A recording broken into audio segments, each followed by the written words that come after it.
fight. I just plop, plop, plop on sight. Could take your girl in 2 seconds. I just flash her a smile. I make petty look pretty. They run an inch, I run 3 miles. You need a foot on the gas, I'll put my name on the line. Main character energy, I'm just taking what's mine. And it's written in the stars, I'm a king like my sign, yeah. Raising the bar that just dropped like a surprise. Don't be mad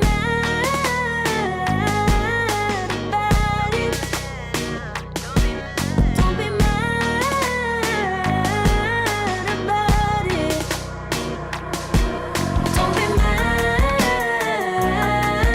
about it. Don't be mad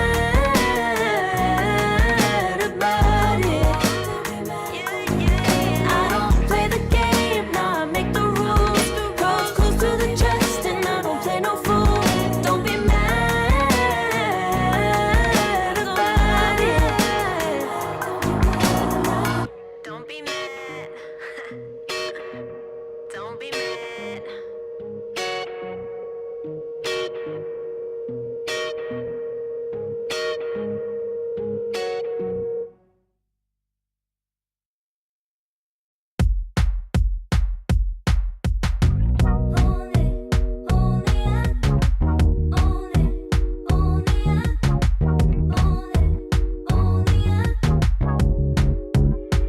Like a moth to the flame,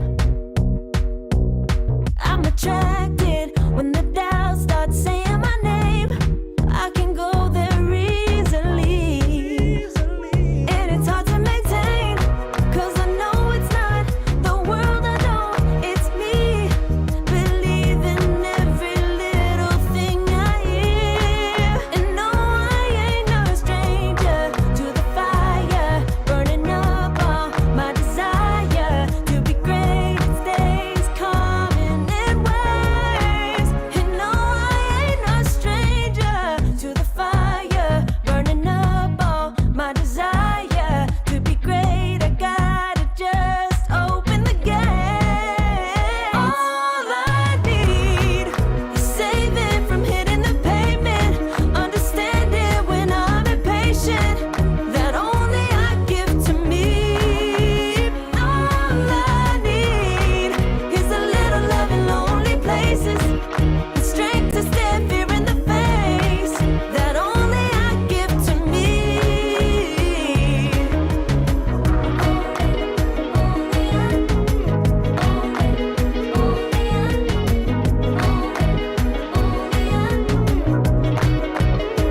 Now I'm running this race, yeah. Stallions couldn't catch up to me. I'm running till I get first place.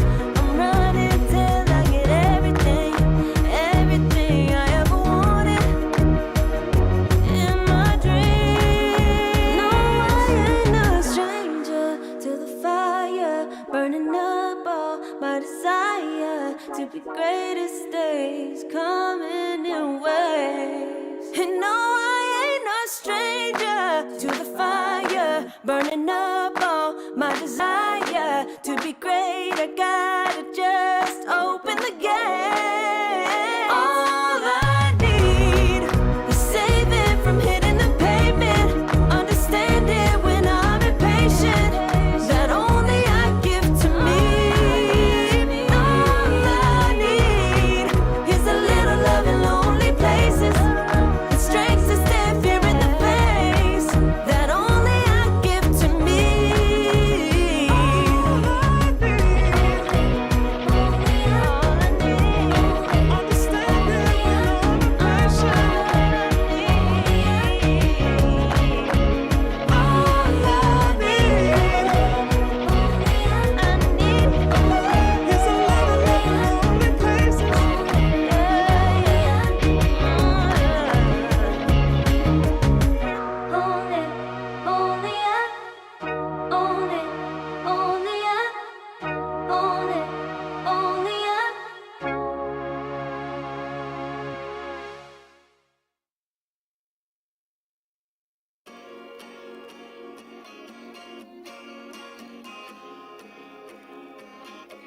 Yeah.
I pack my suitcase, headed out the door. I keep my shoes laced. 2,000 miles away from home. A couple dollars in my pocket, never stopped the boy before.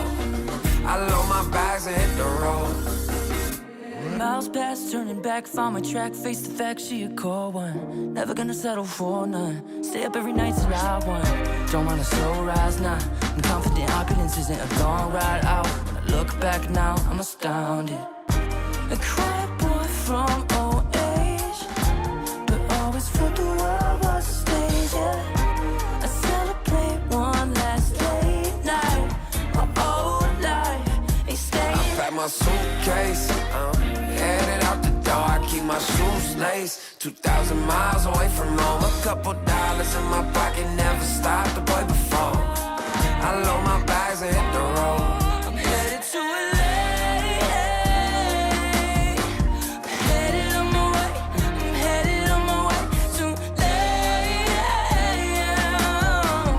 Headed on my way soon.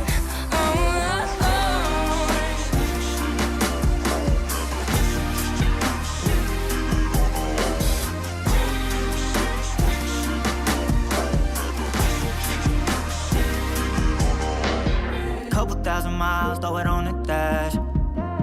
10,000 hours, can't let them pass. Yeah, well, I was putting time in, you was pulled up wildin'. You always had shit to say, now when I see you, it's silence. Thought I'd have a Grammy by 25. Commas after commas, next to dollar sign, yeah. Had to remind myself why I'm living this life. Look at all the late nights, it'll all come in due time, yeah. Made for the fight, for the pain and the climb. Tied to the life I chose. Stay through the night, another day, not a dime. Race against time. I couldn't just lay by and wonder what I could have made mine. I'm closing on. Good morning, folks. Welcome to another day of Dota here. Plenty of qualifiers and action-packed start of the year. Waga, it's 2025, and we've got more Dota coming as we get into ESL One Raleigh, the closed qualifiers for Eastern Europe starting off. Exactly. Going to be a very exciting qualifier. We have a lot of skilled players here, but most importantly, we also have some teams that are looking to make a big break here. Come on, this is a great chance to prove yourself, because I believe we only have one qualifier slot, and we do have Team Spirit in this qualifier, so it's going to be a tough battle for all the teams. It's a tough one, right? You've in the EPT, you've kind of fortunately for Eastern Europe got a couple of teams up there already with Paravision and BetBoom, but and then Dream League having 2 slots for Eastern Europe was nice, but now for big LAN events, right? The ESL ones, 1 slot, Team Spirit are there. It is times. Just thinking back to like the last Dream League qualifiers we had, Team Spirit did kind of they got that first qualification slot, but it wasn't super smooth. There were definitely teams that can take games, maybe even series off them. I feel like that's so historically Team Spirit always, though, even though they're like the strongest and they will get there eventually, they sometimes look a bit shaky even when we expect them to dominate. And that's why I'm saying that these teams, they all have a chance to try and snag it away from them. Maybe this will be the qualifier where Team Spirit misses out because of it. Sure. But first, we're going to get into a matchup here, Gareth. We got 1 win versus Liga team. Both these teams are, trying to get one up on each other. I think 1 win overall, definitely the favorites going into this. They're more experienced together. We know these players, right? Like they've been working for a while together. Whereas Liga, a bit newer, and we'll see what they can bring to the mix here. In general, from this team, we've seen pretty aggressive drafts. We've seen them go very, very stun heavy. So I expect them to do similar stuff that they've done before. And opening up with Tiny kind of goes along that line. Yeah, funny though, looking at the stats on Wikipedia, 2024 was a year of very even series between these two teams. We had some, I guess we did have some 3-1s from Liga, which, got them to qualify for some tournaments. Looking at BB Dasher, looking at a Dream League, etc. But they went 10-10. 10 wins, 10 losses. Wow. 2025, Liga went 2-1 in that one series in PGL Wallachia qualifier that they did defeat 1 win, but it's been very close between these two teams. I mean, that's great way to kick off the qualifiers here as well. And you know, we'll see what they can bring. They obviously have a lot of experience with each, but usually I think you know, One Win have been the ones matching up a little bit better against other teams, perhaps why we have seen them make it a bit deeper overall. But Liga, maybe it's their time to shine. Man, might just be their turn. We'll start out the draft. Pretty ordinary stuff in terms of bans: Alchemist, Dragonite, Magnus, Gyro. The TA, Batrider, Undying. Maybe like a month ago, this wouldn't be common, but I guess looking at the recent qualifiers at Dream League and PGL Wallachia, they're becoming more prominent heroes. And Lycan, 10 seconds remaining. him and Beastmaster kind of fill the same role of tempo.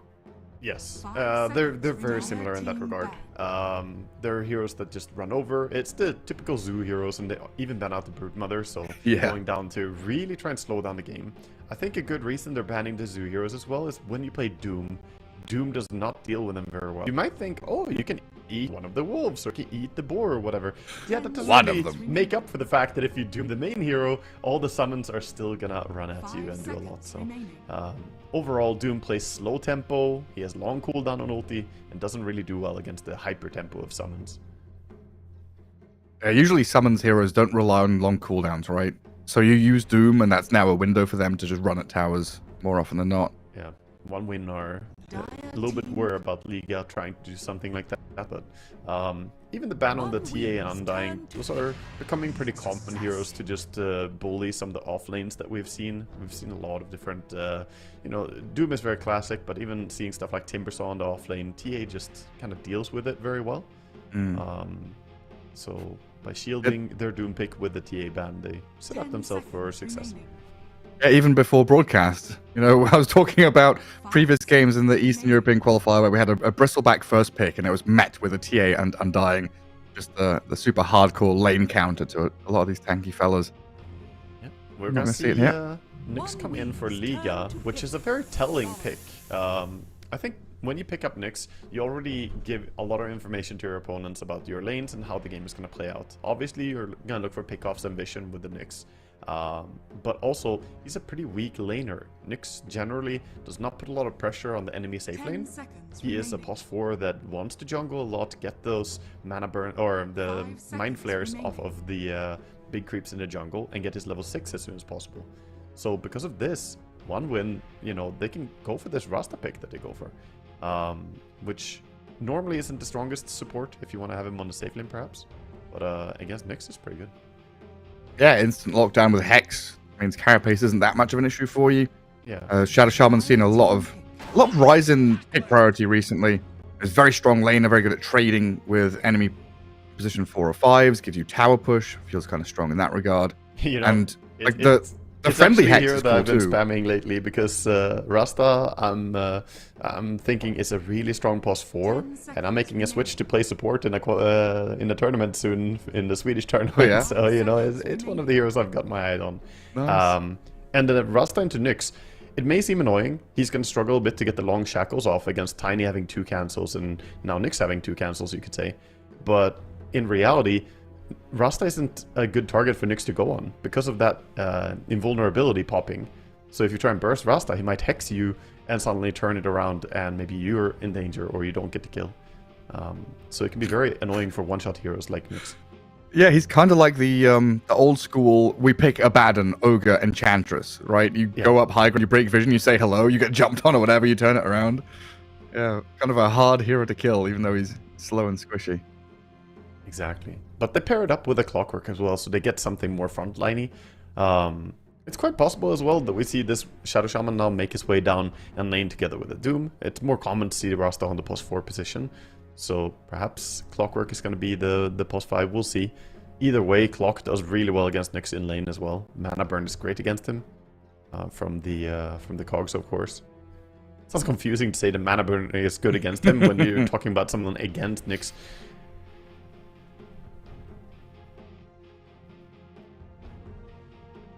A funny old mana burn spell. You can bring it back with a facet, I guess, but rest in peace for the most part. That facet, it was, you know, the mana burn facet was the better one on release, but then all the buffs to the little scuttlebug, the super speed. It's so fast. It's so annoying to play against. And also free pathing for 15 seconds is so valuable. It allows you to access a lot of targets that otherwise would be hard to reach. Naga Siren. Now, God, my memory's so bad. I saw this, I think, in the Western European qualifiers, and it didn't look that bad as a carry hero. Whereas it's felt like it has been very strong carry, and then irrelevant. Then very strong support, where we think, what, 3-4 months ago, she was banned in 90, well, she was banned or picked in 100% of games, banned in 98, picked in 2% of games, right? Super heavy contest rate. Then irrelevant again, where she's not picked at all. And now she's starting to come back and be a carry again? What's up with this hero? Well, they played it before. Liga played carry Naga before, but I liked it better in the draft that they picked it then. Because then to deal with a Lycan, which is amazing for Naga. They still lost that game horribly, but I don't think it was Naga that was the issue necessarily. Overall, though, in this game, we'll see how Naga is going to fare. I think that Naga carry is in a bit of a weird spot right now, where I think traditional Naga item build for carry is pretty weak. But I've seen some people experiment and do some very wild stuff with carry Naga going for the deluge facet and going for like some different items like Octarine Core for spamming the spell.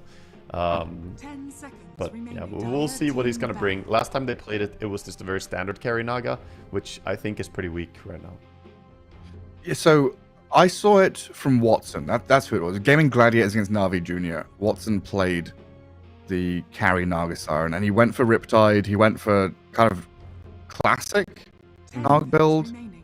Manta, Orchid, Butterfly, Heart, you know, Yep. 5 normal seconds stuff. And it remaining. looked okay, but it felt like it could have been any hero. Yeah. So I didn't really get the pick, Dire team ban. and I still don't, but maybe, you know, it's something I've got to learn over time. Well, there's a big thing to say about this game. It's a good reset button, right? So Naga Siren brings the reset button against the team of one win, which can be valuable if a teammate gets doomed. Also, it can be insanely good against Shadow Shaman, since you can pop the ult, deal all the wards, and then set up to take the team fight. And now they have a few combos as well that they can do. They can use the Naga Siren and the Phoenix Egg to stun people, so you can time it. You pop the Naga Song, start the Phoenix Egg, and then stop the song to stun everyone with the Phoenix ulti. It's pretty neat little play that we've seen teams do before. Right. And now one win. They bring out the Clockwork and the Morphling or combination here. Very strong lane. So the offlane is struggle a bit for Liga, I think. One win safe lane looks very good. That's what it was. It was Naga against Phoenix, and there was also Sand King and TA with BKBs. And he would just pop Song when there was egg, kill the egg, or kill one of the heroes who started off with BKBs. Yeah, I think your point about like reset button, it kind of hits true there. Yeah, I mean, that's the value that you have. A concern for me about carry Naga lately is that late game. She used to feel like this hero to play against once she got her items, but I don't feel like that's necessarily true. And one would even have a built-in illusion killer in Rasta having Hex from the start, which is pretty nice. To just mess with her creep cutting ability and try and deal with her a bit. So, And then last up, mid-hero, Earth Spirit time. Yeah, I mean, they banned out the Ember Spirits. It's possible that we'll see Earth Spirits, a hero that, you know, tanky, can bring the pace. Remaining. And the classic matchup against Tiny, where they just both farm. Yep. Yeah, we've Look seen for that one rotation. before quite a few times. Yeah, because otherwise some of the popular heroes are not really available. Like, they already picked Tiny on the enemy team. Magnus is not going to be played in this game. And I think Earth Spirit makes a lot of sense. Another one would be Shaker, but Shaker against Nyx and Tiny is great. That's a bit of a pain in the ass. Dire They'll have to team pick now. Out of time. They're gonna go for Shaker. Okay. So, still wanting to play it. It does bring good control against Naga Siren. That's the big thing that I will say about this. You can chain stun Naga, or you can chain stun Phoenix and bring down these important targets. So the disables from One Win look amazing so far. 10 seconds remaining. But there's a lot of things that can mess with Ursh's ability to jump around and do what he wants. Nyx Assassin and Tiny and Naga in particular with their end snare can lock down even an Aghanim's Shaker and make it hard for him to rely on that mobility. And Iron quite likely to go Orchid in this game as well, right? Against more. I'd imagine so. Yeah. I mean, a lot of back and forth in this game, that's for sure. Ways for both teams to play through their drafts. Now you add a Darkseer with this Nyx Assassin. You were talking earlier about how Nyx kind of a burden in the laning stage. You know, he leaves the offlaner, goes and hits jungle creeps, uses that Mind Flare. I have seen a couple of times Nyx Assassins go for like a stats build in lane with Darkseer and actually play the lane normally. But I don't know if that's something you can do against a Morphling and a Shadow, a Morphling and a Clockwork here. Yeah, it's going to be a super strong lane. Morph Clockwork is very classic. I think maybe they can play the lane a little bit and then still find those moments for Nyx to go out and get his Mind Flare, but, you know, not give up on the lane entirely. The problem is Darkseer against Morphling. If Morphling starts owning, he will deny all the creeps. So you need to be creative here. We might see creep pulls happening. Pull the creeps back behind the tier 1 tower. Definitely could be shenanigan time for Liga. Overall, though, the drafts... I mean, we got to talk a little bit about the Darkseer coming in towards the end there. They have Darkseer Naga Siren, so they can do the sleep into vacuum combo and set up for the Avalanche or the Nyx stun. They don't have a Black Hole or some crazy stuff like that, but still, they do have some really nice combinations.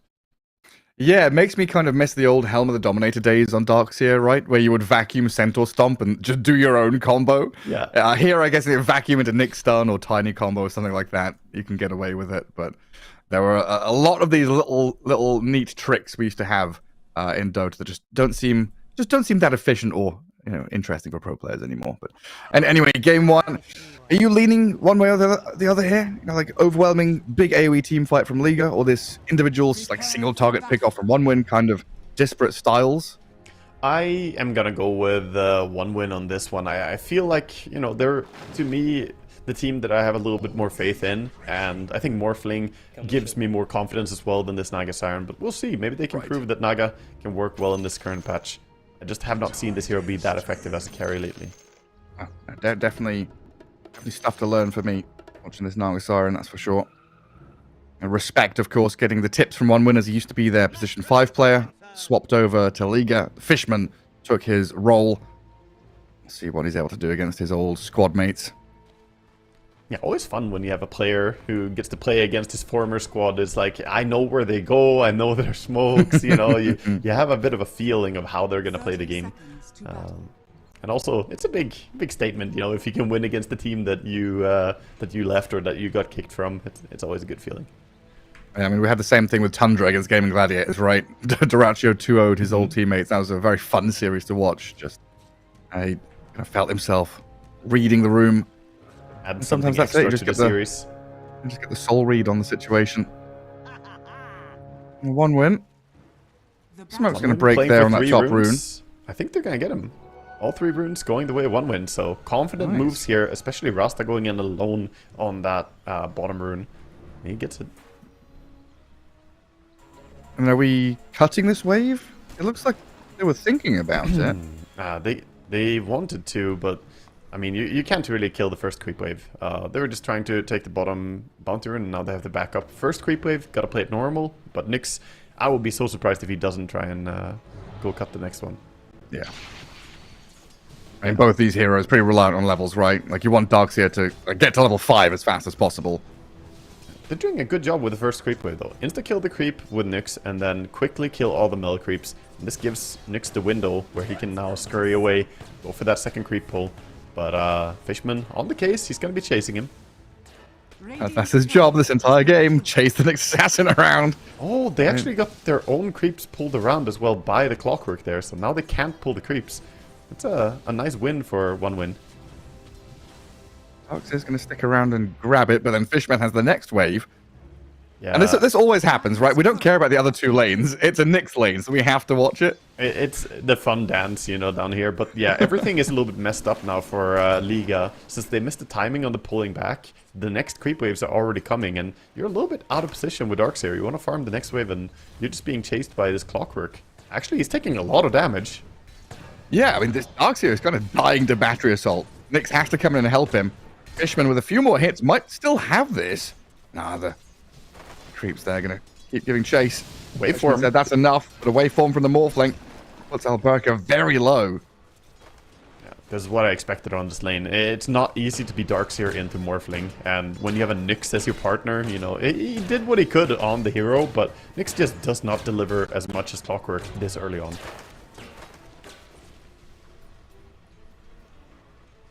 And to mention a little bit about the other lanes so far, you know, we got 10 and 4 on last hits for mid lane Shaker, doing great with the denies against the Tiny.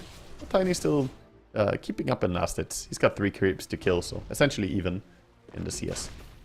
It's like expected, right? This Earthshaker, pick him against Earth Spirit, against Tiny. Some of these annoying lane dominating heroes. Just outlast hit them. Yeah, and finally we nice. got top Spam lane, Slugger. Shadow Shaman and Doom, who bring quite a bit of damage and kill potential, but against the illusions of Naga, I think Shadow Shaman has a hard time going in. Cloud and Sweden Strong, yeah, trying to deal with these illusions as early as possible. Pop the Scorched Earth and hit them down, but you're trading your life for a few illusions. Really agree with the choice of Nagasiren not skilling the Riptide yet. So he's holding a skill point because he doesn't want to push the lane unnecessarily, but that also makes his illusions so much weaker at harassing. I feel like he could have done a lot more damage with those illus if he actually had the Riptide skilled up, but now he does put a point in it finally. Lane is pushing no matter what, so. And Mirage mid lane, pretty low here to this Earthshaker. It just keeps racking up the last hit. Unlikely either of them are going to die. Yeah, they're Quite often, though, in these lanes, we have the Tiny's supports rotate mid because he can offer first blood or kill potential. Yeah, that's true. Tiny has great chance to toss someone in, especially with a single TP. You can sometimes get kills. But overall, this mid lane should be a farm trade.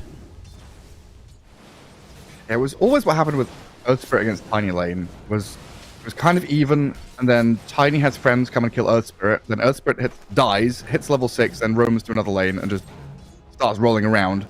You have to exploit their Tiny's timing pre-blink, where he's not quite as mobile as you.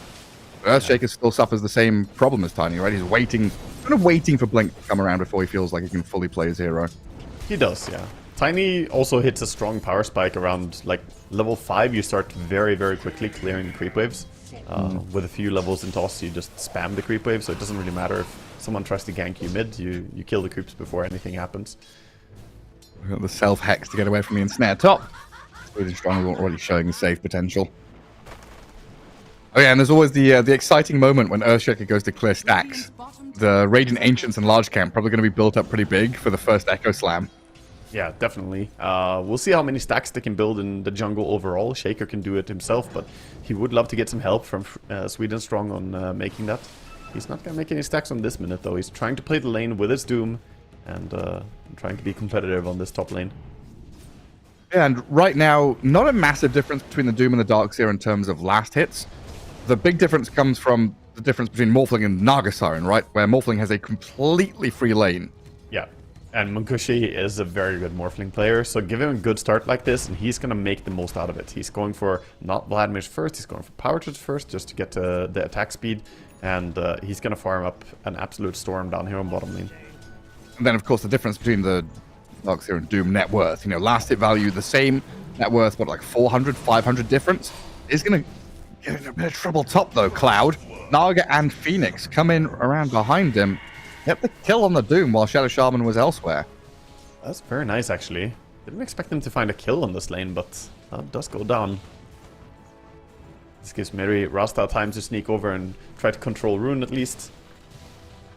But meanwhile, Nyx has been working hard on stacks, by the way. He is making already a quadruple stack on the Ancient, and he's working on his big camp as well. Always farming one creep and keep stacking for himself. And yeah, he gets both stacks. Yeah, we had a game like this in the last quals, where it was like Darkseer and Nyx lane. They got completely crushed.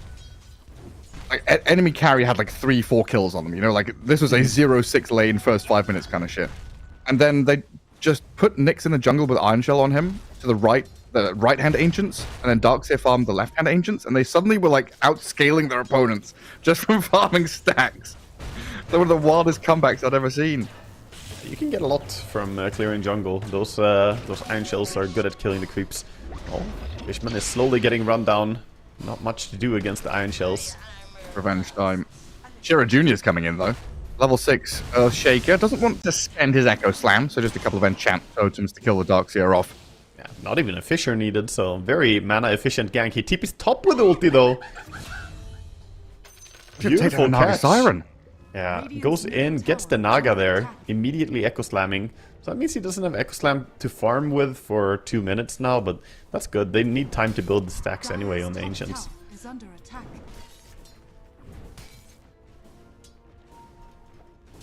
Cloud gets to soak up the space top, gather some waves, and get the farm going. Yeah, and Aberka is calling over the Nyx to start clearing some of these jungle stacks. They're going to go for the big camp at 7 minutes to get some neutral items for the team. Important timing to get those neutrals as soon as possible. Tiny. Mirage is here. 3-1 charges gives him a toss. And enough to kill Cloud. It might just be enough. The Hex trying to save him, but the damage comes out of this Riptide and physical from Liga. Yeah, throwing in the tree grab as well. Very nice to pair that up with the minus armor. Queasy, got to be careful not to die to Ancients over there. Yeah. Yeah, you look at them. They've just evacuated that bottom lane and they're both farming Ancients. Yeah, and now because Darkseer is far away, it's not gonna aggro. Oh, we actually still have Chase here. They think they can get the Phoenix, and indeed, they got him. Earthshaker damage is pretty insane. Oh, the Invis really gets pushed back, but he still bottles it. Fishman, not quite there in time. This is such a gimmicky thing, watching Nyx just farming the Ancients, because Darkseer's standing far enough away that he doesn't aggro them. He's just literally staring at the creeps, and they are all dying. So the key to this, yeah, if you want to replicate this, don't have your Darkseer be nearby. If Darkseer's nearby, it's gonna aggro. But if Nyx is there alone, you can do this. This is like peak 2012 puppy, Shadow Demon, Storm Spirit, Smoke jungling business, right? It might kill the Morphling. They're looking at him. He's just dead. Oh, wow. He's just dead. I mean, Fishman was playing up in front of him, trying to play aggressively, but League come in here with the numbers. Oh, that is a big slowdown for Morphling, who's been having a clean game so far. Free farming, doing great. But all of a sudden, gets killed. The Ancient's starting to get farmed up. Nyx back to it again. And things are looking better for Liga again. It's like, after crushing that lane, right? Yeah, I see. This is what you were talking about, the value you can get. Yeah, it's like Morphling's level 6 or level 7. He's thinking, I've crushed this lane. I've got, whatever, 1 billion last hits. I'm never going to die. And he's like, wait, I'm dead? How is Nyx level 6? What's going on? Yeah, in fairness, he could maybe have predicted Nyx would be higher level than he thought there. He was sitting at 300 HP, hitting a tier 1 tower as Morphling, so, it's a Morphling moment, the classic. I don't need strength. You get one of those per day. That's it. Exactly. Slip up once, it's fine. Your team will forgive you. If you do that again and die to the Nyx, not good. Just the fact that there's a Nyx in the game, though, does mean that Morphling will farm slower, just because look at him, he's sitting at 800 HP now while jungling. There's no one near him. If this was not a Nyx game, he would be sitting at max agi. So, just having the Nyx in the game is gonna do that. Now he sees the Nyx mid, so he might morph down again. Fishman sees the Nyx mid as well. Is dived upon. Earthshaker jumps in, trying to turn this around with the Shadow Shaman. And this Phoenix looks pretty stuck here behind the Fisher. Brought down pretty swiftly. So a trade, at least the two supports kill each other off, basically. Respect had a good time in lane, but a little bit harder for him to make the moves around the map so far. Before he has ulti, he's not that strong. But he's pretty close to level 6, so his timing is still fairly decent. It's harder for the side of one-win supports. Clockwork, only level 4. Tries to leech mid experience now, needs his ulti before he can start ganking people. And then we also see the like the difference in timings for the mid laners as well, right? We saw the Earthshaker clear the pretty big stacks, so he had blink minute 9. Tiny still a couple of 100 gold away from it, so we've got Earthshaker making moves and playing forward with the Munkushi Morphling. Turn into the Phoenix, dive over onto Respect, get another free kill up north. Chiro Jr. will be able to secure that one. Then that turns into a tower, that turns into more map pressure. So one win, kind of good foot forward. Now time to... They're doing a good job bringing Morphling to the team.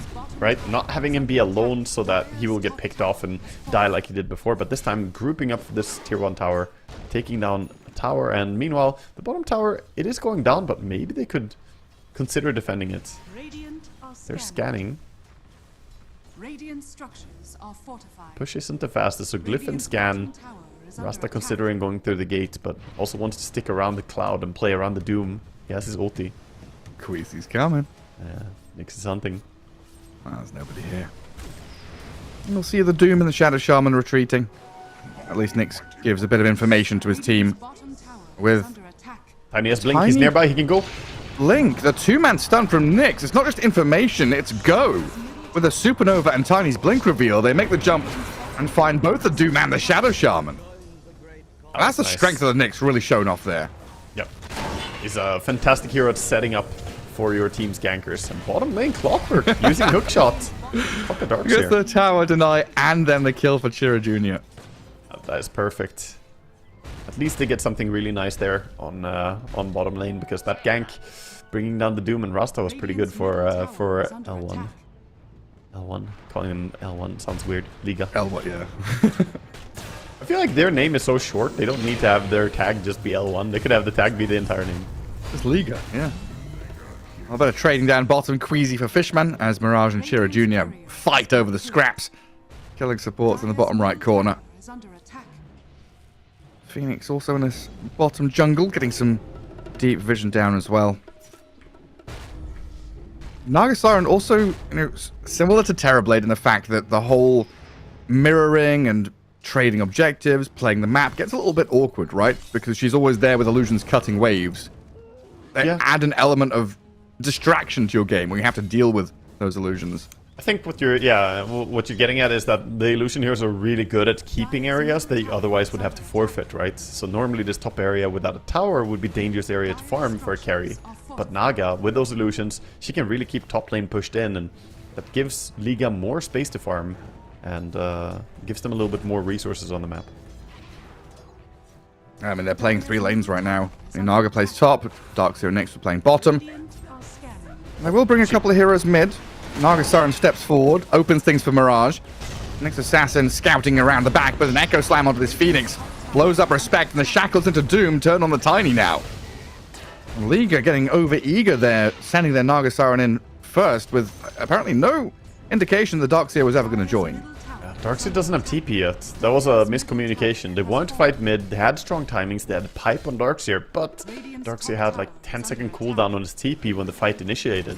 So just miscommunication between Tiny and the Darkseer, I think, when they want to go on that fight. I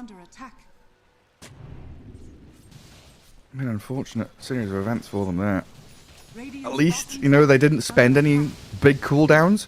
So they know the enemy team, won't have Echo Slam or the Doom. So maybe Liga team can go make a play of their own. Yeah, it's a good time for them to try and do something. It's also always interesting to me, Darkseer players, like how much are you going to try and activate now that you have this pipe? Are you going to start running and looking for fights? Or do you just keep farming? Is it a farming pipe? Well, Chira Jr. with Fishman, they're on top of Violence Naga Siren, who pops the song. Phoenix diving in. Do we want to supernova this? We must do, right? With a vacuum and a Nyx stun. They're trying to play up into high ground with limited vision, though. Chira Jr., Sweden Strong, they back away, toss forward, and a stun there connect. Tiny trying to kill off this Clockwork with a supernova behind them. It's a scary high ground to play back into, but Chira Jr. has been saved up by the Shadow Shaman with an enchant totem. Has he got the blink? He missed. Can he jump away? Oh my god, he's out of there! The toss doesn't land. The Earthshaker escapes, and Liga... I don't know, big slip-ups here in terms of connecting with that. Sweden Strong, still going to get found by the Tiny and the Nyx Assassin at least. A couple of support kills, but that should have been bigger. Yeah, definitely. They get good kills, but they used a lot of resources, and it looked like they definitely should get the kills that they wanted, the Shaker kill. But, I don't know, a little bit hesitant there. Knowing that Shaker had no ulti, knowing that Doom doesn't have ulti, I would have expected them to be more confident going into the initial fight. The chase also turned a bit awkward as Nyx didn't have high ground vision and sadly missed his stun. They do have a dire ward there, though, huh? It's behind. No, the ward doesn't have vision on where they were. The ward is behind the tree line. Oh, you mean the upper one? In the top- in the top the first jungle. fight. Yeah, the first fight they did have vision. They should have been able to take the Under attack. fight That was more where the confidently. vacuum into stun kind of missed and failed. I mean, it was the whole process, right? The song into supernova into vacuum stun just didn't happen. As There it were was meant multiple to. missed stunts in that fight, Gareth. It's unfortunate. I mean, yeah, a rough one for Liga. So 1 win now, feeling happy. They've got all their green lights back up. They're farming pretty comfortably wherever they want to on the map. Radiant's top And yeah, I wanted to come back to this Morphling, right? Because you mentioned that he didn't go straight into the Vlads. And it looks like he's skipping Vlads for now. Went for the fast Orchid. Oh my god. The fast Manta style, in case that Orchid from You got me Naga. all You see excited, there how Gareth. the things connect together? You see how my brain He's works? doing what? Orchid rush on Morphling. I was so hyped, dude. But yeah, he's doing for the Manta. Got the Morbid Mask at least for sufficient lifesteal, and then straight into the Kanda. I think, you know, sometimes Vlad's is very necessary to play the game overall, but maybe here he judges that it's fine to just have the lifesteal, and that's all he needs. I mean, Nagasaren's about to have her Orchid, so there's also that kind of combat between timings. Yeah, this is a strong timing for Naga to try and fight around. The Orchid Manta makes her kind of the strongest player on the field. Well, the Blink Echo from Chira. Straight onto the Phoenix. Respect gets blown up, and Fishman has the follow-through hook shot. Well lined up to catch Mirage's Tiny. Inside the Serpent Walls, there's no escape from this. And Queasy can try and throw a few stuns their way. Buy time for the Tiny, who gets doomed up. That'll finish him off. Violent, he's in here with Alberca's Darkseer. With the shackles and the chain disables, they got fishers and enchant totems for days. The cogs will trap them in place. They do stun the Earthshaker as he tries to jump back in, and the Song of the Siren holds them back as Liga realize this is no longer a fight they can take. Not having their Phoenix makes the fight so hard. They lost him first, and Chair Jr. still chasing, has the Aghanim Scepter. Carapace only protects you from so much. The enchant totem, a third of his HP disappears. The slam, and he has the shovel on the Shaker as well, so it keeps his resources up. Very nice to keep playing this fast pace. And we see, even though they, you know, did spend Doom there, I think that this 1-win team is pretty strong without their big cooldowns as well now. Having the Aghanims on Shaker allows them to be a formidable force. And as for Liga, they just need to play around their Phoenix a little bit better. He hasn't really found the big team fight, right? We had the awkward egg earlier, now getting bursted first. They want to have a big team fight setup where Darkseer and Phoenix can provide that auto win, basically, with the pipe and the egg. Yeah, Liga have a team that really needs to be in unison, right? They're a concert. They've got to have everyone being conducted in the same time signature, in the same key. It's all got to play together very nicely. Whereas 1-win, it feels like they can just, you know, a bit of freeform jazz, a bit of back and forth. Yeah, send a they're hero scrappy. forward here, scrap, yeah. Gonna do your own thing. They definitely got all the solo plays available here. No, I like what you said. It's very true. While Liga's draft is really strong, they do all need to be in the right place for the fight to be happening. But right now, they're smoking up. Positioning is looking pretty good. Oh, and the Earthshaker's already jumped in. So Mirage is going to show himself there, but the Glimmer Cave, without a save onto Chira Jr., who turns with the Fisher to stop them chasing the Shadow Shaman, but 3-man vacuum, turnaround hook shot from Fishman, catches the Tiny, but that Supernova is probably going to zone them away now. You don't want to fight into the egg. Tiny going to show them why with an avalanche toss to kill off Fishman, but Morphling has been given complete freedom now to do what he wants, and a Blink Echo Slam onto the Naga Siren +1. This violent Naga in some serious trouble. Chased and doomed. Illusions being dealt with while Mankushi and Cloud, Ooh, can he get they're away? on the tail of the Naga. Respect might be a little bit freebie here for the Morphling to pick up, as Chira Jr. does get blown up by the Tiny. They're all Not getting as away. easy as it looked like it's going to be. Naga does tick over to the Doom, but the chase is on now from Darkseer and Nyx. Tiny could make another jump, but they are respecting this Morphling. Very scary hero to face off against. Wow, that was so close. I think he must have died to a final tick on the Naga there.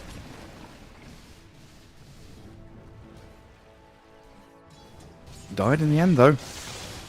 I mean, that was fantastic though. Liga actually pulling some nicer plays. We still had some missed abilities and miscoordination, but overall their positioning in that smoke was really good, and they definitely did their targeting really well in the fight. They kited the Morphling really well with their saves, using their Glimmer Cape on the Phoenix. I wasn't sure about the Glimmer on Phoenix, but it's proven to be really good in these fights. Keeping the enemy kited. The Shaker got kited jumping in.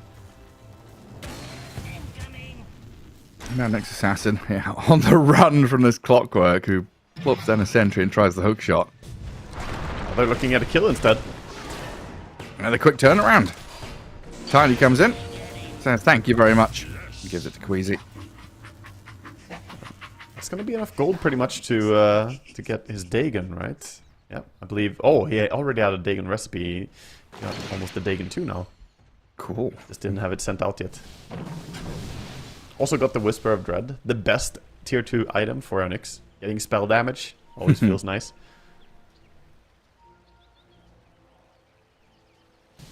As the game is kind of goes back and forth here in aggression levels. We now have Morphling finishing up the Kanda. Doom working towards a Blink, or Shiva's first, we'll see. I think he needs the Blink Dagger. The mobility is, you know, pretty good on the side of Radiant, but they need even more. Because the Kite is so nice with the Surge. You get to dive, you got, you know, Tiny tossing people out. Yeah. Dire are scanning. And even just, you know, wanting to keep up with his teammates. You know, Oh, look at Earthshaker, Naga. Morphling. He's going in. They see the real one, they know it. Earthshaker. Yeah, they do. Silence for now, but Fishman is in. BKB from Cloud to Doom and just chucked the ulti at this Naga Siren. Completely exposed in his bottom lane. Queasy gets a big stun, lands the Earth Spike. In comes Tiny with a 4-man avalanche. A vacuum into the wall as well. The Echo Slam's thrown out in a dying breath from the Earthshaker because Liga chucked the kitchen sink at one win to get a kill, but they bleed out in the rest of the fight. Naga, Tiny, and the Nyx dying. Morphling now chasing Respect. He's going to stun him out of TP with a Tiny mode. The avalanche is there to get a double kill from Munkushi. I mean, that was beautiful from them. Really nice, like, 4-man stun from the Nyx, and they combo into it with the Tiny, but sadly, you're just missing damage. You don't have your carry. Nagasiren tried for a cute play there, going in and pretending to be an illusion, but the moment you use your Orchid, the enemy know that one of those two is real. And they could already see that one of them is taking illusion damage, so it has to be the other one. And he just stood AFK hitting the creeps. I think he dropped the ball hard there on Naga. I'm gonna put a lot of, you know, burden on him for that fight. I was just, I don't know, looking at that moment, I kind of just lost track, seeing what happens. I think he lost track too on Naga, dude. I'm gonna be honest. It looks so very weird. And then the follow-through fight was so perfect. I had to like click back into action of like, wait, hang on, they're actually... Yeah, you lose your Naga, you think, okay, extract. No. Yeah. I think the play he did would have worked if he didn't use the Orchid. If he didn't use the Orchid, he could have pretended to be an illusion attacking the creeps, but the moment the Orchid is used to, you know, jigs up, it's like you cast and snare. You can't really pretend to just be an Illu anymore. You're real. Well, I go for a Tormentor now. Shard for the Tiny. Really handy. Tiny also has a very good rune bottled up. Got the Shield rune. Shield rune Tiny is absolutely absurd to have ready. If the enemy haven't checked his inventory, you can surprise people with that. What's his actual HP? 2500 or something? Yeah, he has 2,900 on strength threads. Oh, So, okay. Yeah.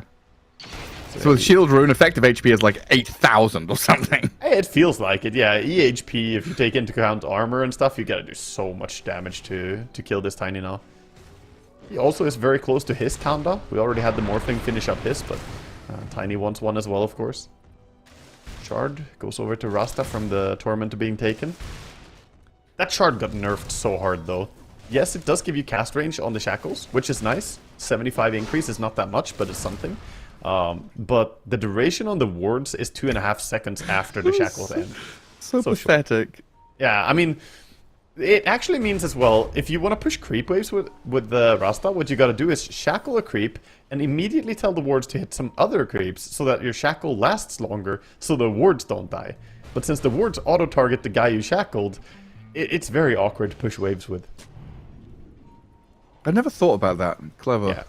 Yeah, it's a bit gimmicky. It Yeah, used don't to be hit the super guy. broken, though. I mean, before the nerf, we saw Rastas just, like, click the shackle and then run away immediately, and the creeps would just die. Yeah. That's pretty busted. Radiant's middle tower is under Especially attack. if you have that chance of just getting a free shard from Tormentor. Of course, yeah. Always nice. Any support will be happy. Push is coming top now. We have one win, feeling pretty confident. They should. All their cores are big and strong. Whereas Liga, they do have Heart now on Naga, so shouldn't die as easily as before. Radiant structures are fortified. And the smoke out of them as well. One win getting ready. I mean, just the Morphling and the wards quickly take down the tier 2, so they're making a move back. This was scanned out though. Liga know this is coming. Could maybe set up a good fight. The Naga just sitting here waiting as they echo some illusions. Tiny now back into this Earthshaker who has to BKB. But they've lost the Nyx. And Nagasaren's still here. Violet getting hookshotted up and surrounded and focused. I mean, this Nagasaren's just dead. Liga lose a couple of heroes. They now use their Supernova, but an avalanche from the Morphling chasing down this Tiny and Darkseer means Respect is isolated, Fissured mid-dive, and finished off in a 3-for-1, which Liga knew was coming. I'm very confused, honestly, how that fight went that poorly. Because Morphling didn't join until way late. The Shaker ulted 2 illusions. Everything looked like it should work out, Gareth. I actually don't understand how they don't win that fight. When so they scanned it as well, and then you can see the Twin Gate being used. Yeah, you can. I mean, actually, the full Fog of War is. I'm not sure it fully works anymore. I think you need to have some vision nearby. Okay.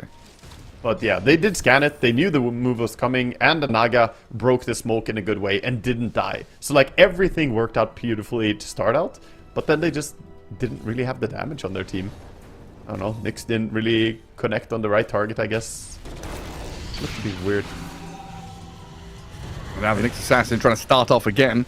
Gets turned on by that Shadow Shaman. Look at that cast range. He got the Shard, got the Ether Lens, and got the Eye of Vizier on the Rasta. So his Shackle is actually absurdly long range now. Allowing him to grab people who think they're safe otherwise. Now jump top. Liga trying to get what they can. Losing out down bottom, they get a snipe on the Clockwork. But the Serpent Wards and the Morphling, you were talking about how quickly they shred tier 2s. They're right on the high ground, looking at tier 3. Yeah, and this Morphling, I like they went for the Nemesis Curse as well. Like, that's, you know, Glass Cannon is such a good thing for Morphling. He can be as tanky as he wants to be anyway, and his damage output is just absurd. So, right now, you know, this is the stage where I think carry Naga is supposed to be strong, by the way. Later on, I think Morphling out-carries Naga super hard. So, it's very concerning to Liga that they cannot win team fights right now. Falling behind, you know, going back jungling again with Naga, it feels like it's not the solution. Maybe he can finish Bloodthorn and then go fight, try and hit a power spike on that. Because the timings are just getting stronger for the side of Radiant, and I like the choice as well. Rasta queued up the BKB next. He's gonna go for just a reliable, I'll grab this target, and then there's nothing they can do to stop it. Pecan, my friend. Yeah, it's really going to take a couple of big team fights from Liga now. You know, talking about earlier how they need to be connecting this entire picture of their draft together with the combo they've got to really feel comfortable. I don't know, it's like one of these situations where you lose a couple of lanes of racks and it's like, okay, there's one point of weakness now, enemy's going to come here. It feels like One Win knows what's wrong, right? They know that Liga need to have this big Nyx scouts, Naga baits, Darkseer vacuums out of a song into a supernova, into a tiny combo. And if you don't give them that on more than 2 heroes, it feels like One Win are fine. Yeah, I think basically the key thing is that One Win realized they need to play close together. Look at the minimap. They're playing very close to each other. They don't want to get picked off by Tiny or by Nyx. You know, Nyx can scout and Tiny can follow up. That's basically what they're doing. Tiny is just following the Nyx around right now, looking for those kills. But One Win are not giving it to them. So this has opened up the map a little bit. You know, when you go together like this, as One Win are doing, it means that they're not able to push out lanes as much. So bottom creep wave is all the way at their tower. Now they go with the smoke play. This could be a decisive moment. Gonna run into Tiny. Smoke breaks. The blink is there. They saw him. Tiny has been spotted now. So Fisher into follow through. Tons of stuns. And Tiny's done for. Yeah, very nice grab there. So high mobility team. Like, you thought that he would be fine breaking the smoke from the high ground, blinking away, but nope. Get the waveform, got the Aghanims on the shaker, plus the blink. And now the simple process of clearing out the bugs. Get rid of this Nyx Assassin, get rid of some D-wards, pushing out your lanes. Oh, they have Gem on shaker. He saw the observer ward, but he's hunting for Nyx. Not gonna find him. Gonna go back for the D-ward now. It's just about to time out. Still get that money. There's so much freedom now. Radiant's courier. Like, Nyx is hunting couriers. And he's been found by the clockwork. Shiro Jr.'s there to lap up a bit of bonus experience. What's Soxy doing, Waga? Dogo is mad. Yeah, sorry, I'm just yelling at my dog a little bit for. Yeah. She's barking. We probably have some intruder, like I don't know, a bird outside or something. A squirrel. Yeah, she's just keeping us safe, you know. Dire's middle tower is under Yeah, this game's gotten pretty drastic for Liga, honestly. Like they've still got ways to fight back if they press all their buttons. But Morphling, has fallen. I don't know, man. This hero has felt like the guy in a lot of these drafts. You pick him in that fourth spot. It's like, okay, we pick him, we ban to cover him. Morphling's gonna have a good lane, gonna have good scaling, and then if you don't have precisely the heroes to kill him and deal with him, it's inevitable. I think when you have Munkushi playing carry, I mean, I really like seeing him on Morphling.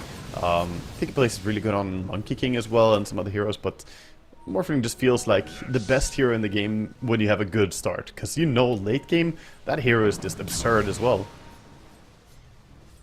Dire's middle tower is under attack.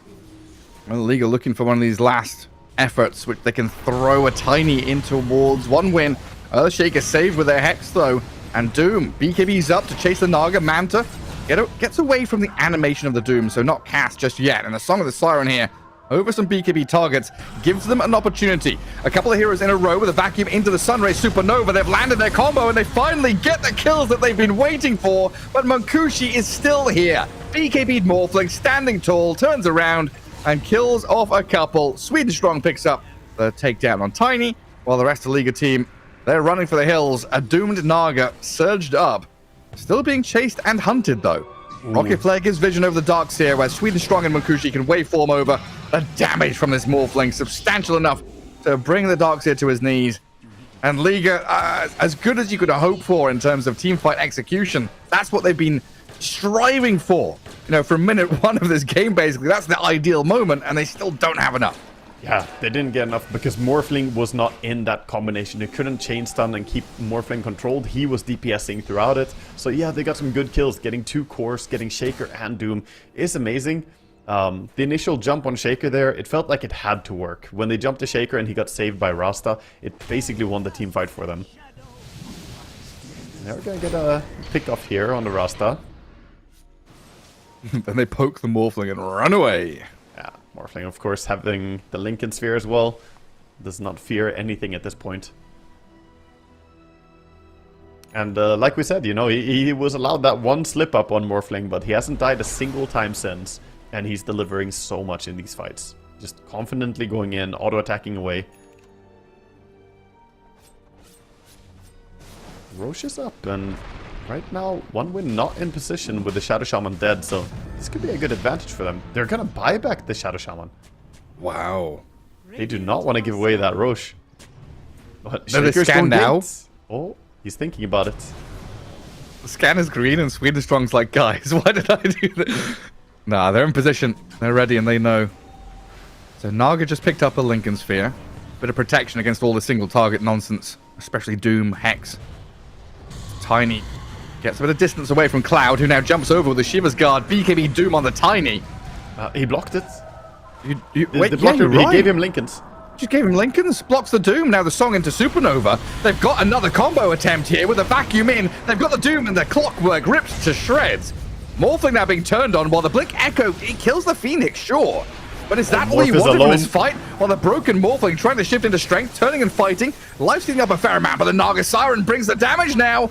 Violent is here. The Naga has shown up to play. The Lincolns Really a big move to save that Tiny for a meanwhile to get them this follow through, getting kills. Morphling, Doom, and the 2 supports all dead. Yeah, that was so nice. That was a game-winning Lincoln's move. It was so quick, could barely I didn't even like see catch it. Yeah, I didn't see Lincoln's effect on it either. He cast it right as the Doom was in cast animation. So really nice reaction to Doom jumping in. And that turned the entire fight. Everything hinged on them being able to lock down the Tiny and stop him from doing anything. But Tiny was even running away. He's like, guys, I'm doomed. And he's like, no, you're not. I saved you. And then Tiny immediately turned and he went back in like, oh, I guess I'm going and killing some people then.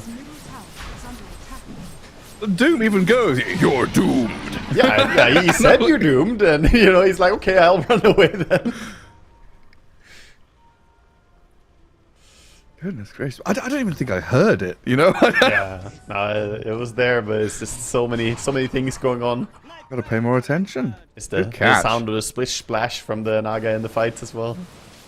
That's all I hear. A lot of noises going on. Well, signs of life from Liga. A couple of big team fights in a row. You know, getting back into this game with Aegis for the Naga Siren, who is getting close to 6-slotted now. Yeah, they're still in a pretty tough spot. The Naga is definitely getting really strong, but the rest of their cores are a little bit behind the Doom and the Shaker in terms of farm. So the game is by no means easy, but that fight really was so important. Game-swinging fight. It almost took away all the gold advantage as well that OneWin had built up. Radiant's bottom tower is under attack. First 40 minutes, I guess, so far has been OneWin kind of being tested in containing a Naga Siren, dealing with all the big team fight. Liga being tested in terms of team fight execution, which they had failed for a good 35 minutes or so. And now it's OneWin being tested again in terms of dealing with a Naga who is no longer contained. Naga is now unleashed, has full reign of the map, and this can be a real stern challenge for a lot of teams. Dealing with multiple lanes pushing in, a team with a lot of team fight behind the Naga Siren. Yeah, Let's see what they do. We have a big moment, by the way. There's Refresher now on Shaker, so he has powered up from the previous fights. So whereas the Doom is going to struggle perhaps a little bit with the possibility of Lincoln's, he also has his Refresher. Double Refreshers on these cores should make for a strong fight for them. You just need to connect in the right way. Ninja Gear on the Shaker will help him a lot though. Gives him positioning.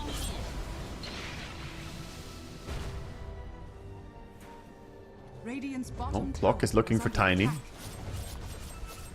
And then you look at top lane, Naga Illusion. Mid lane, Naga Illusion. Bottom lane, Naga Illusion. Yeah, everywhere. Very annoying to play into, for sure. Rasta and Doom are shoving top, but everyone is sitting bottom. And they're ready for any kind of high ground push or toss back play. Sending Morphling Illusions out to push the wave. And here comes the Naga again, cutting top, dealing with mid. There are other teammates sat down bottom still. OneWin, hemmed in their base, but like you say, kind of breaking out a little bit to push top lane, gather up some Lotuses. But it feels like OneWin want to fight their way out of the base. They're not going to do it by split pushing and cutting waves. They're going to do it by meeting Liga head on. Need to find a fight, but Aegis for 2 minutes on this Naga. They could go at her on any moment. They might even decide to go through the Aegis. Having the refreshers. And a waveform starts things off here. Shackles locking this Naga down. A lot of damage coming out of this Morphling now. The Sun Ray not enough to keep her topped up. So Aegis claimed. Meanwhile in the back, Fishman fighting into the Nyx who's been doomed up. The Darkseer also doomed. The Shira Jr. double echo slaps this Tiny down into the ground. They've done it all. Dealt with the Naga, popped the Aegis, killed 3 in the back, and OneWin, splitting the fight in half. Yeah, that was beautiful. Doom and Shaker working together, bring down the backline, but also Naga. You know, I think the Rasta was just looking to perhaps hex an illusion there, and they turn out to be real, and they're like, let's go with it. Let's just go on this target. And it worked out really beautifully for them. That's what I was saying. This is Aegis on Naga. Like, it's strong and all, but with the refreshers, they can really work through a lot. And now this push, you don't have a buyback. The 50 seconds, no Tiny. No Darkseer either. What's the HP of the bottom tier 3? Because they started on that low, earlier on, right? Yeah, it's real low. So definitely gonna take mid here and then swing down bottom. This is 2 lanes at least should be going down. Dire's middle tower has fallen. I don't know if they will stop even. Morphling takes these buildings so fast. Look at him. Just waveforms over to the next tier 3. Even Shaker is doing a good amount of damage with those enchant totems. He has the cooldown talent, so... It's like they're just gonna back and reset, be happy. Could go for more, but why risk it? They have so much gold now from winning these fights. Morphling will finish a very well-needed MKB, because Naga has Butterfly and Aviana's Feather, so the evasion is super high. So Morphling gets his MKB, kind of deal with that. And meanwhile, Shaker looks like he's thinking about a Wind Waker next. That would be a great item, actually. Get some combo breakers. Ways to stay alive. Radiant are scanning. A big problem as well is Shaman. Rasta having this BKB means that he's just gonna go for like Naga or Tiny in the next fight. And what do? How do you stop him? Is it with Octarine? Well, hang on. I'll ask this question in a second, because Chira Jr. is about to smoke break here. Liga step into that bottom jungle. Oh, one win in a great spot. Doom and Clockwork, they both get jumped by this Tiny and Nyx, but you see the Morphling just reposition, waveform straight into the back, force the Darkseer away, Echo Slam the Nyx Assassin to get a immediate kill, and now chasing the Naga. Oh, no, the BKBs are up, so the song means nothing. Supernova Sunray's been used up. Now a bit of a soft reset here from One Win to back away from the egg and turn around with a Shadow Shaman shackled on the Darkseer. Another Echo Slam. It lands, not the best, but gets the kill on the Darkseer as they turn onto the Tiny as Mirage BKB TP's home to safety. Meanwhile, Queasy bought back, killed Cloud Doom, and he's going to get dispatched with swiftly by One Win. Another couple of kills, and again, no buybacks. Yeah, buyback for the Nyx, 100 seconds of being out. Doom even has buyback available, and he has Doom ready, so he could join here. If they take the outpost, he could hop back into the fight as well. But maybe they're saying they don't even need it. We'll see. We do see Fishman moving over to take the outpost, so I suspect the buyback might come in with this push. But is it still possible with Shadow Shaman to get permanent disables with Octarine Core? Yes, if you have Octarine Core, you can basically chain stun. I mean, you can do not full permanent, but semi. Almost, yeah. You can get 2 shackles off, right? You shackle and then hex and then shackle again. Dire's top tower is under attack. Go start with shackles. Yeah, that's the important thing. Well, now up to top. Naga Siren and Tiny trying to deal with this Morphling. Munkushi getting riptided up a little bit here. Naga trying to bait and kite with the illusions. Munkushi goes for the Tiny instead, says forget it. Naga Siren, you're too annoying. I don't want to play with you. Kills the Tiny. Now they see the real Violent. Find the real Naga Siren. Echo Slam and the damage from Morphling finishes her off. A buyback comes, but you're still, without Tiny, without Nyx Assassin. It's Naga, Phoenix, Darkseer without ultis against One Win, who just come in, clap some barracks, try to run away. Darkseer and Naga, they're on this Morphling. A Hex, a Manta, and a Waveform should get the distance that he needs. Morpheus gonna be fine, but Rasta looks like he's gonna pay with his life for saving his friend there. A good support. He did his job. But ultimately, a huge damage again, right? They take down the Naga, force down the buyback. So this just... It's all the prep work to finish up the game entirely. And Liga, they need to do something drastic to turn the destination that this game is headed. And I don't know how, dude. Against these double refreshers, the Refresher Doom, Refresher Shaker just provides way too much team fight for One Win. Dire are scanning. And I also like the Morphling turning into Naga Siren. He's doing a little illusion trick as well, where we get the Morphling illusions instead of Naga illusions.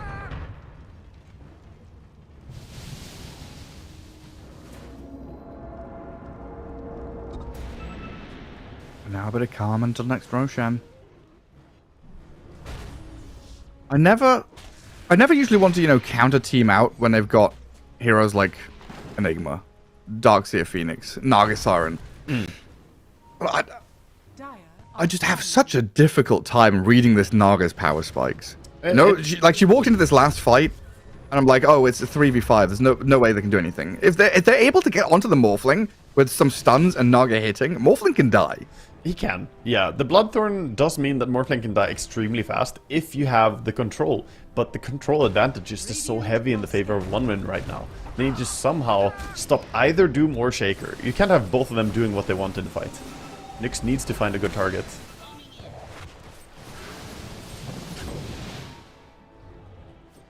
Nyx is holding his Vendetta ready. Playing kind of inverted here.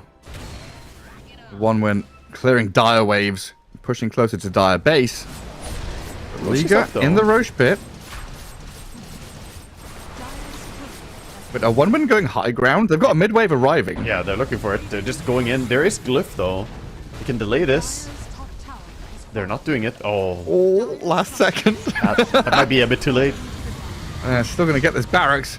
And Darkseer, he's thrown a couple of spells at them there. The wall to try and defend. Barracks still falling, but this song into Supernova on the Earthshaker could be a good start. He throws the Echo Slam, gets off the BKB, trying to jump away, but now getting stunned up and caught in the wall. Another jump back as Cloud gets into the Darkseer. Dooms him up, turns on the Phoenix. Another Doom thrown to respect while they killed off the Naga's Aegis. Tiny's So a couple of heroes down already, while Tiny's locked up with the shackles, permanently stunned, dead with no buyback for him. Liga in a 3v5 now. I mean, Naga Siren going to hold out, but against Mega Creeps, against One Win, who have everything ready to go back once they've regened up a little bit, all the waves are pushed in. It's tough. I mean, this is not where Naga wants to be. I said it earlier in the draft, this late stage of the game. You know, you think of Naga as a strong carry, but she's really not a late game carry. She's a mid game carry. She wants to hit that strong timing similar to an Alchemist. Not necessarily the one who wants to stand toe to toe against the Morphling come, 15 minutes game. And I think Shaker and Doom are also just two of the best cores you could ask for at this stage. Doom effectively removing 2 heroes in last fight.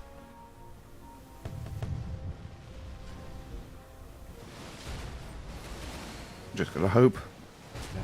Going back in. They want to take a fight before the Tiny respawns. They fixed up some resources. Sweden Strong has the Blink Hex ready. Looking for a catch.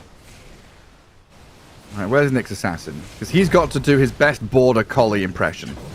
Yeah, Herd all the sheep together. You know, herd the sheep together and then they're ready to get penned by this vacuum supernova. Yeah, he needs to be... he needs to be pulling some magic on this Nyx Assassin. I don't know how, but he needs to get close to, like, Shaker and set up the kill on him. And then they need to burst him. Like, it's not a one-man job. They need to orchestrate this, like you said earlier. It's the whole symphony coming. Need your Tiny. Naga Siren with the Bloodthorn as well. But One Win, they're not giving up. They're playing close to each other. They understand the only way they can lose this game is by going alone. Just don't die to Nyx. Yeah, just stay together, play together, and they're gonna smoke and go in now, looking for a good start to the fight. Nyx and Tiny are not in the Dire base. Yeah. This is like the worst timing for Liga and they the have a best ward? timing for They One don't. Win. They're looking for vision, but they don't really have deep vision here, so they can't see the Phoenix. They're gonna see the Naga. Hello! The Echo Slam into Glimmer Cape. Alright, Naga. Alright for now. Echoes you, runs away, refuses to elaborate. Naga was shook. I showed you my Echo, please respond. Doom? Oh, he sees a Tiny there. BKB's up from One Win. Reset button. Doom the Tiny, forcing him to be sent back to Fountain. That's one ulti from either of these Refresher boys. They still have their second ultis. Now Cherry Jr. Oh, yeah, again, a jump in. Shows himself. And he'll Wind Waker away from the ensnare. Morphling facing off against the Naga Siren. Liga hemmed in their base right now. All the waves converging towards the Dire side. One in a commanding position. Monkushi able just to stand there on the enemy high ground, not really too afraid of anything. Could be a moment though for them to take a fight. Refreshers on cool or ulti on cooldown. It's just like starting on the Morphling's kind of hard. Now he's BKB'd though. That's a timing you can maybe turn around on. BKB expiring. They see the Earthshaker, the vacuum, the wall, the avalanche, and the combo. It's perfect. They've got a kill on the Shadow Shaman. The Earthshaker is still surviving, barely slipping away from danger. I can't believe they didn't get more from that. Oh my god, the Shaker. What? That is crazy, man. How did he live there? Actually didn't even see. There's so many things going down at the same time. Morphling slips away, but expected that much. But that Shaker. How? Again, it's just like perfect from Liga, and they just don't have enough. How concerning is it though that they used 2 ultis before the fight, and they used the BKB on Morphling essentially before the fight, and still Liga don't really win? It's just a support for a support? Yeah, I don't know. This is a wild game. Maybe now they can kill a Clockwork? Fishman is pretty tanky though. He's got the battery talent. He's going off. He's got this tiny trapped in the cogs. Another song into vacuum. Sunray's on them, but it's retreat time from Liga now. They're going to get chased down to the ends of the earth. Makushi's in tiny mode, chases Mirage, gets them down to half HP. Doom thinking about re-entering as well here as Respect gets stunned up mid-dive. Glimmers and tries to sprint off to the right-hand side, but the sentry's there and the vision's given to take down the Phoenix. Multiple buybacks from Liga now. Tiny and Nyx returning to the battlefield, but Doom jumps into the back line, sees them all as they shackle up the Tiny. Again, this disabled duration, insane from the Shadow Shaman, and GG called. I mean, it took 52 minutes, felt like it was over in 10, but Liga tap out of game 1.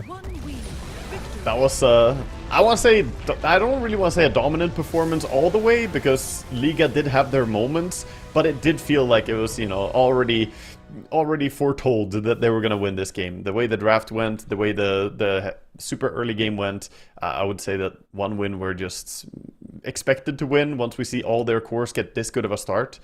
As for Liga, you know, they tried to prove this Nagasari carry to be a thing, but I'm still not sold, man. In this current patch, it's so hard to make it work. Felt like anytime she went on someone and they had BKB on, she just doesn't do any damage. She needs Bloodthorn to be able to do any damage, and that really makes it difficult.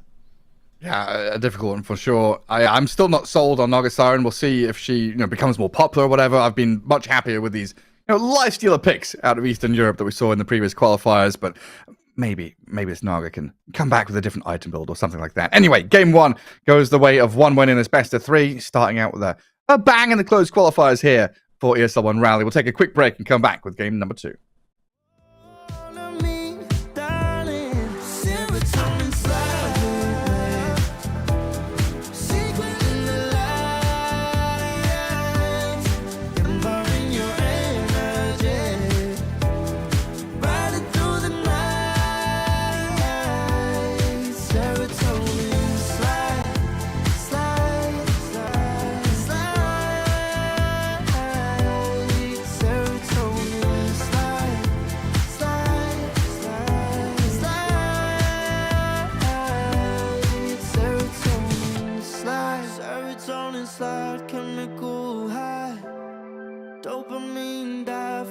Take it higher.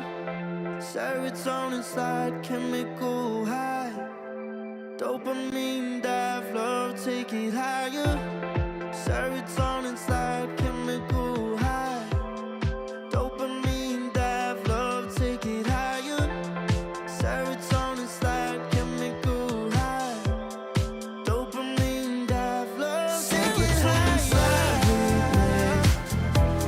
Secret in the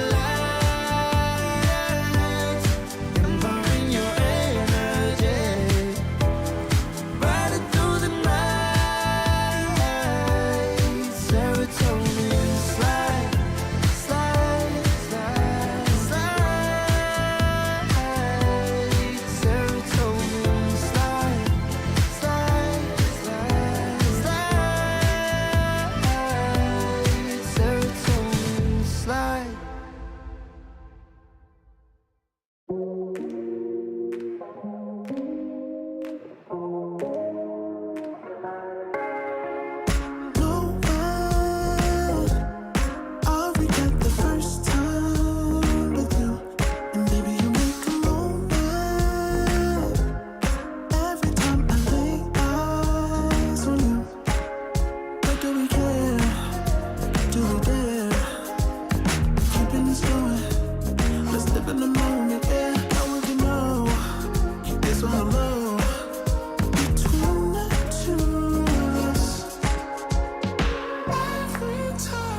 isn't enough to wish for change.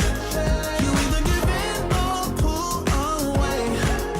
We have the will to choose our fate. Whether it's wrong or right, I'm holding on for life. For the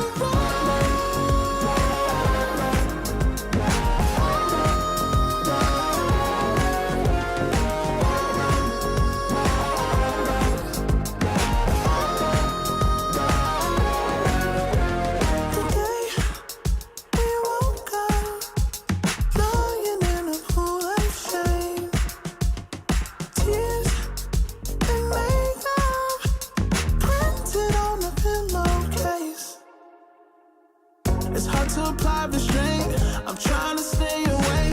It's so magnetic. Ooh, I gotta have it now. Let's keep it a private thing. I'll give you a secret name.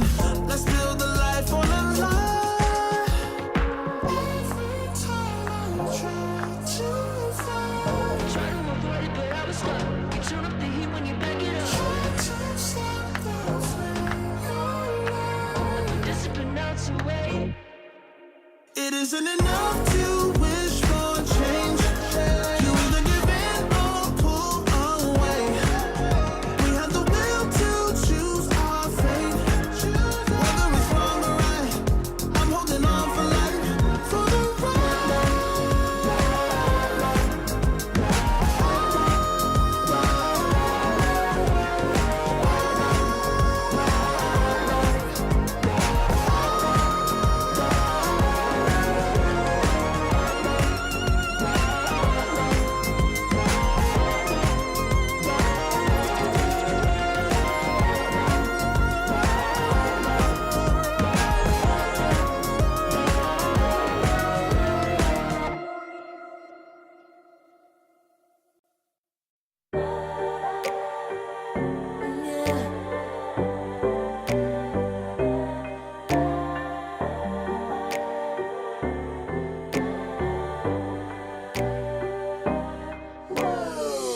Talking my, I've been working all year getting by. Looking for the high, taking all my time. Breathing in new life, feeling fine. Like I don't gotta be something society wants me to strive to be. Got my own energy. So magnetic in the spotlight. Shaping my own world with my own mind. Don't talk about me unless you alright. You gon' see I'm finna real free, protecting my energy. I gotta protect my mind. I'm breathing in new life. It's time that I realize what feels good ain't always right. Making changes, I got me a new strut. No more settling, I'm running out of good luck. Never chasing, I attract, I'm busy going up. If you see me come correct, then keep it on the book. Get it how I live it, that's the motto, how it goes. No more reaching in the distance, hit the lotto, I'm the one. Not denying myself anymore, I'm done with it. Sky is the limit, I'm living like widow. Energy, energy, energy. Feeling free, feeling free. Energy.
to feel, yeah.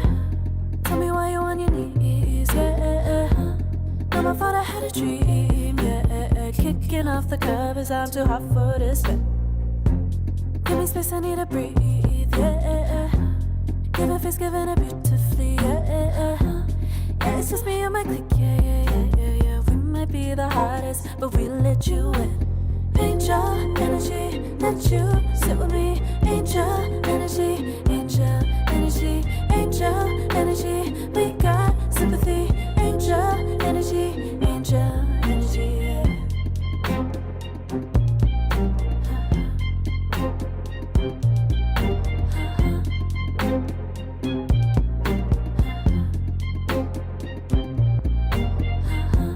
Take the time to breathe and rest. Let yourself feel the best. Feel it all so deeply, so deeply. Divine with how we be, yeah. Aligned with everything, yeah. More than a dream. Vulnerable and strong, yeah, we feel everything. Angel energy, let you sit with me. Angel energy, angel energy, angel energy. We got sympathy. Angel energy, angel energy, angel energy. Let you sit with me. Angel energy, angel energy, angel energy. We got sympathy. Angel energy, angel energy.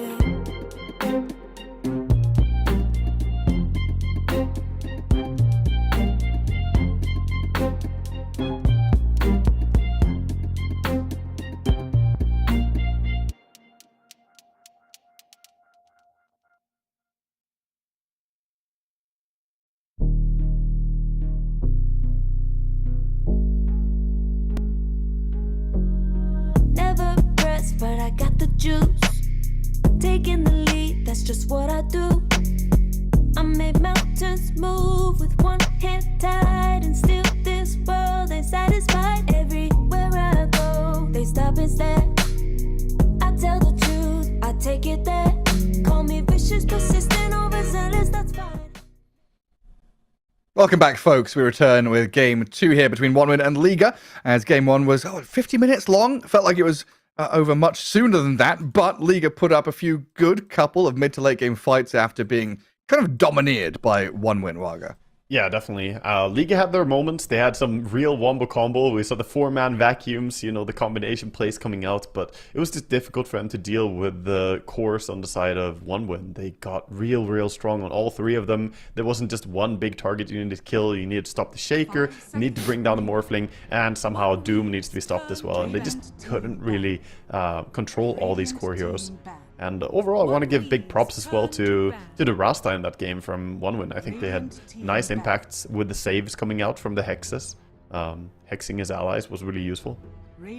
Yeah, and giving like 1 minute worth of stuns onto a 4,000 health Tiny. That Tiny would jump in, get disabled, and just be there stuck for the entire team fight, it felt like. Yeah. I mean, the stronger your cores are when you have a hero like Rasta, the more Rasta will be forgotten. Nobody is going on him, and then he gets to do those full duration shackles, and they're just devastating. You know, you think the Beastmaster Warrior is strong? Look at Shackle. Shackle is basically a better version if we're talking about disable. It's just crazy. Obviously not BKB piercing, but once you get the BKBs down, the Rasta rules supreme in that fight. And now game 2, drafts, well, at least the bans look pretty similar to game 1. Dragonite, Alchemist, Nyx gets thrown in there with a Lycan, then TA, Batrider, and Undying into a Doom first pick. Yeah, so identical stuff from OneWin. They're saying if it's not broke, why fix it? So they're going for the exact same bans into pick. So what's in there? Magnus and Gyro. Yeah, we'll see what they head towards. I think the Magnus is a big hero in the current patch. A hero that can be played on any lane. This could be carry, mid, or off lane. I think the most common...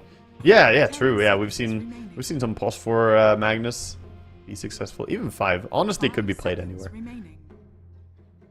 But overall, I think Magnus is a good opening pick. It also allows you to go down many different routes. It used to be like, oh, we have Magnus, we must play some Empower combo, and we need to have that Void or Juggernaut or something like that. But nowadays, you can run whatever carry, it doesn't really matter so much. It's more a bonus, it's just a little added steroids for your carry if you need it. It is, yeah. It's like laning, universal hero, displacement tool, big ultimate, lots of things Magnus brings you. Yeah. But on that topic of Empower, they do ban Lifestealer and PA, two of the kind of flavors of the month who would really benefit from Empower. Yeah, also difficult heroes for Doom to deal with. If he has to lane against them, it can be pretty difficult. But like you said, the combos with Empower is great. I think a big thing about Magnus being so strong as well is that I love his Shard currently. The Shard does so much work, extra damage. Just getting more value out of the Shockwave is really important. I mean, yeah, Lifestealer is kind of a hero we've seen used, I don't want to say to counter Doom, but there's counterplay against Doom. Like, Lifestealer late game with BKB timing kind of just waits the Doom out. Yeah. Yeah, and he's also a great hero to buy Sanjin Yasha on, so he can easily lower the duration of the Doom and be, you know, a bad target, essentially. Maybe a necessary target, but still bad. See the Clockwork come in. Clock and Magnus, really good BKB piercing disables coming out. That is what they were lacking a little bit in the previous game. They didn't have a way to stop the Doom and, you know, prevent him from playing his game. 5 seconds remaining. They had great combinations, but basically everything Liga drafted in the previous game was countered by one item, and that's BKB. They just pressed it, and then what? Like, Nyx doesn't do anything. Tiny, you know, does something, but not that much. And, like I said in the game, Naga relied on the Bloodthorn damage, otherwise she didn't really kill anyone. I'm thinking, like, one win still has that 18th pick, right? The 4th pick? Yes. Yeah. Last pick of this section. Mm-hmm. So League. So I was looking at this Clockwork and thinking, right, Clockwork sets you up for range carries. Are we going to see, you know, them go for Morphling or something like that? It's like, you're going to have to pick it in a weird, like, out of phase part of the draft. 10 seconds remaining. See what their options are. Yeah, I like the option for Liga to go towards some range carry, but they were the ones to ban out the Morphling as well, respecting, you know, Munkushi from the previous game. Obviously, it's super comfort hero for him. You don't want to have a repeat. Disruptor comes in as well, a little bit of catch. Always a good hero against Magnus and Clockwork if they try and get away with a skewer or a hookshot. Disruptor can bring them back in. And nice with the Doom and Gyro as well. Just give them a target, let them munch on him. Yeah. Disruptor's so good at getting the +1. Like, you Doom one hero, you know, homing missile another, you get a third with the glimpse. Lots of ways for one win to keep chasing and catching. And while Disruptor is not really a Rubik by any means, like, he's still pretty good against Magnus initiations. If you're quick with the ulti, you can stop him from skewering away. Maybe he blinks in, RPs your team, and then you just silence him. If he doesn't have a BKB, then that could be the end of the initiation. Radiant team. Yeah, good little combo break. Ooh. Murta coming in. I mean, usually this is just support here. Like, Clockwork Murta, that's the support, but I would love a world where this is the carry Murta coming in. Do a Murta Clockwork lane. It's actually absurdly strong together. Since if Clockwork traps people in the cogs, then you put down the calling, it takes away attack speed. Makes it really hard to get out of the cogs. And of course, tons of damage. One Wee's turn to pick. It's gonna be a Razor though, coming in.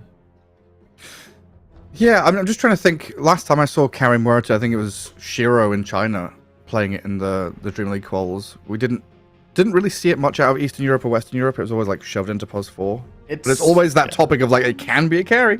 Yeah, it's faded basically. It's gone. Like, carry Murta is not really that played. The only way that we see it played nowadays is with Io, usually. Io Murta can steroid up her farm enough that she can keep up with pace with some of the popular carries. Otherwise, she kind of farms a little bit too slowly. And Murta is very weak until she isn't. That's basically how the hero functions. Early game, she doesn't really do that much, but with a lot of items, she is an insane late gamer. Yeah, I mean, the reason position 4 Muerta still scales into like Gleipnir and Hurricane Pike and stuff like that, right? And BKB. Yeah, we commonly see the transition from POS 4 to POS 1, basically. Yeah. See supports taking over. This is also why it feels good. If this is a carry Razor coming out, that's fine. Because, well, he's not the strongest ultra late game carry. You do have both Magnus and Murta to kind of pick up the slack. And then Razor, kind of a hero to contend with the Gyro, right? Yeah. Just run at him, put Link on him, makes life difficult for the Gyro to do damage. It's the hard counter. It's very common. One of the favorite heroes for Razor to run at, I think, is Gyrocopter. You can also go for something like Razor into Trolls or whatever. Is always nice, but that hero is not as popular anymore. 10 seconds remaining. I wonder with this Monkey King pickup, Munkushi plays a really good Monkey King. I wonder if they have any thoughts about swapping out and not being Gyrocopter. Put Gyrocopter as support, and that way have baited out the Razor. It is Fishman, right? So Yeah, could easily be the 5 Gyro. I think so. No, you're right. I think they may have forced a reaction by Liga, and now Monkey King against Razor. Obviously, it's not a fun lane if you were to play it, but in carry-to-carry matchup, you're super happy. Yeah, like, that's completely fine. You just drop the Wukong's command. If he wants to static link you, he has to pay for it. Stand in the clones, see how that feels. 5 seconds remaining. What of it? I guess Sweden Strong can also grab it. Just thinking like Doom, Gyro, Disruptor, Monkey King. Yeah, either of them, honestly. either is I mean, fine. Sweden Strong and Fishman are both very flexible support players. Sure. They're capable of doing a lot of stuff, so I think that opens up the draft a bit for one win. Liga are still Liga. banning out the support, though. They're banning the Shadow Demon. They cover their bases, right? Invoke and Shadow Demon. Remove some options. Yeah, there still could be Monkey mid, safe lane Gyro, looking for 10 seconds remaining. that last support hero. Whereas Liga team, flexible through the Magnus and the Razor. Razor both 1 and 3. Magnus, you said already, across all lanes. And Liga team have the last pick, so they're keeping this flex wide open for as long as possible. Yeah, they banned out the puck already. Makes me feel like one win, they might be considering going for some form of high mobility mid hero. Something to come in and kind of allow for their fights, because they have a great team fight on one win, but they don't have someone to start it that easily. Like, Doom would love to just see targets before he goes in and dooms. So their mid laner needs to be an initiator, basically. And there's a lot to choose from. We still have the Earth Spirit, we still have the Tiny in the mix. Good heroes are available from the mid lane. Yeah, Ember and Storm as well.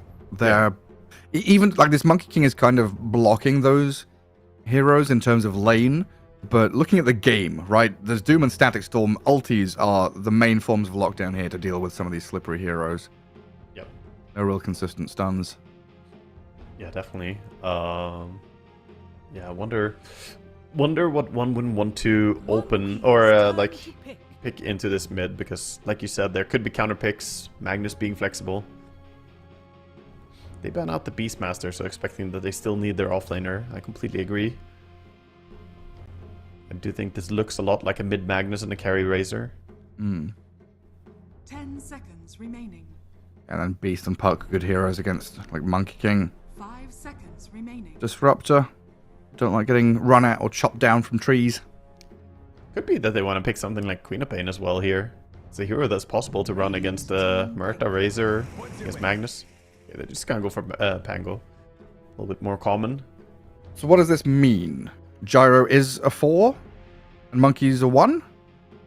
I think the Pango doesn't tell us that. I think we're still basically waiting to see who's gonna pick what. Well, Like- it means Monkey's not mid though, right? Yeah. Monkey is either one or he's playing support.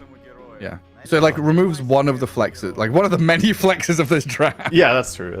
Yeah, in my head, I'm just thinking like which one is going to be the carry between Gyro and Monkey. But you're absolutely right. So now Liga have that bit of information to work with. But it's funny how Pango is one of those mid heroes that's very tough to counter necessarily. I think it's just gonna be Magnus mid though, going against the Pango, and then question is who they want to go for on the offlane. A lot of offlane heroes are already removed. We don't have Lycan, we don't have Beastmaster. It's like so wild. We have a situation where it's like my goalkeeper is my striker, and you don't know what he's going to be playing today. Mars, like Mars is decent even if it's a carry Monkey King. Mars Murta is a classic combo as well. And if it's carry Gyro, then Mars is great because you block a lot of the flak cannon damage. So I think that fits the bill, I wonder if Liga have something else they're considering to be a little bit better. They go for a Brood. Ooh. That's bold. Okay. Yeah. Alberca Brood. It's going to be against a carry monkey. Yeah. It's not an easy lane, but once you get level 6, everything changes, of course. Brood gets the ability to summon her spiders. The babies. Yeah, but until then, that lane can be tough, right? If you're going against a Disruptor monkey? That Yeah. sounds awful to be brewed into. So, I mean, it's a ballsy pick, I think, going for this. And then the other lane is Razor Clock versus Gyro Doom. That could be interesting. Like, Gyro Doom offer a lot of damage, level 1 and 2 through Scorched Earth and Rocket Barrage. But then you've got Razor Clock, who are, mighty laners in their own right. Yeah, that definitely is going to be a bit of a clash, that lane. We'll see who comes out on top. I think it comes down a lot to how efficiently they can trade hits and how they can play around the pull camps. But yeah, I wouldn't give a clear edge to either of those matchups there. But I think we both agree that Broodmother should be having a rough time in the early game here, unless they can pull some magic. And that leaves, start with a tri lane. Yeah, that's a way to get her some advantage. You do have Clockwork and Murta, which is good kill potential, so maybe they could find a kill somewhere. I feel like it's more likely they will do it top though than bottom. Maybe, we'll see. And then mid lane, Pango against Magnus. Very unlikely to have any major disasters happen in that lane, right? Yeah, it's the less exciting lane to talk about. It's just Pango Magnus. I think Magnus should be overall pulling ahead a little bit in CS in my book. Because Magnus does really lane quite well. He has a lot of stats and has a bit of a damage advantage over Pango. So Pango has to rely on the spell farming, whereas Magnus, he could put points in Shockwave and Empower, and then just have 1 point Skewer later on to pull him on the tower. And he should be out CSing quite easily. Yeah, it's like Magnus against melee hero, Magnus has advantage, but Pango doesn't play like ordinary melee heroes, right? He plays kind of from range, using his spells to shove out wave. So Pango will lose out slightly, but will still get more than another melee hero would. There's a funny thing where if you reposition Pango during his shield crash, he doesn't get to shield crash, right? So both Shockwave and Skewer, I believe, can do that. So if he times his Shockwave or Skewer to when Pango jumps, I think you can stop him from dealing damage. At least Skewer definitely does it. I think Shockwave might be doing it. Okay. Yeah, I wasn't sure, but I didn't know about Shockwave. If that does it, that's It does reposition you, and overall Pango, I'm not sure it's all repositions, but generally reposition stops his crash from working. Yeah, because you like just hit the ground immediately without actually landing and crashing. Well, bottom bounty rune. Respect. Gonna get glimpsed back past his own cogs. Raze is gonna try and slow them down, but the first blood is there for Fishman. On Respect, and the replacement gets the player that was removed from the team. Yeah, that's disruptor value right there. Getting a kill immediately. Can be very happy. We'll have to be a little bit late to the lane on Disruptor as he chooses not to TP to the lane. I'm gonna walk all the way across. Yeah, he'll be fine. Alright, Monkey King with that Disruptor. I already see a bit of harassment coming the way of Queasy. Yeah, sending him back. Straight into the Monkey King's right clicks. Good from the Brood, though, to step up and fight back a little bit.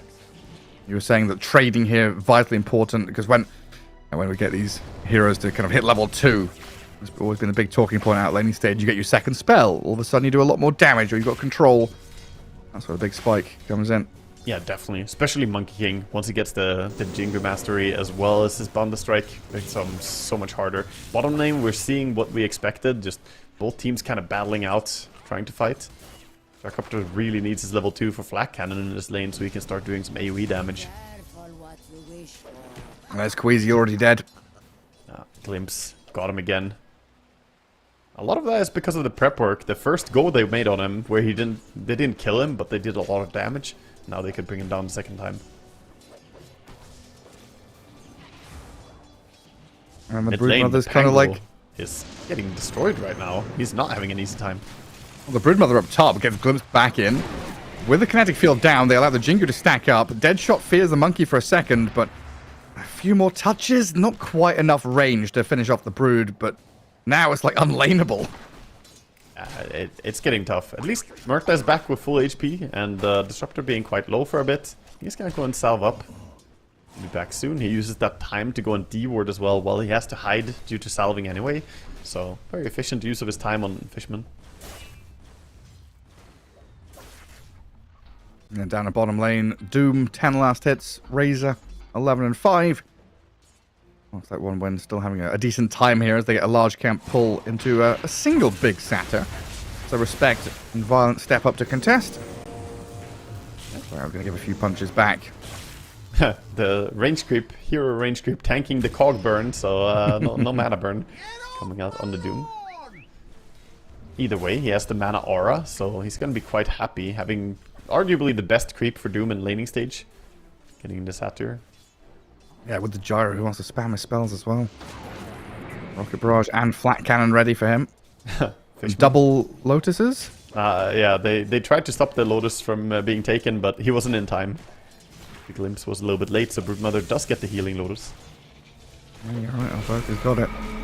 Well, they do step up here onto Queasy. Jingu stacks are coming. Allows Munkushi to punch back on the Brood, but this dead shot and the turnaround damage gets them the kill on the monkey as they chase Fishman now. A glimpse to save himself. Queasy, nothing left to give.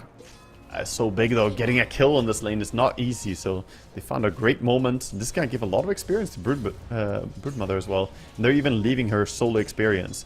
So Murta understanding that her levels don't really matter on this lane. She could stick around, but just gonna go and control Water Rune instead. Just getting Brood to try 6. and get that Broodmother to level 6. Monkey King, kind of glass cannony. Hero that does a lot of damage, but still can be susceptible just being surrounded and killed. Cheeky little play. Good dead shot from Queasy to gather up the Water Rune top as Mirage gets the bottom one. So Chira Jr. without the bottle refill, he's already losing out in his lane a little bit to the Magnus. Feeling a bit sad about the state of affairs there. But Broodmother gonna pay for her crimes on the top. Again, as she was left alone. Murta, no way to really help her offlaner. Monkey can take what he pleases. Leaves Queasy all alone up here. Have I lost you, Gareth? I don't hear you. Fishman and Munkushi continue having a good time. Already the Orb of Corrosion for the Monkey King. Pretty freaking good item against this Broodmother, who relies a lot on that insatiable hunger.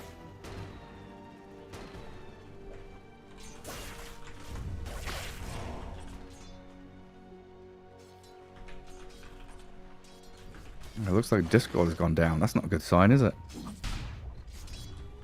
Oh, seems like we have lost Gareth for now, so I'll take over a little bit. Now we don't know who's talking. Until we haven't. Is Waga talking or am I talking? Yeah. Oh 5 minutes boy. mark is hitting for now. Pango getting pressured. Has it all gone down? The, That's the big Magnus question. Going for power treads. On mid lane, Chira Jr. is going to run back away from the Magnus. Lane, Jungling time for quite low HP on the Pango. Pango, but they're still fighting back. Pull is not going to connect. Wave is still coming in. Razor happily farming on the tower. Not going to be too easy for them to bring him down. But they're like diving. I cannot access They're bringing 4 heroes. Server. That's not good, is it? Mankushi's going to jump on the Very nice Razor. pull back there by the glimpse. One win, Doom bringing has to get numbers out of down here. The 4 Cogs heroes. helping him clear them. They Kill the even enemy both carry. They do turn to awkward try and bring down fucking- Cloud, but he had a pretty hefty wand there to stop. reach himself back up. As Queasy Just didn't choose to keep slain it down by the here. Mankushi Monkey King, coming out with No a double reaction kill. from him. I think maybe when that dive comes in on the tower, you need your mid laner to react. Either way, that gives some real strong momentum here. And this is also the power spike we usually see from Monkey Kings. A carry hero that can rotate very early to side lanes. At least that gave Broodmother some space to recover top, but only level 5. Still hasn't hit her her stride with the level 6. Gareth, are you back, my friend? Oh my god, I'm back now. Welcome back. I don't know if you were talking, but I continued kind of half casting that because Discord went completely down for me. Oh, so we were, yeah, we were both casting then. It was probably very enjoyable for our viewers. I just lost you, and I didn't know if you were here. Yeah, you stopped talking, and I was like, why is Waga not responding to me? I look over, like, oh, my Discord's fine. Maybe he's disconnected. And then my Discord went to that, like, loading thing, like reconnecting. Anyway, we had a good move from One Win down bottom. Now up top, Liga trying to play through their Magnus to try and catch out the Monkey and the Disruptor, but this Rolling Thunder, Shiro Jr. stops them in their tracks, holds them back. He thinks about the RP there, Mirage. Doesn't want to go straight onto just a solo Disruptor, though. So he gets turned on by a Monkey King and the Pango.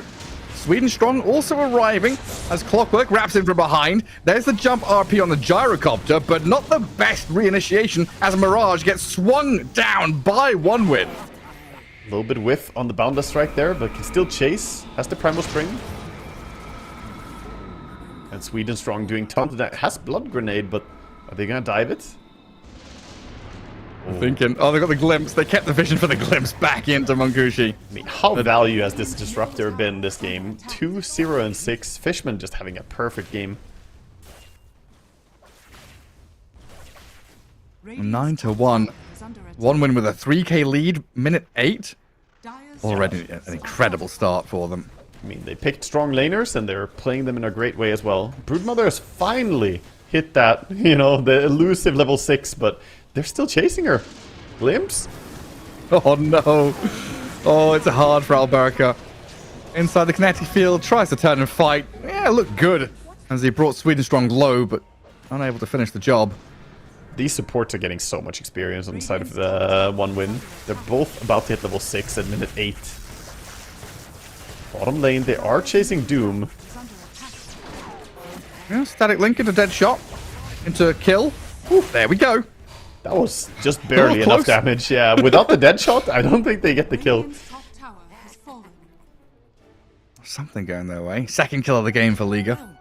Yeah. Couple of bounty runes. Losing your offlane tower this early, though, is not a great thing for them.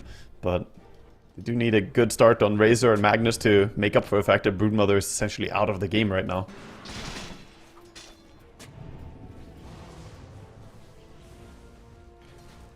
I can't remember. Trying to think of what I was trying to ask and talk about earlier on, but I guess laning phase is now breaking down. None of them, like Monkey King having Orb of Corrosion, I guess that was a cool little thing. It's normal item for Monkey King, but especially against Brood, really makes her suffer.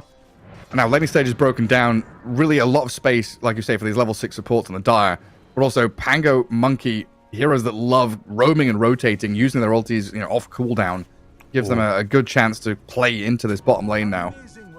This Razor could be in trouble. There's a lot of damage coming in. Level 6s all over the place. Respect, yeah, he was in position there to break the smoke and maybe tank the gank, but Razor's still getting a run at.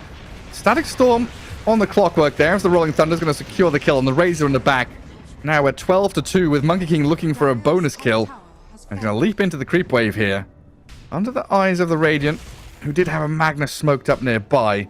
But it looks like League are going to give up on any chance of returning to that bottom lane. Yeah, he was in a good smoke break position on the Clockwork, but he didn't have vision on the fact that he did smoke break, right? Yeah. He didn't know, he did do it, but he didn't see them, so it didn't really matter in the end, and the Razor just goes down. No real contest.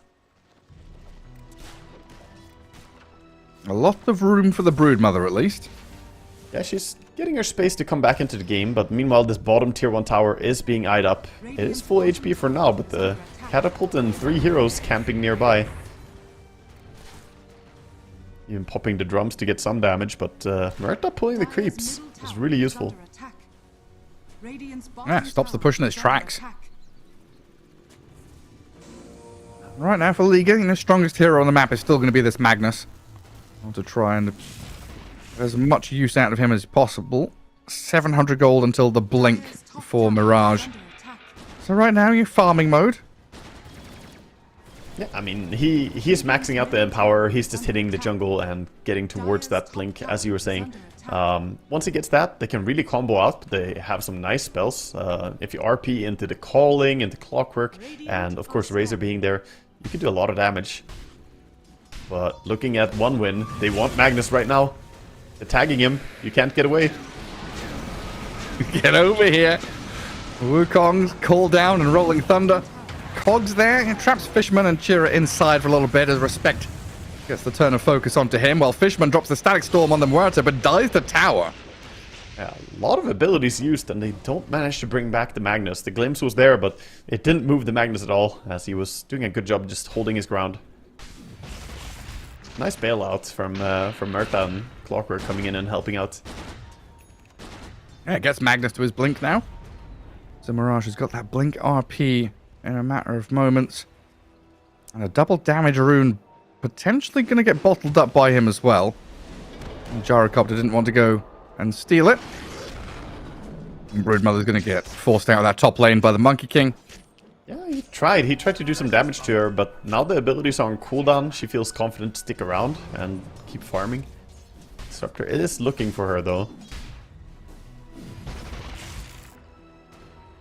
She has one defensive ward.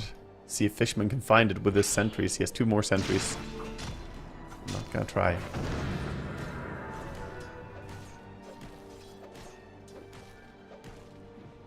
Oh, with the DD rune on Magnus, Blink Dagger ready.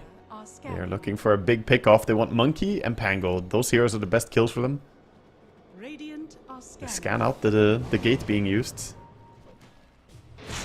Monkey King gets Blink RP'd immediately. Dragged into the calling and the Broodmother's damage. Immediate payback there from that Blink reveal. That's great. Pretty quick gank as well. And didn't waste too much time. Just up there and get a kill. Now TPing bottom. Doom on the Razor with a Static Storm to catch the Clockwork. Hold him inside the kinetic field. And get a 2-for-1 trade across the map. That's really nice for him. Opening up the map as well. Using this diffusal on Pango. A good effect. Similar to Blink timing on the Magnus, right? The Pango getting his diffu. Also so threatening in his ganks. Do you... This is maybe a weird question. But bear with me.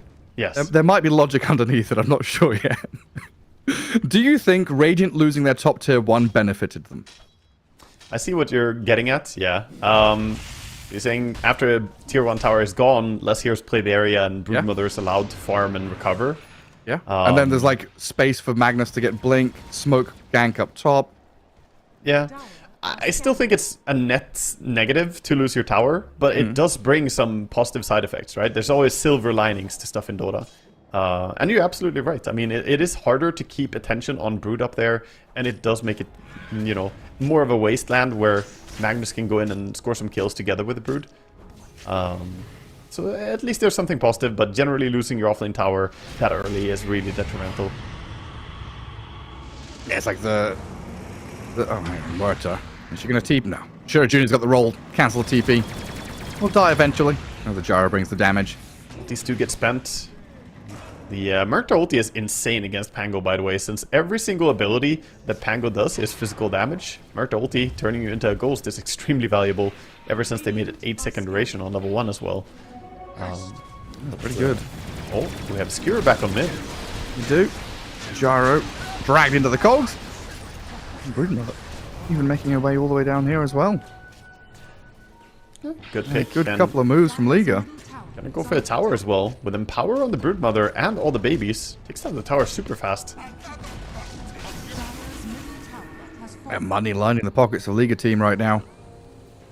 I mean, at the start of the game, if, you know, 3 minutes into the game or something, you told me that Broodmother would be the most farmed hero at min 15, I would have questioned it. But she has made an insane recovery and is actually leading the way now.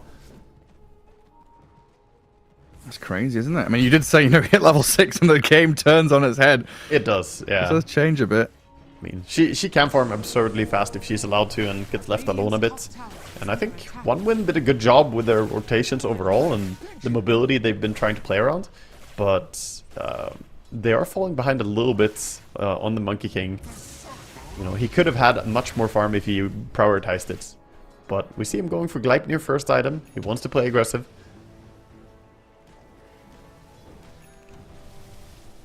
OneWin wanting to use some of these ultis, use some of these item timings. Feel the Static Storm, the Wukong's command. They do not want this Brood on the map. Stop her from scaling and accelerating, and maybe a +1 onto Queasy here. TP cancel again from the Rolling Thunder. Opens this Muerta up to death from Sweden Strong. Racer and Clock are thinking about going in here. A lot of abilities are on cooldown, but dangerous to move in. I'm clearing the wave in behind for now. Yeah, but Pango is coming. I don't know if you're strong enough for this. You have BKB on Racer, sure. But do you really want to fight into this? being cautious, backing along the edge of the map as Pango is going to be able to cut the wave. And Dire running away as well. They've got that vision over Kevin the Kobold. Sent forward to scout them out. Whose is it? Clockwork's Kobold there. And just such a valuable tool to dig him up and have him stand in front of you. I mean, they last for a very long time. Was it like 60 seconds, I think, duration on the Kobold? So dig them up. You can use them for a lot of reconnaissance. And nobody uses them for the... What's it called? The shoveling? No, the digging? Prospecting. Prospect. That's the word. Yeah. Prospecting. Prospecting for gold, Gareth. Oh. Hatch on Shot him. Disruptor. Fishman. Dead inside the cogs. His teammates trying to punch back a little bit from range. Throw a few spells at respect. But an RP catches this Pango now on the way out. Dragged right back in towards them. And Liga, making One Win pay for that little bit of mispositioning around that middle river. That's what I love to see from these Magnuses. Just going for confident one-man RPs like that. Just go on the Pango. Make sure he dies. Bring down those big kills. I think it's the, the new, let's say, call it the newer age way of playing Magnus, is that you don't need to think about getting wonderful, like, 3-man RPs. You just gotta keep farming, build up your item progression, and when you see a big kill, go for it. Just use the RP on a single guy, that's fine. It's gonna go for the Kayayasha build together with a shard, so it is that spellcaster style as well. How popular is that? Because I feel like I've not seen an awful lot of this Yashikaya. It's pretty new, but I've seen it quite a bit. In Ranked, it gets played quite a bit lately. So it hasn't been used in Pro Dota too much, but I've seen it some. The cast speed is really nice for Magnus, since he has, a lot of value to getting faster RPs, faster skewers, faster shockwave casting, and it's also more about the spell amp. Paired up with the shard, shard does so much damage, because it's 75% of the regular shockwave damage. He's going to take the shockwave damage talent on level 20 most likely as well, and then you just do a ton of damage just by spamming shockwaves. And the attack speed is pretty nice. You get Yasha for stats, Magnus being a universal hero.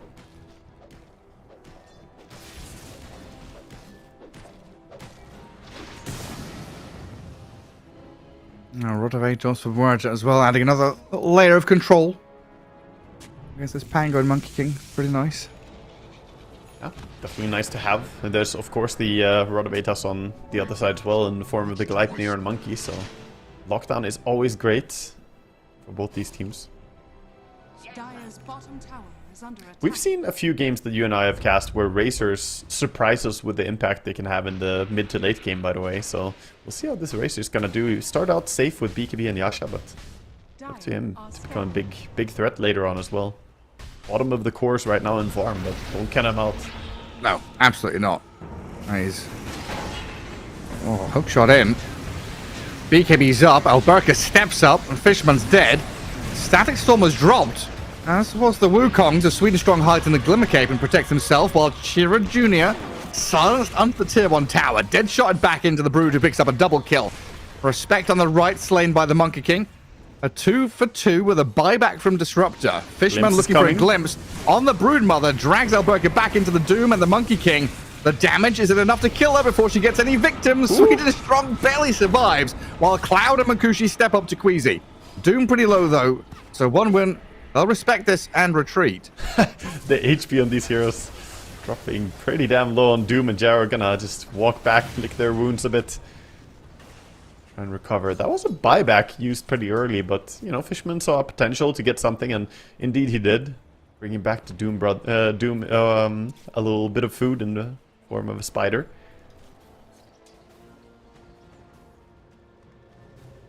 Yeah, crazy back and forth fights. I'm still thinking, like, Liga team in both of these games now have shown some pretty good resilience in terms of getting crushed, in lanes or in team fights, and still being able to punch back a bit and find something. This game was, what, 2-12 or whatever? And it looked like it was slipping away from them quickly, but they've come back in it, a bit of back and forth. One Win still the team out in front with a 4K lead, and getting the better trades overall, looking at the Brood and Magnus both dying in that fight compared to the Pango plus support, buying back, etc. Yeah, I mean, both the teams are very competitive right now and quite evenly matched at this stage of the game. So, unsurprisingly, we're gonna see some pretty intense team fights already at 20 minutes. The Kayasha is completed. Sweden strong, going for a little bit of warding. We'll see a spider immediately. Run away. Brood has that BKB and Orchids, as we saw the BKB in last fight doing quite a bit of work. She's building towards a Bloodthorn. Right, so you talked about this Razor kind of surprising us, you know, with the mid-game impact. Even like late-game scaling of Razor always catches me out. Sweden strong, going for a solo kill. Bottom, Wow. he's got it. Yeah, that's the shard. It's a ton of damage. A gyro shard, and he's got time for the rest of his team to show up. Still going to die to the Brood and the BKB, but even just forcing the BKB there after getting a kill feels pretty decent for the gyro. Oh yeah, that's great. That's really nice play by Gyrocopter, and feels good for him to get that solo kill. Push him a little bit closer towards his force staff as well. But yeah, it feels like both Razor and Brood have gone from being very clear identity heroes, where Razor is the anti-carry, you pick him against Lifestealer. Broodmother is, you know, the... Oh, hang on, is it the skewer back on Disruptor? Hookshot misses and the Doom is in with the Monkey King. Magnus now the one in danger as he's doomed up. They do get back onto Munkushi though. The Wukong expires, but the Broodmother's turned on inside the Static Storm and slain quickly while Chira Jr. just jumps over the cogs. Chasing Respect and Queasy back behind their tier 2. Because I'll never get to make my point or remember what I was talking about. Because there's action non-stop. Yeah, you were talking about how the identity of the heroes have, you know, shifted a bit. They're not just what we used to think of them. Razor used to be a very, very simplistic hero. It's like, oh, you pick him only to counter carry, but no, he can really scale quite well, even without necessarily going for some super greedy build, like going Radiant or Mjolnir or something like that. You don't need it. You can go BKB first item and still be a super strong hero come minute 40 or something. And Broodmother similarly can also grow to be quite the right clicker nowadays. Yeah, that's the scary thing, right? It's like Broodmother used to have Spiderlings at level 1. Let's be real, that was busted, owned in lane. Now it's at level 6. There's these kind of, you know, ebb and flow, little back and forth of kind of poor in lane until level 6, then stronger, can get jumped on and killed, but still, you know, with innate talents, facets, items, neutrals. A lot of these heroes that were one-trick ponies in the past all of a sudden have a lot more to give come mid to late game. Everyone has some form of scaling one way or the other. Yeah, people like Malrine and Amar have shown Razor absolutely is one of the best heroes in the game.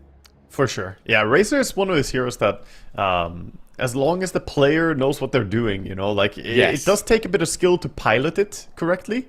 But if you do know how to use the hero, you can make anything happen with this hero. Like, from core perspective, he can be a great off-laner, mid-laner, or even carry. It all comes down to how you manage to play it out. We'll see how he's going to do in this game, though, as game is getting a little bit tricky for him. There's Shard on the Monkey King now, so he has some repositioning on Munkushi. With the Boundless Strike, of course. And it's hard to get a good static link off on Doom with his drums and face boots. You also have the Pango just jumping around. So he's struggling a little bit to find his place in team fights right now. And after the pause, it's always sad when you have a long pause and you're still dead. Magnus and the Broodmother are like, okay, twiddle our thumbs for a little bit.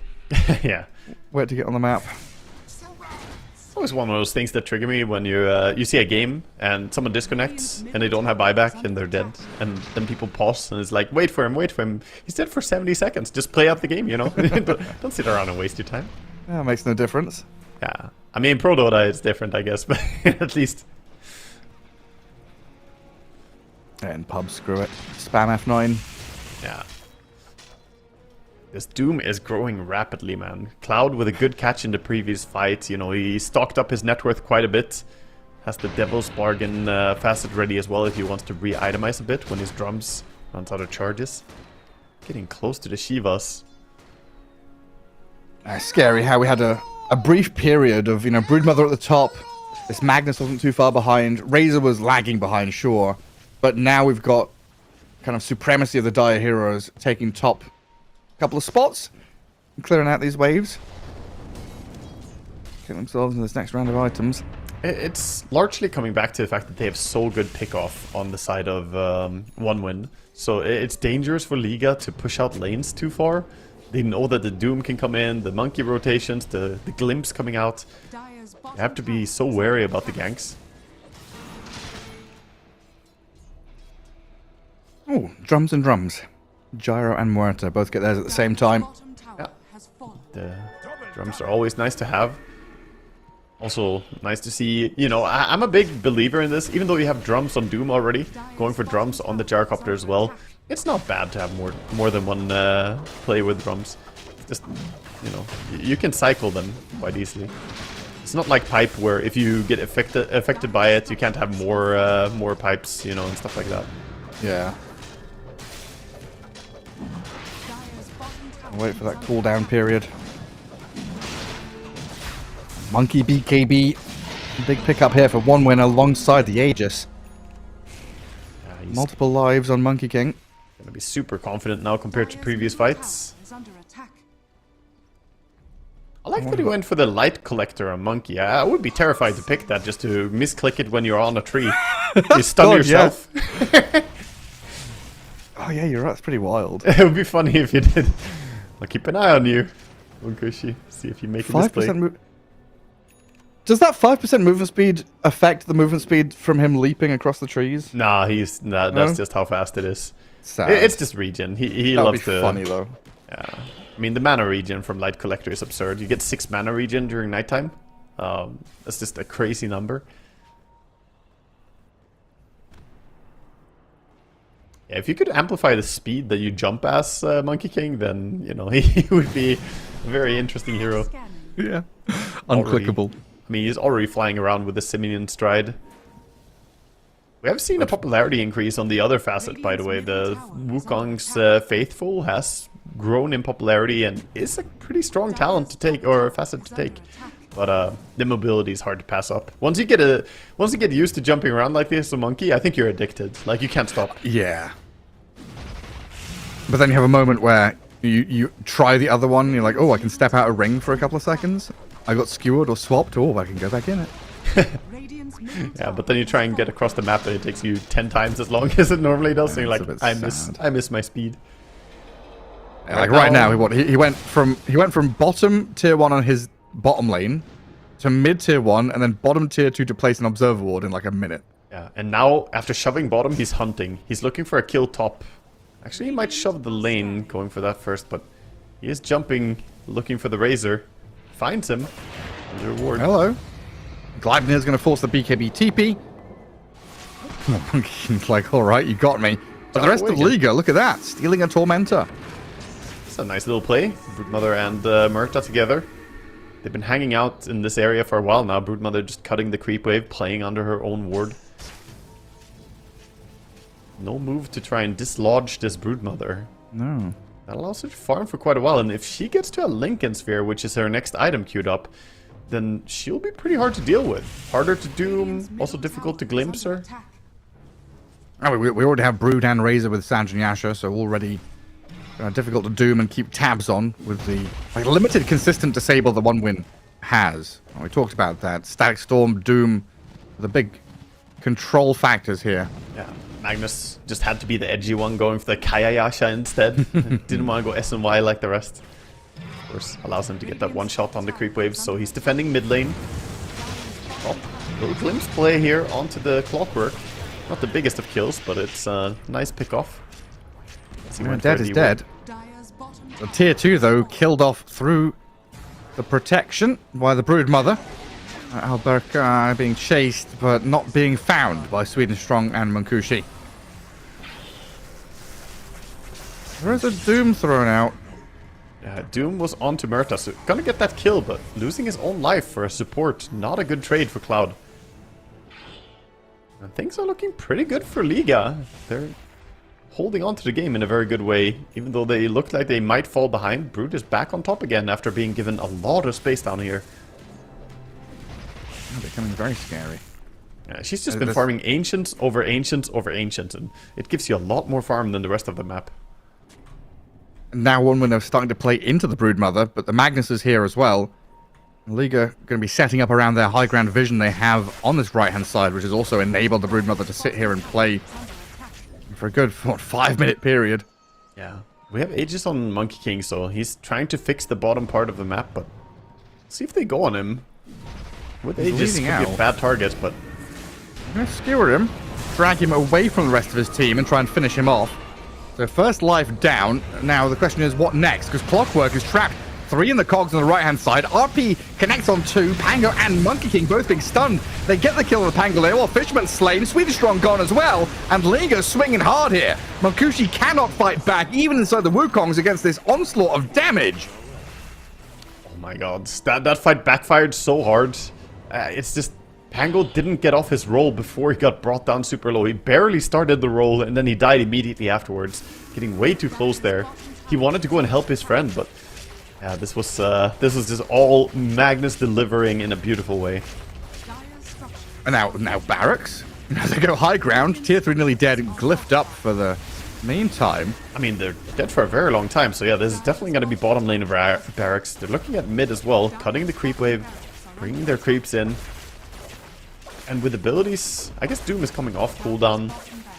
They will have enough to defend if they push high ground mid, but... Glimpse attempt onto Brood, but she has Lincolns now. Things just completely fell out of control for one win. Not getting the Pango roll off would just change the entire fight. Dire's middle tower has fallen.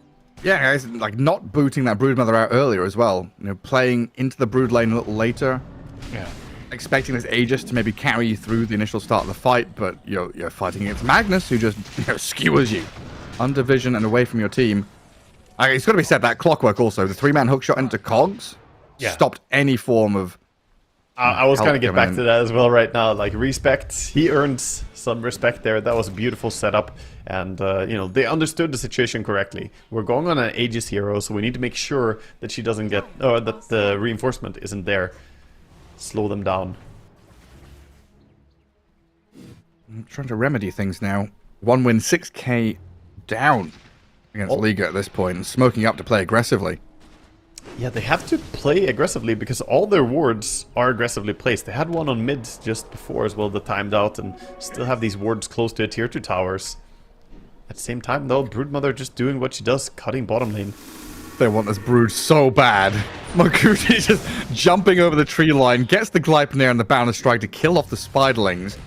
BKB TP from Alberca, and off he goes back to Fountain. Doom not quite close enough to do anything about that. They need to get, like, Basher on Pango. He has it queued up now in the quick buy. Get some control on the team. Meanwhile, Tormentor being taken again by Radiant, so they get the shard over on Murta. 4 stacks from Pierce the Veil already. Got a few kills. How quickly a game can change. Yeah. Not 3 minutes ago I was talking about how the top 3 net worth were all dire heroes. They were accelerating faster than their counterparts. One team fight swings that on its head. Turns a 4k lead to an 8k deficit. It was such an amazing team fight for them. They really set it up beautifully. But now, Liga are getting close to that big power spike for Razor as well that, we were alluding to earlier. Going later on, he has Satanic, and he almost has Refresher. He's extremely close. Once he has that, 2 Satanics, 2 BKBs, double ulti, he's going to be a real force to stop in these fights. It's going to be super difficult for him to control him. Smoke he's just so tanky. Look at him, 3,500 health. 26 armor. Yeah, difficult to go through. You're not gonna burst him, so basically it's just get Doom on him and, try and kill him, but it's not that easy when he can BKB twice and keep running away. How are you gonna prevent him just getting out? Mirage. This Magnus loves fake pumping the RP. Gotta be careful when you fake pump it if you have Kaya and Yasha, if you're not used to it. The cast point is faster than than without it, but obviously he's played his Magnus games. They saw the Pango, so on the hunt now. I should have him here. Blink RP to start it off. Shockwave on the plasma field. Add that bit of damage. Kill on the Pango, who's now dead for 70. And 10 seconds before... Yeah. Nighttime coming, so they do swap sides anyway, knowing that Roshan is going to be dire side. just taking control of the correct area to play, and right now One Win are not able to make any moves. It looks like they're just farming towards next timings. We have with the Pango working on the Basher, as I mentioned before. Doom got his Octarine core and working on a refresher next. Dire's top tower is under attack. Dire's top tower has fallen. The push is coming. They're not even waiting for ages. They're forcing people back home, and this is difficult to defend without a Pango. I don't think they can. They're TPing, but how do you stop this push? Ah, yeah, Broodmother sends her Spiderlings away from the cooldown now. The Fisherman's going to try and glimpse her back. Without a Pango, there's no real attempt on her life, so she just turns around and hits the tower again.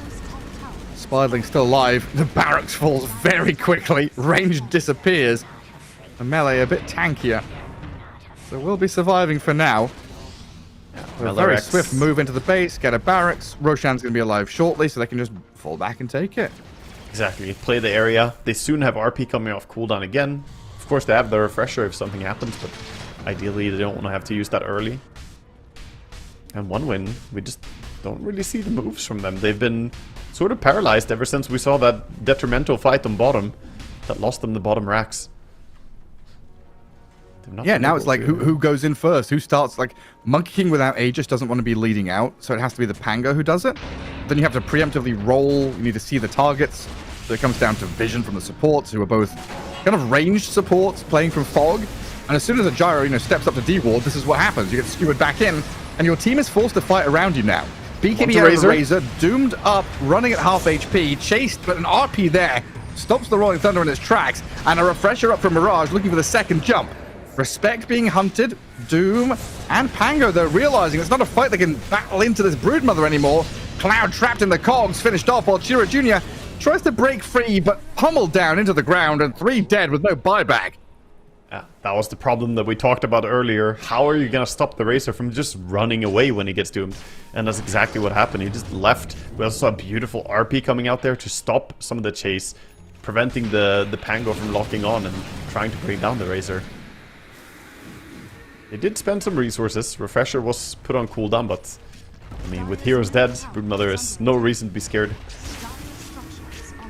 Now just go for more buildings. Her damage is absurd. Look at her auto attack damage right now.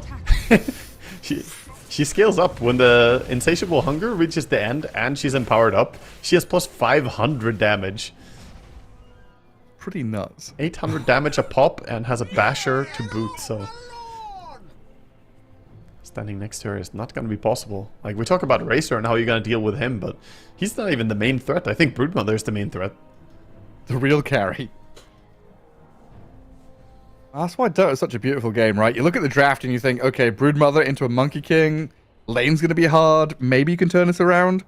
And as Broodmother has, since, I don't know, like minute 20, just run the game. Yeah. Playing through top, forcing all of that movement there, and then playing on the right-hand side, so One Winner just chasing this Broodmother around. Alberca has played it really well, and I also think that they just understand how to utilize their Broodmother in a really good way. Like you mentioned, when they cut the area where she sat on the Ancients, the rest of the team, saw a chance, okay, we can play the rest of the map, and she can just cut that area. It simplified the game a lot for them. And right now, speaking of simplifying, gonna go for an Aegis. Game is already looking extremely favored for Liga, but why not close it out with an Aegis? Yeah, use this 15k lead. Smoke Dire scan it, TPs. they've got to know what's happening. They're coming to fight this. Roshan's nearly dead. Power Rangers arriving here around the outpost, but Respect is already there with a hookshot and a cogs to hold them back. Chira Jr. sees the Razor. A glimpse on the right-hand side going to drag Clockwork in towards the Gyro, but now the Broodmother's going to arrive. Yes, the Razor's BKB doomed and running away. Chira Jr. and Cloud, they'll finally get the chase down and take him out. Broodmother, though, standing strong, turns and looks at Fishman as a tasty little morsel. Brings the Disruptor down quickly, while the rest of the team fighting past the Wukongs. Mankushi has had to run out a bit, while Queasy's Muerta surrounded now on all sides by One Win. A lot of poking and prodding here, but One Win, Chira Jr. can he escape from this? And RP's there onto the two of them, cleaving through the Brood and the Magnus. A lot of damage to contend with, as Chira Jr. and Sweden Strong both get RP'd and killed. Jam on the floor as well. I think that's like the best possible fight you could ever get there if you're one win. Like, they get the perfect takedown, getting the Razor killed, and ultimately, even if you win the fight like that, you're still not dealing with Brood. She has the Abyssal Blade now as well, still has the Aegis, you didn't kill her a single time, and finally, she got level 25 from that fight, so the base attack time talent is also online, her DPS higher than ever. Dire's middle barracks. Say goodbye to your buildings. Mid-racks? What racks? Now have many. Disappeared. And then tier 4s. Monkey King and Doom, they're going to find an opening on the Magnus. That's a good start. Monkushi and Cloud, they're there. Glimpse. Fishman trying to get a bit more, but that's allowed the Magnus to slip away back to Fountain, while the Alberca Brood still on the run. He's just going to get claimed up, or potentially not, with a BKB and a lifesteal out of his Broodmother. Alberca 1 versus 4. Inside the Wukongs, though, a different story now. First life down, but my god, this Brood can punch back. Yeah, A buyback from Fishman, and look at them. They're respecting that Broodmother's strength, falling back to their base. They want to take a fight when Magnus is not there, though. Running away doesn't feel good. On the run. Meanwhile, that was happening, by the way. Magnus TP'd out base, we saw that. He would have died to Doom, but he bought Yule's Scepter. Yule's himself towards the last few ticks, survived because of it. Oh, no way. Yeah, so he's back again.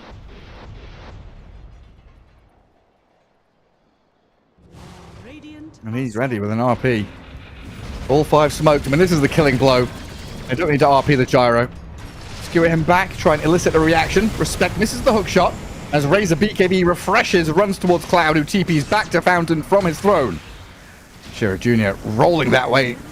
A one-way street back to your base. They'll smoke up and look for this final attempt. Throne's exposed, but the RP, it's there from Mirage. Catches the 2 supports, both of them down in the grave. And good game, well played. 1-1. We're heading to a game 3. Very nice. You did say it before the series started that these teams, they've been evenly matched, and we see it again. 1-1 to start out. Liga with a fantastic game too. I thought that might have been a difficult game for them just from the draft. The start looked pretty rough as well, losing the tier 1 tower immediately, but they did a really good job of solidifying and getting the Brood back in the game. And also, maybe you could say that one win didn't do as good as you could expect to sort of root out that Broodmother. They did have Monkey, could have chased her perhaps, but who knows. It didn't work out for them in this game. Yeah, I mean, the last time they played this year, it was 1 win, winning game 1, and then Liga won games 2 and 3. But yeah, last year it was 10-10. So if things do even out, you know, compared to 2024, there should be a 2-1 for 1 win. But yeah, never know with Dota. Such crazy things can happen. Never quite sure what the outcome is going to be. But yeah, game 3 coming up. That's what we want.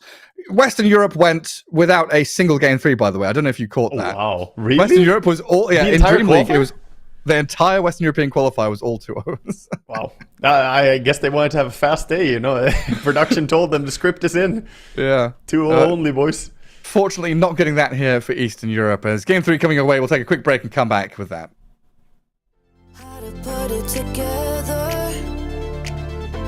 Ever since I found you, my life just got better. Better than this. Better than that. Better than anything I ever had. Better than this. Better than that. Better than anything I ever had.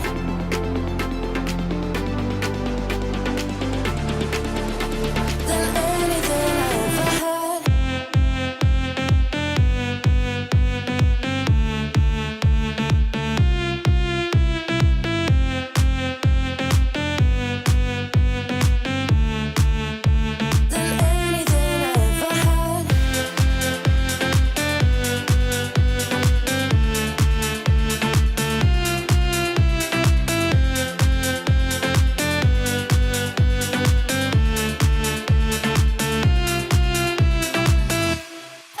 Every time I start to doubt if I'm good enough, looking straight in your blue eyes makes me feel better. Better than this. Better than that. Better than anything I ever had.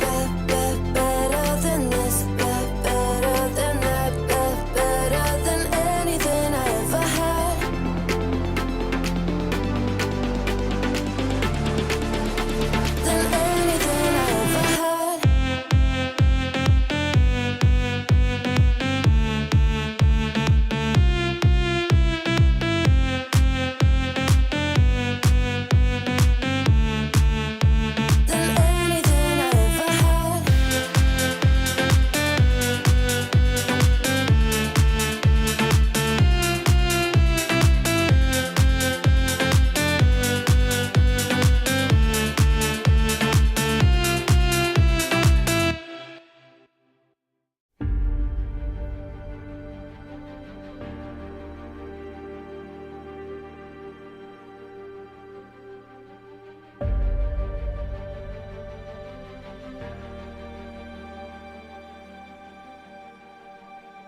I've been getting so high, I can feel it.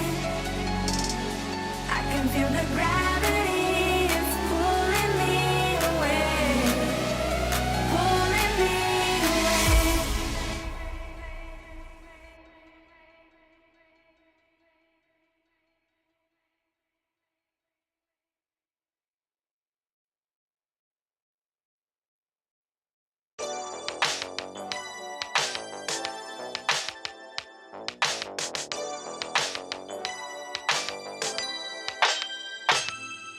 Ooh, the day that boy walked my way.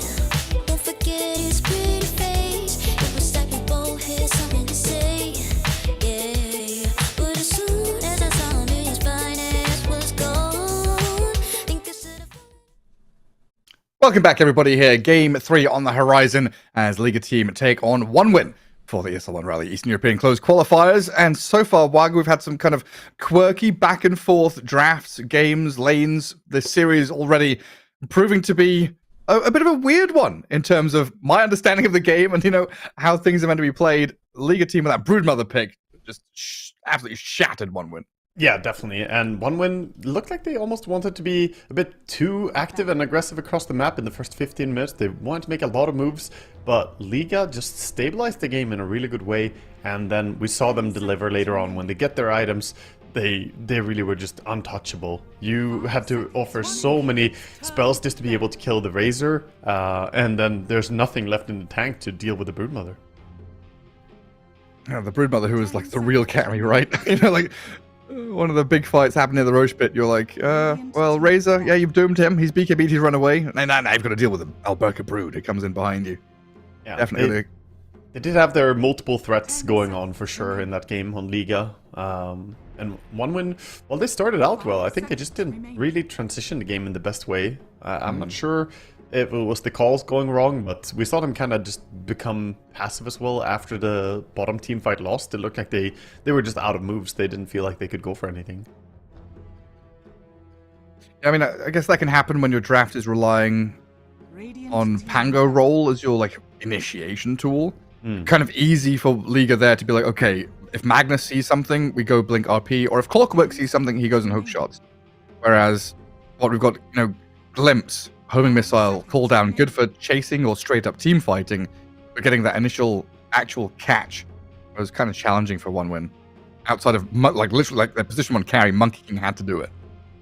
Yeah, pretty much. And it's difficult when you have Monkey have so many responsibilities. He has to hunt, he has to initiate, he has to carry. It's like he can't really keep up with all of those things. Ultimately, though, I think that one win, they still had a very strong laning stage. Just need to think about what they want to do in the game coming up here. And Liga, we'll see if Brood is going to get banned in the final first phase ban, or if they're going to slip through the Brood again. So from Liga team, this is identical so far and should be a Lycan ban. Looks like they're considering what to do now. And then TA, Batrider, Undying with the 3 bans, but you're kind of looking at that Undying being swapped for the Brood or something, maybe. Exactly, yeah. I'm considering that, maybe you want to give some respect over to what just happened here, because very common that, a team loses game 1, goes back, wins game 2, and then wants to try and do the same thing they did in game 2. So I wouldn't want to give the Broodmother away, especially when you did dominate Broodmother in lane. You did shut her down and even took the tower early. Like, all things went well for you.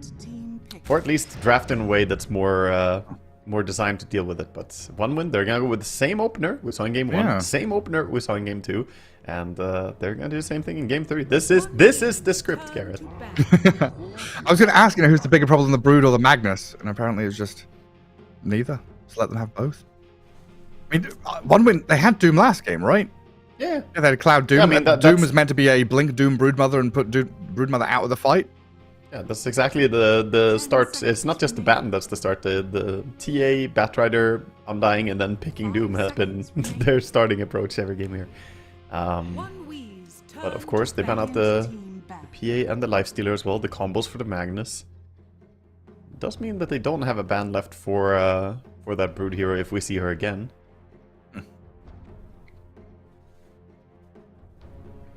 What did the Liga team ban after the Lycan? Morphling. 10 seconds. Yeah, it feels like it's time to target Munkushi. 5 seconds And remaining. then they've got that 18th pick. Morphling just has felt like the best hero in that slot. I mean, isn't their ban exactly identical as well to what they did in the previous? So, yeah, it's a rerun. So then what did we have? We had Gyro and Disruptor. We're Oh, guessing. I feel like I'm going crazy, man. Yeah, are we stuck in some Dormammu I've come to bargain loop here? What's going on? I don't know. I think Disruptor is a good pick here, Gareth. What do you think? I would prefer Fishman on a Tusk.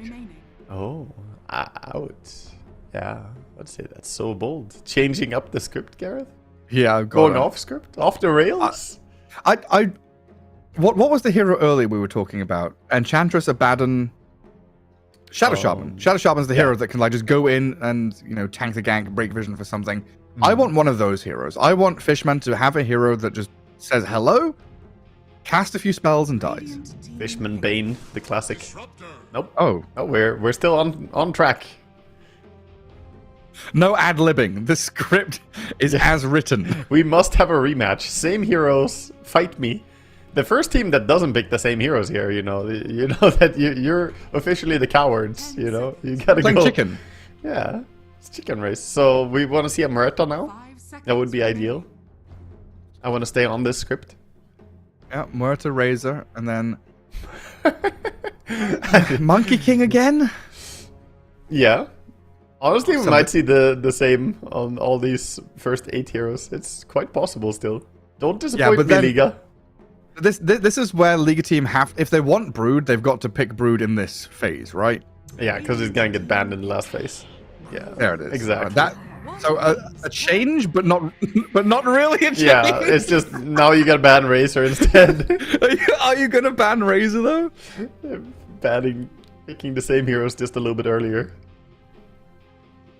When they're Monkey- shook, they're like, this wasn't part of our plan. Like, oh shit, what's going 10 on? seconds remaining. Who's better than Monkey King in this slot? I mean, Like, is there a Slark or a Terrorblade or? can you get a lot better? I think Monkey is great. They just didn't play in the correct way to shut down the Brood in the previous game. They're gonna go Bristle, okay. Yeah, Bristle is also a hero that's been overall very effective against Brood. It's a super strong lane again. You have Disruptor, Bristle. It's almost unlaneable to go up against. So yeah, this is giving them less mobility across the map, more focus on actually being a carry. Nice. 5 seconds remaining. Gives you a hero that has drive, purpose, dedication, a tanky guy that goes in and does shit, a hero to play through. And a very That's all I spiky wanted. back. A proper British accent. That's good. I wonder, do you still ban the Razor? Just because, first of all, Liga just played it, and second of all, Razor's really good against Doom and Bristle. So, and against the Gyrocopter as well. It kind of just works well against all the heroes you have on one win. Team banned. They ban out Medusa first.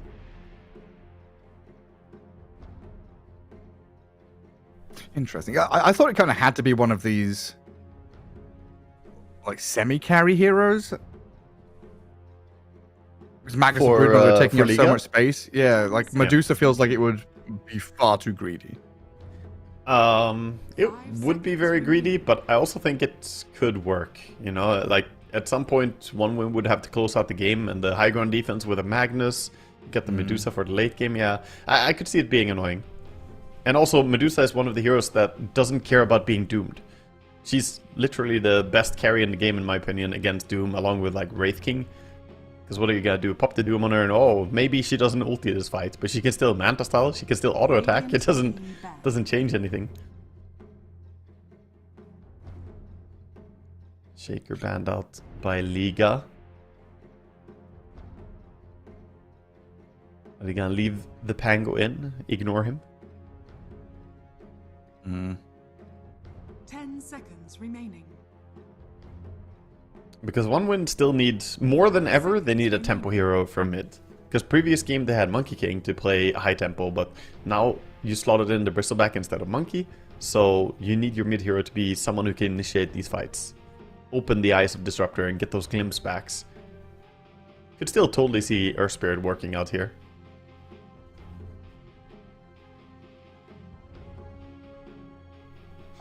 I'm really digging deep for that puck ban. Yeah. I guess Magnus is saying that he dominated lane against Pango, so he's happy playing against him again. Which makes sense. And that Pango didn't really bail them out of any of the team fights. 10 seconds remaining. The last ban from One Win. 5 seconds Get remaining. rid of the Razor boys. Yeah. Get rid of Razor and pick Tiny. So I'm gonna bet for One Win. I think Tiny works really well. Overall, can lane against the Magnus decently. Initiate on the Spiderlings. Yeah. Blink combo them. Burst them. That's good. You got Toss and Glimpse as displacement tools. Into Bristleback, who you've already said, not the most mobile of heroes, so getting gifted targets is nice. Yeah, just toss in your Bristleback on the enemy. It's always nice to throw him in as a missile. We'll see if they have a different idea, something that could work better for them.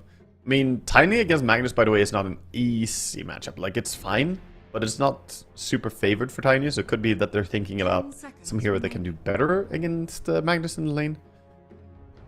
Magnus is a really strong laner. I've been hyping him up a lot, but from all I've seen, this hero does really well lately. Yeah, he just cleaves the creep wave, hits. If you're a melee here, you get hit, twice. You get attacked by shockwave. He skewers to rune control. Yeah, it's also the threat of getting pulled on the tower means that you can't go up and contest last hits as easily. And Magnus last hits is incredibly strong to begin with, so if you don't go up, then he will just dominate the farm. It's basically what happened to Pango in the last game.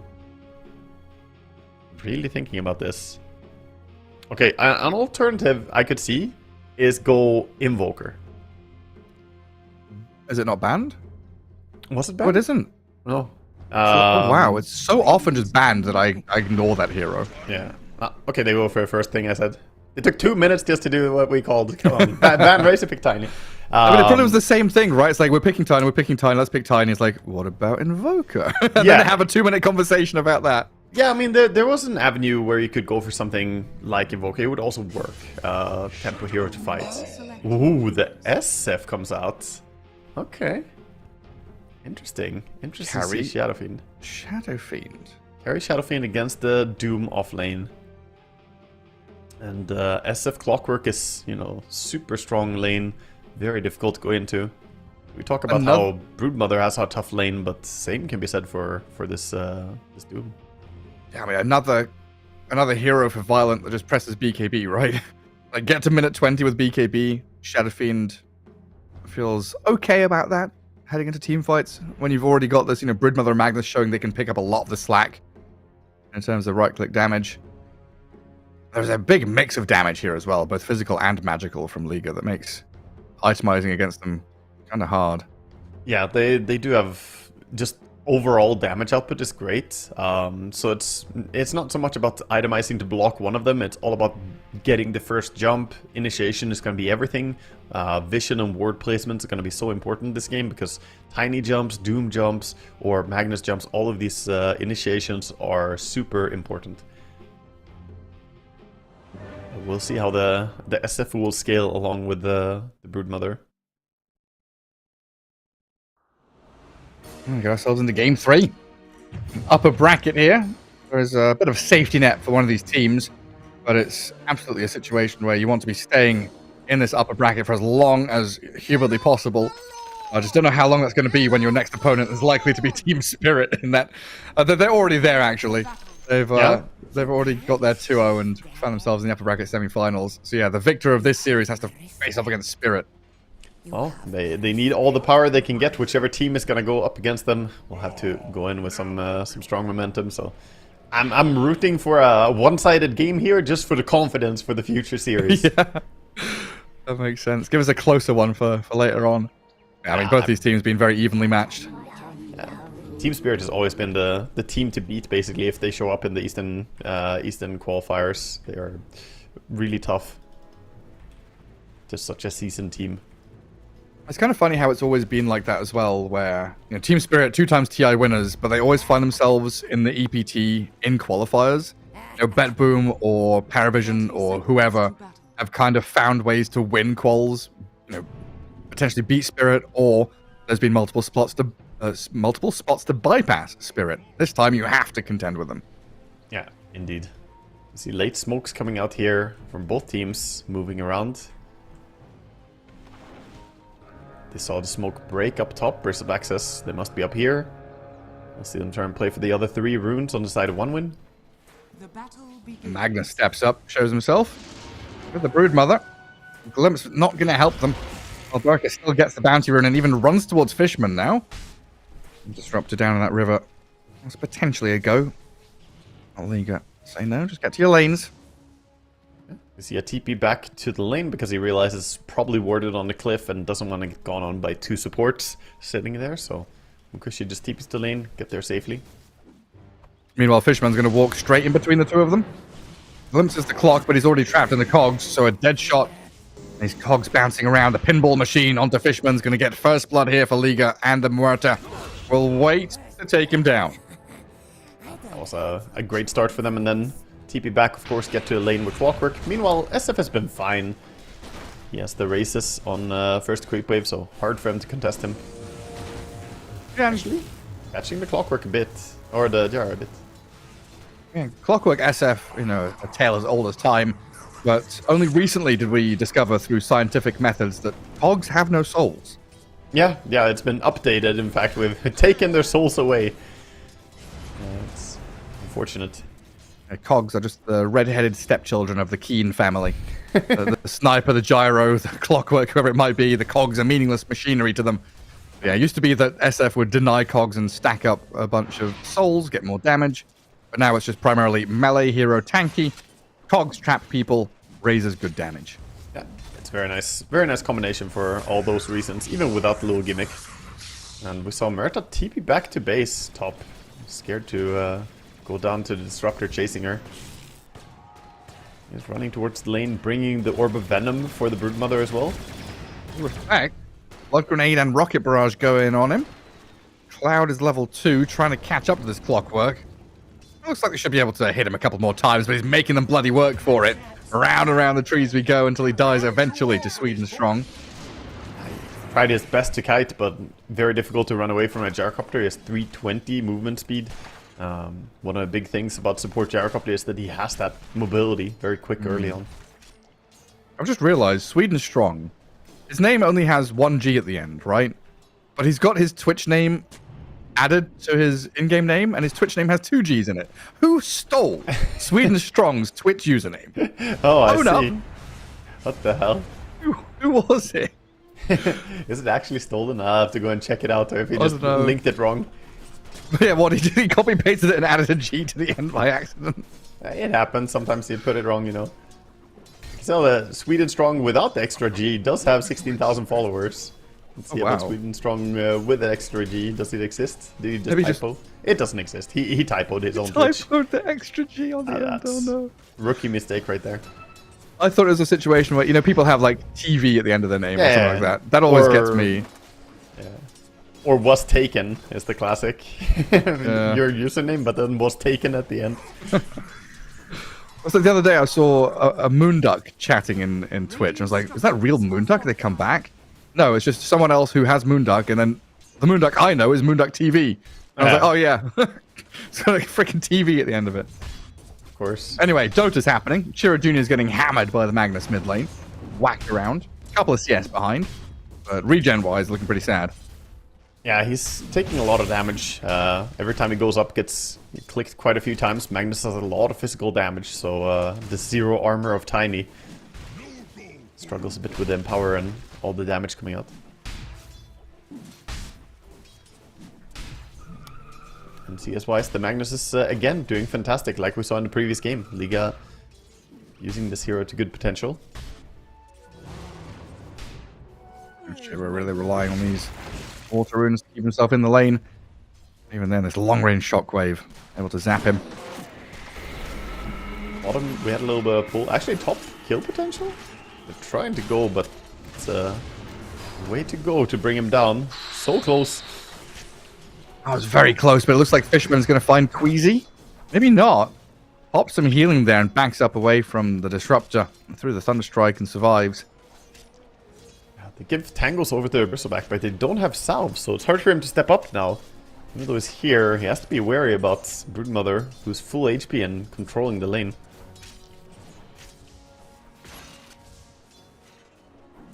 Broodmother having a happy old time now. Yeah, compared to last game, Alberca is feeling amazing. 27 CS, he's actually getting to lane this time. Okay. Dead again down bottom. Dire's structures. Doom Gyro lane bringing the pain, and even forcing Violent Shadow Fiend to dip into the trees. Radiant's Looks like courier he's made his has way arrived. around safely. Scanning. Yeah, he's rushing away, but that means he's not getting this farm and experience on the tower. And Fishman top is dying here, as Queasy and Alberca are able to zone him out of the lane with a contest on the pool not working out for one win there. So far, 3 lanes Top tower. looking very good for Liga team. Yeah, all lanes are looking quite decent for them. Of course, they're keeping up on the side of one win. They're getting decent farm as well, but Bristleback just constantly taking harassment on his lane.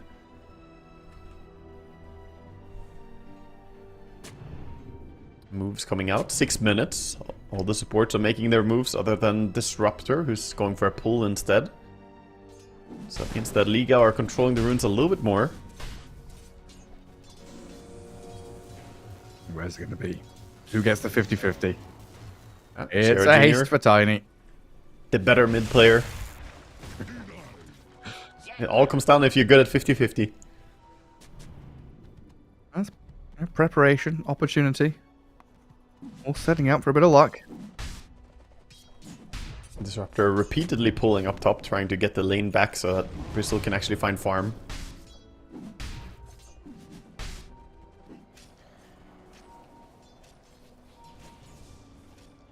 It looks like Murta just gonna go for a D ward on the gate, considering maybe going through the gate. 20 seconds for the wisdom runes now. No support making a move yet. Dive actually coming for Sweden with the haste rune. Yeah. Gyro stepped up. Tiny follows through. And with the combo there, the Shadow Fiend's going to be brought down swiftly by one win. Good move. And then Gyro immediately snaps into action to go back and get Wisdom Rune. Like Clockwork was considering going and stealing it, but the scans give the information that's not possible. Yeah, both teams staying on the field and then TPing back to get the wisdom. Under attack. You don't want to leave too early and leave your cores all exposed. Bottom with the RP. Alright. Cloud has a pretty hefty wand, but there's no surviving that. And 3 heroes chase you. A neat little play. He also RP'd him to the other side of the cogs, which meant he got pushed by the cogs again. Very nice. Top lane, again a bit of action. Calling place down to try and slowly advance. The Fishman gets the glimpse into kinetic field. Mankushi trying to stack up the quill spray and the snot here and forcing a TB out of Alberca, which is never working. Yeah, no way to Level get away 6 like Bristle. that. Bristle just whacking away. Got the seeing red. Does so much damage. He's on a warpath. Shira Jr. tossing. 3 Ponta Mirage. Pops the raindrops. Allows some good damage from Speed and Strong, who gets a D-ward as well. Both teams really trying very hard to find, a weakness in the armor here, poking at these side lanes, trying to get some moves going and finding kills. Yeah, this is very nice invasion going on. One win, stealing some farm both in the enemy safe jungle and on their triangle. Bristleback going in and taking away the big camp here. With the illusion rune on mid, they're also pressuring down on a tier 1 tower. Everything kind of crumbling a bit for Liga. Yeah, getting pushed in from all sides. Shadow Fiend and Brood, kind of covered how all three of these cores can be a bit greedy, can take up the same space when they're behind if they want to try and catch up. Very important for Liga team to hold on to their tier 1s. Like they want an extended laning stage now. Game 1, they wanted laning stage to break down as soon as possible so they could find map space. Now they're just like, come on, hold on to this. Don't get picked off, don't lose objectives. Alberca's Broodmother. Glimpse back in, the vision for Fishman. The damage out of this Bristleback and Gyrocopter. So substantial that Alberca just crumbles. No chance for any backup to arrive either. But there is a chance to go and make a move of your own. Thinking about Doom. Magnus is there. They have the RP as well. RP to do. Shockwave into RP. Respect is here. No hook shot from the Clockwork, but it looks like the Shadow Fiend offering enough damage with the raises. He doesn't have the long range one anymore. He's already used it. It's pretty speedy. Very speedy. Gets in behind the Roche pit. Raindrops pops to buy him a bit of time, but he realizes that he's living on borrowed time, while top lane, Queasy chased down with another homing missile out. And Kushi and Fishman offering the damage with the quill sprays and the final touch of the static storm. It's the Tiny. Tiny comes in and says thank you very much for a tree of them. This is overall just favoring one win.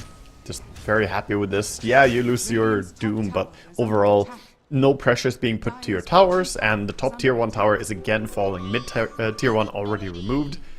They do get the rune away from Tiny. He got the minute 6 and the minute 8 runes, but finally take away some of his control. Radiant structures are fortified.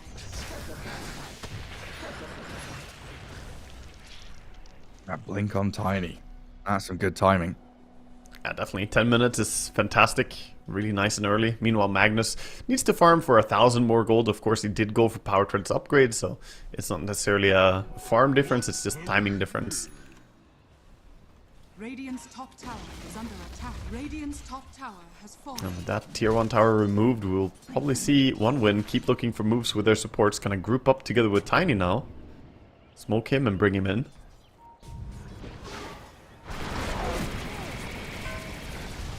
And Clockwork slain in that middle lane. This is where our map starts getting pretty small as one win pivot from top into mid. Control the enemy ancients, which was vitally important for the Broodmother to catch up in game 1. Even an attempt on this Magnus mid, he was going to stop Chira Jr. from getting any further follow through and might even be able to turn around on him. Tiny tosses the Muerta away, but the Shadow Fiend's in, raises land, and Violent with a good swap into this mid lane to get the kill. What a good TP by Violet, joining his team, realizing this is a very deep dive. The blink was committed by Tiny to go in. Finally, they get some punishment here. Dire's middle tower is under That will give some space as well for them to stabilize the side lanes. Broodmother again. After that tier 1 tower falls, maybe she can find some farm. Disruptor's looking for her. Can't really get the range for the glimpse. Slightly out of range.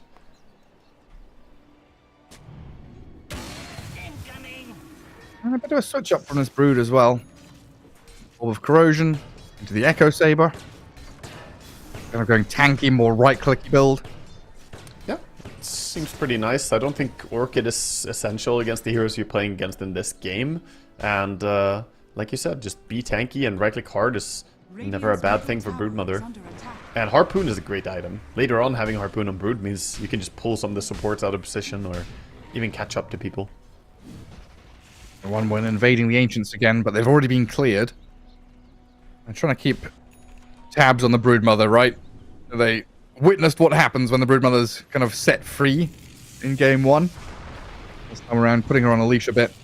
Bottom of the net worth of the cores, not allowing her to take over all that map space top. Tier 1 Dire Tower still alive as well. So they kind of sweep through here, make sure the Broodmother's not getting away with too much, and then make a smoke move down south. As Liga do the exact same thing with their move with the Magnus and the Clockwork. And Mirage and Fishman, their smokes break, passing by each other in the bottom jungle, while Shadow Fiend TPs. Fishman didn't really seem to have noticed that his smoke broke as quickly as Mirage saw it there. He just gets to safety. Move towards top now. They're eyeing up the bristle. Hook shot start, calling second. Bristleback. Oh, pretty damn tanky. Close to death. Not out just yet, though, and the rest of the team arriving to kill the supports of the Radiant team. Oh, the Broodmother trapped in the Static Storm and doomed as well. It's going to be 3 in a row for one win, as not only do they save and keep that Bristle alive, but they kill the 3 invaders as well. Oh, amazing. And what a timing to do it as well. 14 minutes. They're gonna go in and steal the Wisdom Rune here. Oh. SF is trying to defend it. They're TPing over the Magnus. They could stop the Gyrocopter now with the help of Magnus. Wasn't blink in time though. They'll get the kill afterwards, but still, he got the Wisdom Rune, so the supports are gonna be very unhappy. Alright, great spot for 1-win now. A 3k lead emerging. They've held on to this map tremendously. Like, can we just do a tier 1 tower check on this dire side? They're all pretty healthy, right? Yeah, all the towers are like above 75% HP right now. So they're feeling very good. Dire's top tower is And they can bottom with a couple of heroes, pressure into that enemy safe lane tier 1. Liga trying to do the same thing, but look at how, adamant they are. Defending this objective over and over again. Requiem from the fog. It's going to fear up the Tiny as the Shadow Fiend blinks, but Avalanche. Did he blink? No, he didn't blink. It was the Tiny blink to catch him, but then he tried to go for a Requiem, TP out, just didn't really get it. Got glimpsed by Disruptor. Got glimpsed that one. He did like a little jump, and I was like, wait. Yeah, it was a very short. It was a short glimpse, so it looked kind of funny. Shortest glimpse ever. Well, either way, Shadow Fiend dead. Hooks up bottom. Respect. It's a Centaur. That Centaur was a real homie, protecting the Doom. It's like, yeah, you killed my friend, but I'll save you, Doom. The pace at which 1-win are playing. TPing top to defend, getting kills. They do lose that top tier 1 tower eventually, so a bit of map space for Brood. But then they're straight back into this bottom jungle. Disruptor and Tiny, the death squad, tanking this Huerta. Dead again. And with the early shard as well. We see the shard on Gyrocopter doing so much damage again. This is the power spike they want to play around. Support Gyro is very, very strong right around this time. It does fall off when the Rocket Barrage doesn't really do that much damage in mid-game, late-game anymore. Yeah, but right now he's doing thousands of, actually thousands of damage. Yeah, no, seriously. If he's 1v1 against someone, he could pretty much kill anyone in the span of like 3 seconds if they stand next to a homing missile too. Yeah. And jump bottom. Broodmother caught out and doomed. Good. Jump from Chira Jr. Stepped it up to a cloud. Another kill on this Broodmother, shutting Alberca down. And this is the swap, right? The Shadow Fiend has to go play top because it's more comfortable and safer up there. Brood now has to play bottom lane. That's kind of undoing what you expect from these heroes. As they get a glimpse in the mid lane on Queasy, and that's Rocket Barrage damage. Sweden strong, shreds her.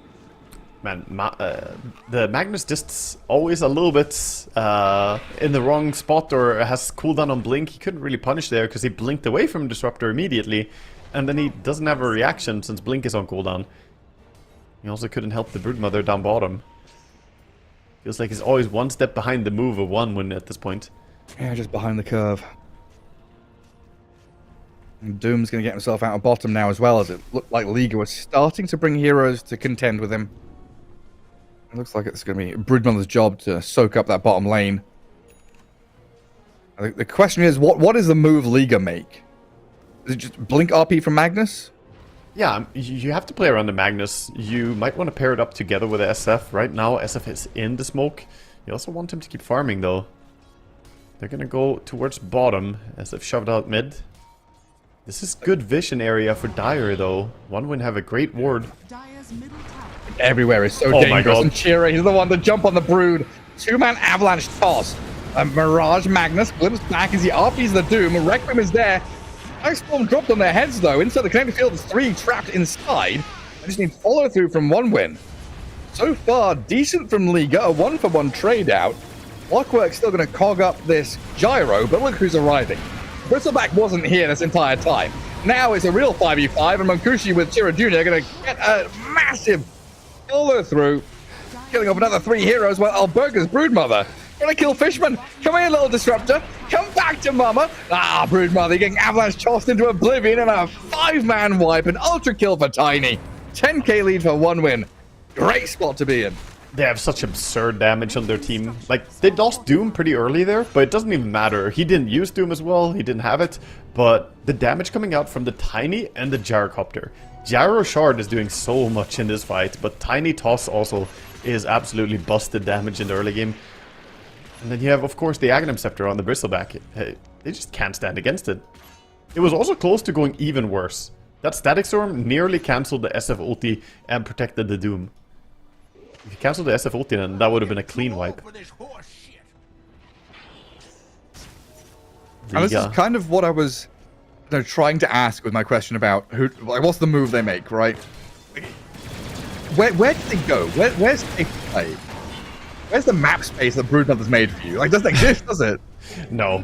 Right now, the combinations are just working out wonderful. We see another kill onto the Clockwork, but they have so many different heroes that can go for kills together now on the side of one win that you need to open up the map much bigger. If you're Liga, you need to spread out. Top lane is the right play for Magnus.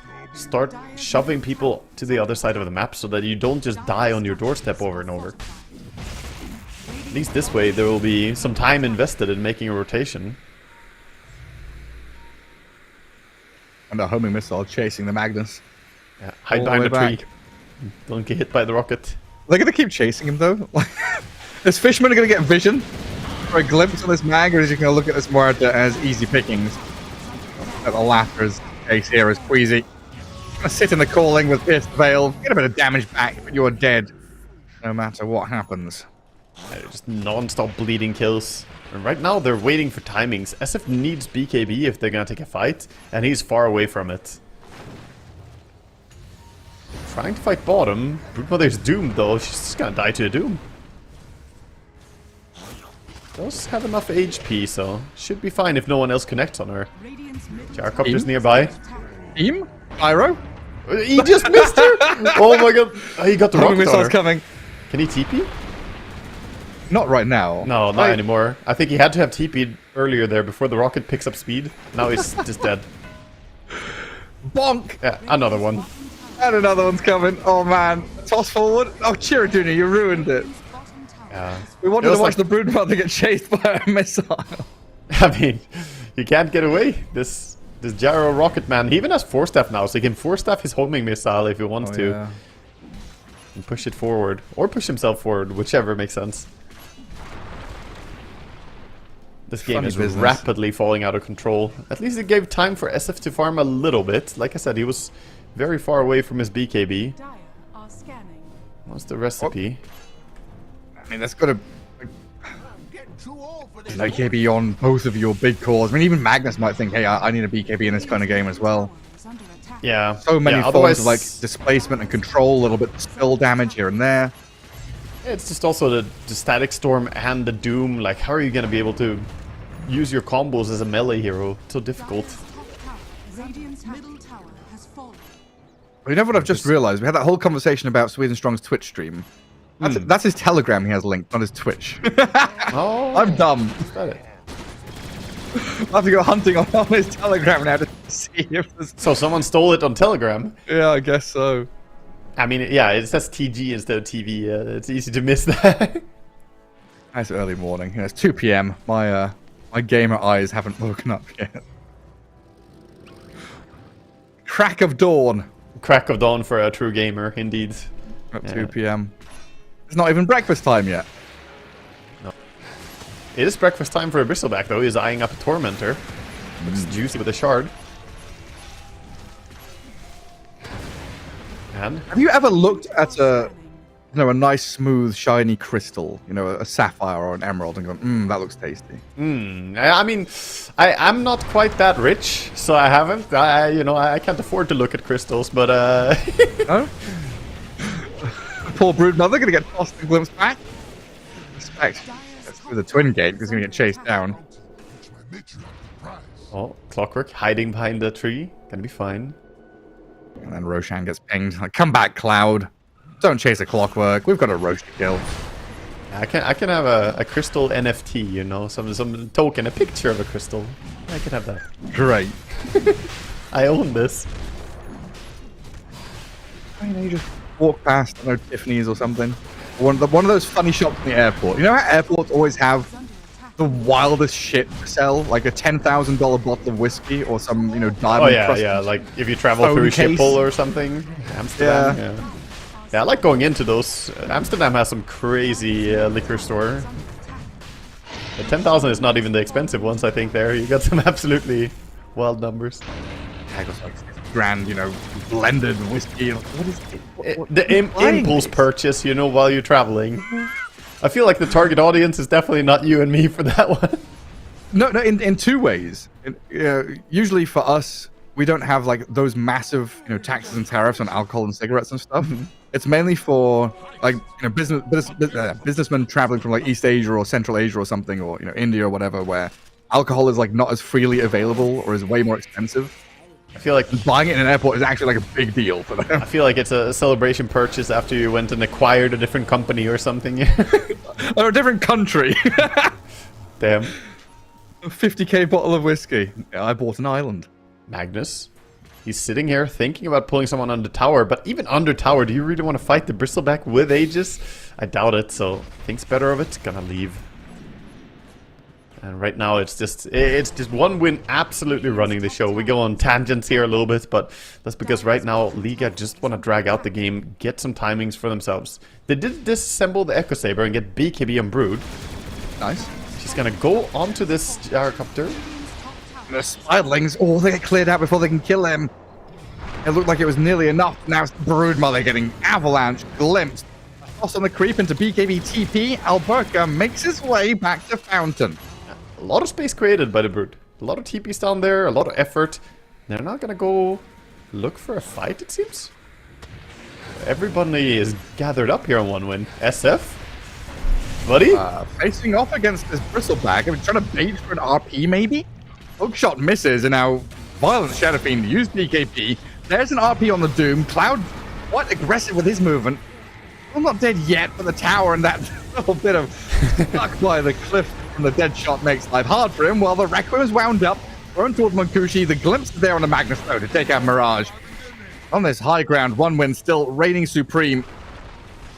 Oh, they got onto the Broodmother as well, doing some damage to her, tossing her and keeping her. Did they? There's the avalanche toss. Glimpse with in no 2 BKB. seconds. Just needs vision. Trying to shift through the trees. Oh, he's get hiding. onto this cliff top. Have they got No, vision? he has The Thunderstrike. shard. They see the disruptor this shard. Brood. He nuked him. He can nuke him in Fog of War with that. Oh, very nice. Yeah, get the extra cast range on the Thunderstrike and able to use it straight into Fog of War. Great for catching Broodmother. SF fought with his pants down, I think. His team is coming in though. They want to fight. They get one life of the Bristleback. Clockwork and Muerta now bodyguarding the Shadow Fiend as he stands there, kills Fishman, but a toss, a bit of damage. And Kushi finishes the deal. While Clockwork's being hunted by Sweden Strong's Gyro, closed off at the pass by a Doom. He hook shots to the creep wave, but the Doom will be there to take him out in the end. Fully. One more little Infernal Blade before he leaves, and that's going to be goodbye for him. Game is falling completely out of control. Has been doing so for the last 15 minutes. It's been one win making move after move. Tiny spots a Broodmother. Oh. Cooldown on the Bristleback Aghanims there, so can't quite kill him. Radiant's bottom tower is under attack. Another BKB spent, though. Yeah, I mean, that kind of spells bottom, doesn't it? Like, bottom lane, how do you defend it? SF does have BKB when it respawns, but he's missing souls. SF needs to get some new souls. Dire's top tower is under attack. Going out with the RP, seeing if they can catch anyone. Who has a BKB? Can he get it off? No? Call Cloud. 5-man move to kill the Doom. That gets them the payoff. I mean, Now they have a bit of breathing room. that's what you gotta do. When you're this far behind, use everything, get a big kill. Now at least they can, like you say, get out, farm a little bit. Radiant are I just gotta go over and steal their Wisdom Rune. And maybe he'll sit around and look for a kill as well. Someone should be coming and picking the rune. They saw it being taken. They had the Watcher. Tiny. Oh, just burst that poor Muerta. 1700 HP does not matter. Tiny quickly disposes of you. Yes, the Wisdom Rune as well. At the same time, Broodmother's being booted out of the bottom lane by the Bristleback. Got a lot of B's in that sentence, actually. Shadow Fiend's moving to play like inverted. Like when you're behind, another thing you can do right is farm enemy side of the map because it's less likely they'll be there. He's going to meet Fishman here. Static Storm and Kinetic Field probably going to force a BKB TP, but Violent, he's just being right-clicked down. The physical damage too much to handle. He has no way out. He knows he doesn't have a play. There's just no way to retreat from this situation, and with the Doom as well, solidifies his death. Radiant are Did he not have tried a TP at the beginning? I feel like maybe if he immediately went for it, but he was looking for a kill at first, and that's the problem. Like, I respect it though. You gotta try for something or you just lose. He tried for the kill, and then he realized like, oh no, now it's too late to leave.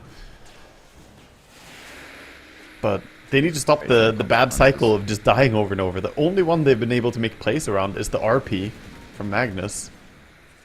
Dire are scanning. This Shadow Fiend's not had a game at all. I like his quick buy though. Have you seen the SF's quick buy? No, what's in it? It just looks a bit funny. He wants to go fast. First, He does, First yeah. dateless, and then he's got a speed up boy.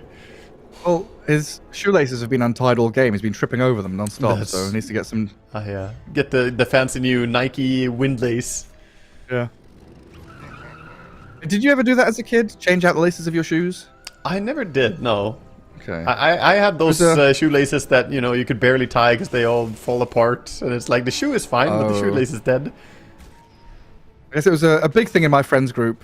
I guess it was like a punk pop, you know. The colored ones, or like just... Yeah, like we'd all have skate shoes or Converse or something, right? And you'd all get like funny, you know, neon green shoelaces or, you know, matching shoelaces or... I don't know, Very fancy. very, very, you know, edgy, I rebellious thing to do. I do that in Dota though. I buy a lot of windlaces, so I change my shoelaces a lot in Dota, you know. Okay, Yeah. that's fair. In particular on Bounty Hunter, that's the windlace hero. He needs fancy ones all the time. Yeah, tranquils and drums and Yules. Exactly. All the windlace items. Yeah, Oh, I you get want that. Solar Crest, you want drums, you want all these different iron items require some. Maybe that's what SF is queuing up 3 windlaces for, you know? He's gonna make a complete switch. Time to pivot. The Bristleback is going to get absolutely enormous soon as he is going for a butterfly? Radiant's Huh. top tower is under Kushi attack. with an interesting item build. The AC and then butterfly. Wow, yeah. I mean, they do mostly have right clicks on Radiant, so... We'll give him a lot of damage and survivability, I guess. Radiant's top barracks I guess when you've got Static Storm and Doom, you're kind of limiting the spells and spell damage that your enemies can use against you. The only thing left is physical. It's also one of those purchases you can make when you're 20,000 gold ahead, because this is a 21,000 gold lead right now, so you can kind of purchase your favorite item, you know. You really like MKB, buy an MKB, I don't know. Do what you want. This map has been very small for Liga for a very long time now, though. A 22k lead is... They're gonna go what for am I gonna their take away from it. annual gank. Let's go. The rotation with the smoke. It's the RP time. Who gets the DD rune? Oh, it's the Shadow Fiend. Alright. But the DD rune got taken. I think that was spotted by this observer ward. I think they know exactly where they are. There's a flurry of pings around the area, right? You know, this Dire Ward has seen... Yeah, they know. And they're going there. They Seen too want to much. fight. They're running at them. And who leads out here? Gyro and Tiny on the right-hand side. Smoke breaks. Command RP. They get the jump on Sweden Strong and Kira Jr. The Static Storm's in a good place, and as the Doom's thrown in on them, there's a double damage Shadow Fiend who's just getting right-click down, though. 2-for-2 trade. A buyback from the Gyrocopter. Broodmother's a bonus kill here, though, for 1 win. Nice glimpse, pulling him back there. He thought they was safe. Not gonna get out of this. That was a good start, though. They got a nice RP, you know, but the damage is just lacking for them. They can't really stand toe-to-toe against 1 win when they're all ready. Had a good read on the situation. Brought all their heroes over. And the butterfly is complete on Bristleback, so he does have, was it 69% physical resistance and now 35% evasion as well. So good luck with your carry SF to bring down this Bristleback. It's not gonna be easy. I gotta skewer him into Fountain or something at this point. Yeah, and Fountain is, you know, not always the best place to be against a Bristleback as well. He might kill everyone else first before he dies. Dire's top tower is under attack. As bills start to stack up. Roshan time for one win. Into the pit, even without their tiny. Start whacking away at it. Quick and easy kill, no contest. They're just farming whatever they can right now. Magnus desperately working on a refresher. Still too far away though. Needs quite a bit more gold. I'm just thinking, right? So you've got like a hook shot to start, Link RP into skewer, then to drag, and then a Requiem to push, and then a dead shot to push. You got decent makings there of sending a few heroes back into Fountain. They do. I mean, it's a bit complicated to orchestrate it all, but they can definitely pull off some kidnappings. That's just gonna skewer behind the Shadow Fiend somehow. Yeah, that's also why we see exactly that would be perfect. That's why we see One Win though being so patient about going high ground. They're respecting that the high ground defense from Radiant is really strong, but it's playing the field. They keep building. In fairness, the gold lead hasn't really grown. They've been static at 21k now for the last 4 minutes, so Broodmother is finding a lot of farm on the map at least. Question is if they're ready for this Aegis push though. Oh, Skewer off the mark. Gonna have to wait 12 seconds for the next attempt. Meanwhile, Bristle is just gonna whack away at the tower. Yep, high ground vision there, protected by Fishman as well. Means you're gonna have to come back in for round 2 on it. Broodmother is pushing on the other side of the map, so you hear him limited timing basically. All the heroes are backing out. Alberca can sense the rotation coming his way now, gonna run away, edge of the map. One win back to pruning lanes.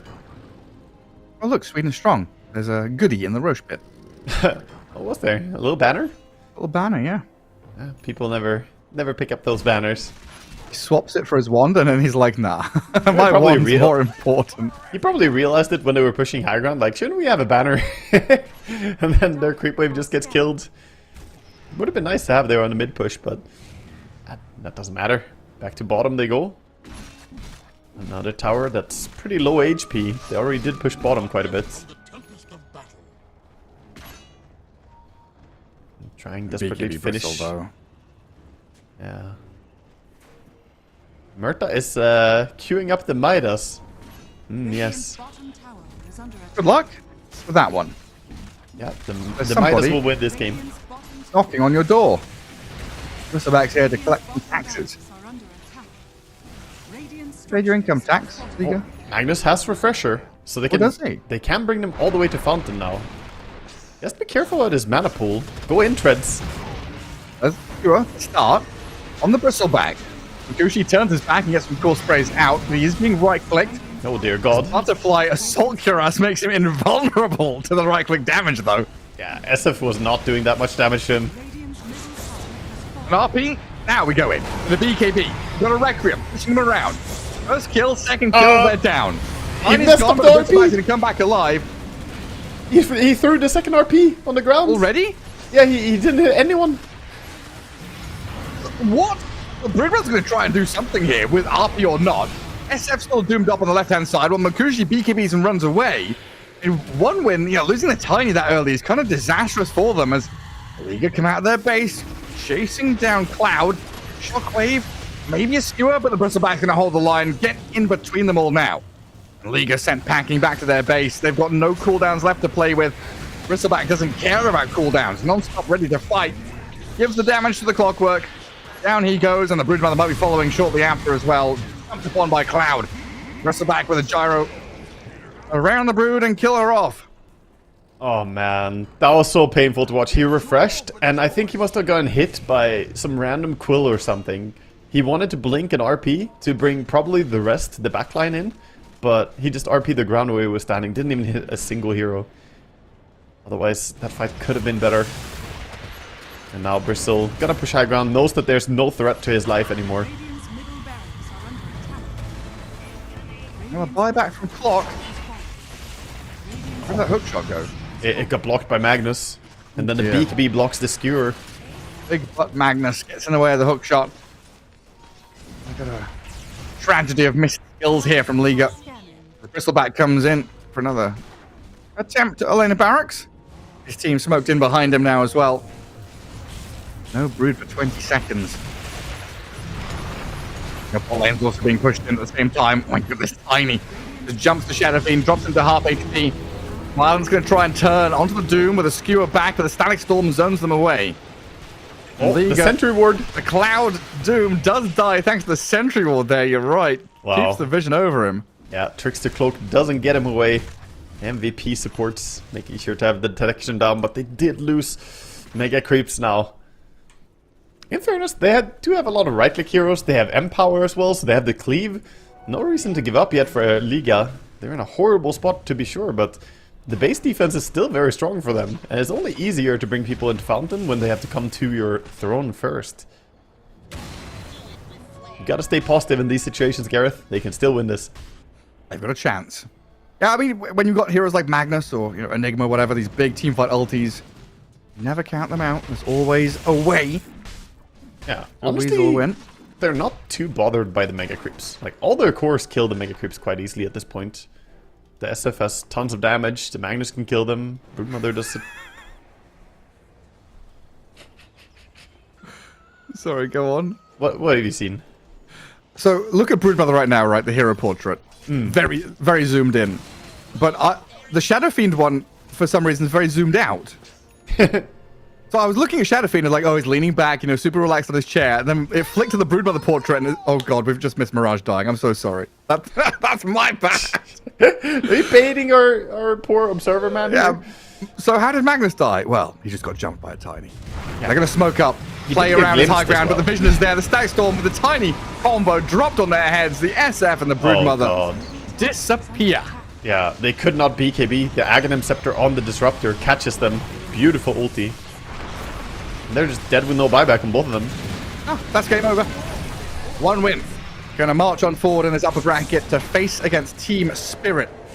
Later on down the line, as Liga do drop into the lower bracket here. The ESL One Raleigh. Those qualifiers. They put up a good fight, but ultimately one win. They played a really, really good game 3. Very, very dominant. And that's what I was hoping for, Gareth. I said, I hope that the third game here is going to be pretty dominant so they can go with some momentum into the next series. So good luck to one win moving forward. Absolutely. And I think we follow the upper bracket here. So our next series in about 30 minutes time, something like that. A bit of a break until the next one coming up.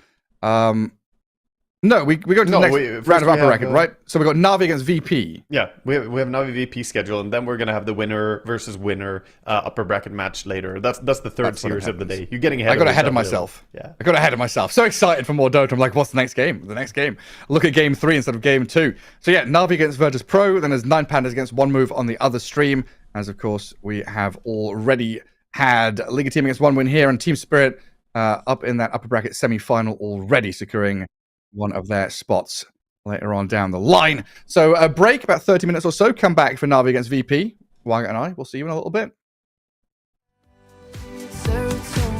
Serotonin slide, chemical high. Dopamine dive, flow, take it higher. Serotonin slide, chemical high. Dopamine dive, flow, take it higher. Serotonin slide, chemical high. Dopamine dive, love, take it higher. Serotonin slide, chemical high. Dopamine dive, love, take it higher. Secret in the lights, empowering your energy. Riding through the night.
It isn't enough to wish for change. You either give in or pull away. We have the will to choose our fate. Whether it's wrong or right, I'm holding on for life, for the ride.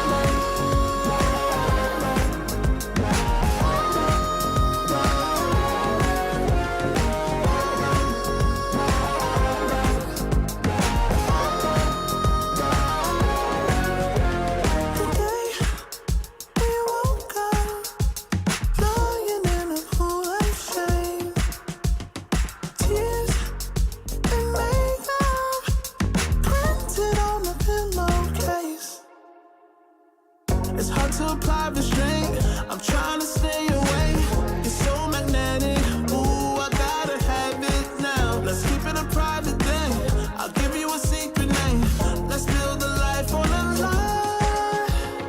Every time I try to find, Try to avoid it, but I was stuck. You turn up the heat when you back it up. try to stop the flame. Discipline melts away. It isn't enough to wish for change. You either give in or pull away. We have the will to choose our fate. Whether it's wrong or right, I'm holding on for life, for the ride.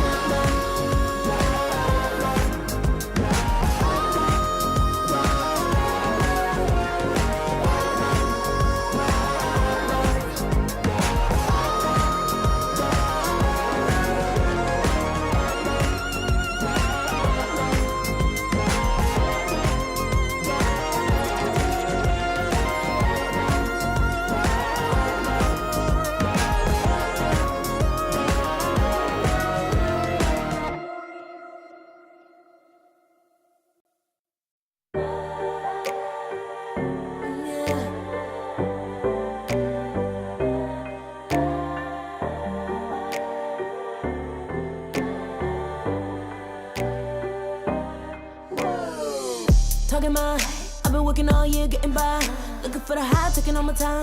Breathing in new life, feeling fine. Like I don't gotta be something society wants me to strive to be. Got my own energy. So magnetic in the spotlight. Shaping my own world with my own mind. Don't talk about me unless you alright. You gon' see I'm feeling real free, protecting my energy. Gotta protect my mind. I'm breathing in new life. It's time that I realize what feels good ain't always right. Making changes, I got me a new strut. No more settling, I'm running out of good luck. Never chasing, I attract, I'm busy going up. If you see me, come correct and keep it on the book. Get it, how I live it, that's the motto, how it goes. No more reaching in the distance, hit the lotto, I'm the one. Not denying myself anymore, I'm done with it. Sky is the limit, I'm living like we know. Energy, energy, energy. Feeling free. Energy. Gotta protect my mind.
had a dream, yeah. Kicking off the covers, I'm too hot for this fit. Give me space, I need to breathe, yeah. Give a face, giving it beautifully, yeah.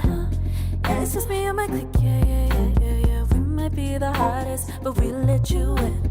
Angel energy, let you sit with me. Angel energy, angel energy, angel energy. We got sympathy. Angel energy, angel energy. Yeah.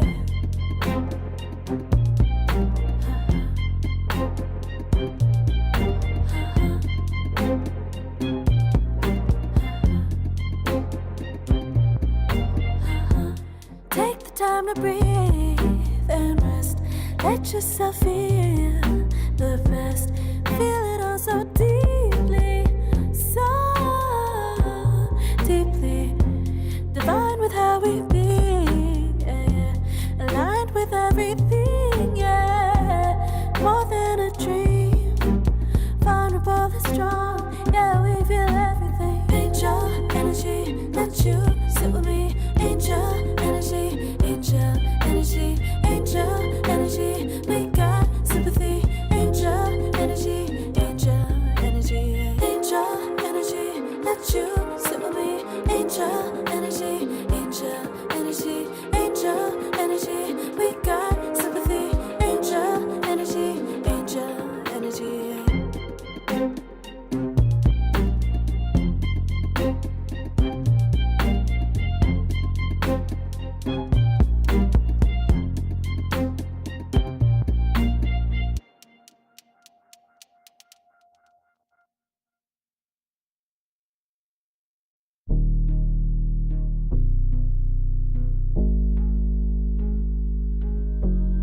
Never pressed, but I got the juice. Taking the lead, that's just what I do.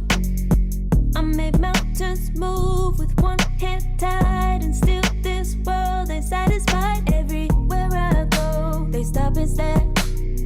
I tell the truth, I take it there. Call me vicious, persistent, overzealous, that's fine. Main character energy, I stay taking what's mine. You need a foot on the gas, or put my name on the line. Main character energy, I'm just taking what's mine. And it's written in the stars, I'm a king like my sign, yeah. Raising the bar, the jaws drop like a surprise. Don't be mad about it. Don't be mad, don't be mad. Don't be mad about it. Don't be mad, don't be mad. I don't play the game, nah, I make the rules. Cards close to the chest, and I don't play no fool. Don't be mad about it. Look, yeah, my name stay in the mouth. Legs got broke, they said cast her. I'm the 911 response in a disaster. I don't ask, I just take. Treat the world like a man, I just blow them away. Yeah, I'm a #1 fan. Don't need a bark, I'm a bite. Switch me on, dark need light. Don't need pity, don't need spite. I just plop, plop, plop on sight. Could take your girl in 2 seconds. I just flash her a smile. I make petty look pretty. They run an inch, I run 3 miles. You need a foot on the gas, I'll put my name on the line. Main character energy, I'm just taking what's mine. And it's written in the stars, I'm a king like my sign, yeah. Raising the bar, the jaws drop like a surprise. Don't be mad about it. Don't be mad about it. Don't be mad about it. Don't be mad, don't be mad. Don't be mad about it. Don't be mad. I don't play the game, nah, I make the rules. Cards close to the chest, and I don't play no fool. Don't be mad about it.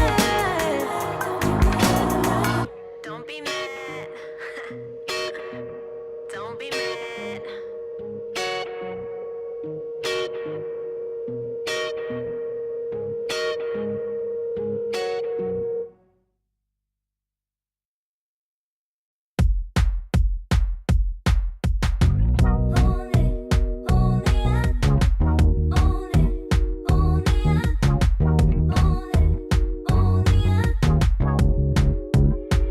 Like a moth to the flame,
burning up all my desire to be great. I gotta just open the gate. All I need is saving from hitting the pavement. Understand it when I'm impatient.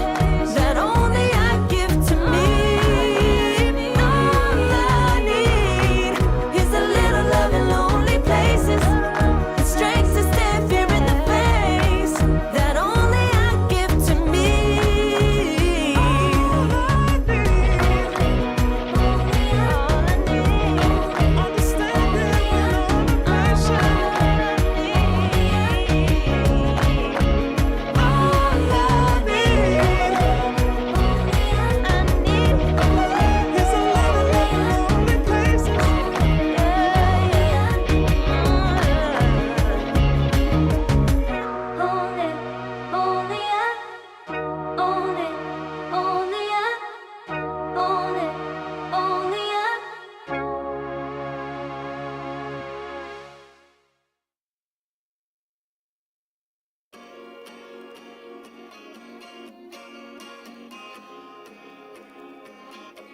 Yeah.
Far from me.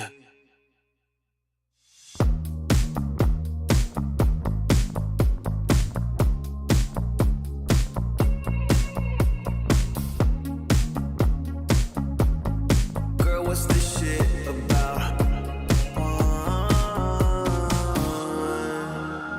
You told me I was different than them. Now you got yourself another man. I hate to see you out with him. I guess I'm a little sad about it. I can't let you go. Losing control of me.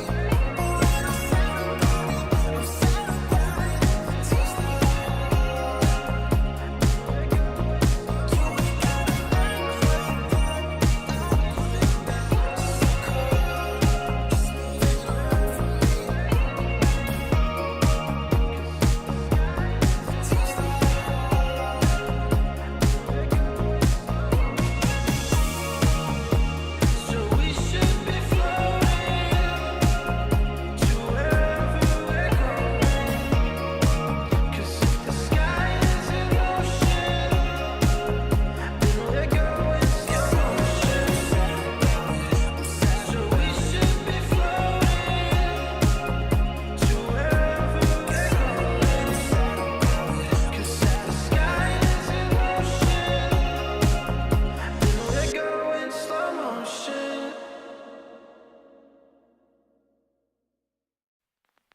I pack my suitcase, headed out the door. I keep my shoes laced. 2,000 miles away from home. A couple dollars in my pocket, never stopped the boy before. I load my bags and hit the road. Miles past, turning back, found my track, face the fact, she a cold one. Never gonna settle for none. Stay up every night till I won. Don't want a slow rise now. I'm confident opulence isn't a long ride out. When I look back now, I'm astounded. A quiet boy from old age, but always felt the world was a stage, yeah. I celebrate one last late night. My old life ain't staying. I pack my suitcase, headed out the door. I keep my shoes laced. 2,000 miles away from home. A couple dollars in my pocket, never stopped the boy before.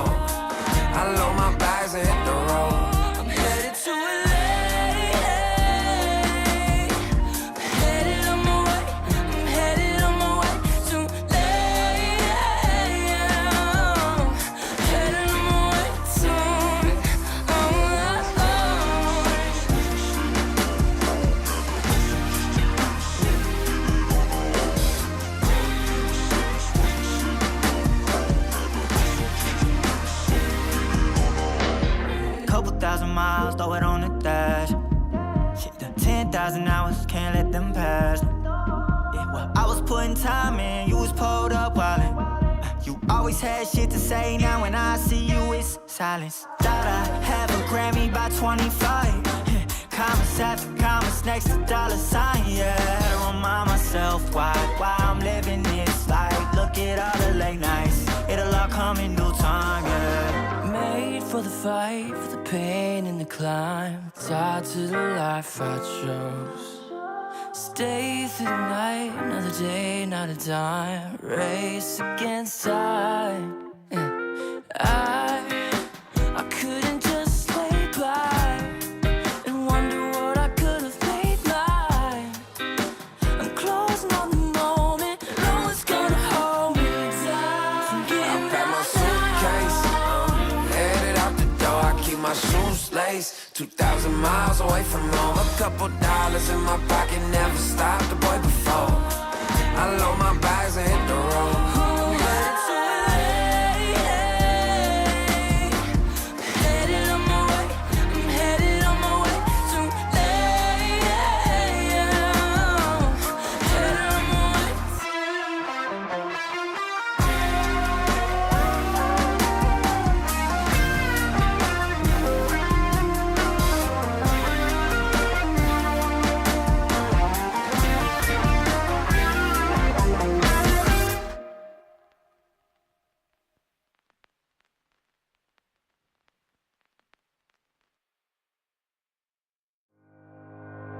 Think about it every night when I close my eyes. You're on my mind. I try to quit a million times, but it takes me high. Like you're so divine. You give me everything. Don't know what's happening. I need you like medicine. You're my everything, everything.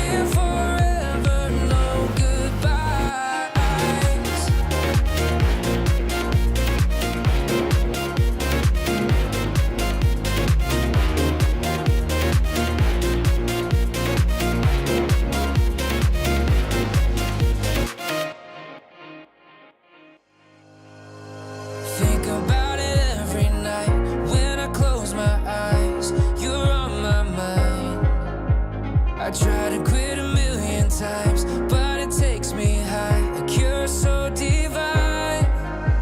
You give me everything. Don't know what's happening. I need you like medicine. You're my everything, everything.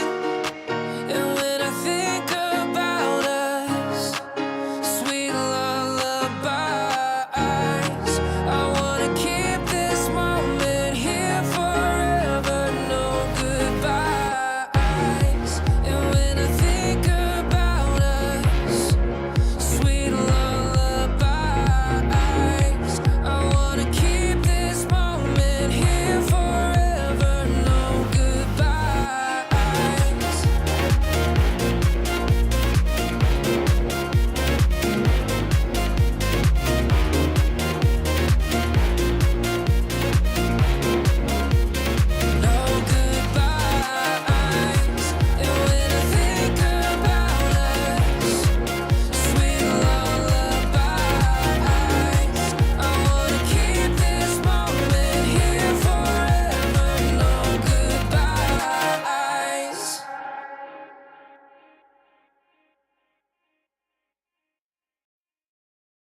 Put it together.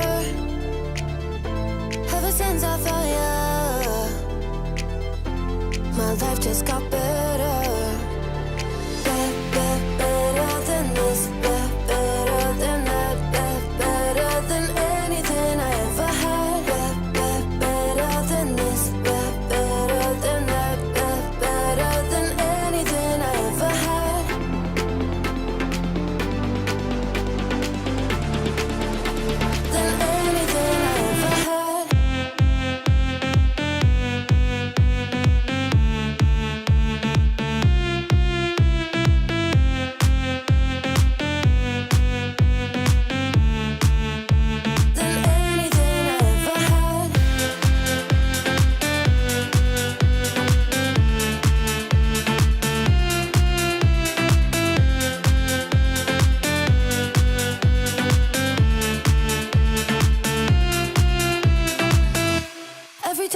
time I start to doubt if I'm good enough.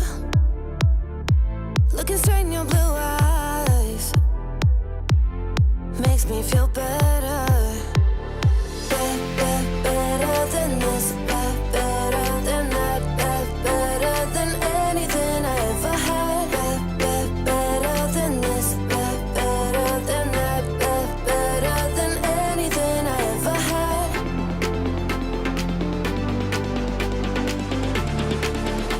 Than anything I ever had.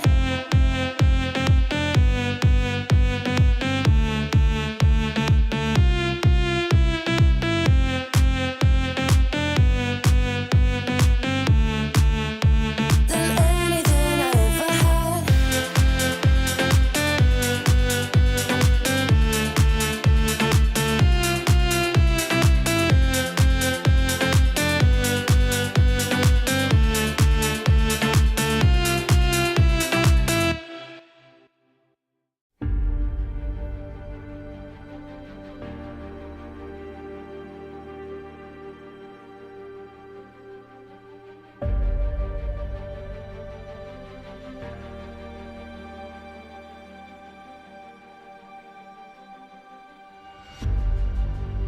Earth is suffering, trouble is rising, mountains are melting, there's gonna be nothing left to breathe.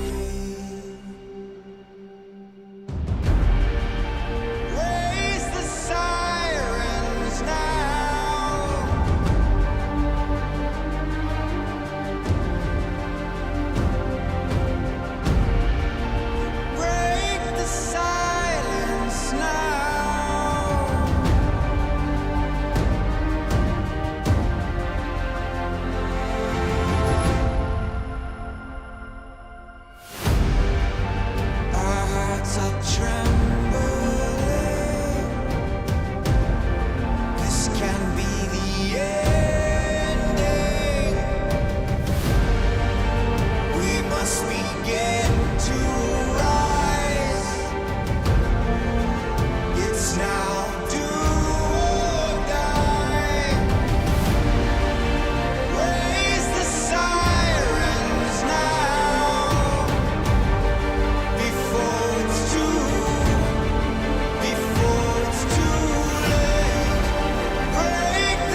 can feel it in my blood, through my veins like a melody.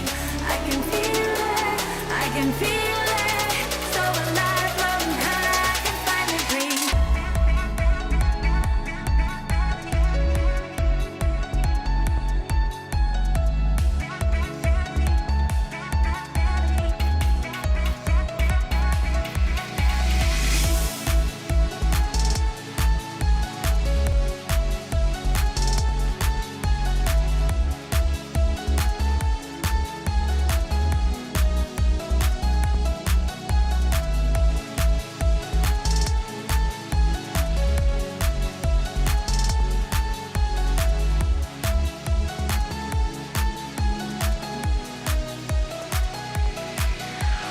Lately, I've been feeling lonely.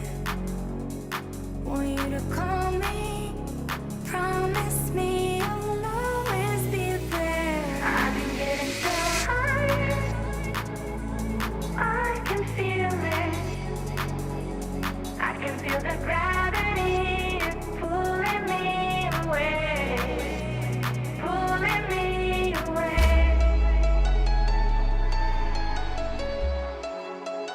Pulling me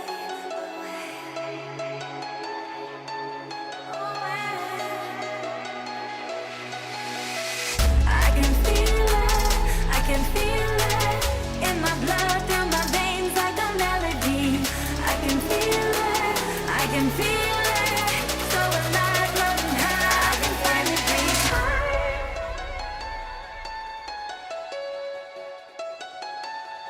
I can feel the gravity pulling me away. Welcome back, everybody, here as we get into our second series of the day. It's the ESL One Raleigh close qualifiers for Eastern Europe, and Waga, we remain in the upper bracket, just dropping down a round of VP against Na'Vi, our series here. Yeah, indeed. We're going to go and see who's going to come out ahead here in this matchup. I think this is going to be a pretty exciting matchup as VP and Na'Vi, both of them are looking decent, of course. But of course, also, I think I would give a slight edge maybe to Na'Vi. Because they've been doing really well lately on the back of playing quite a bit of Rasta, which, you know, I already told you, I'm a big fan of that hero. But they're coming off a pretty good win streak. 6 games in a row win streak right now. Yeah, qualifying to PGL Wallachia as well, getting that first slot up at the top of their bracket there. They also looked pretty good in the Dream League qualifiers that we watched as well. Yeah, I mean, this Na'Vi team, what they did something, they were playing Carry Doom. That's what they were doing. They were playing Carry Doom, and they did this real big flex, and the teams couldn't figure out how to deal with. Shad is just like, I'm going to play Carry Doom, and no one really knew how to contend with that, and it left them open to pick other offlaners like, you know, a Doom with a Beastmaster, which usually wouldn't get played together. Yeah, exactly. And that's generally been very, very common lately. Like flex picks, you know, it's like, what, 4 or 5 years, I feel like, since they started dominating more and more and becoming a big thing. And nowadays, it's just the norm. If you don't have flex pick heroes, you can't draft in high level, basically. You become too predictable, and it's too easy to deal with. There are, of course, some heroes that you can just pick immediately and say, you know what, this hero is going mid, or this hero is going carry, and it doesn't matter what you pick, we're going to still do it. But almost all heroes in the game, it's great if you can play them on like 1 or 2 different extra positions on top of the intended one. Yeah, it's super nice. Templar Assassin giving me the first pick for Virtus Pro. I've seen this hero get first phase banned quite a lot. Strong laner, good carry, flexible between 2 core roles in safe lane and mid. And then also you've got this innate, which just allows you to play pro Dota on a completely different level. Yeah, it's very nice. The innate, of course, allows you to see when Roshan is respawning, exactly when he's respawning, which is very useful because otherwise the teams have to play on that 3-minute timing window where it could be up or it could not be up, and you have to kind of play the area. TA knows surgically exactly when he's up, and that allows for some different ways to use the map. But yeah, VP also a team where, you know, we talked about flex pick. Now they pick up TA. TA is a hero that they flex between the carry and the mid lane. Squadix very happy to play some TA. It is. I mean, we always talk about Dota being an information game, right? Just having extra layers of info through TA traps, through the innate, through everything makes life much easier. when you're making high-octane decisions in the heat of the moment. Yeah, we'll see how it's going to work out for them. You know, normally opening with TA does also mean that the enemy have a chance to counterpick her to some different degree. It's going to be Gyrocopter coming out. Get a lot of damage. We just came off a Gyrocopter support game where the damage from that shard had a massive impact. It was incredible. I feel like here for Na'Vi, it's like Shad, Gyro, like almost guaranteed. Yeah, very likely, I think. Maybe they are keeping the flex open, because, you know, perhaps we will see what we saw earlier with a Razor pick or something to counter the Gyrocopter. And then that could motivate you to flex it, but more than likely it's just carry. This is also when the flex is at the strongest, right? Like me saying it's most likely gonna be one player picking it up. You know, not just the caster curse, but also the fact that the other team is thinking, yeah, that's most likely, and then you pull out a surprise. Yeah, that's the power. You don't solidify your draft like, say, you know, this is exactly what it's going to be. But it's a good fighting hero to open up with. Gyrocopter, whether it's a carry or a support, doesn't really matter. The hero is pretty competitive at taking the fights to the enemy. We're going to ban out one of those hard heroes to fight against, the Bristleback. Or that can be pretty strong in combination with TA, get the minus armor stacking up from both those heroes. Very true. What happened last time these two teams met? 2-1 in those Dream League Season 25 qualifiers. Na'Vi won 2-1. Some pretty close games there, though. A lot of Gyro, a lot of Magnus. Oh, yeah, we had that resurgence of Ogre Magi. He came back in for these quals and was like, I'm the best hero ever. For the first, like, 6 or 7 series, and then he was ignored for the rest of the calls, and I've not seen him since. I don't really understand Ogre in the current patch. It's like, he's absurdly strong, but we don't see him take over and become the meta. It's like the same thing happened at Dream League we were casting, right? Where the learning curve facet was like 14-2, you know, like an 80% win rate or something, and then he just, like, disappears for 2 months.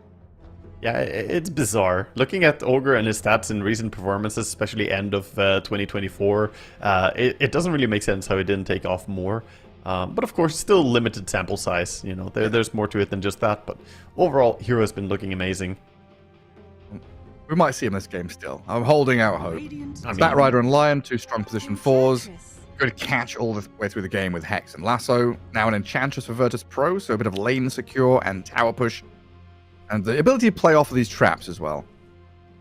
Ench is always nice to have. You get, as you said, more tower push, being able to bring down those buildings a little bit easier.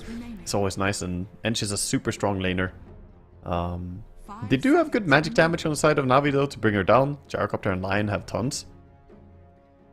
So the question is, what are they going to pair? They could still go for the Ogre, like you mentioned, but more likely it's just going to be going down the more common lines of, like, Clockwork.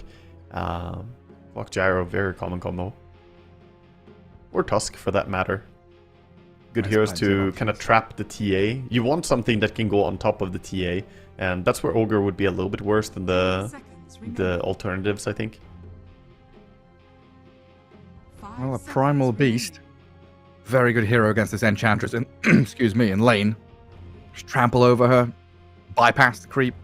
Like, Ench nowadays is like level 3 to 5 strong, rather than previously being level like 1 to 4 strong, right?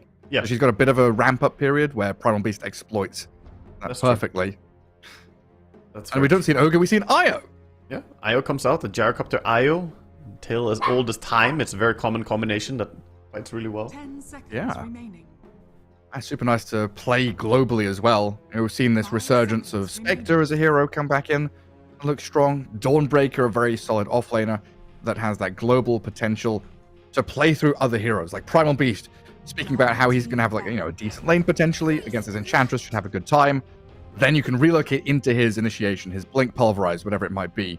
You add in this layer of global threat. And Virtus Pro answer global with global. You know, speaking of Dawnbreaker, there she is. Yeah, always nice to play against Io when you're Dawnbreaker, because you can see them relocate in. You can actually start your ulti a little bit earlier and land the stun when they're about to appear, if you have a hero nearby, of course.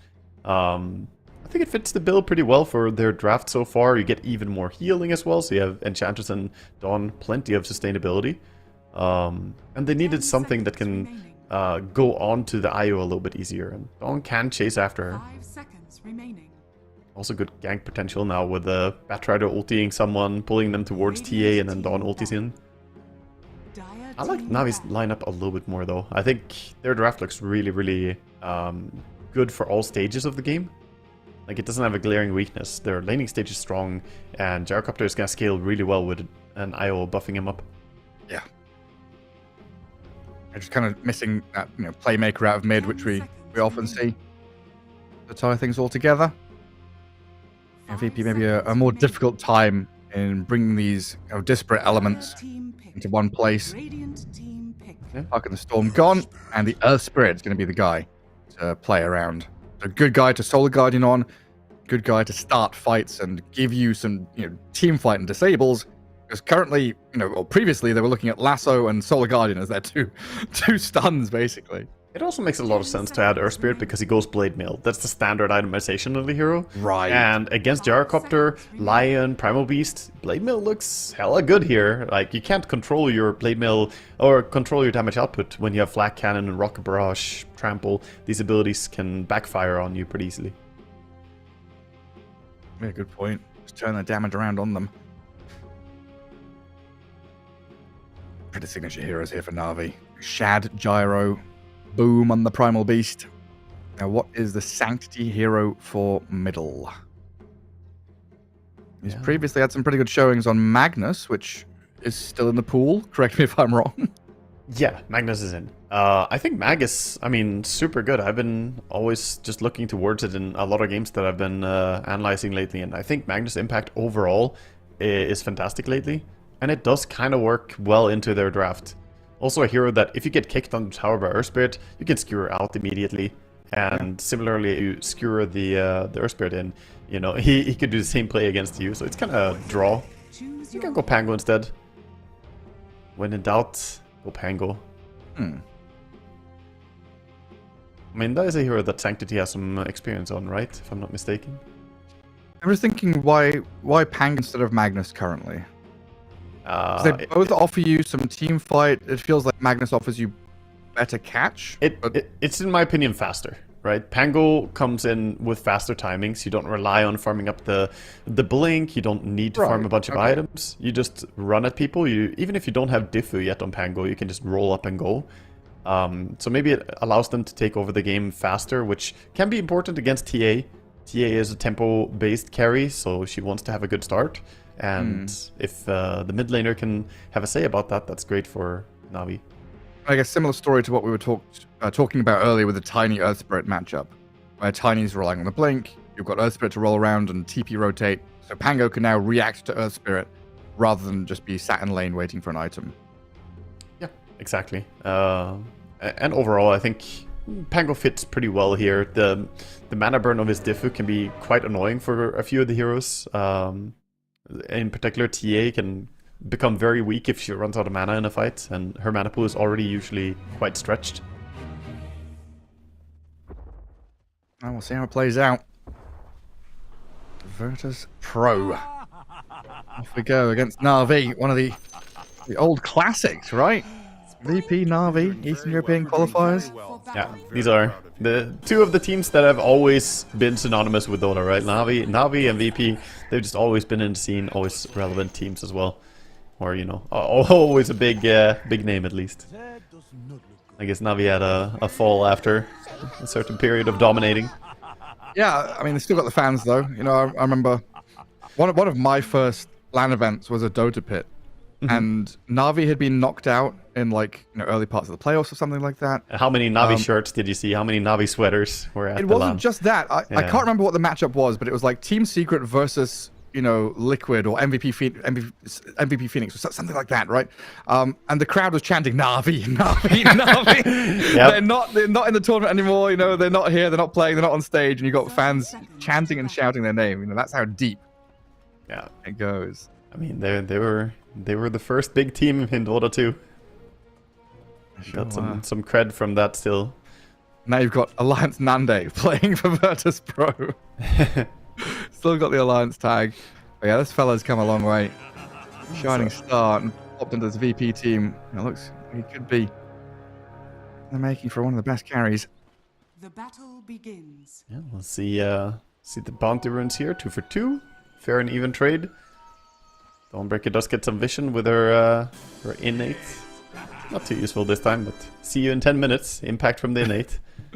The break of dawn. No Phoenix to gimmick around with the innate in this game. Oh, Sanctity. A bunch of branches. Squadix lets the melee creep go first. Wants a high five and he'll get it. Mid lane gonna be pretty much a wash, right?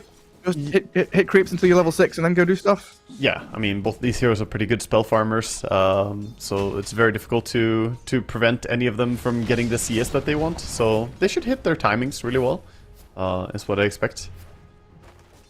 I don't think that anyone really has kill potential. Speaking of kill potential, side lane though, Io. Level 1 death. I think he just overplayed. Got flame breaked? I wasn't there on the lane, so didn't see exactly how it went down. But flame break on Batrider level 1 must have caught him out together with Starbreaker. Level 1 death. We had this exact same tank.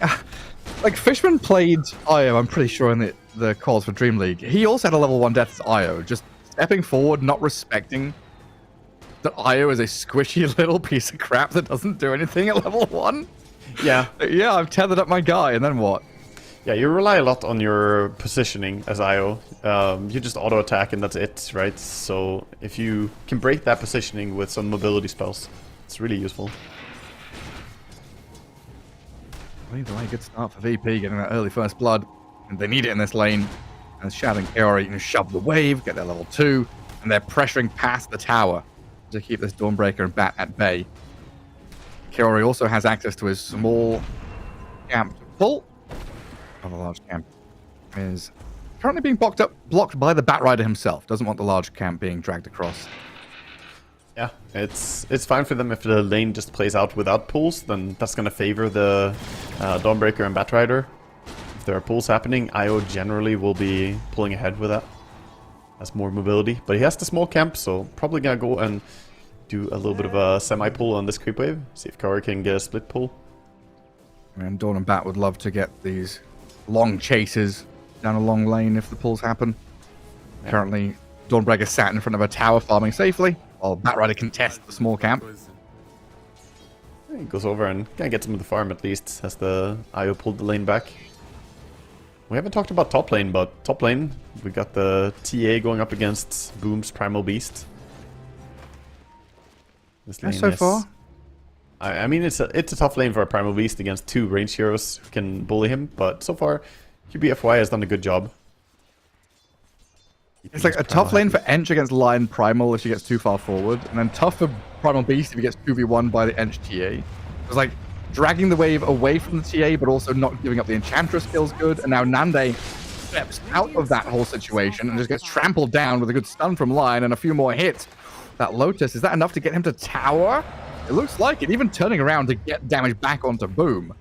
A real back and forth in that top lane. A cheeky little hit. Got the Lotus as well. Did not want to give that away to Primal. Primal is going to salve up, so he does have advantage right now. Being full HP, TA still quite low. Has to wait for the courier to bring some regen. So Boom gets to play out the lane to his desires. Yeah, and Lion by QBFY. QBFY has just been looking really good lately. He's looking for those kills here. Yeah, I mean, we loved him on Palinitsia. He looks just as good here on Na'Vi. One of those players who kind of popped up and has immediately jumped into the upper echelons of Dota very quickly. Yeah, I think he fits there. Needs time to be in this highest level and get the experience there, but for sure a strong player. Yeah, what was it? Milan put it well. Like, there's a lot of things that he's like in the right place at the right time, right? He's like, his instincts are there, but there's a few things where he hasn't learnt, the kind of the pro way of doing stuff. I think Lion stun in particular, there was a couple of times we noticed he was like stunning down the middle, trying to get 2 people instead of just going for the guaranteed 1. One of those things that you learn, over time that guaranteed 1 is better than none. Yeah, definitely. He tries to get the most out of situations though, and his instincts are very good in terms of finding pickoffs as Lion. Yeah, it's also a player style, right? Some players are much safer. They just want to make sure that you get what you can. And some players are looking for those big payoffs. So even at the pro scene, I would say, you have a bit of a personality difference in how players approach the game. Yeah, basically, if he's Lion and you're Morphling, you do not want to be playing in that game. Scanning. Non-stop hunting. Anyway, right now, his job is to deal with the Enchantress. Keep Boom nice and happy in this top lane. Yeah. He's just throwing some stuns every now and then to TA, but without auto attacks laying in with the stuns, TA doesn't really get bothered too much by this harassment. He's feeling pretty fine. Has the pull camp as well, so just getting a bit of an advantage. Bench though gets chain disabled. Yeah. That's why it's dangerous. Yeah, I mean, there's so much kill potential with a Primal and Lion. The damage they bring, the disable they have is really nasty. Power spikes are coming up for the mid laners. 6-minute runes. They both have level 6. Squad X gets the regen. Gets an angry blood grenade thrown at him from the IO as well. Does he? But IO Gyro are like, yeah, we want to get involved. Blood grenade thrown. Yeah, not gonna be able to catch him though. He just casually walks away. That regen rune does allow him to play a bit more aggressively now on their spirit. And happy times down bottom now. Noticed on his Dawnbreaker is about to hit level 6. Bat has left the lane to start stacking, building up this large camp and Ancients.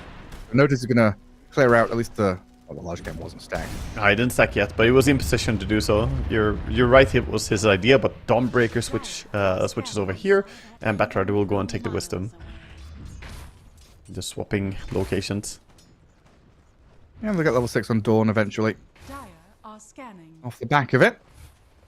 So now Gyro and Io going from strong laning position to feeling like they're a little bit on the back foot, afraid of Earth Spirit rotation, definitely respecting the Dawnbreaker's moves. As a bit of a move to try and grab Wisdom Runes comes in, but Enchantress cut off by the Lion. Yeah, so even trade on the Wisdom, not gonna get stolen. But as you were mentioning earlier, with the Dawnbreaker ulti available, it does feel like VP are the ones who might have a good kill potential if Earth Spirit finds a rotation now. He might be thinking about going top. You already see him kind of dragging towards it. Probably gonna wait for the 8-minute power rune. That's why this Dawnbreaker Earth Spirit becomes very potent. Play kind of hidden into a side lane somewhere, get a jump, and you turn, a 2v2 into a 4v2 very quickly. It's real nice having some global presence. That's why it's also nice, Shad and Kaori tuck in the jungle so they're safe, hidden from vision. Pango leaves the mid lane as well to go play in his triangle to clear a large camp. Just in case he was going to get rolled and caught out in the mid lane, so very protected. Na'Vi plays there to keep their cores safe from the combo. Yeah. Earth Spirit is invading, but he did walk past an Observer Ward. He saw some Mud Golems left behind, so that might tip him off that there could be a ward nearby. And he walks into the smoke with Batrider, looking for anyone jungling, but Gyro farming safely. Anyone home? Yeah, There's nobody here. Nobody defending. At the same time, they're not making a move somewhere else either, so... Na'Vi bobbing and weaving a bit. See them trying to defend. Bring Pango and Lion here. That's going to be the strength of the Pango, why we talked about him over the Magnus. That ability to react and play fast, like the Earth Spirit can. Roll finally connects onto the Dawnbreaker now, but notice... Let's see if we can get out of this one with a bit of wriggle room from the Earth Spirit and the TA's rotation. They can turn onto Shad. Hammer thrown, magnetize in, and Squad X straight towards Shad. Gyrocopter left. Stranded here by his IO. Gonna tick down, get finished off. And last hit from the Dawnbreaker, while the Earth Spirit did chase deeper, looking for Kaori. Gets the finishing touch and a 5-man rotation from Virtus Pro. Gets them a couple of kills down south and likely the tower. It's a very awkward chase onto the Dawnbreaker. The Gyrocopter didn't have enough mana for his ulti, so they didn't land a call down. I think with the call down they could maybe have gotten a kill there. But even with the Pango roll, they weren't able to bring down the Dawnbreaker, and now losing a tower. All this without Dawnbreaker having to use her ulti. This is a really good start for VP.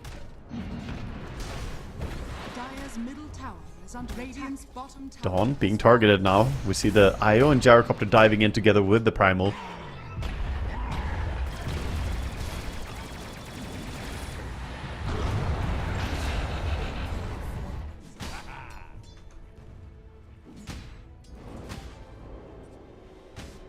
Dire's top tower is under attack.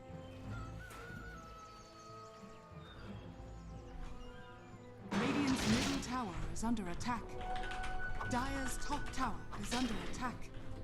Dire's structures are fortified.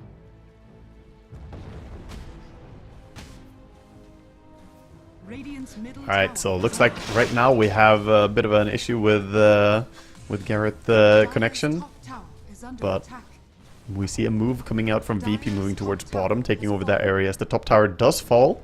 But Na'Vi, they want to defend it. They're going through their gate together with the IO Gyro, but this was spotted by a TA trap. Maybe they will make a move down there and fight it. Dawnbreaker ulti is ready, and they have 3 heroes in the area. Earth Spirit just needs to connect with his Batrider. Doesn't look like he wants to leave mid lane. Lion is just sitting there and camping together with a Pango. Gonna smoke him up now. Looks like they're gonna be the ones to make a move bottom instead. Earth Spirit not connecting. This could be a good fight coming up for Na'Vi. Wrapping behind. Pango going behind. Looking for it. Gonna connect into the Batrider. Not the biggest kill, but gonna defusal him and he will die very quickly.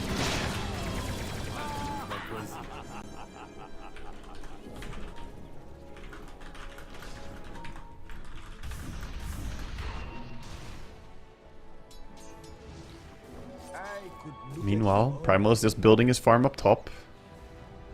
Oh, Lion went through the gate, but he's alone. TA gonna run into him. Primal Beast tries to connect onto the TA. The relocate is there. Global power coming in. Nice Dawn ulti though. Primal Beast trying to bring people down, but the reload is gonna pull the Gyrocopter out to safety soon, so Primal just gonna go down. Now Pango is here. Way too late. Sanctity trying to join his team, but just not really here in time to take that fight. If he was there 10 seconds earlier, that would have been a dominating fight for them. Looks like he's just gonna move back for the rune. He has an illusion controlling the arcane rune bottom. It's a race between him and Squadix. Squadix has the roll ready. It's gonna get body blocked by the jump and then Diffusal slowing him down. He's gonna deny the arcane rune as well. I think maybe he could have gone himself if he walked around. Body blocks. He's trying to let QBFY reach. The stun is there. Not too bad. Hexes up the Dawnbreaker as well, so she looks to be the kill instead. Blade Mail does a bit of damage return, but not going to be enough to deter the Primal Beast. On the back of that, tower falls. Right now, Na'Vi just playing a little bit faster than VP. VP did a good job on the top fight on the Tormentor, but not really able to keep pace with the Primal Beast and the IO Gyro aggression coming out. Hopefully we'll have Gareth coming back soon. We had some technical issues with Discord not allowing him to hear anything. Reconnecting doesn't matter, so he'll be with us soon, hopefully. Bottom lane, the Batrider is working on his level 6, been leeching experience down here as well as working towards his Blink Dagger. Lion is gonna come in. This is just the land of the supports now. Oh. He's gonna be fine on mid on the Pango. Gets out to safety. Just an Ancient Earth Spirit, not really enough to threaten him. Oh, while this is happening, the carries are farming safe areas. TA is very close to finishing up the Desolator. Not a bad timing. 14 minutes. Almost has the entire thing. Gonna be a 15-minute Desol. Word from Lion, but now he's pretty deep in. Tries to go for TP out, and that's going to be fine. These supports do not have a cancel after he stops the Batrider getting close enough for the lasso. Of course, they could cancel it by bringing in the Dawnbreaker, but you don't really want to ulti for just a support like that. Bottom area is going to be safe to farm for VP for now, especially with the Dawnbreaker able to support it. Na'Vi, just building some ancient stacks and farming them. Gyrocopter going for Assange. Yasha first. No Crystallis. A little bit interesting to not go for Crystallis. It's quite common to want a little bit of extra damage. Maybe he feels the IO gives him enough farming speed. Primal Beast is just 700 gold away from his BKB now as well, so that's going to be his big timing to play around. Looks like they want to go on him. Earth Spirit is nearby. They're trying to bait with Batrider to see if the Primal Beast is going to charge in. He knows better though, he's playing safe. For now, this farm trade is not too bad for Navi. I heard Jaro farming really quickly, and Pango is enjoying a lot of space up top. They do want to make something happen with the DD rune that he has, though. DD rune on Pango is a really nice power spike to play around.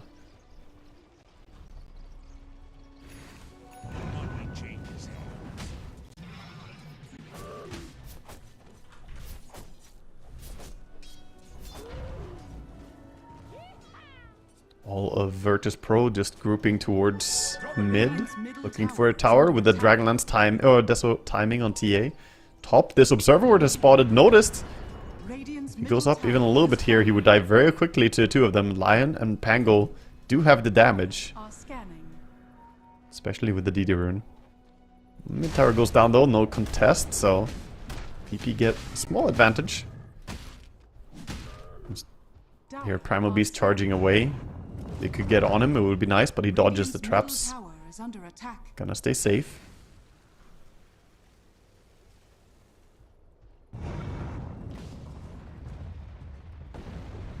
Primal Beast just farming up and does have the full BKB coming out. So we'll see if a move comes out where he groups up with the Lion and start making moves across the map. For now, he's been stuck here just pushing out the bottom lane. Well, ideally, they want to get him involved in something more. Players are being very kind to me since they know that I'm not a play-by-play caster, so they're playing a very slow and methodical game here. Mostly just macro-focused. Split pushing going on. Only 4 to 5 kills at 16 minutes. We have Lion with 500 gold to his blink, so QBFY soon gonna have a way to initiate, but he is a little bit behind the Batrider, who already has his blink now. This blink has not been revealed, so this could be a big way for them to initiate. He has a smoke on him as well. He's looking to group up with the Earth Spirit and then perhaps go for a move. Oh, they might smoke under a ward though. The Observer, it's spotting them. He's gonna smoke right after that creep camp perhaps. Not using it. But of course the Blink Dagger is no longer a surprise as he's walked under this vision. No doubt Radiant are aware of it by now. We see some drawings from VP. They're suspecting that an invasion is coming, and they're actually completely right. Sanctity as well as QBFY are moving up under the cover of smoke. They're looking for the Dawnbreaker, but I don't know if the two of them kill Dawn without reinforcements. They need the relocate as well, and that's where it's a bit dangerous to go that deep near a tier 2 tower. Primal Beasts getting ready for a top rune spawn. Looks like a rune fight is coming. Centaur is there from Enchantress.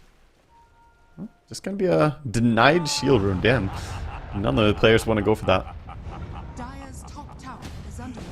Meanwhile, all this has been going on. The TA has finished up a Blink Dagger as well. So we have Blink on TA, we have Blink on Batrider. Lion is still 400 gold away, not making any money as he was running around with the smoke earlier. And we see slowly VP methodically being more and more aggressive, going for this tier 2 tower with the Desolator, saying, what are you going to do about it? And right now, Navi are just off strolling in the jungle. They're not finding anything. This tower is going to fall if TA is allowed to auto-attack it. She even has the Orb of Destruction as well. I believe that we have Gareth with us on the line again. Gareth, are you back? I'm here, I can hear you. You missed like 0 team fights. You're good. They waited for you. Yeah, the players are really polite. One of the weirdest things I've ever encountered. Like, I'm there in Discord, I can chat, I can see your green light lighting up, but I can't hear you. Yeah, I mean... I turned everything on and off and it's just like, right, restart PC, that's gonna fix it, and now we're good, so... Sometimes that's the only way to go about it. I mean, technology, just random... in my computer. I've had that happen as well on some casts. Discord just sabotaging me. It feels like it, you know, you need to be nice to it, otherwise it's gonna do that to you. Yeah, at first I was like, oh, my cat has just pressed something on the mixer. I looked at the mixer and nothing has changed. I'm like, oh boy, here we go. Last time I know she muted production for me. Oh yeah, I remember that. You and I were casting and that happened. Yeah. No, none of that. But right, where are we? Minute 20, 4 to 5, 2k lead for VP. Yeah, a lot of key items are finished. We have the BKB on Primal, never used. We have Blink Daggers coming out for multiple heroes. We have Blink TA, Lion, and Batrider. And overall, both teams are fight ready. Pango can get silenced up. Oh, I'll just roll. Now gets low ground. We got the roll. And now he gets to roll up in time. Is he going to just escape and TP? That's the name of the game for Sanctity. It's the space created. That was 4 heroes on him. He's happily just going to click the TP button on that one. Sure, his ulti goes on cooldown, but with that many heroes moving for him, it's completely worth. Lion spotted TA bottom. I believe she was taking over the Watcher as it was Radiant. They're looking for a relocate over there, but they don't have resources. Like the HP on this Io and Gyro is really low. I think they called off the gank. They were like, let's kill Tormentor instead. Get a shard. Go and play through top, get some farm. Who's been playing the most like comfortably? We're seeing that move from the Earth Spirit. It looks like VP are the ones making moves. VP have been the ones with a bit more authority, yeah, overall. But both teams have, you know, done similar things. They got the top tier 2 tower, bottom tier 2 tower has been taken. So it's very even so far. We just haven't seen a single clash yet.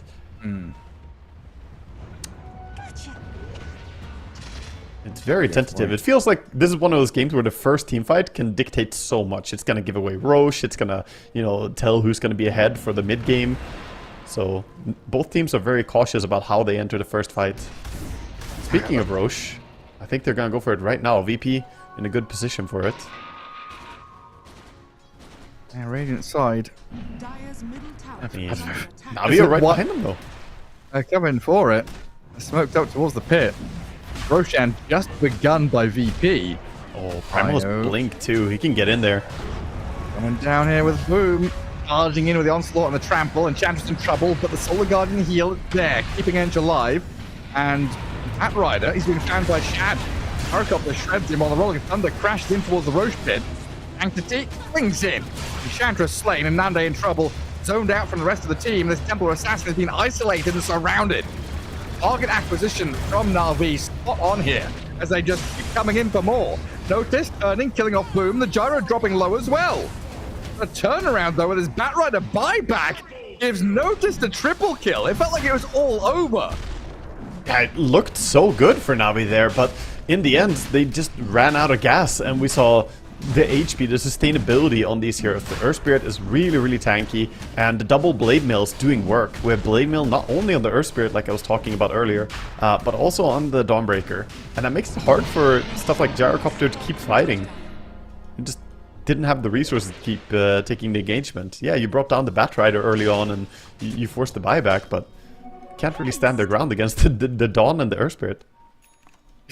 Gyro did 4,696 damage. Dawnbreaker did 4,964 damage. Almost the exact same amount. Yeah. 5k damage from the Earth Spirit as well. There's a lot of that continual spill damage. I mean, magnetize in long fights. It's absurd. It's very, very, very strong in that fight. Until you get ways to dispel it, it's super strong, and then when you finally have ways to dispel it on every hero, then he hits level 25 and it becomes undispellable, and then you gotta do it all again, suffer the magnetize. That's gonna give Aegis though on this Earth Spirit, who is already incredibly hard to kill. Yeah. My squad is gonna have complete freedom just to roll in with Aegis, BKB, Blade Mail, and Solar Guardian. All with him and behind him. And first big team fight of the game, like you were saying, kind of dictating now the flow of the match. It's going to be VP running forward, and it's going to be Na'Vi reacting as they do so around that roll and move to D-Ward. They see the Enchantress as a freebie kill. Rolling Thunder trying to make this into something a little bigger, forcing Notice to BKB with Squad X, but the Magnetize is now out, and Boom gets off his own BKB. No real catch follow through there, no lasso onto him, while QBFY is going to be the sacrificial lamb left to the slaughter as VP charge into the enemy Ancients and force Na'Vi with their Gyro all the way back to base. Some very clean side blades from Nande as well, coming out, putting down the trap and side blading down the line. Good damage. Positioning was good from them. Na'Vi, they could get the one kill, but they don't want the dragged out fights. VP looking for some revenge after losing to Na'Vi recently. Looking very strong here in game one. Daedalus on the TA. As I say that, they lose Noticed up at top, pulverized into a pulp. by the Primal Beast and Gyro. I feel like it's always true when you see a Dawnbreaker lineup is that you have to play towards the Dawnbreaker the entire game. You have to just try and gank her if you're playing against her, that is. And finally they get a good takedown on her.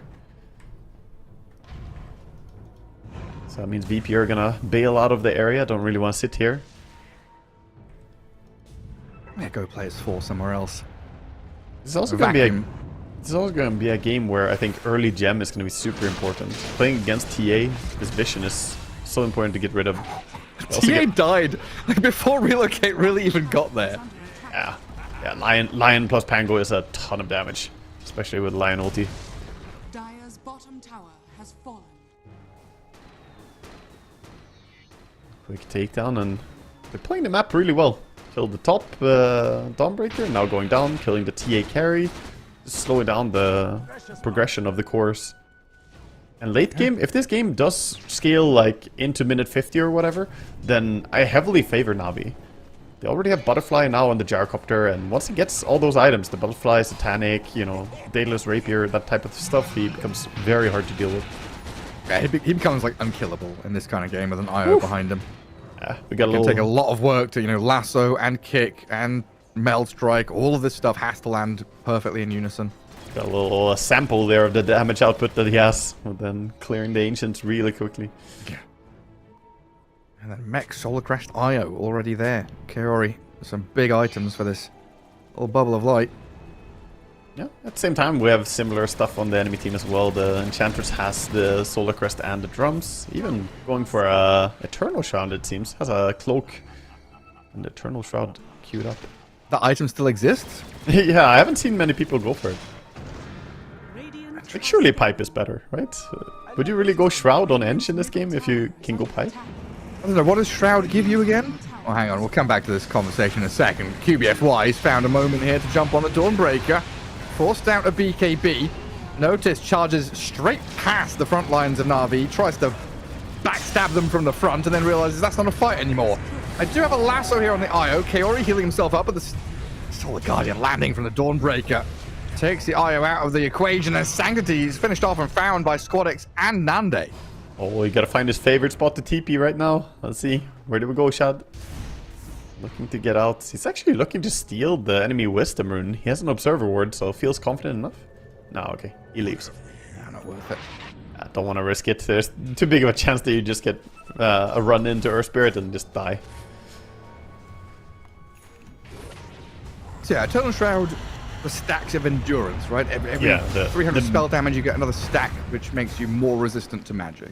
Exactly, you get massive resistances. And it can work against a single instance as well, so a big damage burst like Lion's Finger of Death can give you multiple stacks. Interesting. Well, there is a lot of magic damage from Na'Vi, but yeah, I don't know. Feels like Pipe would be better. Yeah, it's more the thing that usually supports going Eternal Shroud is very weird, because you want to help your team. You don't want to just build for yourself. We'll see how it works out for him, though. He is committing for a Shroud. I mean, reasonably tanky Enchantress. It takes a while to kill her even before the Shroud is there. Yeah, but with the Crystalist now on the Gyrocopter along with the Butterfly, he even found a very nice neutral item. He got Elven Tunic. That's so absurd, actually, with Butterfly already on him. Movement speed is crazy. Evasion is looking great now. I think they have a big power spike to play around. TA has no True Strike. Oh, she got Quiver. Okay, so she has some True Strike. Not much. A True Strike. One True Strike single. every now and then. Dead on our screens there, though. Templar Assassin does get found by Na'Vi. Sweep through the Ancients. Kick BP out of the area. And again, the game, you know, back to dead even again. 12 to 12. 3k lead for VP. That's going to start diminishing now, though, as the map space is here for Na'Vi to take control of a bit more farm. Trader uses the lasso for a lion. Gonna get him. Important kill to get because he had the gem, I think. No, the Spirit of the Solar Guardian rolling back in onto the IO. Got to contend with the Shad Gyro, though. You know, Kaori about to drop to the impetus shot landing. And Shad is now left a little bit alone. BKB's ready. Has to use it. Allows Boom to come back in and try and defend Gyro with Sanctity. On the left, they pulverize this Dawnbreaker. They've broken the Gyro free. And boom, enough of a barrier there to save Shad. keeps him safe. He's gonna back out now on Gyrocopter. Gyro didn't have mana to flak cannon. If he had mana to flak cannon during the BKB, he probably would stand his ground and fight, but he just called, guys, I'm getting out of here. And getting him to safety is probably enough for that rotation. Dire's middle tower is under attack. So mostly support's going down. The fight's kind of devolving into scrappiness as well. The one hero gets picked off, but it's kind of filtering through. Ulti's being used. In the end, you know, IO for a Batrider. Did you see the gem dropped? I think it was the Dire's gem already, because it's Batrider who purchased it, so it was just I thought it was a gem on mine, but it was already in possession of VP. Yeah, Earthspirit has the Dire gem and IO has the Radiant one now. Radiant are scanning. Yeah, right. Yeah, makes sense. I would have thought that Navi would be the first ones to acquire a gem, but, you know, VP also getting one. They realize how important Vision is when you're playing against an IO. Don't want to get globally relocated on. Yeah. Need a little glimpse of you. And then Roshan is up. Yeah, Roche is up. TA knows it. Gonna run in and start taking it down. She can solo kill it, but it takes a little while. Double meld. With the Ench and tank it. This is the bigger problem though, the Roar. Yeah. Spoiling it. Not to surprise Roshan anymore. It doesn't look like Navi really contesting at all. No, no moves. Content farming for now, looks like. Just let them have this Aegis. It's going to mean 5 minutes of freedom for Nande. Aegis and BKB now on TA as well, so she's hitting all kinds of power spikes. Getting real strong. Overall, the cores are pretty close, apart from the Gyrocopter, who's of course leading the way. A lot thanks to that the IO, buffing him up so much. Oh, Kaori Shard. Yeah, that's not too bad. Could be useful here. The slow resistance is actually quite relevant in this game. There are a lot of slows on the Dire. I like spell lifesteal for Gyros. Kind of nifty as well, can be used. Batrider's going to go straight in. Blink Lasso into Earthspirit's Silence on that Pango to find him. And boom, and QBFY all lined up in a neat little row. It looked like they could maybe take that fight, but Gyrocopter and IO did not want to join. They just said, you know, the enemy have Aegis, we're not taking the team fight. Some of the spells lined up really well for them, but ultimately the Dawnbreaker just comes in, demolishes everyone with the ulti.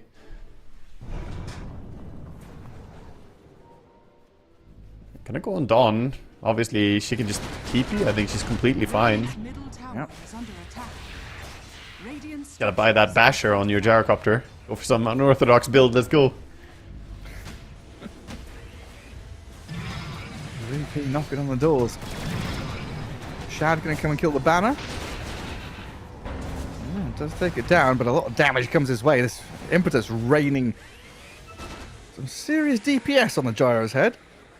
Yeah, very nice to have the Solar crested up TA as well. Attacks pretty hard. And she's looking tanky, I'll give her that. She has the Eternal Shroud, so with the Defiant Shell and the Eternal Shroud, she's pretty hard to kill now. She needs Bongo Boots because she's out of the drum charges, so wants to farm the entire recipe. 1200 gold to go. Overall, VP are the ones dominating the map. But Navi still have, you know, the lead going into late game. With the Satanic timing, once they hit that, I think the Gyrocopter will be making a return. You just can't really fight into the double blade mill without Satanic. Yeah, it needs that big burst of lifesteal. This is where VP, though, kind of claims some of the prizes that have been waiting for them. Tier 1 and 2 at top. And playing out the Radiant Ancients to kind of spring into multiple lanes at the same time. Navi, they're setting a trap around this tier 2, though. Boom, kind of out there baiting. Nande forces him away. I think there's a DD Pango kind of sitting and looking for an opportunity. Top tower is under attack. And Chantress walks over. It's like, high five me. Hello. They gotta go. Might be paying for this though. Wow. Insolent actions from the Enchantress there. Ench was like, what the fuck, bro? You were supposed to Dawn ulti for me, and Dawnbreaker's like, nah, you're not worth it. He did kind of ask for that one on Ench. Yeah. Not just a little bit, a lot of. Yeah. And they're gonna hold the tower because of that. TA is probably feeling a bit irritated because she would have taken the tower had she not lost her support. Wisdom Rune is spawning. We'll see Gyrocopter take the Radiant one. We have a move towards it bottom. Lion and Dawnbreak and Primal. IO Relocate could follow. Let's go. Blink Hex into the Pulverize, Earth Spike overlapping so Notice can get off the BKB. And now this relocate play, not ideal from Na'Vi as Shad has the BKB, turns, does kill Bat. They get the one at the least, and now relocate the hell out of here because things got messy quickly. Yeah, that is poor communication. They gotta coordinate the stunts. Can't have both of them throwing their stunts like that. Now QBFY has to try and get out, but Earth Spirit on his tail. Yes! Yeah, no way out. He's done for. Oh, even popping the Magnetize, and then the auto attacks are just brutal. The resonance facets. Earth Spirit smacks for like 300 damage per hit. Yeah, he's a big boy. Right, it's a very quick, Observer Ward into Blink Hex from Lion. I guess Autopilot kicked in where he was like, Blink Hex, and then I Earth Spike after this amount of time. Primal Beast kind of came in early a little bit with the Pulverize, but... Yeah, I think Primal Beast could maybe have just gone in with the Trample and then Pulverize afterwards. I think it's more now he's going to be the one to start in the top jungle.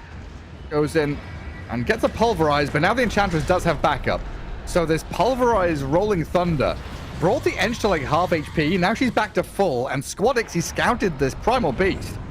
Silence, kick, and roll, while the Batrider sees Sanctity, but can't quite get there with a lasso in time. So they'll go to Boom, who BKB TPs. He just barely didn't see him, so they get out cleanly at least, after what was not the best initiation. No, they didn't get in cleanly, huh? Enchantress Eternal Shroud. And she's proving to be very tanky. Maybe Shroud is better than the pipe for him. It's definitely better for him individually. It's just a question of, is it better in the team fights? But with the confidence that he's playing with how he's moving, the insolent move, as he said, it makes sense. Yeah, shout out Eternal Shroud. Now just wandering into enemy parts of the map. Does get stunned up. This is the test. Surely you don't tank the Gyrocopter. Well, they get a jump on the IO in the back, and now Boom, maybe going to turn around on this TA with a Pulverize and a Rolling Thunder. The Shad unloads the big damage from the flat cannon. The right clicks ripping into VP. Another roll back in from Squadix, gets onto Shad. Can they defend this Gyrocopter? He's trying to heal up as much as he can, but no IO to save him. Sanctity comes in to try and clear up a bit of the mess. Now in a 1v1 against Squadix. The Batrider nearby. Boom comes back in for round 3 of fighting. Just tipped dead to the Earth Spirit. Sanctity gonna get jumped and killed. Super close, but the Batrider stuck around to save Squadix, who is an absolute monster. And the voice, that Sigma moment, just stands there and actually beats down everyone. This Earth Spirit proving to be too strong. The Craggy Coat was some high value there. I mean, he has, without activating his Craggy Coat, he's sitting at 49 armor. So pop that as well. You go up to like, what, 60 armor almost? Absolutely absurd. Even higher. Yeah, Gyro just tickles him.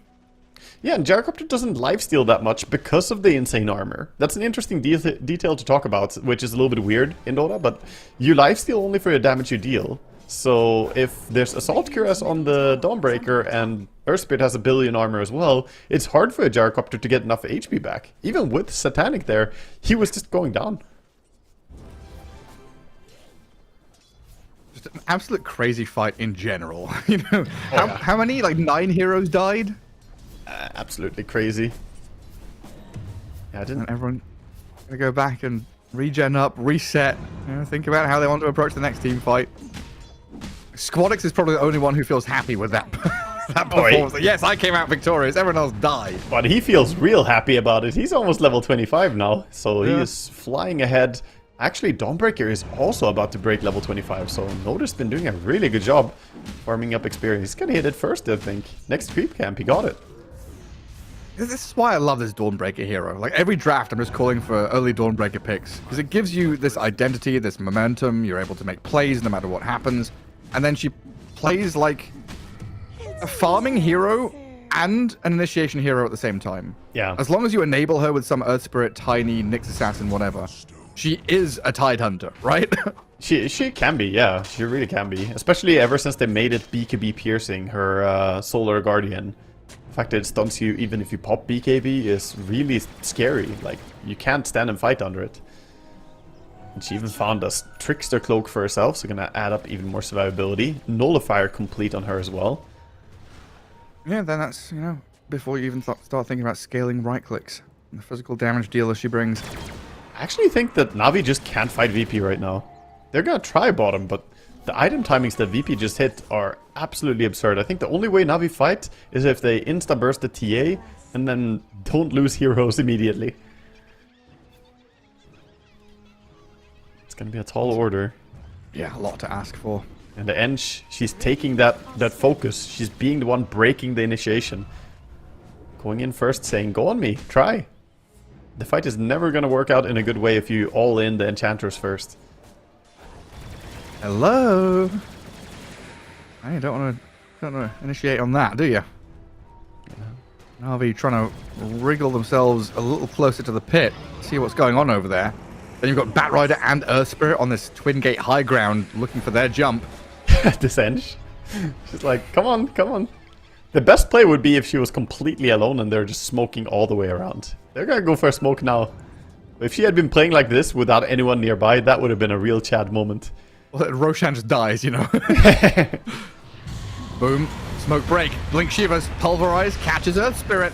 Not the ideal target, because Squadix is going to turn around with a roll and a magnetize, while Sanctity and Shad, they do find the Enchantress.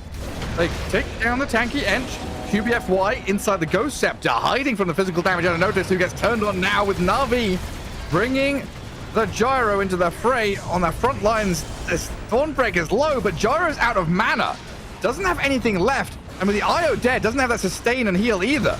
QBFY is needed to buy back, return to this fight, get a zap on the Dawnbreaker, while Boom and Sanctity look at this Earth Spirit for this next kill. Squadix very low, but will get finished off. TA running away, committed Blink and Hurricane Pike. They're not gonna chase after her though. That fight backfired pretty hard to one small detail. Squadix, he has been owning in this game, but he missed his Magnetize. He didn't connect it, and yeah, he's even pinging right now, right where it happened, so... unfortunately, he got a little bit too far away from... Who was he going on? Primal Beast. Yeah, Primal, right? And he didn't connect it, so... After that point, it doesn't matter if you have the Undispellable talent. You can't apply it. It means he's missing his damage, and... he basically went from being the strongest hero on the map to being not even a hero. If he doesn't have his ulti, I mean, what do you do on Earth Spirit? Not much. Huh? Wild. I was so sure he connected it, you know? Yeah. You hear the little noise, he was next to the Primal Beast, but there must have been just you hear the noise, difference. yeah. It makes the noise when he cast it, but he was just a little bit too far. I think Primal got away. And this changed everything, man. I didn't think they could take a fight even, but... Very one little Na'Vi. misstep, you know? Dota is a game of small differences. And now that's Gyro who gets the Aegis, Na'Vi who kill Roshan. They're the ones stepping towards your tier 2s now. Yeah, and it's not unreasonable that Gyro could find himself with a Rapier during this duration, actually. He's 2.8k gold before taking tower. This Aegis could be very important to the game as a whole. He is queuing up an Eye of Skadi though, so maybe he needs that more. Get some anti-healing against all the healing going on Dire. And Skadi against TA. Against this Dawnbreaker. Yeah, and even for his mana pool. I mean, we've seen him multiple fights now just not have mana on the Gyrocopter. Where's his mana going? I mean, he's spamming his buttons. He's clicking that Rocket Barrage. It costs a lot. But like, no one's burning his mana, right? Is it just like Radiant don't have arcane boots and stuff like that? Yeah, I was looking at the same thing. I was wondering how he runs out of mana so much. Having a Wisp especially usually, you know, takes care of your mana for you, but yeah, he's just been using his buttons.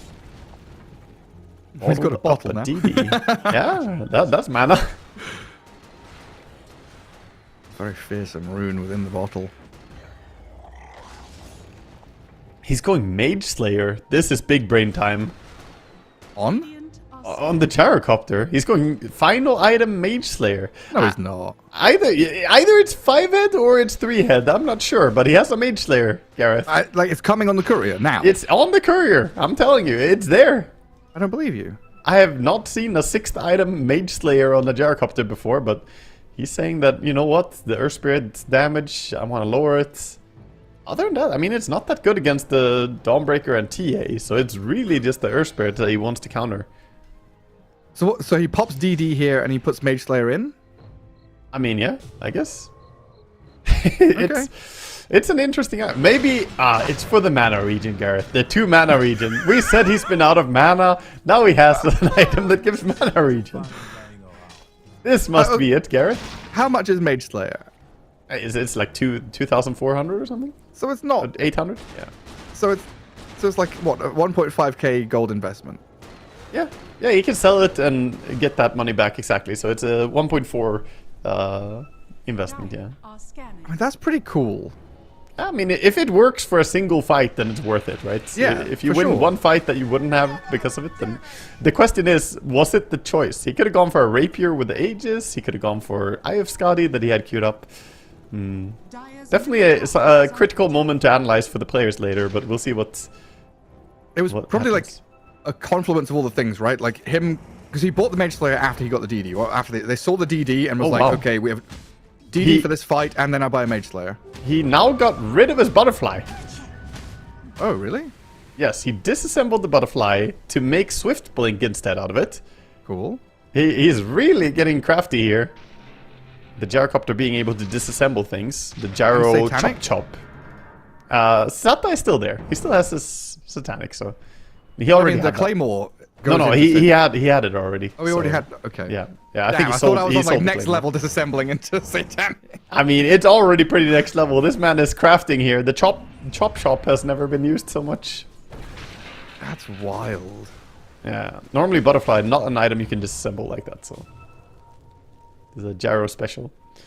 And what did we saw Yatoro do it with a Falcon Blade? He's going almost at a BKB up. Lasso drags back Boom and QBFY, but the Shad Gyro allowed to stand here and do what he wants. Raining Hellfire down on the Batrider as they dispatch for the 2 supports. Shad gets a double kill. Io eats the cheese. Kaori's still alive. Now they turn onto Squad X Earth Spirit on the far right-hand side. Magnetize used. QBFY dead, but Boom is back in with a Pulverize. Earth Spirit's BKB is all worn out. His Blade Veil's up. TA trying to turn and salvage this fight. They'll slay the Primal Beast, but his Gyro's still going, topped up by this Io who's hit in the trees. Shad? Ooh, that TA damage comes out of freaking nowhere. Takes out the Gyro. Now the Pango's in trouble, and the Blink away with a relocate. They get out of danger, but the Io will return to die. Yeah, Io does not have anything to do but pray here. Please, guys, don't kill me, but they're not going to be so merciful. They're waiting for him. He tried to sneak away, but the Trickster Cloak is not going to keep him safe. And a gem on the floor for VP as well. I have to say, the Mage Slayer, I'm not sure about it after that fight. I feel like it doesn't do that much. He did hit the Earth Spirit, so he lowered the magnetized damage a little bit, but I'm just missing that big damage he could have had with the Rapier. And even getting rid of the Butterfly. Yes, there's MKB on TA, but Butterfly is a sick attack speed item this patch. Oh well. It's not all down to that, of course. It's more about the overall way you take the fight. There was some good kiting going on by VP. Yeah, just a very explosive start to the fight, right? The start was great for Navi. Fantastic, but they ended up just not really able to deal with the Earth Spirit when he came in as well. Radiant's middle tower is under attack. Now Shad has Shard and Rapier queued up. Radiant's middle tower is falling. Looking at his barracks full, drops the call down on them. He's gonna kill the creep wave, but there's another one bottom. I think they're gonna get out though, respecting the fact that people are respawning.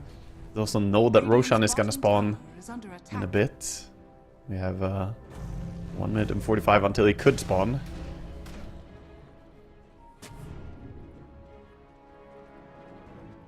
Yeah, one of the few times that, you know, looking top down with perfect vision, the casters no less than one of the players does. It was a very odd team fight to analyze for sure. But Navi, they've had problems with sustainability throughout the long fights in this game. They're just getting out-sustained by this super tanky lineup that VP have put together. Earth Spirit and Dawnbreaker just hard to kill. Ench building the Eternal Shroud. And then we have, of course, TA, who's, you know, generally pretty durable, having Refraction, Blink, BKB. Set up in a nice defensive spot here. VP kind of ready for any smoke moves Na'Vi might have tried. The map currently littered with TA traps. Lanes pushed in mid and bottom. Dar observer wards up a top lane. VP see pretty much, well, VP now see literally everything. They see everything, Gareth. Are they cheating? What is this? Full vision. I mean, even without that Dawnbreaker break of dawn, they see everything they want to see anyway. It would be funny if someone told you, like, long ago that one of the heroes is going to be able to make it so you see the entire map, and that's going to be one of the worst effects. It's like, what? I would argue that's still one of the worst innates if you compare it to, you know, a lot of the really strong ones. Yeah. I mean, I was one of the people who was, like, upset they introduced quick cast. You know, it took me a good, 3-4 months to realize, like, I'm the problem, not the quick cast. I don't like change, man. No, really.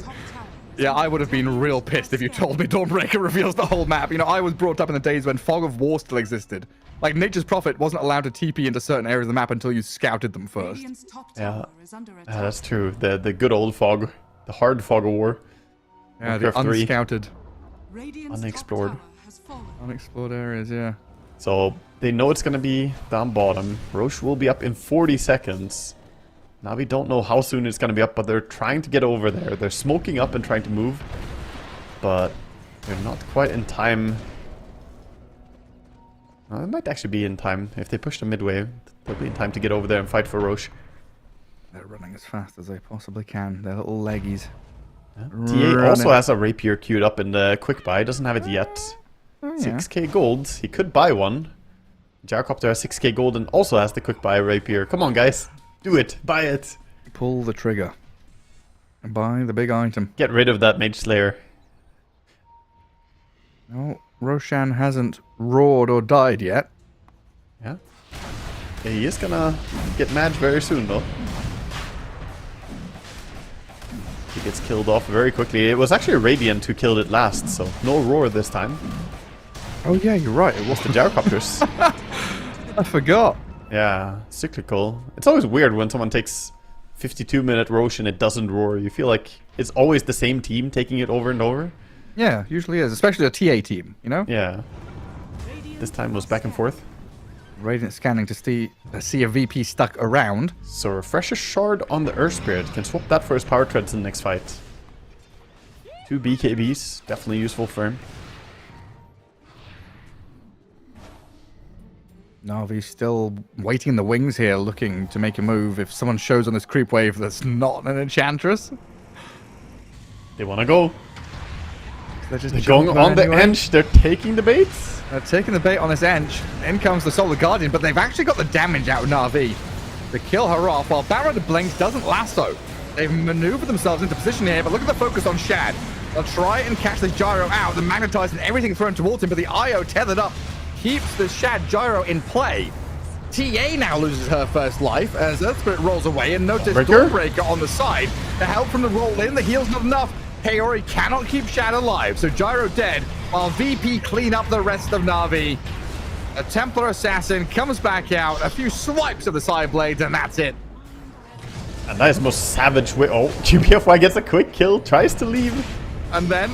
Oh god, the buybacks though. Everyone wants to join. Was that a triple buyback after your line has already died back? Io still has a buyback. I mean, they would probably get their buybacks forced anyway by push down bottom, so effectively it doesn't change that much, but yeah, ton of buybacks. Dire also using their buybacks in reaction to the quick Radiant ones. So 4 buybacks on the side of Radiant and 2 on the side of Dire were expended out of nowhere, it felt like. It was like, oh, fight's over. I'm like breathing and, you know. It was as though Roche was still alive, but, you know, he already died. It was just, they're looking for a kill. When they committed on Lion, they wanted to catch that Earth Spirit.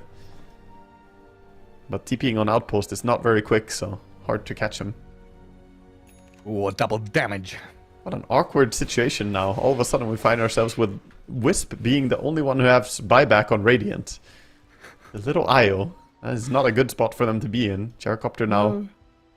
He does have the Rapier on Courier. It's been spotted. They ping it out. So they know the Rapier should be there. Shouldn't be a surprise to them. TA has 8k gold, does not have a rapier yet. Well, Gyro has the rapier now. Radiant's middle He's tower got it. is under Power in attack. his hand. Got the swift blink too, so he can blink in with it, do quick damage. I was gonna say last team fight was the most barbaric way I've seen a team take a fight. They just killing Io first? Nah, we just want to deal all the damage to Gyrocopter. Just smash him. They did eventually bring him down. The damage output on Dire is absolutely crazy. The Gyro still felt like, it was an alchemist with 5 hearts you're trying to kill. Like a million regen. Oh, they're in on team. Nande on this. Oh my god! Okay, well Nande's still alive though. Solar Guardian now comes in to turn it back onto Shad. They'll charge back and kill Nande off with his Primal Beast and Pangolier. Gyrocopter wants to run back, doesn't have Lord. BKB. See the damage output from that Gyrocopter. They're walking out. And sprinting forwards, we noticed he's under a sentry there, but there's no stuns. Should have bought that Basher. Shoulda, woulda, coulda. So Gyro did 9,000 damage that fight? Absolutely crazy, man. He hits hard. He hits real hard. We have 4 minutes for this next tier neutral items. 20,000 gold lead for VP after all the buybacks. They're in a great spot, but losing TA there gives a bit of a chance. Relocate on cooldown, so not going to be able to catch the Dawnbreaker.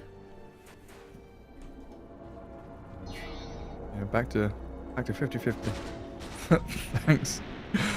Win percentage chance. Yeah, Well, 20K someone lead for will win. VP, but The gold lead is not all that matters at this stage. TA, I said it earlier, she's a tempo-based carry. She doesn't scale that well into late game, and despite her other cores being absolutely enormous this game, the Earth Spirit 15, 1, and 18, and still, the game is hard because Gyrocopter is just this big threat. He's queuing up a refresher next on the Gyrocopter. Wants to have double BKB.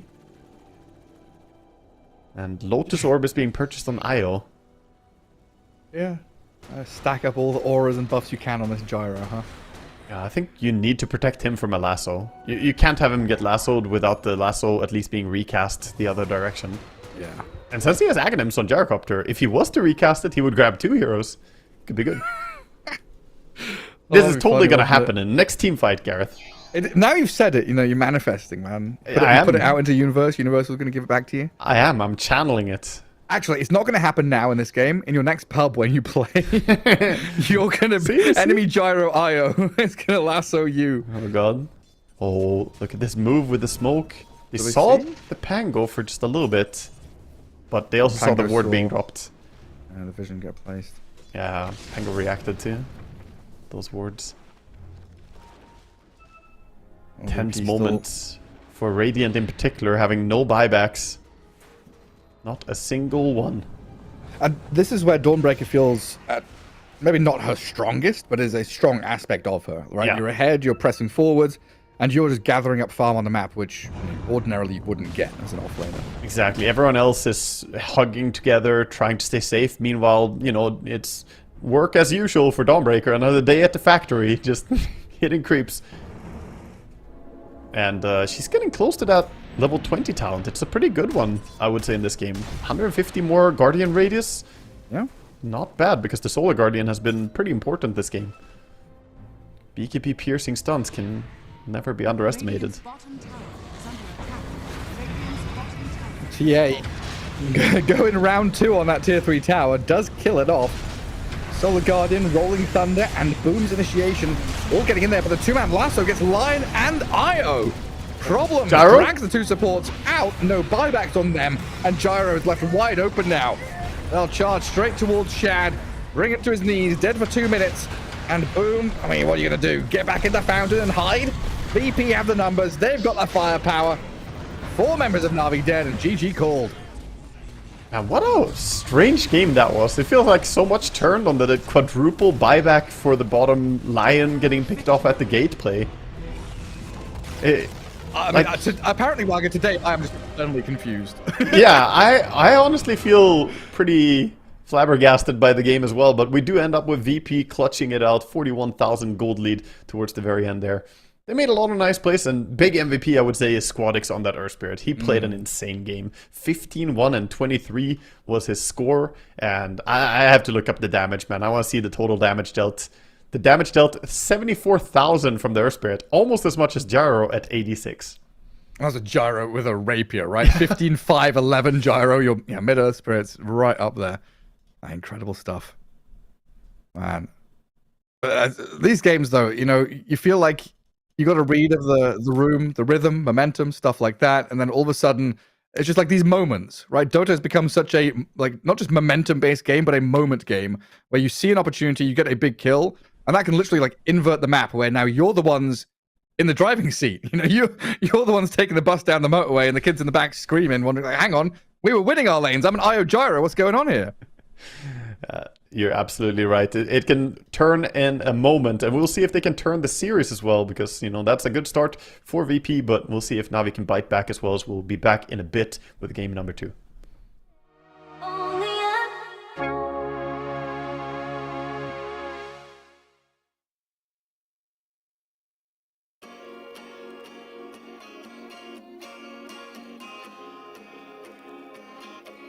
Yeah.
I pack my suitcase, headed out the door. I keep my shoes laced. 2,000 miles away from home. A couple dollars in my pocket, never stopped the boy before.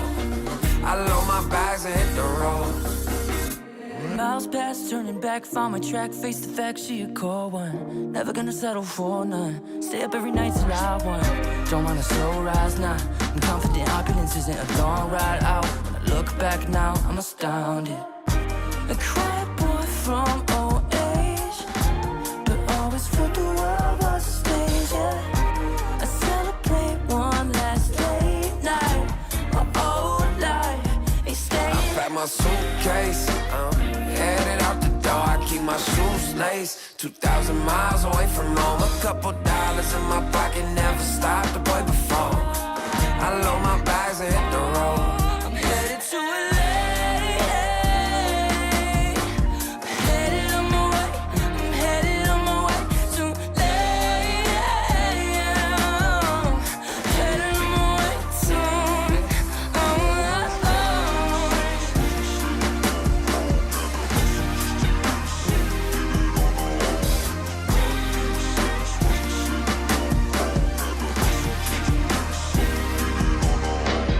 Couple thousand miles, throw it on the dash. Shit, the 10,000 hours, can't let them pass. Yeah, well, I was putting time in, you was pulled up wildin'. You always had shit to say, now when I see you, it's silence. Thought I have a Grammy by 25. Commas after commas next to dollar sign, yeah. Had to remind myself why I'm living this life. Look at all the late nights, it'll all come in due time, yeah. Made for the fight, for the pain and the climb. Tied to the life I chose. Stay through the night, another day, not a dime. Race against time. Yeah.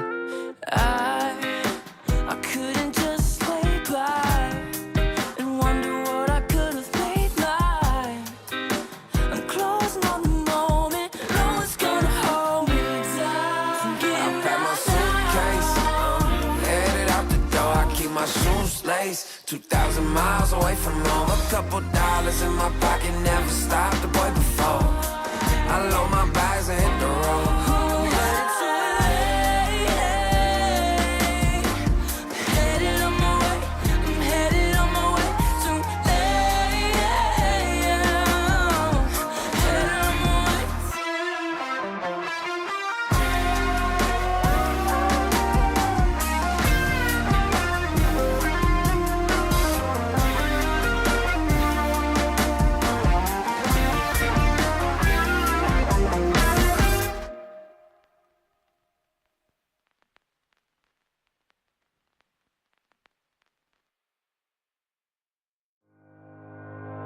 Think about it every night when I close my eyes. You're on my mind.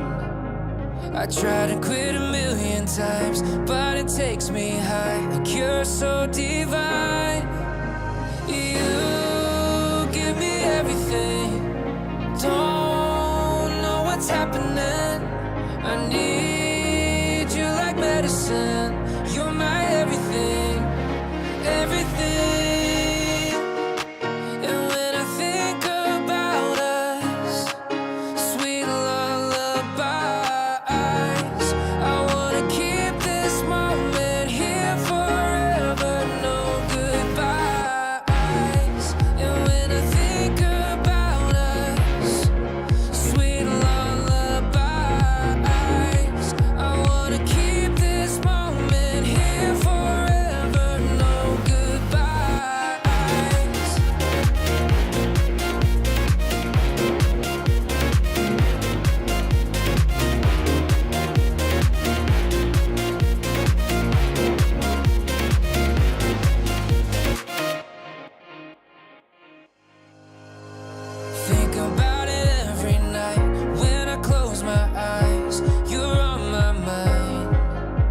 I try to quit a million times, but it takes me high. Like you're so divine.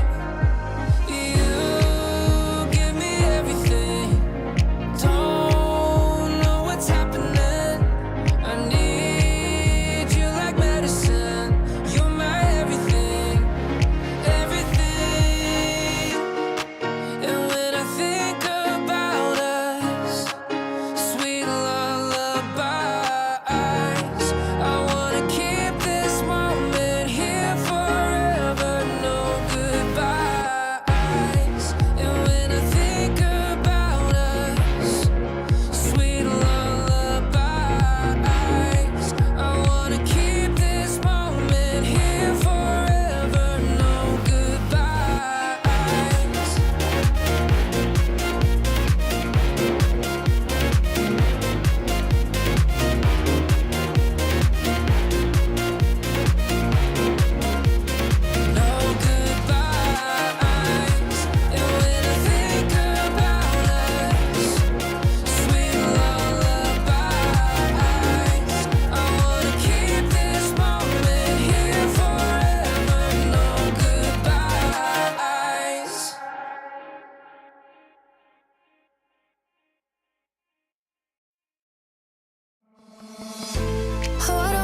Welcome back, folks, to one of the classics here. Virtus Pro against Na'Vi as the Eastern European closed qualifiers for ESL One Raleigh as we get ourselves Wagga into Game 2 after a very exciting Game 1. I don't know what to call it, where to put my finger on a moment in that match, because it was mental.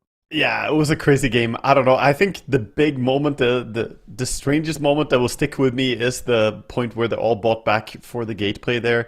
I mean, like I said, perhaps Na'Vi would have had to use some buybacks anyway, but 4 buybacks immediately used to try and catch someone on the gate just didn't really pay them anything, and then they were just left in a very bad spot. After that, the game kind of just faltered, even though they, had some nice plays here and there. Ultimately, VP, I think they played the map really well. I think Dawnbreaker was a big story of success for them, and I wonder if we're going to see a repeat of that hero, if it's going to get perhaps prioritized a little bit higher by Na'Vi as well. It feels like it makes the game just much easier to play when you have this, bonus hero join a fight from global range. All you need is a Spirit or a Nyx or something like that to make the initial jump. And it looks like they're kind of speeding through these bans already. They had their own thing with it, right? They had the IO Gyrocopter to do the same thing, but it's just... Dawnbreaker is a little bit, I don't know, safer in a way, not having to relay in your carry, you could just have Dawnbreaker farming somewhere. Either way, the bans in the first phase look pretty standard from VP, on the only thing being that Gyrocopter was banned out as well, so taking away that comfort. Yeah, and the IO is one of those weird things where it's like, yes, it bolsters your Gyro, and it gives you another hero to play with Gyro, but it removes the hero that plays with your other heroes, right? Like a normal POS 5 would be the one in there doing stuff, casting spells, teamfight initiating, doing nuke damage, whatever. Whereas IO is just all about buffing the Gyrocopter.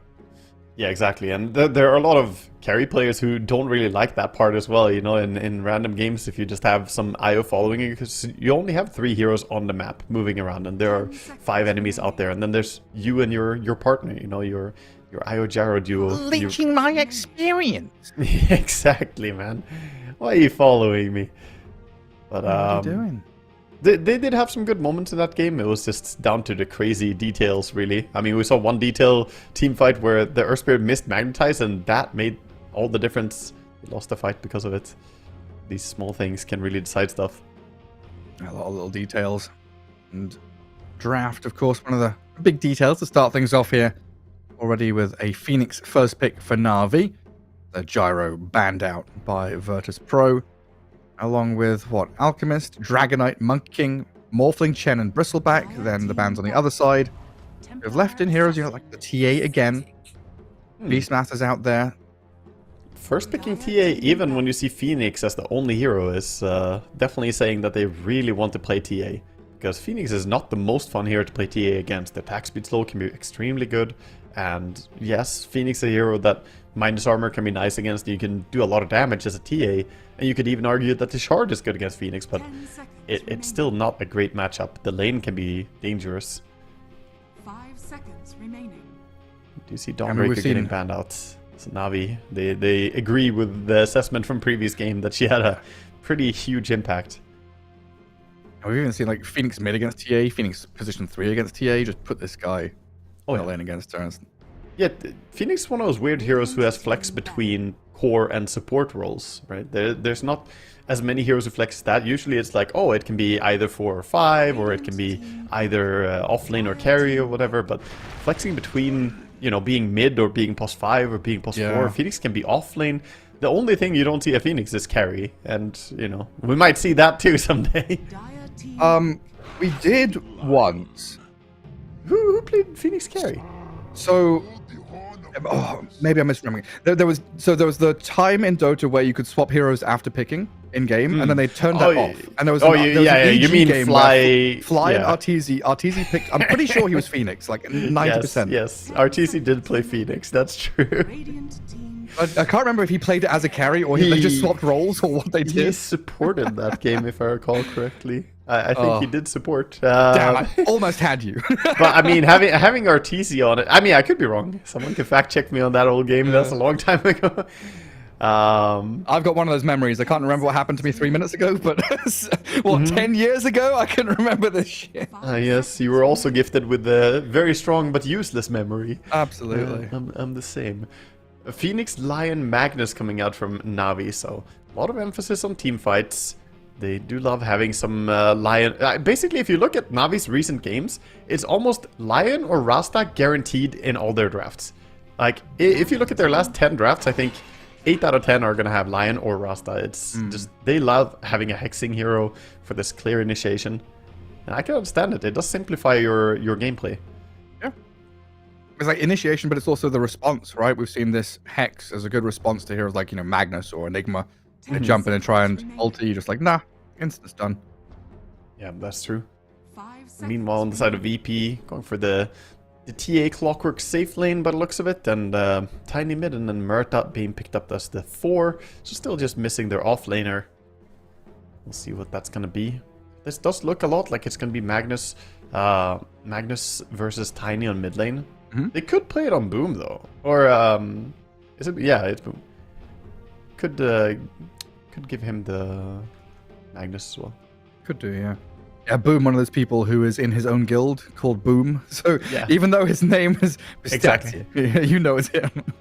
That's great. I like it. I respect it, Boom. You're making it easy for me. Yeah, Mag's still flexible, but Na'Vi gonna have to show something or other here, and it's gonna be the Lycan for Boom. So Magnus back to mid, and then a Shad hero last, potentially. But yeah, just quickly back on that topic of kind of heroes swapping between roles. We've seen the Gyrocopter previously do it, Phoenix here, and Na'Vi, a team that have also shown the Doom flex as well. Later in the draft, they've had this Doom go from position 3 to position 1. The Shad can play it, but I guess maybe unlikely here, even though Doom is in the pool. Yeah, Doom is in the pool, but I'm also not really leaning towards it being picked, most likely. Don't you could see it, but for VP it doesn't really make sense. If Lycan gets the ulti off before Doom, then Doom can be useless against him, and it can be pretty hard against Magnus as well, I think. So I think they're looking towards something else. We'll see what Na'Vi are going to ban out as well. As for Na'Vi, though, they're definitely looking towards... Well, in my opinion, they're looking more towards their carry. Like Medusa or something. It's the same two heroes. The Magnus combos are being banned out. The Magnus combo of empowering up a Lifestealer or PA. VP are having none of it. I skipped that first. I went straight to Medusa because I was like, Lifestealer PA gonna get banned. Scrolling through the Na'Vi Dota buff, what's left? They have picked up, like, Ursa and Wraith King, but not seeing the enemy offlaner makes it hard, which is why Enigma's being banned out, a hero that can just kind of solo lanes. Yeah. Yeah, Enigma is one of those offlaners that you have to have good heroes against, or it's just a nightmare laning into it. So banning him out makes a lot of sense. Also does kind of signal that they might not want to go for a Medusa. If they would have, then I think Enigma is not the most problematic. Your ulti is amazing against Black Hole. I'm looking for a melee hero to lane with a Phoenix. Chaos Knight. Wow, I have not seen a whole lot of CK in a while. Oh. Okay. Okay. Well, that's an interesting hero to see. CK is pretty good against TA, actually. Illusion heroes in general do quite well against TA, and now you have a little bit of extra, I don't know, extra stun on top of it. You bring some disable in from your carry, so you don't rely on Lion only. Yeah, 3 cores that don't just get blown up by Tiny combo as well. Yeah, all of them are very thick. And even the support of Phoenix, right? Phoenix has a lot of HP. You don't always one-shot a Phoenix as a Tiny. That's very hard. Choose your hero. They're gonna go with Tidehunter against it. Usually very feast or famine situation for Tidehunter leaning against a CK. Either you don't get bothered at all, or you feed non-stop. But I have seen some tides popping off recently, though. Yeah, like phase boots into early shard, like phase boot, or shard, and Mage Slayer, right? Vlad's Mage Slayer. That's like I've seen some kind of like small aura item, right? Like Vlad's or Mage Slayer or I don't know, drums, like something to go there after phase boots, and then the shard, and he just walks around and says, "Hello, you're a target." The shard is insanely good against Lycan in this game. You put it on him, he can't actually run away. He gets slowed down to the shard movement speed, so he has to auto attack it, and takes a few attacks to kill that anchor. Can be very annoying. It's like one of those old American cartoons with a backyard with a stick in the ground and the dog attached to like a rope, just running around in circles. Yeah, just pulls it. Can't get anywhere. It looks hilarious seeing a Lycan just get slowed down by the anchor, to be fair. Yeah. That's a serious team fight here for Na'Vi around this Supernova and Reverse Polarity. Good chase through the Lycan and Chaos Knight. Good scaling through this Empower. I think Navi have a setup here to make sure Squadix has a worse game than the previous game. Because last game, I named Squadix as like clearly my MVP. And this game, a lot of high HP heroes, hard for Tiny to burst. And the lane, Magnus can be tricky to lane into still. Like it's definitely a skill expression lane where you can do fine as Tiny, but slip up and the Magnus might punish you. Well, off we go. Game 2, VP leading this best of 3. 1-0. And a storied history between these two sides. We were having a quick little giggle in a chat during the break. I opened up the Liquipedia and was like looking at the match history as we did with the previous series. And it goes all the way back to 2012. Yeah, 2012, yeah, 2 series to 2. Dead even between these two teams. 2017, what was that? 2-8? That was Na'Vi losing out tragically to VP, who had one of their hottest years. But overall, 2012 to 2025, it is 38 wins or 38 losses in terms of series. Dead 50-50 between these two. So this is a tiebreaker. It's actually crazy that, you know, it goes back so much. We talked about how VP and Navi have such a history in Dota, but that many series and still 50-50 is really funny. There's a lot of qualifiers in here, little clashes and group stages and stuff like that. They very rarely met each other, you know, like at a grand final, really. Yeah, we see a late smoke coming out here from VP, looking to get something done. The Wolves are coming in to scout for Vision. We'll find Vision on mid. Quick little. So we know about the ward. Hello, how you doing? The smoke wraps around into that top jungle. Things are coming out. They spotted them. They're sending the Wolves over. The battle begins. I block up the clockwork. Tied. He walked forward thinking about that bounty rune steal. Instead, he's the one now getting turned on and run at. A stun, a blood grenade, the Wolves to block him up, and notice. They're going to be the first blood here. Ooh. You know, I said it's going to be feast or famine, giving away first blood to the CK, you dying. That's not a great start. I'm concerned for the Tidehunter and how he's going to do, but that does mean the CK sends out a full bracer immediately. Well, just a bracer recipe and regen, but he's going to be having a good start. A good beginning for him. Kiro on this Phoenix, by his side. I'm going to try and trade it with Morata. Yeah, nice attempted dead shot to prevent the deny, but Phoenix still gets it. Yeah, Problem's going to go block up the small camp. And Kaori and Shad, and they know this, they're going to press forward, a bit of damage onto Noticed. Large camp, going to get sentryed and blocked. Yeah, and last second blocking it and then putting down his own attack speed slow onto Murta. He keeps his sentry, big win for them. This seems like such a minute detail to the lane, but this really helps him. Saves him one sentry ward as well.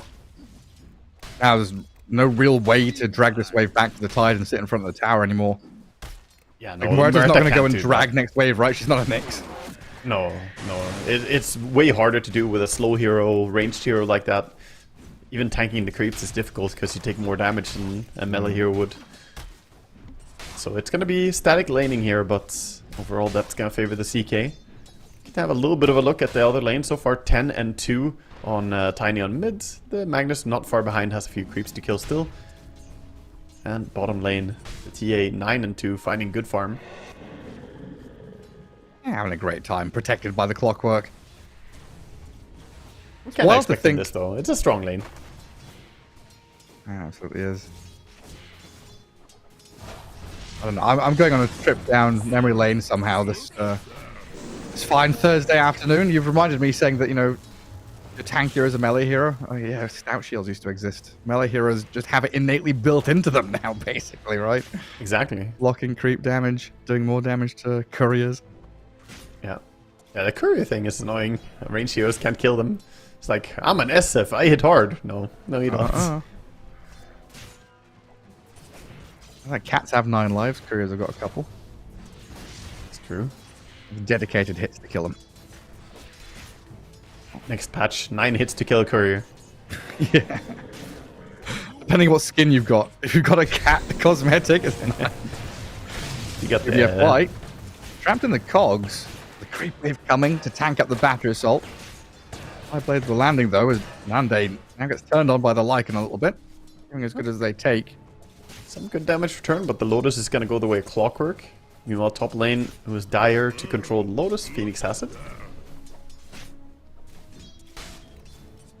There's all sorts of skewers and tossbacks happening mid lane as well, just like bouncing each other around mid like a ping pong machine. Yeah, it's Sanctity going for a no empower build as well, so he's going more spellcaster route, maxing out Shockwave and Skewer. You step up to me to try and shockwave skewer, I toss you away. Then Sanctity goes for it now. And Squadix on the tower, Avalanche to defend himself, but takes a good few tower hits. Sanctity has 4 Squadix kind of out of lane now. Yeah, he's doing a ton of damage to him. He's actually low enough HP that getting a water rune safely is going to be hard. He's sitting at 150 HP. Goes for a top one, but Magnus mirroring his movement. He says, okay, you go bottom, I'm going to follow you. So, not going to be easy to get a rune refill. And look at him. Sanctity is going for a kill potential. Going in, not going straight for the rune. Yeah, I mean, Squadix is on death's door. Needs help. TP will be here. Problems comes in with a Muerta. Not easy for Squadix still, though, to go get this water rune and play the lane as he wants. He's actually just running back. He's scared that Phoenix would have controlled top, so he didn't go for it. This means Magnus could go for a double refill, but Muerta gonna go and prevent that. Get it for herself. Still, Magnus doing fantastic to start out the game. Now you've left that Feast or Famine hero top alone. Yeah. Tidehunter kind of gets zoned out and bullied by the Chaos Knight and the Phoenix. At least Muerta is going to make the most of her time. She's not just leaving him alone. She's going to go mid, help out a little bit, and then go stack the jungle, right? That's the recovery method for the Tidehunter. So we're going to make some stacks here on the Ancient and the big camp. Try and find some farm for him later on. Alright, build up a bit of bank behind them. Notice, just going to salve up, return to lane. And quickly get it out of here again. Okay, Orion's forced to dive, though, as Muerta shows her face back up north. Yeah. He was a little bit too aggressively positioned. He's gone back up. He gets a... Oh, he didn't get the pull. He messed up the small camp pull a little bit. It happens. Try to get a split pull, of course. Well, I like that. Both carries getting their treads at exactly the same time. Delivered on courier. Yeah, both of them are basically even in how they're doing in lanes. The first blood on the CK gave him a little bit extra, but the TA has more CS. Touch.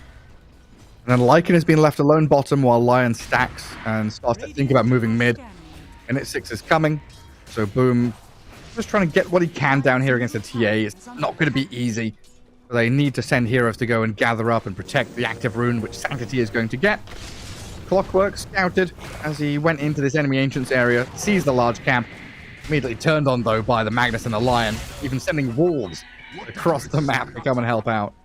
A nice thing there is that Sanctity, he was shockwave pump faking, right, early, but he stopped it because he said, okay, there's a lot of creeps there, I don't want to risk Clockwork getting denied to the neutrals. So he held his shockwave, used that as a last hit method.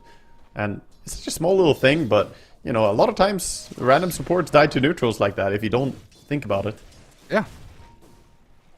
Oh, absolutely do. You gotta embrace your inner kill stealer. That's what's the message of the day. Sniper. Who's going to calculate it? Yeah. See, Wisdom Rune gonna be grabbed up. Clockwork not gonna make his way over, so Lion gonna get his. Muerta gonna get hers. Everyone's being honorable. Yeah. You can see from the net worth, Tide kind of dragging his feet a little bit, though. 2,500 compared to Lycan's 3,200. Notice trying to get what he can, trying to hit level 6, try and get phase boots and a soul ring, then you can maybe jungle farm Ancient. He's actually doing a lot better than I would have expected after the start that he had and getting left alone by the Muerta. Tidehunter's still not falling behind too much in farm. He is the lowest farm core, but not by a huge margin or anything, and he hasn't been chain feeding. Just died that one time. TA? Deep here. RP available. Dragged all the way back into Dire Ancients under the creeps. Now Nande does die to the Magnus, just holding your breath there as the neutrals surround her. I mean, she was just nowhere where she should be. The RP wasn't even needed. Aggressive move to try and steal some farm, but they were on top of it, of course, on Navi. That's costly, though. She was having a really good start to her game, but dying one time like that after running out of position to try and steal something, and then you die, you didn't steal anything. It's a lot of time away from farming. Yeah, now Lycan's like, oh, yes. Yes, I've got a few moments here. Gets to the top of the net worth. 3,800 for him, overtaking the TA, in fact. Yeah, Navi, all 3 cores, feeling very good about, laning stage breaking down now. He has his Dominator, and of course this is a pack leader. Lycan has ulti available. Tower diving is imminent onto TA. They're scouting her. I see exactly where his VP heroes are. It's just a matter of getting on top of them with QBFY hexing and Lycan following through. A ton of damage from these summons, the crits out of Lycan.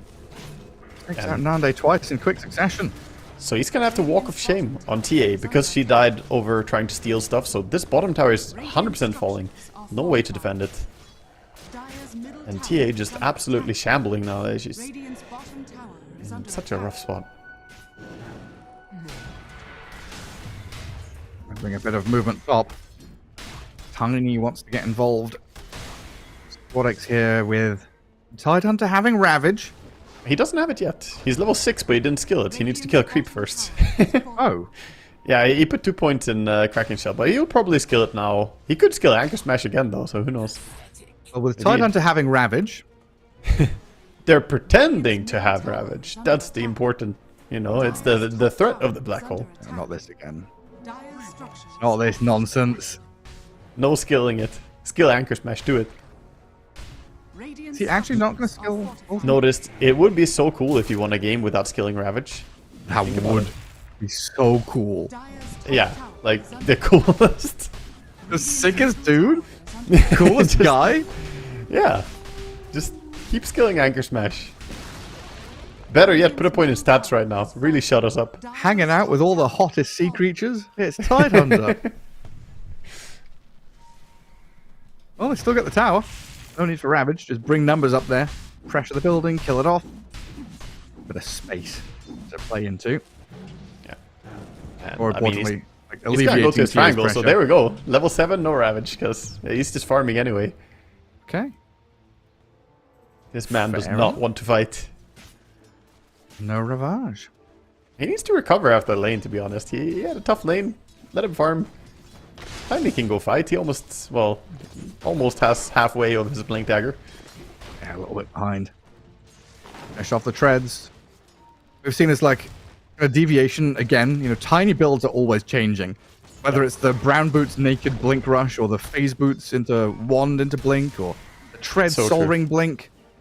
And it's not even that different players are doing different things. It's different times, like the same player might do different builds. Like a lot of Tiny gets played lately, and I've seen the same players go for sometimes brown boots, sometimes not. It really comes down to the tempo of the game and the feel of the game. Yeah. Sanctity. Trying up a top and can't grab notice. Even if he did, might not have wanted to follow through on it. He's staring at that creep, man. He wants that troll. There we go. Anchor Smash. Yeah. He's gonna get his Vladimir soon on the Tidehunter, and then he's gonna be quite happy to just sit and farm. This game is definitely starting out quite slow. Navi, happy to keep this pace though. They have a lot of farming cores.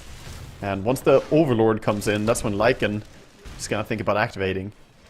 And I touched on it earlier, but this is not Alpha Wolves facet, where you have the super strong wolves. He is playing the pack leader, and getting Helmet Overlord is going to be his biggest timing.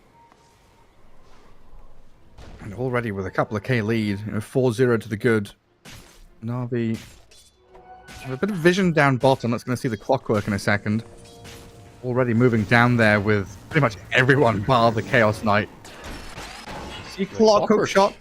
Scared of the creeps. The wolves and the centaur bully him a bit. Sanctity going for it. Where are you, buddy? It's in time. He doesn't click it. Click! Oh. Lycan. That's too much. Too many units to micro. He was busy right-clicking creeps. Sanctity even pinged it. Like, yeah. Bro, you're centaur. Yeah, that feels a little bit weird for Magnus, investing a bunch of time chasing it and He just straight up didn't click the centaur stomp. He had it ready. Yeah. But, you know, sometimes it's difficult. Mag didn't want to RP it. No. Well, either way, like, the job is done, right? They take that portion of the map. They carve from middle lane down to bottom. Bottom jungle now belongs to them with double observer wards. That's fair. And they can swing back to mid. So even if the clock doesn't die. Yeah, they serve the purpose of securing the area and keep farming. Meanwhile, the CK is still holding a part of the top part of the map and farming there. He's going for Orchid next. Armlet into Orchid on CK. Gonna be really useful against some of the heroes, but of course, doesn't mean you can burst Tidehunter. You still can dispel that. Dire are scanning. That's your favorite voice line. People have gone off we had a meta of Greeble laughter for a long time. No one's been laughing recently. Thank God. I'm getting tired of it. I think everyone heard it too much by now. I'm still trying to poke at this Tidehunter. They put him to half. That was the RP is immediately RP. crackened off. It's He did RP, right? It's on cooldown? Yeah, he used it. Yeah, he used it. Well, that was marginally better than the 0-man RP that we saw earlier today. This was just a 0.1 second RP on the Tidehunter. Yes. I don't know. I don't think you go for RP on him. You just gotta go for the Blink Skewer. You can't rely on RPing him. Like, even if the RP lands, what's it gonna do? Stun him for a little bit while you skewer him? You try to reposition him, but... RP on cooldown, I'm not sure that's gonna mean too much. This game is going at a snail's pace, so... Not sure they're gonna jump into action, but we do see a smoke coming out. But the blink on Tiny, the two supports are joining up. It's gotta feel good for VP, right? Like, you show the Tide, he's fine, you guard your Ancients, you keep farming. For sure. TA and Tiny, these kind of timing heroes, are gonna start hitting their timings. Now they can make plays. Na'Vi have whiffed a couple of moves, even with this tremendous laning stage, it's just a 2k lead. Feels like it could and should have been more from Na'Vi, whether it's more kills or more net worth. The metrics don't really add up to what we've been seeing on our screens in terms of active moves they're trying to make. Yeah, I do think overall, though, that Na'Vi have more comfort just farming. VP are, again, going to be the ones who have a little bit, like, they need to take Roche, they need to make plays. They're going to be the ones who need to do stuff, because going late game, again, I favor Na'Vi, I do. Even though I think Ravage and having TA is going to be pretty strong for late game, I think Dire basically have 3 cores that are all scaling to become massive. So does VP have like a mid-game window, or is it like a pre-late game opening? Yeah. They have very strong ganks and very strong team fights. So they're looking for ganks right now, but they got dodged pretty well. Their smoke didn't connect, but their team fight right now is absurdly strong. So they want to make plays and try and go for towers, look for something around this time and this power spike. They have the Deso on TA. Look at this Tidehunter, man. Sanctity has tried to blink Skewer, but he's given up on that as he gets sidestepped by a big fat watermelon. You got the moves. Problems. Gonna run away as the Supernova is placed right next to VP, who's retreating to their high ground by the Ancients. Stun on the Tide, drag back with the Rift, with the big Ravage is there. Connects on all 5. Reset a button for VP as they hold the line. Sanctity's back in with another Skewer, and the Reality Rift on the TA. Good hook shot to save. Nande needs a little bit of breathing room here to get the reflection off, but the Phoenix Sunray is there to burn her down. 3-for-1 trade out of this for Na'Vi. Notice Tide gonna TP home successfully. But finally, Na'Vi connect meaningfully onto a real connection. Radiant's top Wow, the matchmaker here. The Dota 2 matchmaker got a new meaning. No, that was a really powerful moment for them. Having the Lycan ulti, they can run down the TA, and CK Lycan, it's not easy to stand your ground as TA before you have Blink and Hurricane Pike. She'd just get overwhelmed. Even with Clockwork trying to bail her out, it wasn't enough to protect her. And while that was a beautiful 5-man Ravage, nobody was hitting anyone during it. So 0 DPS being done during the Ravage means that Na'Vi could just keep going.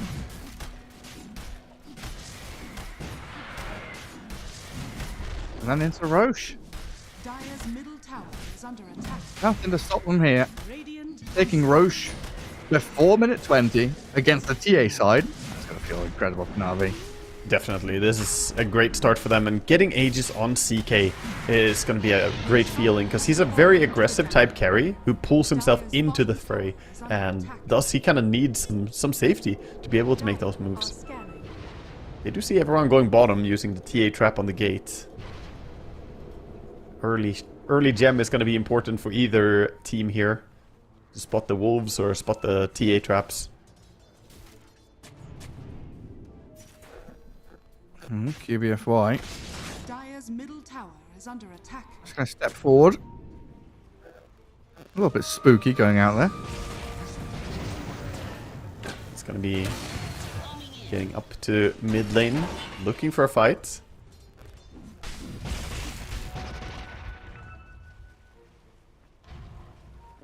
Do you hear that buzzing noise? Is that me? Yeah, I hear it too. It's, yeah, some random static. It sounds like an old NES game, you know? I kind of like it. It's vibing. Interesting. Well, it's gone now. I don't know where it came from and I don't know where it went. I hope it doesn't come back. It's production. Today is Gremlin Day. We've got some crazy stuff going on tech-wise. Squad-X, oh, he doesn't kill the lion straight up. Raindrops and one charges keep QBFY alive until the Deadshot lands. Now the Phoenix and the CK are here. Boom, shapeshifted, charging towards Squad-X with the RP there. That's the one they've been waiting for. Na'Vi connects beautifully. The Supernova landing, RP hitting, but now the Tidehunter with a Ravage and a turnaround onto this Chaos Knight might be able to bring down Shad. Once, as the Aegis is claimed up, Na'Vi's still strong, but they missed the skewer back. He just noticed stepping forward. He just cannot find this watermelon. He's too hard to skewer, but he found a beautiful 3-man Ravage, or RP. That was absolutely wonderful. Bringing them back in there. And again, TA just cannot hold her ground against all this. That's one thing that TA generally doesn't do too well against, is tanky enemies who also close the distance to her. She generally prefers having squishy enemies who are ranged heroes. But that's absolutely not what Na'Vi are doing. They're putting multiple heroes right on top of her head in the fight. Yeah. Also, I'm looking at her in a lot of these fights. She's not able to attack because of the Phoenix dropping those fire spirits. You chose to play TA into this, but it doesn't look like fun. The attack speed slow is absolutely destroying him. Minus 140 attack speed. I mean, you don't hit. That's pretty damn difficult. Right now, Martin and Clockwork, acting as bodyguards, sat in front of the TA, even scanning. Madam President, your creep wave. Delivered to your door. Yeah, making sure she's staying safe. I don't think they want to fight when they didn't have their ultis ready on the side of Na'Vi though, so. QBFY definitely thinking about stealing a Wisdom Rune. We'll see if he goes for it. TA is securing it. And there's no way here. He might get revealed in a bad way. There's no scans. So we can't scan forward. Is he gonna stun her and take it? Smoke break, smoke break, smoke break. He saw her go invis. He knows she's there. Stun? Oh, hello. This is so awkward. Oh, she's going for the... Oh, cool. Finger. Does he get both? Steal it, steal it. No, wait. No. Kill her and steal it. No. She blinks out, but he gets the tormentor. Dude, if she didn't blink there, she would have died. That was insane, God. Meanwhile, there was like a hook shot, and Tidehunter got chased, and there was something else happening on the other side. Never mind everything. I'm happy with my ticket I bought. The movie ticket was worth it. Same. Dude, I do want to click on Tide and see what he's buying though, because I saw he got a Shiver's Guard completed, but he's like skipped the shard and he was going he's doing Radiant. Yeah, he's got a bunch of items queued up. To be fair, he has Radiance queued up.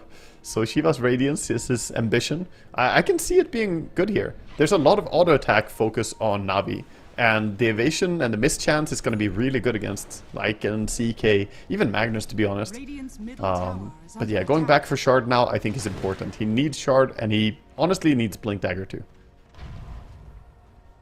VP gonna smoke up. Try and find something with a Squad-X Blink. It's been a hard game for Tiny, and slow games usually are. I've been saying this has been dragged out, where Tiny hasn't had any chances for movements or moments or anything, whatever you want to call it. He does get one now, kills off the lion, so a bit of wind in his sails. Mid tower is gonna fall at least on the back of this. I don't think they're gonna try and defend it with lion dead. They are smoking though. Try and maybe make a move on the back of it. Radiant's bottom tower is under attack. Shapeshift ready again. Dire's middle tower is Tier 1 mid eventually going to die. Dire's Tiny middle looks tower tempting. has fallen. I think poked here, but Sanctity walks over a trap. Now the Magnus is coming, so VP make that escape back to a bit of high ground. Yeah, there's the Shivas on Tide, but there's also Assault Cuirass now on Lycan, so he has a lot of attack damage as well going into the next fight. Getting the minus armor. Also so valuable against the lineup that VP have. Lower the damage from the Tiny, TA, Radiant's and middle Tide. tower is under attack. Armor's gonna be great. I love the Phoenix chat wheel line just saying we need vision as they walk over like 7 traps from their journey. So true. Sage wisdom. Are scanning. Need a gem. They've got a gem on Phoenix. They see them all. Yeah. CK, by the way, got the shard from their own Tormentor that they took as well, so he has an early shard for himself. Not a bad thing to have. Used to be a meta that was revolving around CK rushing shard and just running at people. That free illusion, yeah. Exactly. Was that a 2B special at some point? Oh yeah, he played support. Yeah, support CK, of course. Everything, every carry hero you can imagine. This is a support. Is under attack. Oh, like an ulti committed. And they're going in. Clockwork. Oh no, Like the anchor. He can't move. Age the puppy. Anchored up. Kept in the backyard as the Tiny jumps the lion. Supernova's there, but kind of out of place. They'll have to skewer and drag people back in towards it. Force the Ravage out of notice, who dies. The sunray on his head. 2 for 1 so far. Tide and Clockwork both dead, but this Muerta and TA still in trouble. The gap close here. Beautiful from Na'Vi. Nande disappears in the blink of an eye. The Tiny's about to follow her as well. Easy pickings from Na'Vi, bringing the damage. I mean, this Lycan just looks like a difficult target. You need to commit damage quickly if you're gonna try and go on Lycan. Because if you just let him send his wolf after your support like that, send the wolves and the dragon, your support is falling for what? The Tidehunter holding him in place? Sure, but there was no damage. TA was not close enough for that fight. Na'Vi looking at the schedule thinking, hey, we can't have any more minute games. 25 minutes, how's that for you? More Lycan picks coming up. Speed up and fix the schedule. As we say that, they run away. Like, no. They force the glyph. They're disciplined. They know. They don't want to throw in a bad way. They're going to play towards Roshan. May spawn in 20 seconds. It's going to be a top Rosh for sure. So pushing out top lane is important. CK has a full BKB coming out now on Courier. Wow, he's massive. Yeah, he's really farmed actually. SNY and BKB, so he is not easy to chain stun now. The disables aren't that great on VP. Like, they have disables, but not so much for holding someone in place for a long time and preventing BKB. And Roshan respawning now. Radiant Nighttime for another 4 minutes. Oh wow, that was a quick spawn, yeah. Na'Vi near position. Radiant scanning the Roche pit already, knowing that he's up. Yeah, Also, they're Nate. just making sure that they're not going on it. One E would spawn top as well. But they've seen a target mid. Tidehunter? Going on this side. Finger of death takes him out. Apparently no problem to burst the tide, and they're even diving the Murta. She goes for a glimmer or for a Shadow Amulet TP. What a play. Keeps himself alive against Lycan. That was actually a slick move. Survives, but for how long? Yeah. And it's concerning that they could just go on Tidehunter and burst him like that. I did not expect him to die. Obviously, he didn't either. I thought he'd wriggle out a little bit. Yeah, I mean, they Make don't him have work for Silver Edge yet. They don't have a break. Raw damage output. Yeah. He does have Ravage when he respawns, so maybe they can contest Roche. Looks difficult though. Who needs stuns and disables when you just got damage? Yeah, they've got all the DPS that you could ask for. CK is building towards a Bloodthorn next. And when Lycan has his BKB, he's going to have even more freedom just to run at the TA. There's On also top of some her. big threat if the game goes late enough. The Lycan will buy an Aghanim Scepter, bite the CK, and CK will be absurdly strong. Wolf Knight. Yeah. They're coming in, Tiny. Breaks the smoke. Awkward situation for Radiant now. Dire are completely fine with breaking smoke like this. They feel strong enough. Radiant need the element of surprise. Sanctity is the one still smoked. The DD rune bottled. Fire vision a little deeper here by the Ancients as well. That's an observable on the high ground, right? That sees VP all falling back here? No. It's VP's ward. Fine. Oh, behind? Yeah, behind they have a ward, yeah. Yeah, they can see him a bit deeper. He didn't have vision for the instant RP, a little bit higher up. Yeah, not that one. And then the Roshan roar. VP knows it's happening, but not really do anything about it. That's gonna be Banner and Aegis going their way. Again, CK getting that safety of having the Aegis. The Banner left in the pit. Are we really not picking it? Okay, Phoenix goes back for it. Or is he? He isn't. QBFY? Anyone? A Banner? There we go. We'll get there eventually. Yeah. Dire's middle tower is under attack. They remembered. Not like the previous game, at least. Top. The Tidehunter could be dragged out of position. CK isn't close, though.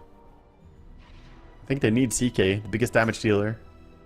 Dire's middle tower is Making his way over. And again, Na'Vi, see everything VP are CK doing is right going now. behind. Look at this. This is a big move. All the way in. Try and catch out the clockwork. A one immediate snipe. Dead for 50 seconds. Can they get a +1? Problems. Shadow Amulet hiding from the summons again. Yeah. And Tiny has a... Oh, nice juke against Lion. Still held, though. Yeah. Oh my god, those crits. Lycan damage. Dear god. Oh my 900 goodness. damage crits coming in with Empower Lycan ulti. He's dead for 45 seconds now. No Tiny, no tossbacks, no defensive tools. Just let this Rax fall. GA is going to go pushing out that bottom lane, get as much farm as she can. Doesn't feel like VP have got any bite. No, they really don't. Meanwhile, the wolf is at your door. He's in the kitchen. Hey, he's getting deeper into the apartment for sure. What's he doing in the bathroom? Oh no! It's all ogre. Skewer back on the tide now. Oh no, just disappears. Sanctity. Beautiful. He's been delivering so well on this Magnus. Now with Tide dead, you don't really want to buy back him as well, but you're losing mid. You have to buy back him. You can't lose bottom lane as well. Yeah, just systematic from Na'Vi. Lane to lane to lane. Well, all these sets of barracks, well... Where's the move? Where's the buyback? You can't just lose your entire base. No. What are you waiting for at this point? It's not getting better, Gareth. They're moving Is it around. like a Okay, TI here it comes. Here it comes. They're going around. Looking for Okay. the right jump. Tide will buy back now. They What about don't now? need to, because the threat of moving around slowed down the push. This is why I was waiting for them to go out with a move. Okay. Now we are respecting them. I see Boom. I don't see Shad until he shows up right by their staircase. Shad with the Vindicator's axe as well is such a hard target to burst on the CK. Very, very tanky. If you stun him, get that extra armor. Of course, on at the Tide. Notice about half health. Right off the bat. You're across as well. Tide Hex up the Finger of Death and no Ravage. He's got buyback. You can return to the battlefield. It's difficult to see what he's going to be able to do here. This TK causing serious issues as Squadix almost soloed by the Chaos Knight. Notice now forced to buy back and TP in front of the Wolf. Boom, Shapeshifter just runs away and shrugs it all off. Yeah, like an ulti running out, they're just going back. They're going to say, okay, damage done. We killed Tide, we forced the buyback. And they're going to just wait, reset, and take a fight. They might fight again before the Aegis expires, though. 90 seconds on that one. There's just Na'Vi absolutely in full control this game. We haven't really seen VP do anything this game. No, not really. They laned. Yeah, And but then they died. yeah, they've been struggling every single fight. They're just getting overrun, right? They tried to take a few fights, but they have not been able to withstand the onslaught, the stampede coming in. it feels like it comes back to this tiny versus 3 tanky, strengthy cores. Whether or not their strength universal doesn't matter for my point here, They are just big boys that you can't blink, avalanche toss, and bring to half health. Oh, here it is. Right. The Aghanim's Lycan. Oh, CK yes. is bit. Look at all the wolves. Look at them come. The wolf Here pack. we go. Tidehunter being shredded and munched on. The wolves come. Oh my. He doesn't have buyback anymore. I don't see how you defend. Is this the most anticlimactic end? You just killed the Tidehunter and that's it? It looks like it. CK came. Like an Aghanim's came. Tidehunter dead for a minute. Is under attack. Lycan knocking on these tier 4s now. Muerta has buyback. But They've it feels like relocated VP to the is just fountain. fighting a losing battle.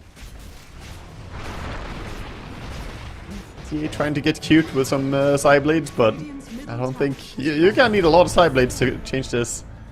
Buyback out of Muerta. Na'Vi.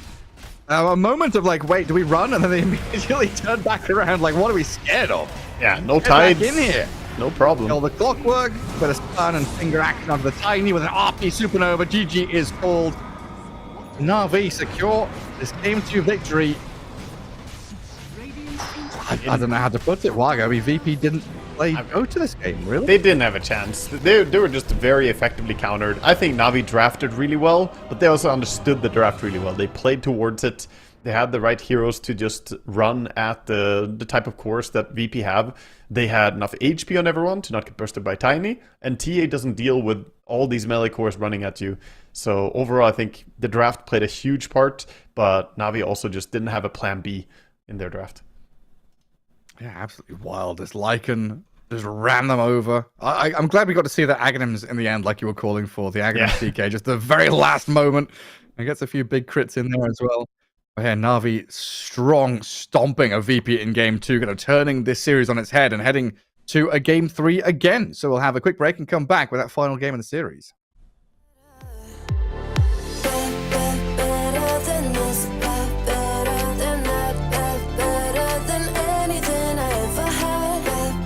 Better than this, better than that, better than anything I ever had.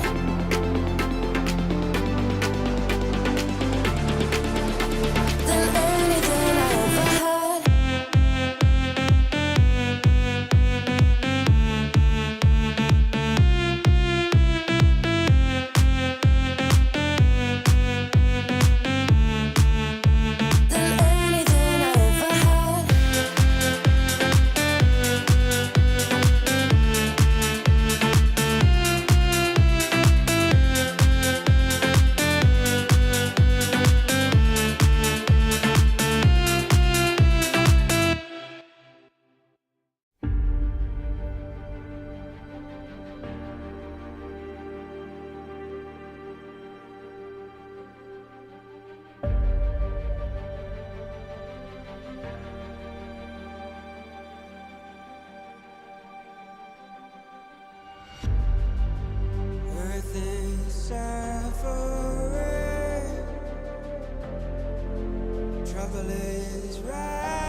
blood, through my veins like a melody. I can feel it, I can feel it. So alive, floating high, I can finally breathe.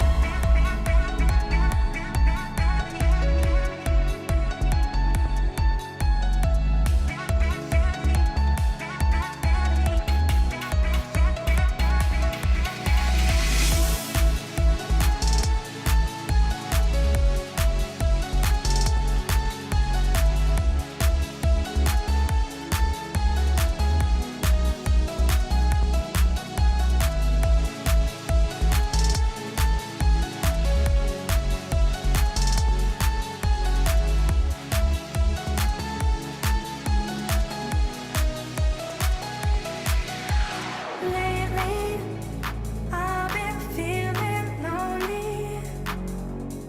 Want you to call me, promise me you'll always be there. I've been getting so high, I can feel it. I can feel the gravity pulling me away, pulling me away.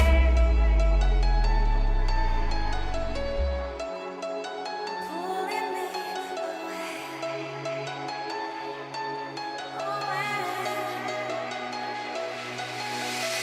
I can feel it, I can feel it in my blood, through my veins like a melody. I can feel it, I can feel it. So alive, floating high, I can finally breathe.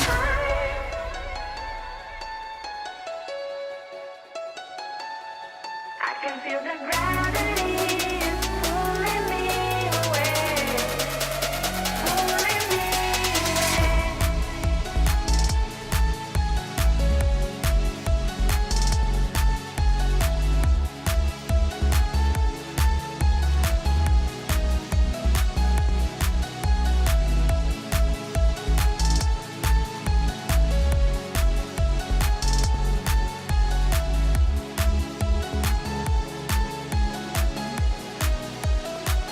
I've been getting so high, I can feel it. I can feel the gravity, it's pulling me away, pulling me away.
Welcome back, everybody. Here we go. Last game of the series. It is 1-1 all tied up between Virtus Pro and Na'Vi. Would you believe it? Here in the Eastern European closed qualifiers. And game 2, Waga, it was not close. It was not easy for VP. It was an absolute stomp as Na'Vi just CK Lycan. There you go, have it. Yeah, I mean, I really liked what they brought to the table in that draft. It was very enjoyable to watch how they just took control over that game. And Sanctity on his Magnus delivered really well. He found some good RPs. We got a really nice 3-man RP on the mid lane. And his Skewerbacks, they kept realizing that they can kill Tide. I think that was the breaking point of the game. When even Tide couldn't push lanes without getting picked off, that's when everything just faltered. Like Tide went from being sad in lane very early, right? Because he got first blooded, then he's laning against this CK Phoenix, is super annoying. Then he got to a point where it's like, oh, I'm actually strong. I can go and, you know, when he was sitting in his Ancients, minute 15, whatever, protecting Ancients and farming, Na'Vi couldn't go on him. They tried, they skewered. He crackened out of an RP. And then they got their next round of items, and Na'Vi said, okay, well, you know, Tide, you bought a Shiver's Guard. That's not enough. We've got so much more firepower. Gareth, I have to ask you, does the Na'Vi flag look a bit like a snake? You know? The banner, it needs to have eyes and, you know, a head to it. But it's basically a snake. It's like one of those, you know, the can of peanuts with a springy snake inside? Yeah, exactly. That's what it is. It's like jumping out to surprise you. It's a bouncy snake, exactly. Yeah. Get the spring action. Sorry. Is that it? Is that what you wanted? That's it. No, I was just, you know, sitting here watching it mesmerizingly. You know, it's just I was wondering what you were in the smiling wind. at. When we were on camera, you're grinning to yourself. I'm like, what's he seen? No, I just, you know, sometimes get distracted by things. Oh, right now it was the snake-like Na'Vi flan. Oh, it's cheered me up. Let's see if it cheered up any of the VP fans. They need some after that game too. Yeah. Draft-wise, what is it? Dragon Knight, Alchemist, cool. Bang Bang, gone. Chen and Morphling out. Doom joining the Monkey King there as well. Do we get rid of the Phoenix? That's a good question. If you want to like go towards first picking the TA, you really should. So yeah, they're changing it up. There we go. They solved last game's draft. They basically summarized it for us here. Ban the Phoenix, then you can first pick TA, and I'm more okay with it. But seeing the opponents first pick Phoenix and then picking TA into it, I think is honestly just a misplay from them. Wait, hang on. We're getting a repeat of the game 1 draft now then? Yeah, I guess to some degree perhaps, with the Gyrocopter coming out. Because game 2, the Gyro instead of the Phoenix was the adaptation by VP. Yeah. Like, VP won game 1 and they still adapted their draft, and now they're like, why did we do that? We've gone back. We've gone back to game number 1. Then Lycan and Beastmaster. And Lion Primal, yeah. Was Beastmaster tiny last time? 10 seconds remaining. And Bristleback was the ban from Na'Vi. The Bristle TA combo. Would have been sick. Radiant team pick. There he goes. Do we go IO again? Do we think about the Tiny early on? We go Tiny. Nice. Yeah. One of the key heroes of the patch. Yeah, open up with the Tiny, get some combinations. I think Tiny is overall really nice to have in your team because you get that initiation. And Gyrocopter Tiny play really well together. Like, Gyro is a tanky enough carry quite often that you can toss him forward as well. In a lot of scenarios. 5 seconds remaining. Let's see what VP want to add to this TA. They have been big fans of playing Murta. Might see that coming in. Yeah, I mean, they had, what, the Enchantress in game 1? But I don't know, I always prefer TA with these Clock, Tusk, Undying kind of heroes, you know? Yeah. I mean, it's a classic. TA Undying is, you know, what we saw being first banned in our previous series even. But it's a very, very strong lane. It's tough to go into it. Since Undying is one of the best babysitting heroes in the game, and TA wants to play Snowball Dota. She wants to get ahead and stay ahead. And then it kind of puts Na'Vi in an odd spot, because they've picked Gyro Tiny, who are likely two of their cores. And then you see TA, like, can you pick like Enigma to deal with TA Undying? Is there a hero that can go okay in that lane? seconds remaining. Yeah, I mean, you definitely can. I think now we have all the flex potential still. Enigma is definitely a possible call. I don't even think it's a bad idea because they have no cancel for him now. Like Batrider struggles to cancel Enigma Black Holes quite often because it's so short range. I guess the reason I'm asking is because Na'Vi have last pick, and usually you want to flex to the end and then, pick a core, do some flex at the end. But if they pick Enigma in this phase, I think you do want to pick your offlaner right now, so you don't want to wait. If they want to go for Enigma, they should pick it up already in these 2 picks. But they have a lot of options for what they want to do as well. I'm not going to be surprised at all if we see them pick, the Lion or the Rasta is coming out here. We're going to see Lion again. Yeah. This is most likely a Lion game. But the question is what they pair with it. I would say it's a good idea to try and have some bigger team fights. I'm not gonna go towards the Enigma. I'm gonna go for the Magnus and the Ogre. Ogre comes back, Gareth. Woo! Yeah, we are big Ogre fans, you and I. Big Ogre fans. Yeah, big, large. But now my flex radar is going off on this gyrocopter. Yeah. Is he a pause 4? It definitely should. Your radar should go off. This is one of those scenarios where VP might ban like 1 support and 1 core hero in their final bans. Just you don't really know. Whichever way you look at it, there's a lot of scaling here. I mean, they have Bloodlust Empower. Fantastic buffs. Bloodlust Empower, like you mentioned, can turn Gyrocopter into a monster, or you could pick some other hero. Dawnbreaker comes back as well. We do not have the Earth Spirit yet, but is he going to join the ranks as well?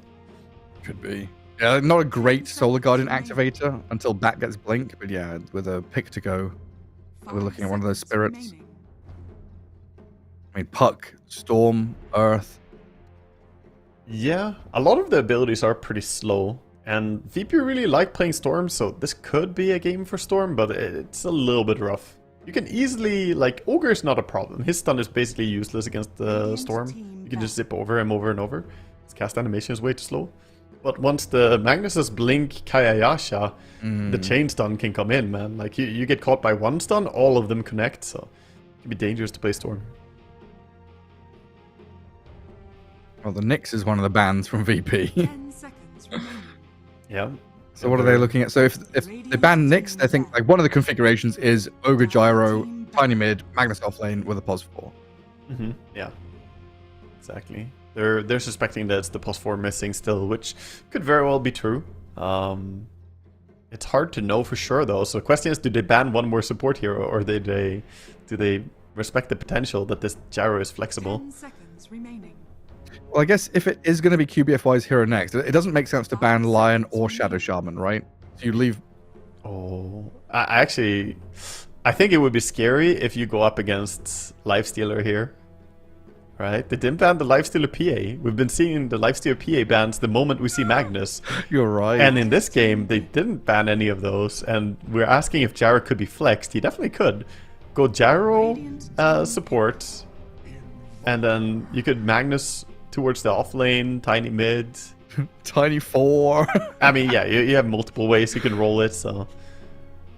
Okay, so we look at VP. They have TA Undying, they have Dawnbreaker Bat, and they have Invoker.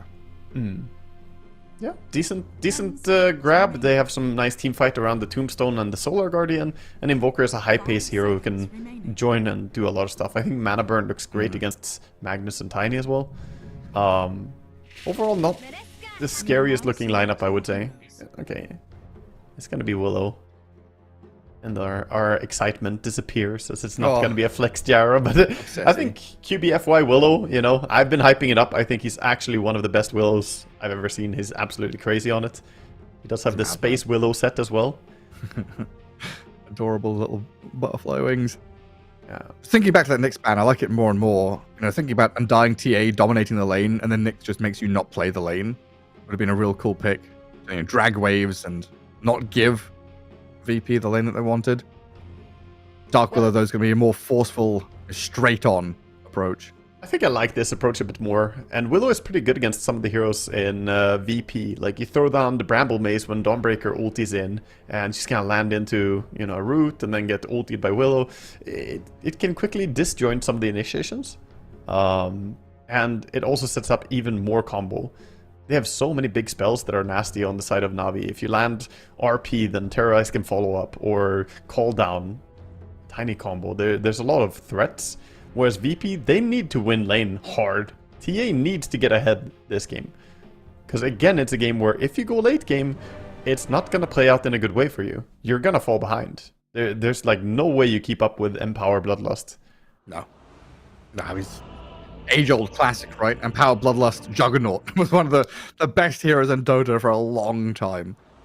Yeah, exactly. Some good carrier for it. It doesn't really matter what hero you have at this stage, but Gyrocopter is going to be happy for all the buffs he can get. Solar Crest him, Bloodlust him, and Empower him. He'll go that high ground. Early smoke from Na'Vi. Get them into game 3 here.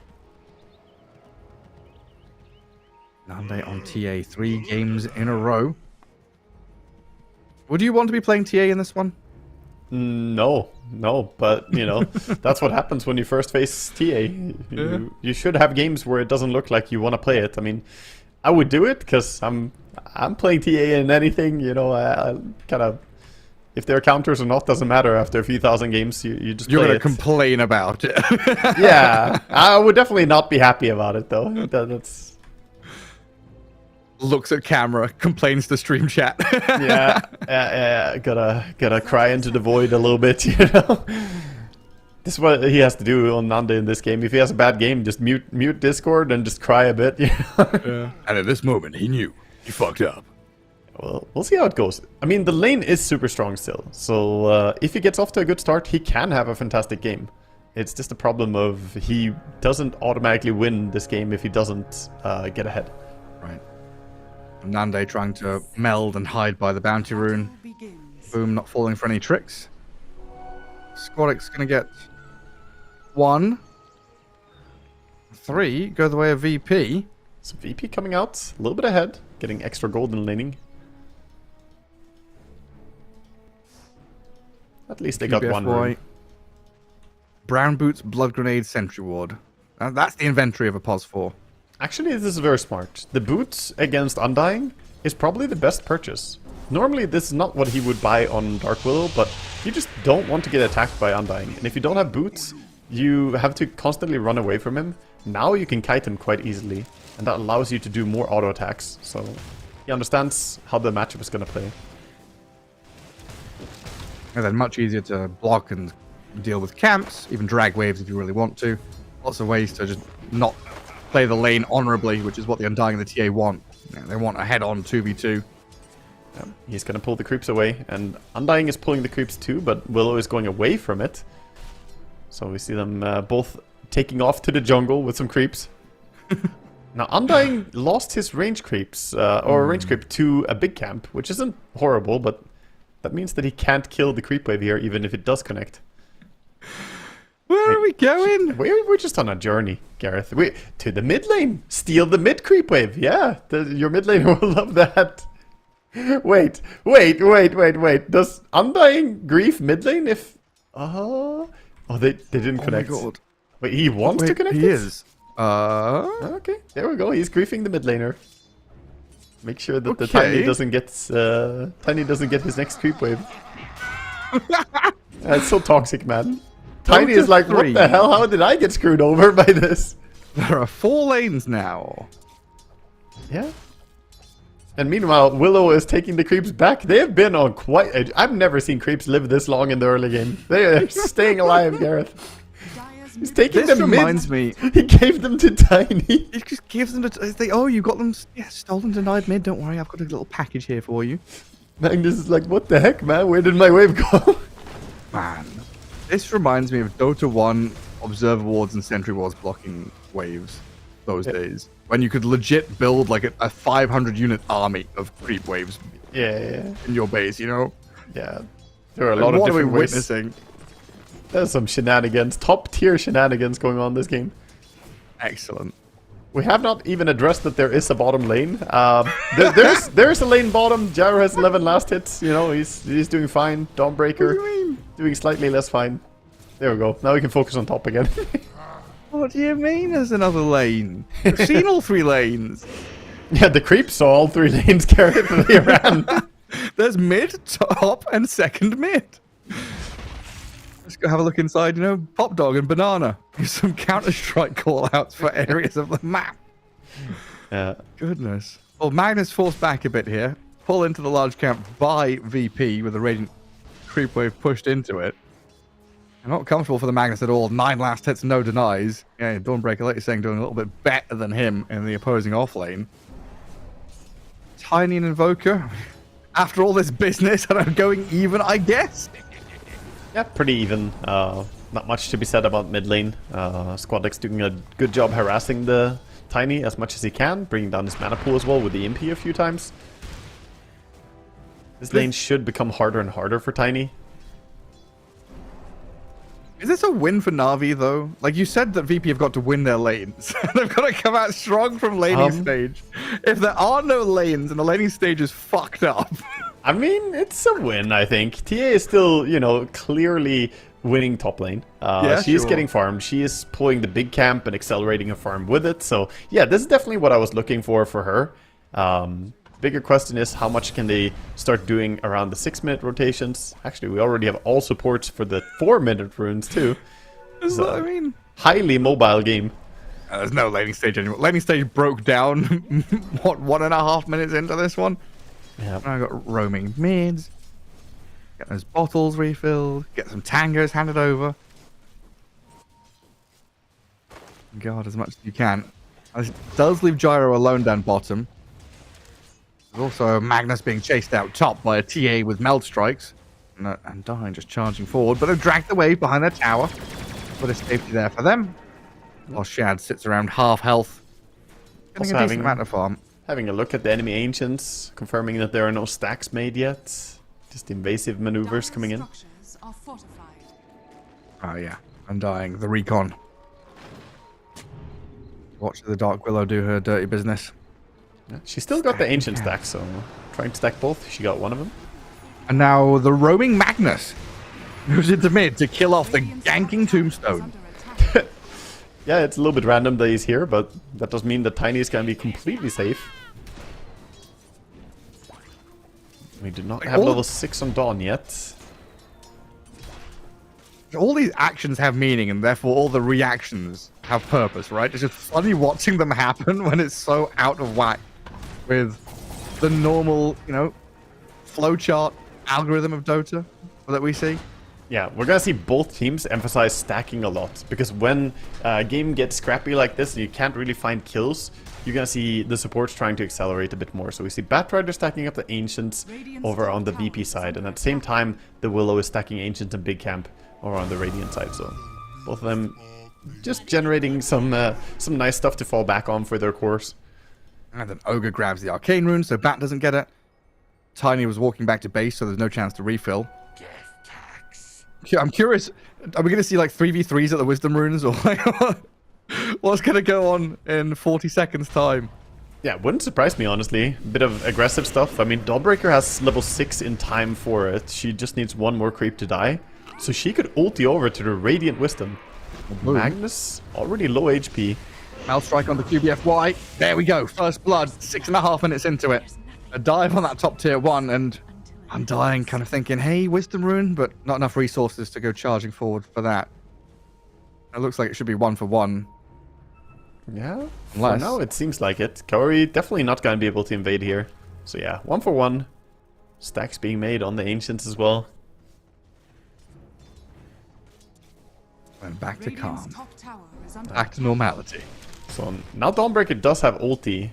Now we are doing a good job playing onto her. Ogre. Trying to bring some HP down on her.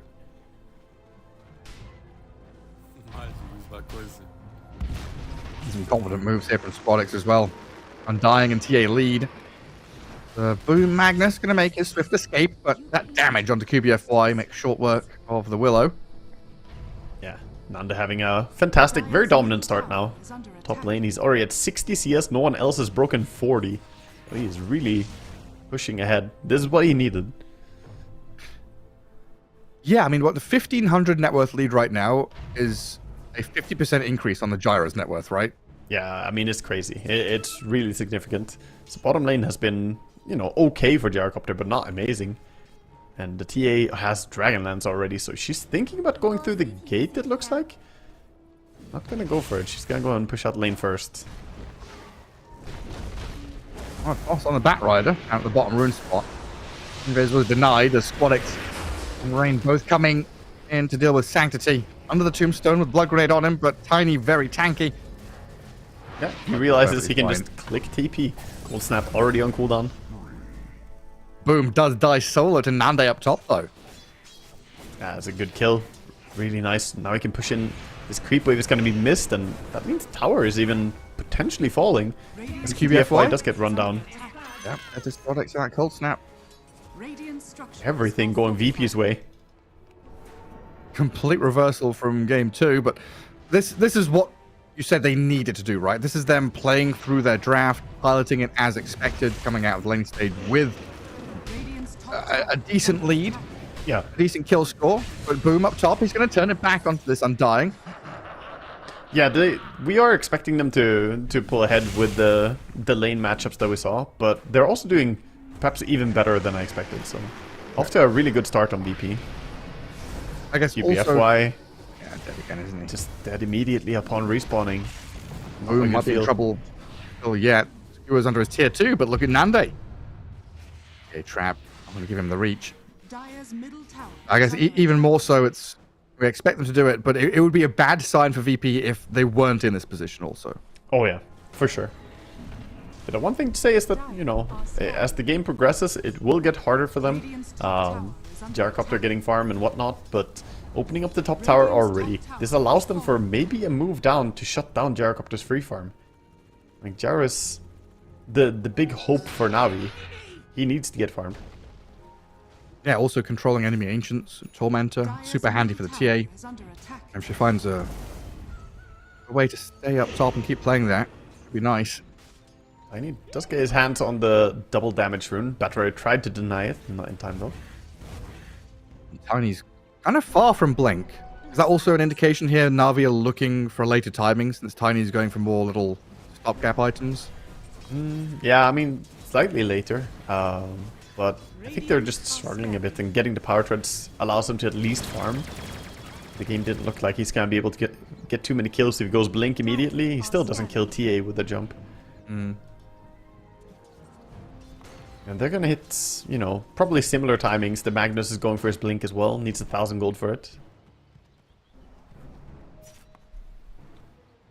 It is concerning for Navi though that VP have done all this without using Dawn ulti a single time. Dawn ulti is still ready. Yeah, true. Not even using that global prowess they've got. A D-ward from QBFY as the obs was about to expire, and Invoker goes under the same sentry that the obs was D-warded under. He has the backup of the Undying with a tombstone and a bit of a heal. Squadix feeling the brunt of that call down, but now the Squaller Guardian comes in. There's the Dawn ulti. In comes Boom though, Skewer RP on the 2 cores.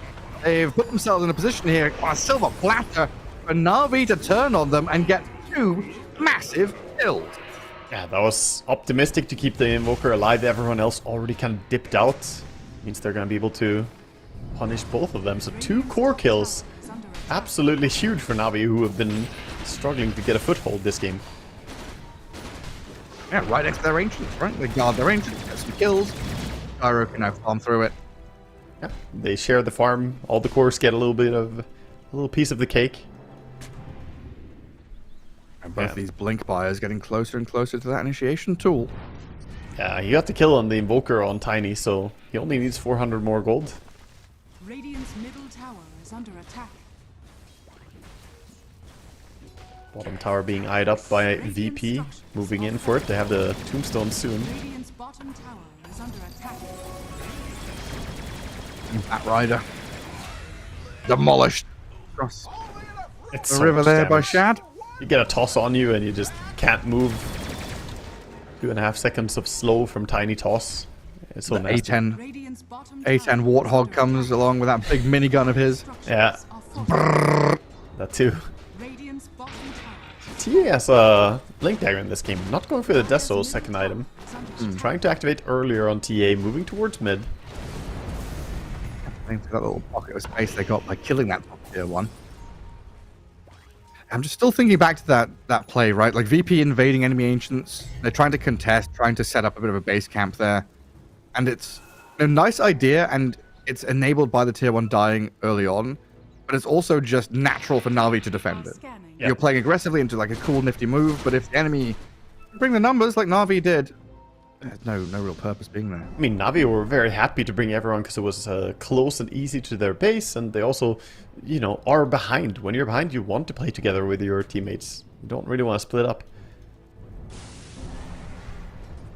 VP not respecting the power of friendship. Indeed. Nakama. Friendship, dedication, and love. Undying finding a bit of farm on mid. He's got 2 mangoes queued up. Big ambitions. Wants to buy more mangoes. Minute 14's coming up. So Kaori, of course, is looking to go and steal a Wisdom Rune. Oh, sees the Dawnbreaker. He'll think better of it, but since they saw him, the Dire's Invoker is now on the middle hunt. tower is under attack. Could combo this. MP Tornado combo, and then if they bring in Dawnbreaker too, it's easy, but I think he can still kill him alone. Solar Guardian's gonna be utilized here by Notice just to try and finish off this Ogre. Okay. I'll get it done. At least that's Dawnbreaker ulti on cooldown, so this opens up for the Blink Dagger timings. Blink on Magnus, Blink on Tiny. They could look for a move now, knowing Dawnbreaker can't punish it. Also shows 2 core heroes, right? Yeah, Like Dawnbreaker and Invoker also very important initiation heroes for VP. they are. Pre-Bat Blink. Yeah, the big question is if Navi feel like they can make a move up top, though. Top area, TA has been there for a while. A lot of TA traps. They're gonna go for it. Maybe eyeing up mid instead. Mid tower is really low from all the harass earlier. Radiant are Feels like I just scanning. want a quick pick into a tower. They saw Bat. That's a good target. We'll happily doing? jump him. Problems? Smoke breaks on QBFY as Problems goes to farm the stack. Brambles root up the bat. And the Tiny still waiting to pull the trigger until he sees the perfect opportunity. Very nice Bramble. Quickly catches him off out of position. Doesn't look like they're rushing to take mid tower, but Magnus and Tiny are moving for it. Boom. Dire's middle He tower wants it now. He's going in. What are we doing, guys? Forget the wave. Go hit the building. Dire's Get a middle kill, take a tower building. has fallen. Easy Dota. And that's now all the room in the world that Shad needed to finish off Aghanim Scepter. So Gyro hits Mach 1. First key item up. Okay, get the farm acceleration. Also really, really high HP on him now. 2,100. With int treads, so could have even more. Level 2 Bloodlust, level 3 Empower. So not quite at maximum efficiency yet for Na'Vi, but that will come with time. More buffs. More. Yeah. An Ogre Solar Crest. Yeah, that's when you really start popping off Drum Solar and all those buffs. Invoker does have his Witchblade, so he's on the hunt for kills. Squadix just running around together with the Undying bottom. It does dish out a decent amount of damage if you can find Radiant's someone. bottom tower is under attack. Dawn ulti is back online, so they didn't manage to do anything beyond the support kill during the ulti cooldown. Tiny just swings back into mid. Being looked at by the Bat Rider. He's gonna blink away even from the flame break. Tower is under attack. And that bottom tower defended by Boom. Straight up blink RP on this Undying. QBFY can come in and help finish it off with a Tiny. Just RPing even a poor little support like that. Just wants to get the kill. Back to farming. They are moving for top tower, but there's a nice observer from the Dire on TA to see if anyone invades. Tiny and Willow. Dire are scanning. Bat Rider knows exactly what's going on. Radiant's bottom tower is under Let's attack. start pinging top. Time to open up this map. Moves coming in to try and get some space. And of course, this is also going to be a nice area to control, because maybe you could even take Roche before it moves to bottom. 2 minutes remaining on that. Is under attack. Again, against the TA team. They do not want to give it up. Roche. Even better. TA still sitting here. Dawnbreaker ulti. Na'Vi are just respecting it. They're saying, nah, it's too scary. Magnus Dire's top tower pretty alone is now. under attack. Everyone retreats, yeah. Both teams with a lot of respect here in game number 3. They've both shown that they can be dominating. Like Batrider can show off his blink here. High ground vision. Blink lasso on the boom, and Nande can follow through. Good pick off on Magnus. Now, is this straight into Roshan? It should be, I think. You have your Deso, you have Alacrity, even Undying ulti. They can take it very quickly. See no reason not to take Roche at this point. Mid tower is being pushed though, so meanwhile they're looking to get something done. Not necessarily killing the tier 2, but 50% HP gone. I'm just trying to force something while they're pretty sure VP are in the pit. Yeah, and Dawnbreaker has to be careful not to show. And Gyro pushes out bottom. Backs up in the jungle, continues his farm rate. Yeah, Roche is gonna fall. It took a while, but mid tower Dire's structures. still alive at 630 HP. Glyph gets spent. Roshan has fallen to the Dire. VP now going to be able to start oppressing this map a bit more. Line was drawn there by the Dawnbreaker. Shove out that top wave, get into the enemy Tormentor. The Ancients take that high value part of the map away from Gyrocopter, away from Na'Vi. It's a good spot for the TA to going to set up in. Such a high farm game. And also, by the way, on 19-minute mark, both the carries were tied even at 221 exact last hits. Oh, yeah. Pretty crazy that they, to the number, are even. The Gyrocopter finding good farm, even though the TA has been maybe dominating the hero kills a bit more. That's what this matchup expects, you know? We're talking about this. 50-50 over 13 years of play. Dead even. Radiant's Dead even between the carries as well. Trying to Things never bait change. mid using a bloodlusted Tiny, suspecting that a jump could come, but they are not near him. There is indeed a smoke, but it's over on the Ancients. And the Dawnbreaker sees everything as the day breaks. VP, they do set up to try and push top tier 2 and take the enemy Ancients area, but at the same time, they are getting jumped TA? by Na'Vi. Toss back on this TA. Nande ended by a tombstone, but a call down in his river. The placement of spells from Na'Vi and the misplacement of heroes from VP. Trapped now with a skewer back on the TA. They've got Scholar Guardian coming. Nande saved up a bit by notice, but the damage comes through too fast. Boom with that last-ditch RP.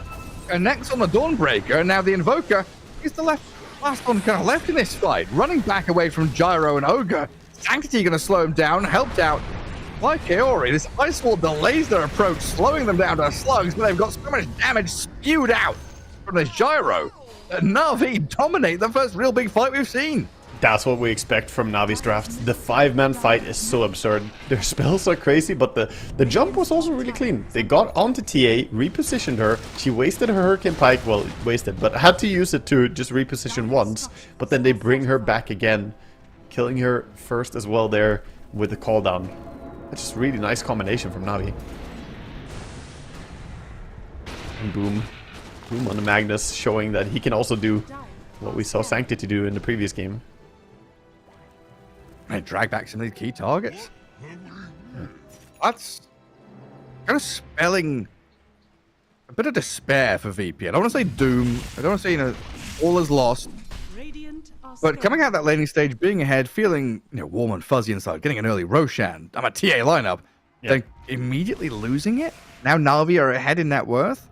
Oh, you're absolutely right. It's very big to be able to win fights when the enemy have Aegis, and that Na'Vi had the balls to go for that play. Not a lot of teams would say, okay, the enemy team have Aegis, minute 20, let's go and fight them. You know, quite often teams just say, okay, we dodge them, we split push and farm. But Na'Vi, they understand their power spikes, they understand that they have a lot of team fighting heroes, so they just go and take it. Both teams taking Tormentor early. We saw the Tormentor shard going towards Undying for the side of Dire. Radiant, it's gonna go towards Ogre. And not a bad shard in this game. It's actually insanely good against TA. And against Dawnbreaker. Yeah. Shoot little fireballs at people.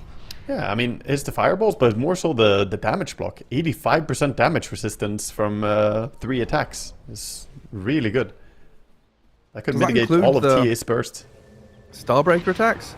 Yeah, the Starbreaker attacks count. So you would reduce 85% of an entire Starbreaker combo if you have a fresh Fire Shield on you. Nice. Which is crazy, actually. That's pretty cool.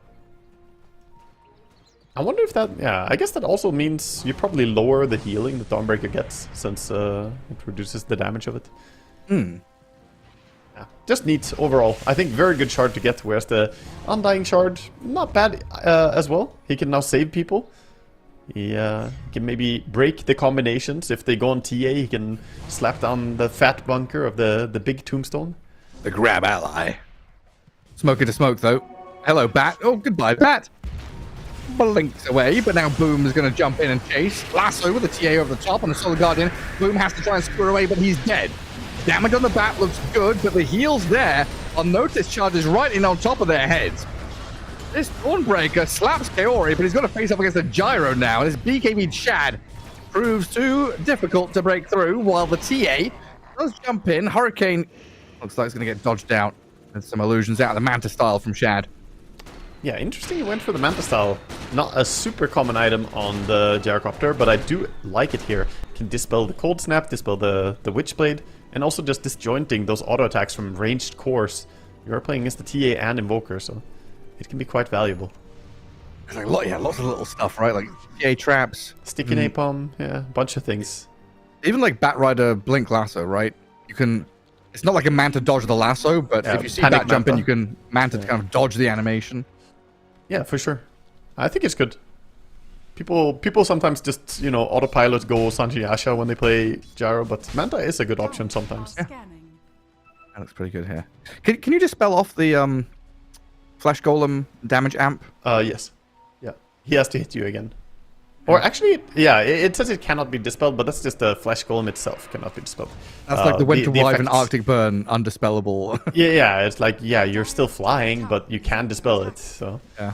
But yeah, it's a bit confusing, but if he hits you, you can dispel the effects. Then he has to hit you again. Lots of little things. Dire's top tower. 25 minutes in, Tier 1 top finally dies. Undying was spotted, and a nice Bramble, again, QBFY. Grab ally. Miss. I am a house. Can't call me. Ziggurat. That's honestly a big cooldown though. 80 seconds for the tombstone, so they could go for more moves. Looks like VP still want to try and play around this top left corner of the map. They brought a lot of heroes. They brought a lot of heroes, but I don't know if they want to take this fight. It's risky to take a fight without tombstone available. It's one of their big, like one of the few big teamfight spells. They have Dawn ulti, they have tombstone. And there's like Invoker with the rest of the teamfight spells. Batrider had no intention of joining there. He was down bottom pushing wave. Yeah. He's just working on his 4-staff. Understandably so. I think very hard for him to play the game with only Blink Dagger. He kind of needs to blink, go on someone, and then 4-staff out. Otherwise he just dies.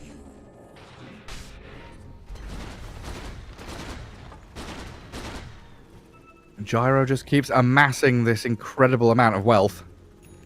Closing in on 20k net worth. He is leading the way. He's been empowered and bloodlusted quite a bit.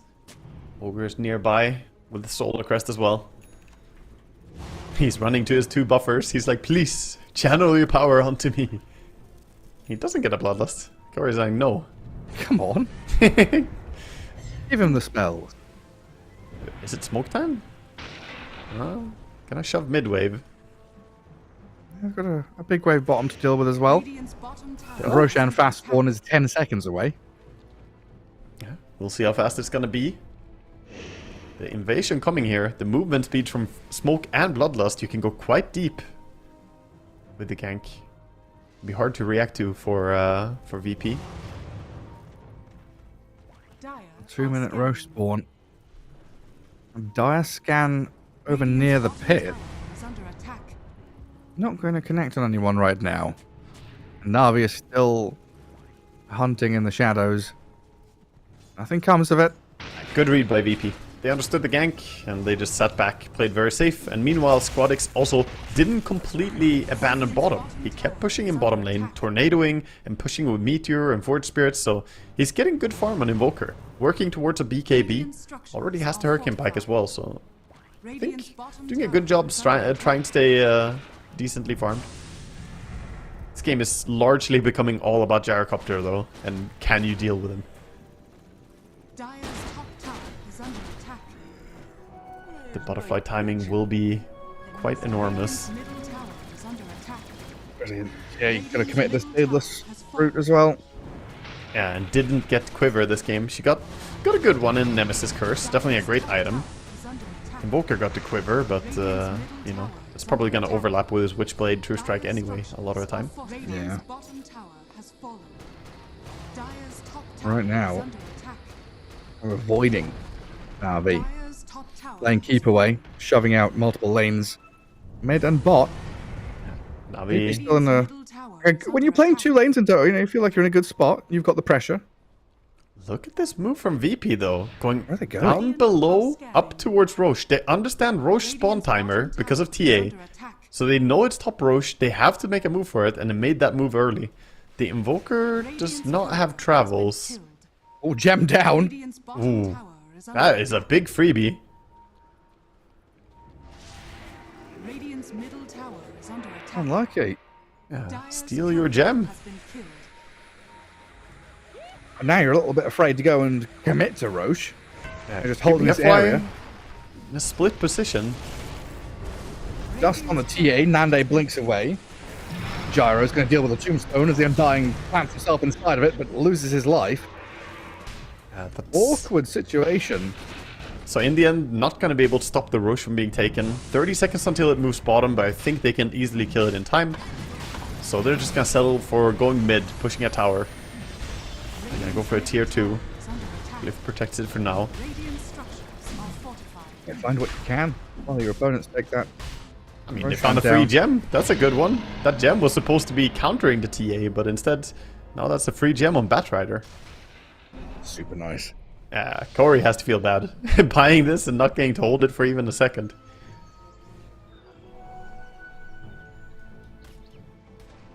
And then VP see the state of the map. Gyro with Aegis. So he gets to shove out this bottom lane, but this tap around the Okay. gate. Boom has come through alone, and there's 4 VP heroes. A welcoming party here to bring him down. This They're is just alright. not the place to be right now.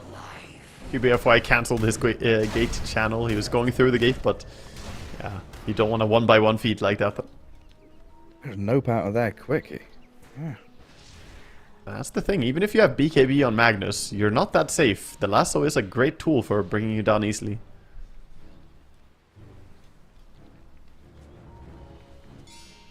And a bit more breathing room for VP, who still find themselves 5k up with the positioning on the map that they've held, farming multiple lanes. We're TA, kind of by the way, losing out. almost has the entire MKB. She's 200 gold away now, so Daedalus and MKB, her damage is absurd. Just need to keep her alive in the fight, and she could kill the Gyrocopter quite quickly. She does rely heavily on her team's positioning, though. So many things can go wrong. She doesn't have a BKB. All it takes is, you know, a single jump from Tiny, and that might be it. And do you want to wait out the Aegis anyway? Yeah, ideally. Ideally, you want to wait, but...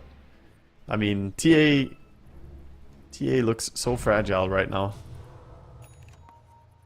I was thinking, you say she can kill a Gyro, you know, once, but can she kill him twice? Yeah, she could kill him twice, but the thing is that there are other spells that are going to mess with her, right? She could definitely take the fight, but something is going to go wrong. You're going to get skewered, you're going to get tossed, you're going to get terrorized. Someone Right, there's no will catch BKB you. on this TA, huh? Yeah, she has nothing, so with all the disables on Radiant, it's going to be tricky for her. Her positioning has to be perfect. Bottom tower has fallen. He's sitting and setting up the trap for Shad. I hit him. It's a miss. That's disappointing. What did you buy the MKB for? Get the 20% chance miss.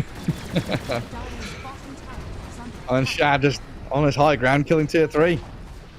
Good And damage the though. side gunner. Gyrocopter losing all his HP to Sideblades. And Nanda using his traps nicely. And Na'Vi get what they came for. Still 2 minutes left on Aegis as well, so they can get back to maintaining lanes. A kill on the Invoker would be super nice here, but I doubt they'll be able to find him. Yeah, overall Squadix has had good positioning in this game. He has the Hurricane Pike and the BKB now, so not the easiest target to kill. Exactly. Comes back to rejoin the rest of Na'Vi here around High Ground Observer Ward. Ring around the rosy, wait to see who comes. The fact that they stole that gem is so important, man. Otherwise this game would look completely different. All the TA traps would be gone, the vision would be removed.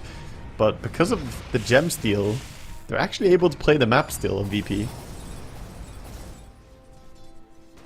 Oh, that's huge. Satanic gyro. Yeah, fixes his HP real quick. And 1 minute 30 seconds on the Aegis. He might want to go on the high ground. They have great heroes for fishing as well. They can just look to see if they get a pick. Magnus and Tiny, either of them could catch something. Up he goes. Quickly going to dispatch with the ranged racks. Look at the melee. That's Chad. Going to lose about half of his HP and mana there. Does some nice right clicks and the EMP. Flame Break pushes him out of the Sunstrike though. It saved the back door, fortification, and the glyph. Sticking in here to defend this melee barracks against the gyro. Still no real signs that VP are going to punch back yet. Dawnbreaker's on the other side of the map, pushing, ready for Solar Guardian. That Rider could blink lasso, but it is 40 seconds of Aegis that they're hoping to wait out and go for that. Or exposed Gyrocopter. He dies the first time. Yeah. So lasso could be a play. Ambles and BKB from Shad, making sure they kill off this Undying and the Tombstone quickly.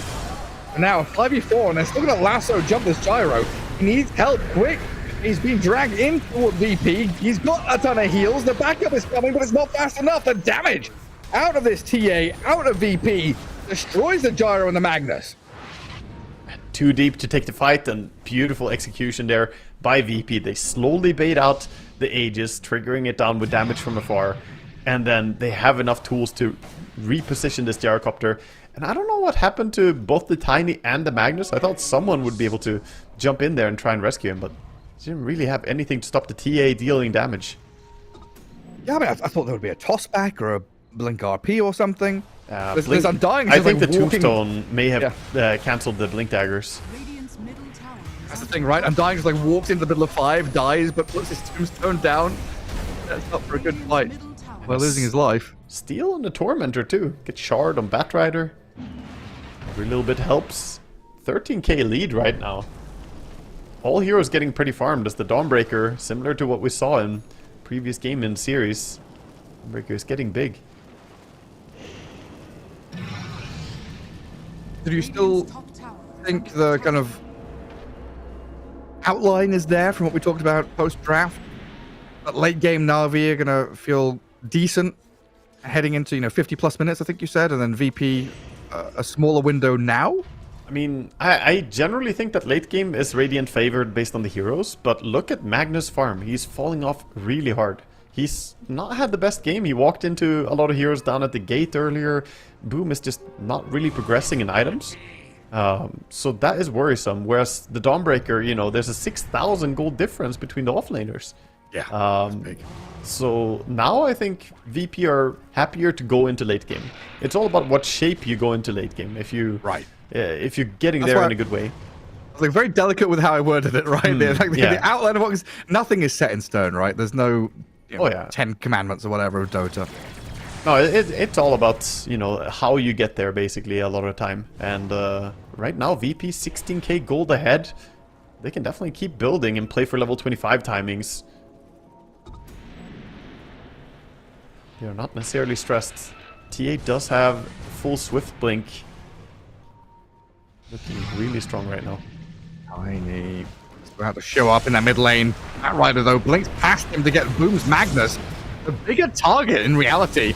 And the TA hits, they just keep on coming. They don't stop coming and they don't stop coming. The TA hits landing in onto Boom and Sanctity. Nande annihilates 2 big tanky cores. While Gyro from his high ground trying to deal with a noticed Dawnbreaker. He got a Blade Mail up, the heal from the Soul Rip, 4 staff away. Dawnbreaker breaks free. And BKB ends. still trying to face off against Squadix here, who's got the shiny golden Invoker, taking the Gyro out of the fight to the left-hand side, while Nande, he's dealt with Boom yet again, who bought back and died. Very nice kiting from them, using their Force Staffs really well, the Hurricane Pike and the Force Staff on the Batrider, as well as the Hurricane on the Invoker. All these Force Staffs doing so much, even Undying has one. So you're playing against quadruple Force Staff, and there's no Nullifier, making this game very tricky for Na'Vi. You can see Shad kind of going through the motions of deciding what item to go next. Yeah, Queued up, you know, Aghanim's Blessing, a Rapier, a Daedalus, back to Daedalus. I think it has to be Nullifier. Like, if he gets the Aghanim's Blessing and gets the Nullifier, then I can see how they take fights, but right now, there's so much back and forth kiting. Unless your Magnus and Tiny get a great jump and catch people, you know, pull them deep in, then you just get kited non-stop.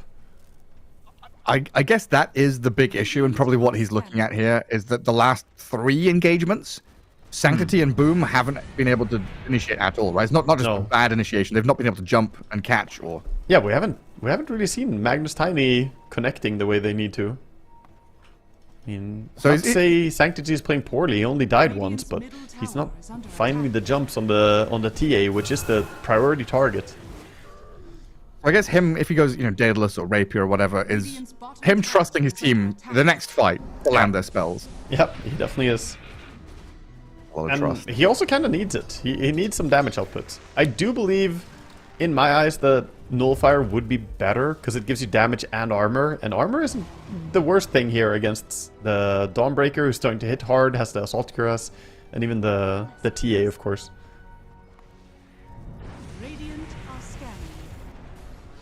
The Tormentor, Dire have just been taking so many Tormentors. Solo taken by Dawnbreaker. Yeah, through the series as well. They've stolen 2 or 3. They've taken all of their own ones. Nande now with a shard. Oh, Na'Vi with a smoke. The glimmer, the Trickster Cloak, and then glimmer away from Undying. He spots them coming. What a And good again, smoke break. Tiny can't jump anyone. This was like an important moment, right? Looking at the buyback status, if Na'Vi had got a kill on like anyone but the TA there, like Dawnbreaker and Bat now have buyback, but I think it was just the TA who had buyback. Yeah. You'll look at yourself in a position where you've opened bot lane already, mid lane could be gone at. Nice. Na'Vi now instead, they miss the initiation, they lose their Dark Willow. They Roshan went with has respawned. They went with a 10-minute timing. The Dawnbreaker full map vision, and they saw the Willow and jumped her. Oh, they get the kill. And now Na'Vi, without their Willow, still looking to fight. They know they've got to. Roshan's alive. He's in the pit. Na'Vi can't give up on this spot. They've got to get a jump one way or the other, whether it's Tiny or Magnus. These heroes, they can't get initiated on together. I think that's the big problem that's happened previously. So Sanctity, he's going to jump. Doesn't get a catch on anyone. And being dragged around by the EMP. There's a Scythe of Voice now on the Invoker, though. They've got to be wary of that. As noticed, tries to get a bit of distance turned on with the Terrorize and the Control. Sanctity. Right, he's inside the Tombstone. The grab ally saves him for a little while. Notice, full rip, heal up, not enough, but in comes the TA. They bought time, but the RP from Boom. Turn around, saw the Guardian, buyback Dawnbreaker, keeping Nande alive. And now come in the big hits from the Templar Assassin. Shredding the Boom, Magnus with a toss up. Shad with the damage, TA down, buys back as well. They're all surrounding this Notice Dawnbreaker, but he turns and Starbreakers them down. A good Tornado holds them back. And that's a 5-man wipe as VP clean out the bottom fight. That's absolutely beautiful there. The Dawnbreaker having the buyback, so even though they finally bring her down after so much effort, she just clicks buyback and clicks ulti, and there we go. It's an amazing fight. Now the 4 buybacks make sense. Yeah, for sure. Same spot, different heroes, different outcome. And Ogre got this, you know. He's gonna go and pick up the bounty runes for the buyback money. The Gyrocopter will have buyback with the bounty runes. They're not. Magus will respawn. Oh, another chance, maybe. Maybe. Link in from Gyro, trying to make it work. He's dead. Shad lassoed, killed him, dead. And that's got to be it now. The dieback of the Gyro as Magnus was respawning. The throne is fallen. And VP will take this series 2-1, upsetting the balance and getting the 1-up on Na'Vi. Shifting over 13 years to what, a 51-49. Well, it was always gonna happen, I guess. In a best of 3, you can't really keep the 50-50, unfortunately. But crazy game, crazy series we had here from VP and Na'Vi. But I think ultimately VP, they played a really good game in the final game, and the game that mattered, the best of one in the end. Well, there it is. And then we're going to follow the victor from this series into their next one, right? If I'm looking at the schedule correctly. I believe so. And is it one move that won, or do we have the result yet? I don't think so. I think that series is still going on. They were 1-1, Yeah. so they should be heading into a game 3. Naturally, that's what happens. So I think we'll be waiting on them to see what comes of it. I'm opening the Twitch stream as I'm talking. You know, I'm multitasking. Wagner. Yeah, it's very logical. I just like it. Yeah. Spewing words while my hand is opening. So yeah, they are 30 minutes in, so that could be, ending shortly. But we do have a bit of a break here before our next series comes up. We'll be waiting on that one. So jump over to ESL_Dota Ember for now. Watch the tail end of that series, then come back for the next best of 3. We'll see you then.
It isn't enough to wish for change.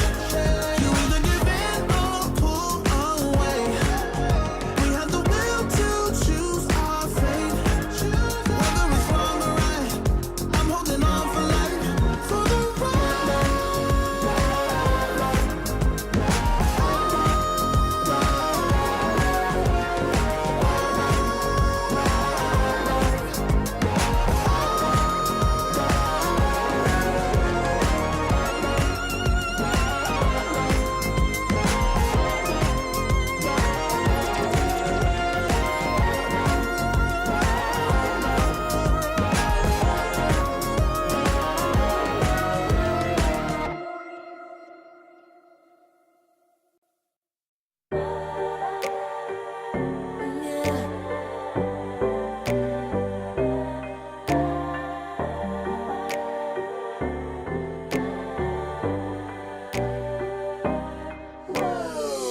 Talking mine, I've been working all year getting by.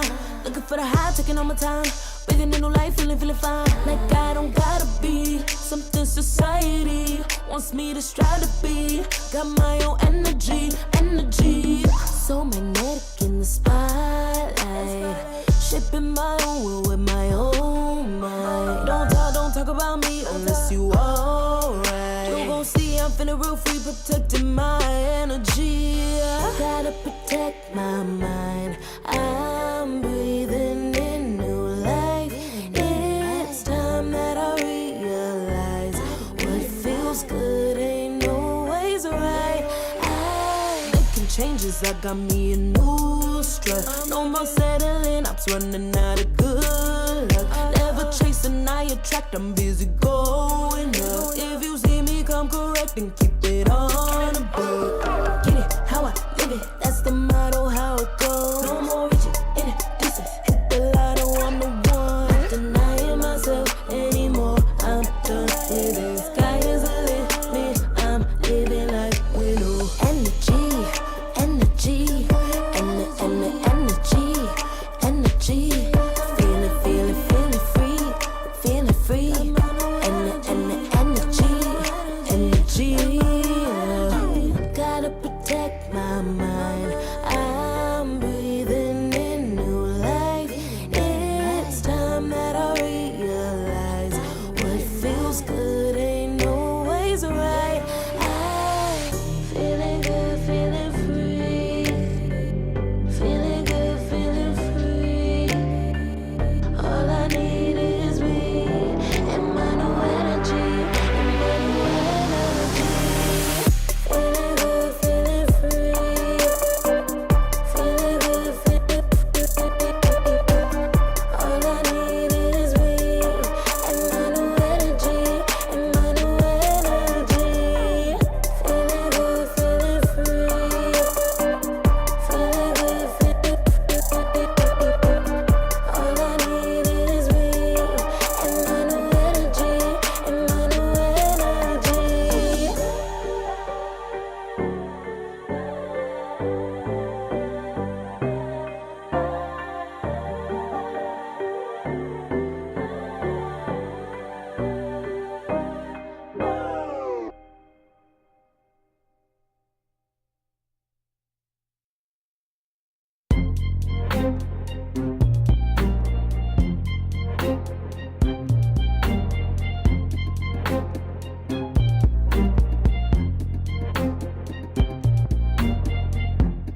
Too long for me to feel, yeah.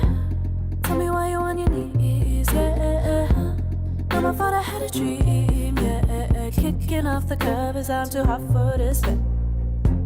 Give me space, I need to breathe, yeah. Giving face, giving it beautifully, yeah. Yeah, it's just me and my clique, yeah. We might be the hottest, but we let you in. Angel energy, let you sit with me. Angel energy, angel energy, angel energy. We got sympathy. Angel energy, angel energy.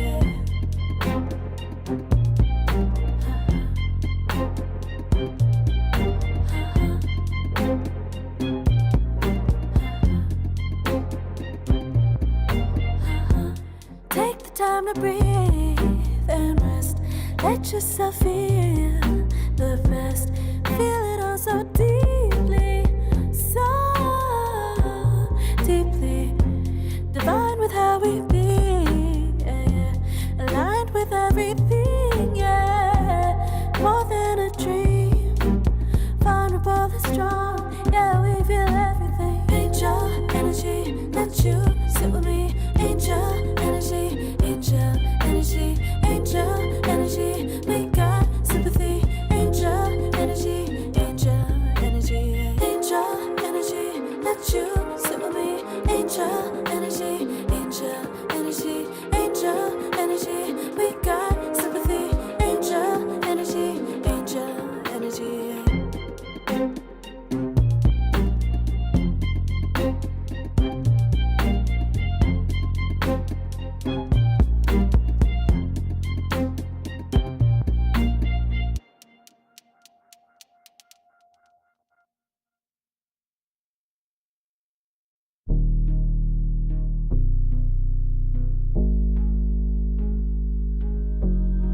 Never pressed, but I got the juice. taking the lead, that's just what I do. I make mountains move with one hand tied, and still this world ain't satisfied. Everywhere I go, they stop and stare. I tell the truth, I take it there. Call me vicious, persistent, overzealous, that's fine. Main character energy, I stay taking what's mine. You need a foot on the gas, or put my name on the line. Main character energy, I'm just taking what's mine. And it's written in the stars, I'm a king like my sign, yeah. Raising the bar, the jaws drop like a surprise. Don't be mad about it. Don't be mad, don't be mad. Don't be mad about it. Don't be mad, don't be mad. I don't play the game, nah, I make the rules. Cards close to the chest, and I don't play no fool. Don't be mad about it. Look, yeah, my name stay in the mouth. Legs got broke, they said cast her. I'm the 911 response in a disaster. I don't ask, I just take.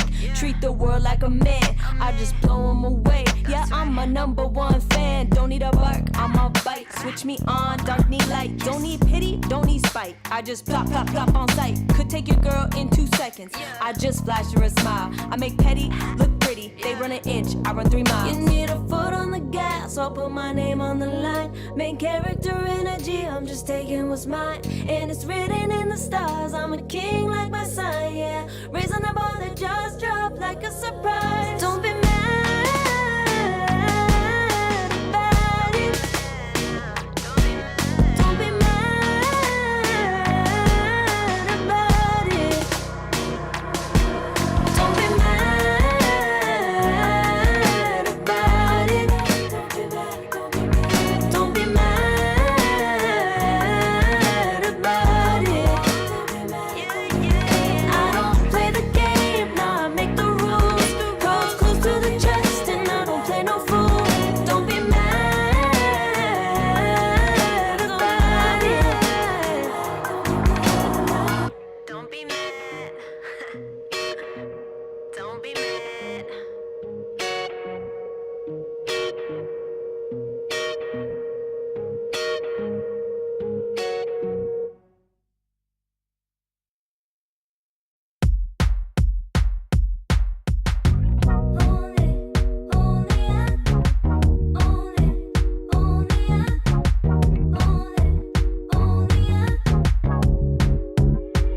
Like a moth to the flame,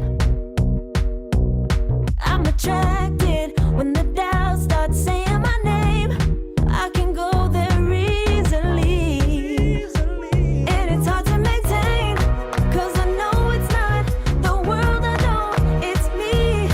Believe in every little thing I hear, and no, I ain't no stranger to the fire, burning up all my desire to be great. It stays coming in waves, and no, I ain't no stranger to the fire, burning up all my desire to be great. I gotta just open the gate. All I need is saving from hitting the pavement, understanding when I'm impatient, that only I give to me. All I need is a little love in lonely places, the strength to stare fear in the face, that only I give to me.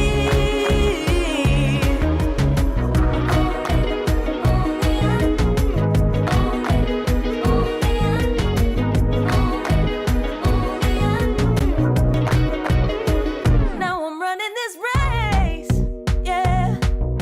Stallions couldn't catch up to me. I'm running till I get first place. I'm running till I get everything, everything I ever wanted in my dream. No, I ain't no stranger to the fire, burning up all my desire to be greatest days coming in waves. And no, I ain't no stranger to the fire, burning up all my desire to be great. I gotta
yeah.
I pack my suitcase, headed out the door. I keep my shoes laced. 2,000 miles away from home. A couple dollars in my pocket, never stopped the boy before.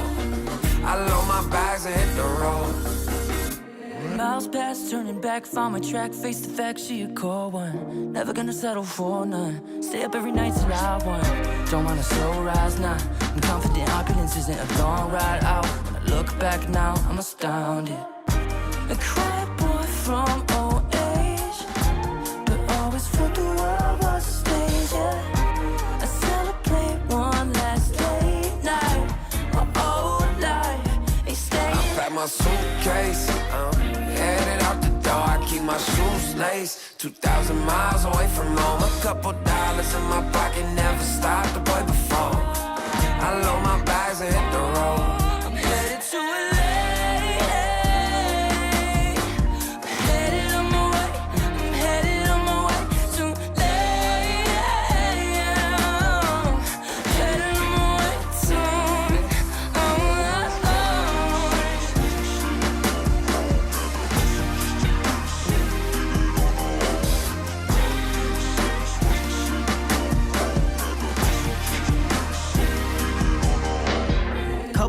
Miles, throw it on the dash. Shit, the 10,000 hours, can't let them pass. Yeah, well, I was putting time in, you was pulled up wildin'. You always had shit to say, now when I see you, it's silence. Thought I'd have a Grammy by 25. Commas after commas next to dollar sign, yeah. Had to remind myself why I'm living this life. Look at all the late nights, it'll all come in due time, yeah. Made for the fight, for the pain and the climb. Tied to the life I chose. Stay through the night, another day, not a dime. Race against time. I couldn't just lay by and wonder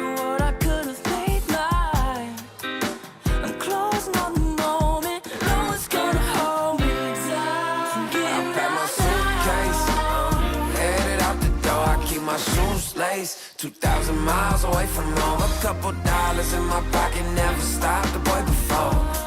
I load my bags and hit the road.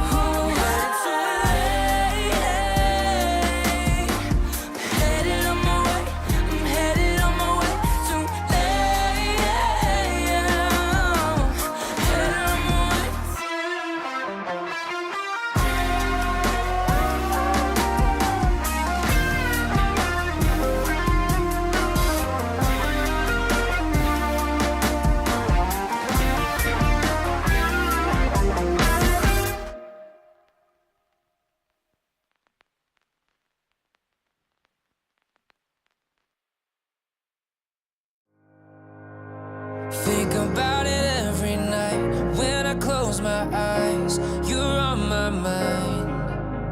I try to quit a million times, but it takes me high. Like you're so divine. You give me everything. Don't know what's happening. I need you like medicine. You're my everything, everything.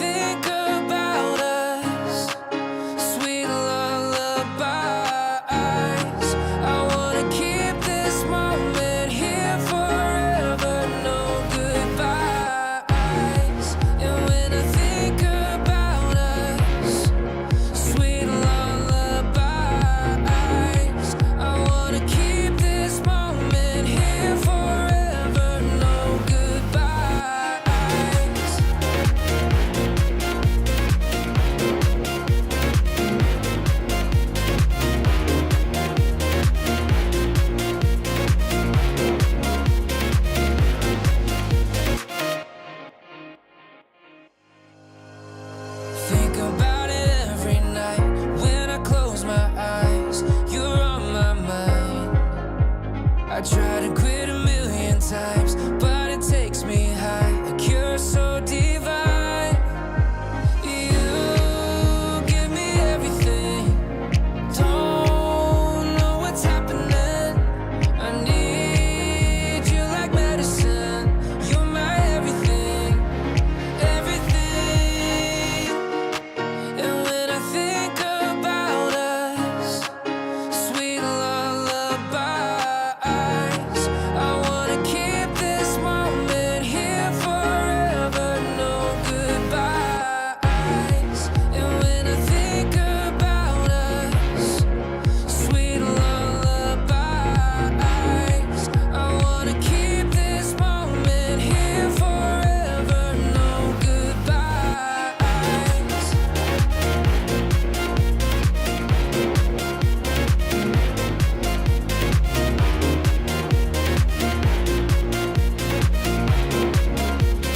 No goodbyes. And when I think about us, sweet lullabies,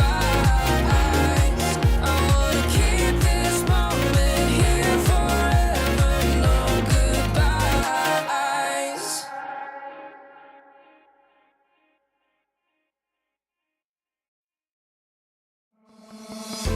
Oh, I don't know how to put it together.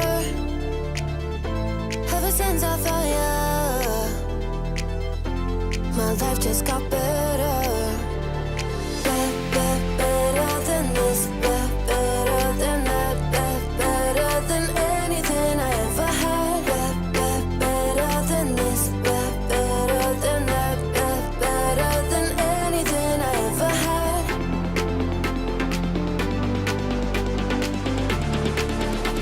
Than anything I ever had.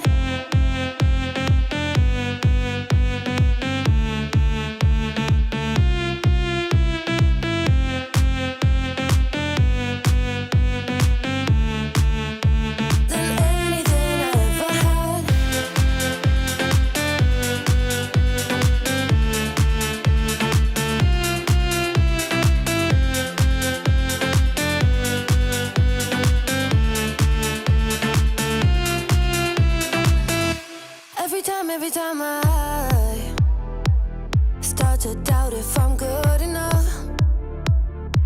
Looking straight in your blue eyes makes me feel better. Better than this, better than that, better than anything I ever had. Better than this, better than that, better than anything I ever had.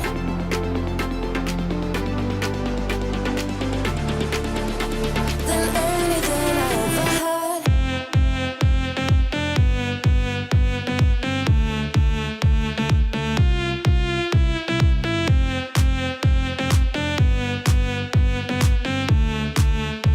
Than anything I ever had.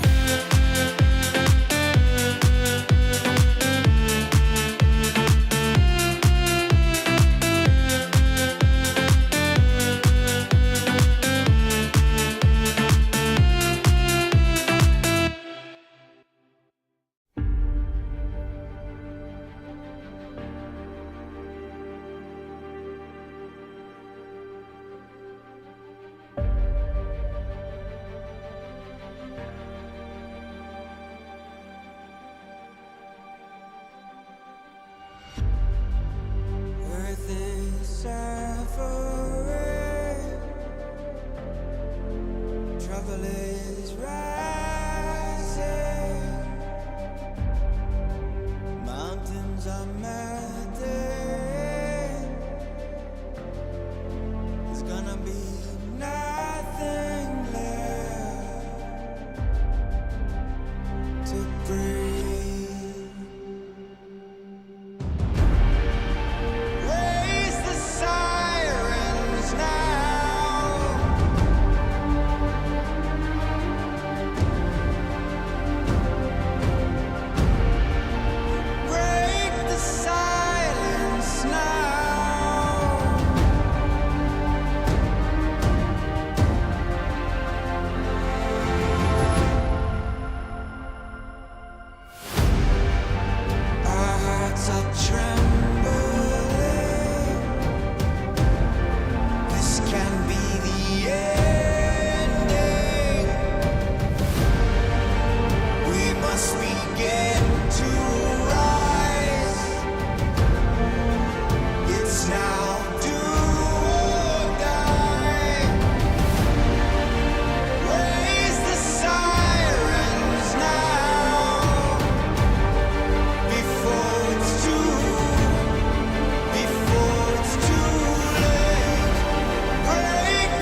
disappear. You can see it's true that I want only you when we'll break free together, you and me. Take me in your arms and let us rise high up to the stars where we can fly. So come with me and pray. I want you to play my games and fulfill my black desires. So break my heart and leave me. I only need your body. So I'm saying I'm in love with you, but I don't care much about you. When you've gone, I would find someone new. I cannot lose. Fall into my arms and let us rise high up to the stars where we can fly. So come with me and pray. I want you to play my games and fulfill my black desires. I'm playing in a hidden world. Forbidden love will be observed by you to reveal my black desires.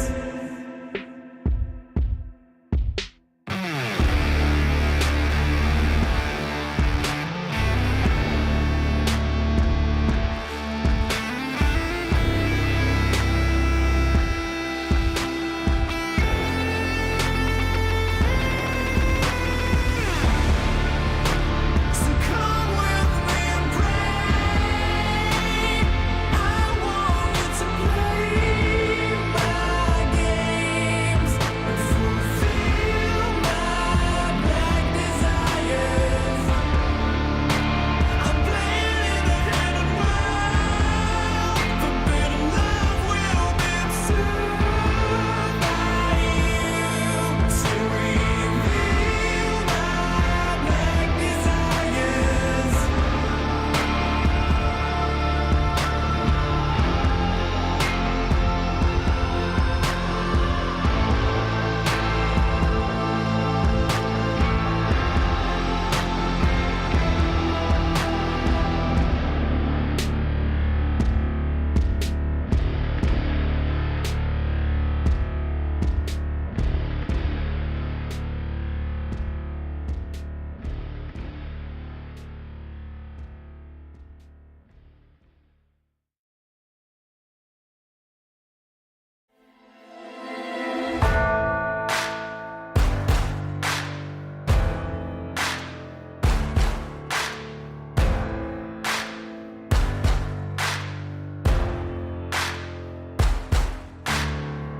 Can you hear the voices calling? Longing for your dirty souls, the wolves are hauling. Can you hear the voices calling? Do you feel how they are dragging? Waiting for a second to push you to your limits, going strong and feeling better. But do you feel them? Can you hear them say? Cross the line. Since a little dark in here, trust me, you have nothing to find. Take the start. Follow, leave it all behind. Welcome to the other side.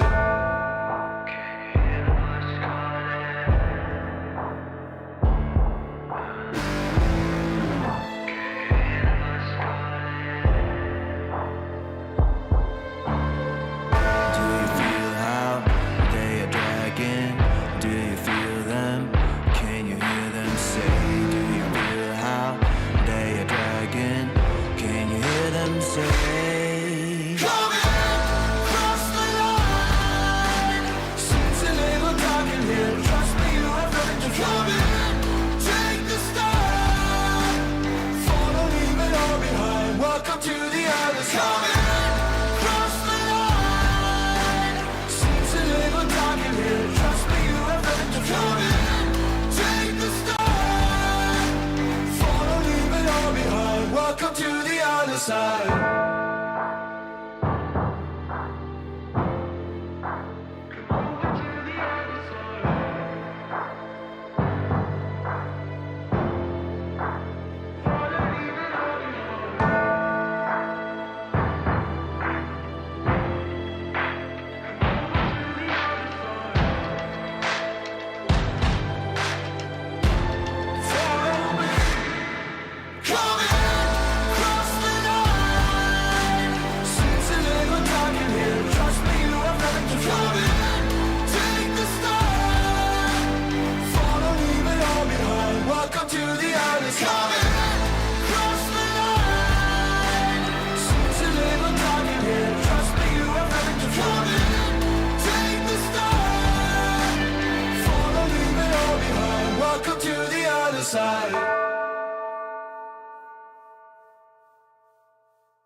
Serotonin slightly made, sequin in the light,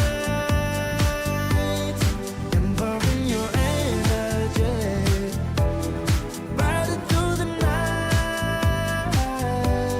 Serotonin slide on over here by my side, slides up in your eyes, keep up, caught up in this chemical high.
Welcome back, everybody, to the closed qualifiers for ESL One Raleigh. Here we are with Eastern Europe, and Wagga, we return with our final series of the day, a best of three between One Move and Virtus Pro, as One Move took down 9 Pandas in that early upper bracket match. Yeah, not a bad takedown by them. So they advance here to fight up against Virtus Pro, who, of course, took down Navi in the series that you and I just cast before this. And that was a close-fought battle, and so have most games been in this Eastern European qualifiers. We have 2-1 between One Win and Liga, 2-1 between 9 Pandas and One Move, and, of course, 2-1 that we cast in Navi VP game as well. I just ignore the 2-0 that Team Spirit had in their series. Yeah, you know. It's an outlier. It's not the Team Spirit going up against one of the teams that we expect to be struggling the most, perhaps. One of the lesser-known teams. Yeah, for sure. I mean, there's a stark contrast between the Western and Eastern European regions, where we've had a lot of 2-0s in Western Europe. You know, thinking about the Dream League Season 25 quals. Just coming back to this One Move moment, a pretty big deal, taking down 9 Pandas. One Move haven't had the best of runs recently. Let's go back to Dream League Season 25 quals. They got knocked down to lower bracket by Liga team, and then knocked out by VP in the second round of lower bracket. PGL Wallachia, they got knocked down by Navi in round 1, and then got knocked out of lower bracket by One Win team. Immediately, these last 2 qualifiers, they just snap out of it. So making that first big step forward and staying in the upper bracket is already like 10x improvement for them. Now it's like, okay, well, we lost against VP last time. We're going to beat them. Yeah, I mean, you you have to level up for sure going into this, because this is a tough qualifier, only the single qualifier slot for these teams to fight over. And of course, all 8 teams want to get this good start to the bracket. It is upper and lower bracket, but still only 1 slot. You don't really want to lose your extra life this early on. And a more slow, deliberate draft than what we've seen. Usually at this point, we're kind of scrambling to catch up to the first 3 picks already because the bans have been pretty fast. Seems like VP and One Move here, you know, taking their time, thinking things through. Alchemist, Dragonite, Bristle, Chen, Lycan, and Doom all gone. So we're going to be left in heroes like the TA, Undying, Phoenix, Tiny, Earth Spirit, Invoker, Dawnbreaker, Magnus. I always forget about Magnus and Nyx. They're like at the last section of that list of heroes. You know a hero that's left in? Ogre. Who have I forgotten? Oh, yeah. One Move actually played Ogre every single game in their series against 9 Pandas. Oh, did they? Yeah, they first picked it in 2 of the games, and they second picked it in 1 of them. So it has been very high priority for them. They picked it on 9 pick 2 times, so we'll see if they take it here. And when I say 9 pick, that's the first pick for our team. It's pick number 8 and 9, just the order. Counting the bans as well, it sounds weird, like, oh, pick number 24. We have a lot of heroes in Dota. Yeah, like Milan kept saying 18th pick, and I'm like, dude. Yeah, it's very common, because otherwise it's a bit confusing, like, oh, if we 4th pick it, yeah, but you don't know if you have first pick or second pick, so it matters. That's why I'm saying 18th pick, the teams know which order it was as well. 10 seconds remaining. Which is also why if you hear someone saying 23 pick, that's the second to last pick, because the enemy team has last.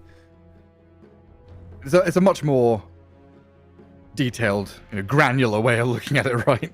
Descriptive, yeah, for the draft. Morphling first pick into Lion response. You've already got that instant disable, nuke damage to kind of bring down the morph. But Morphling has... so we've talked about him a lot in that 18th pick, that last pick of the second phase. He's looked very good there, where you can, you know, round out the draft kinda, ban a couple of heroes against the enemies who are going to pick against Morphling, you know, cover him basically with your bans. But first pick is like very open, similar to the TA we've seen recently, that can be exposed and can be countered from an early point. I'm honestly not a big fan of first picking carries in general, unless they're like absolutely broken in the current patch. You know, like Alchemist and Like Dragonites. DK. Yeah, exactly. The powerhouses. To a degree, even the carry Bristleback, I guess. But I'm not as big of a fan of first picking carry heroes that are, you know, okay, I guess, or decent. Morphling is definitely a strong hero in the current patch, but giving the one move a chance to pick against him all the way down, I feel like they will come up with some good counters. Yeah, like it's also the flex as well, right? We think about Magnus as a hero here. He can flex across, you know, arguably 5 roles. So heroes like him, TA who can flex across 2, Tiny who can flex across 3 or 4. These are all great first picks because it lets you adapt later in the draft, right? Morphling used to be played mid, has been played off lane in the past, but is kind of rare now, is like 90% going to be a carry hero. Yeah, so I think that's where it also, you know, stubs the toe of the Morphling first pick a bit. Yeah, there's an extremely small part of the player base in Immortal that have experimented and tried to play the strength morph, but it is not common. So basically, there's not really any flexibility. This is the carry, that's it. Which is, you know, funny for a hero called Morph to not be as adaptive as some of the other picks. That's true, yeah. I was looking back, there's a couple of times One Move have just first picked the Morphling, though. So there was Morphling, Shadow Demon, Techies, Lycan, Tiny. And Morphling, Tiny, Bristleback, Shadow Demon, Enchantress. So it seems like Morphling, Shadow Demon, Enchantress, Tiny, those 4 heroes are kind of key parts of the mechanism here for this Morphling first pick. Enchantress, yet again, repeating itself. That was for One Move, though. That was for One Move. This is Virtus You're right. Pro. So Virtus Pro had run it. They've also run it together with like, you know, different aggressive heroes. They ran it with Undying to babysit it, for instance. And they have first picked it, like, looking down at their games. In the last 10 days, they actually did this 4 times already. In the most recent 10 days. But here comes some situational adaptation. Going for the AA. So they have 3 jumping blink heroes, is the idea on One Move. And then they have AA to follow up. That's definitely the type of stuff you want to kill a Morphling. Now you just gotta be able to play it. But I mean, they haven't done anything crazy to their draft. The only weird thing is AA. Magnus and Tiny are all meta heroes, so is Lion.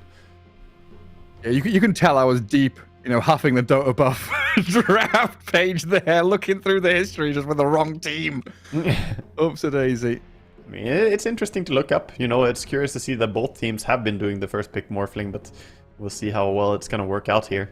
Both of them have used Enchantress to, like, give Morphling a good lane. get him off the ground. Yeah. But yeah, this is where, you know, a team should have that Morphling offlane in their back pocket, right? This is where it's like, oh shit, this Morphling game is real hard. Let's put him offlane. Also, and we pick can a new go carry. we can go a step further and say that one move actually first picked Morphling, and then this exact thing was drafted against them, minus the Tiny and plus, minus the Magnus and plus a Lycan. So Lion, Tiny, Lycan, AA was picked against them. So they are using the AA counter that Navi did against them. Yeah. So they're basically learning a little bit, you know, saying, okay, you know, Navi, you did counter our first big Morphling with this. Now we'll use it against VP. Yeah.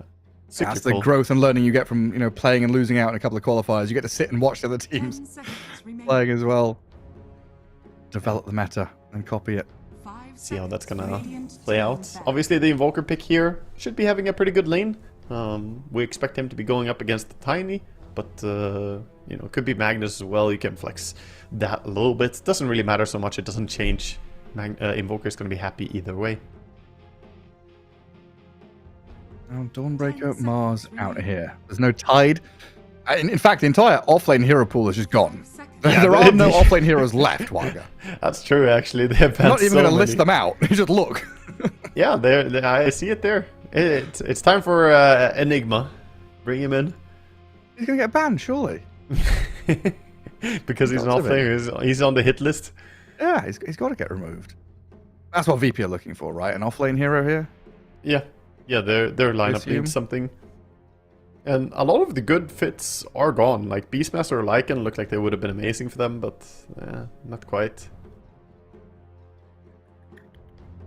A little bit going deep into a trickier draft situation. And like, Enigma is banned. It's like Primal Beast and Axe are the ones left in my head. I'm sure I'm missing a couple, but Axe could work. Undying offlane we've only seen from like Saberlight. This is I don't want to really bit tricky, right? Like you have an offlaner needed for VP. There's hardly any in the pool, and one move will counterpick your offlaner with a safe laner. So yeah, that offlane is looking very pressed for alternatives. AM ban into Darkseer pick? Maybe. Could just be AM ban to protect the Morphling overall as well. A lot of Morphling players don't enjoy playing against it. Especially with an AA already there. Yeah. And AM is also a good empower carry. Well, they need Go. They need Go that plays with Bat. They want stuns. They literally just want an offlane hero, right? Just big guy goes in, stun stuff. You just go for some weird offlane that's like semi-carry. Yeah, exactly. Like, go for something that can farm decently and get like a blink initiation for them.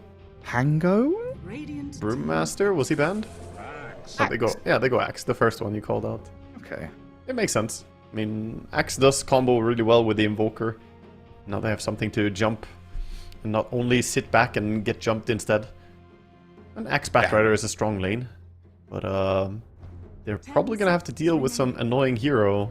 Like, I suspect we might see a Lifestealer coming in. 5 seconds remaining. God, an empowered Lifestealer. I mean, the world is their oyster, right? It's like, is it PA, is it Lifestealer, or is it... We don't like the sound of an unempowered carry in this house, Gareth. I'm really worried for VP. Like, this is like an unplayable is a harsh word. This is a very challenging Morphling game. It is, yeah. Bat and Ench, they're nice in the fact they're kind of floating supports. You know, they're not locked into a lane. They can move into mid to push, guard runes. So you can have flexibility in your lanes and break them down early with Bat and Enchantress.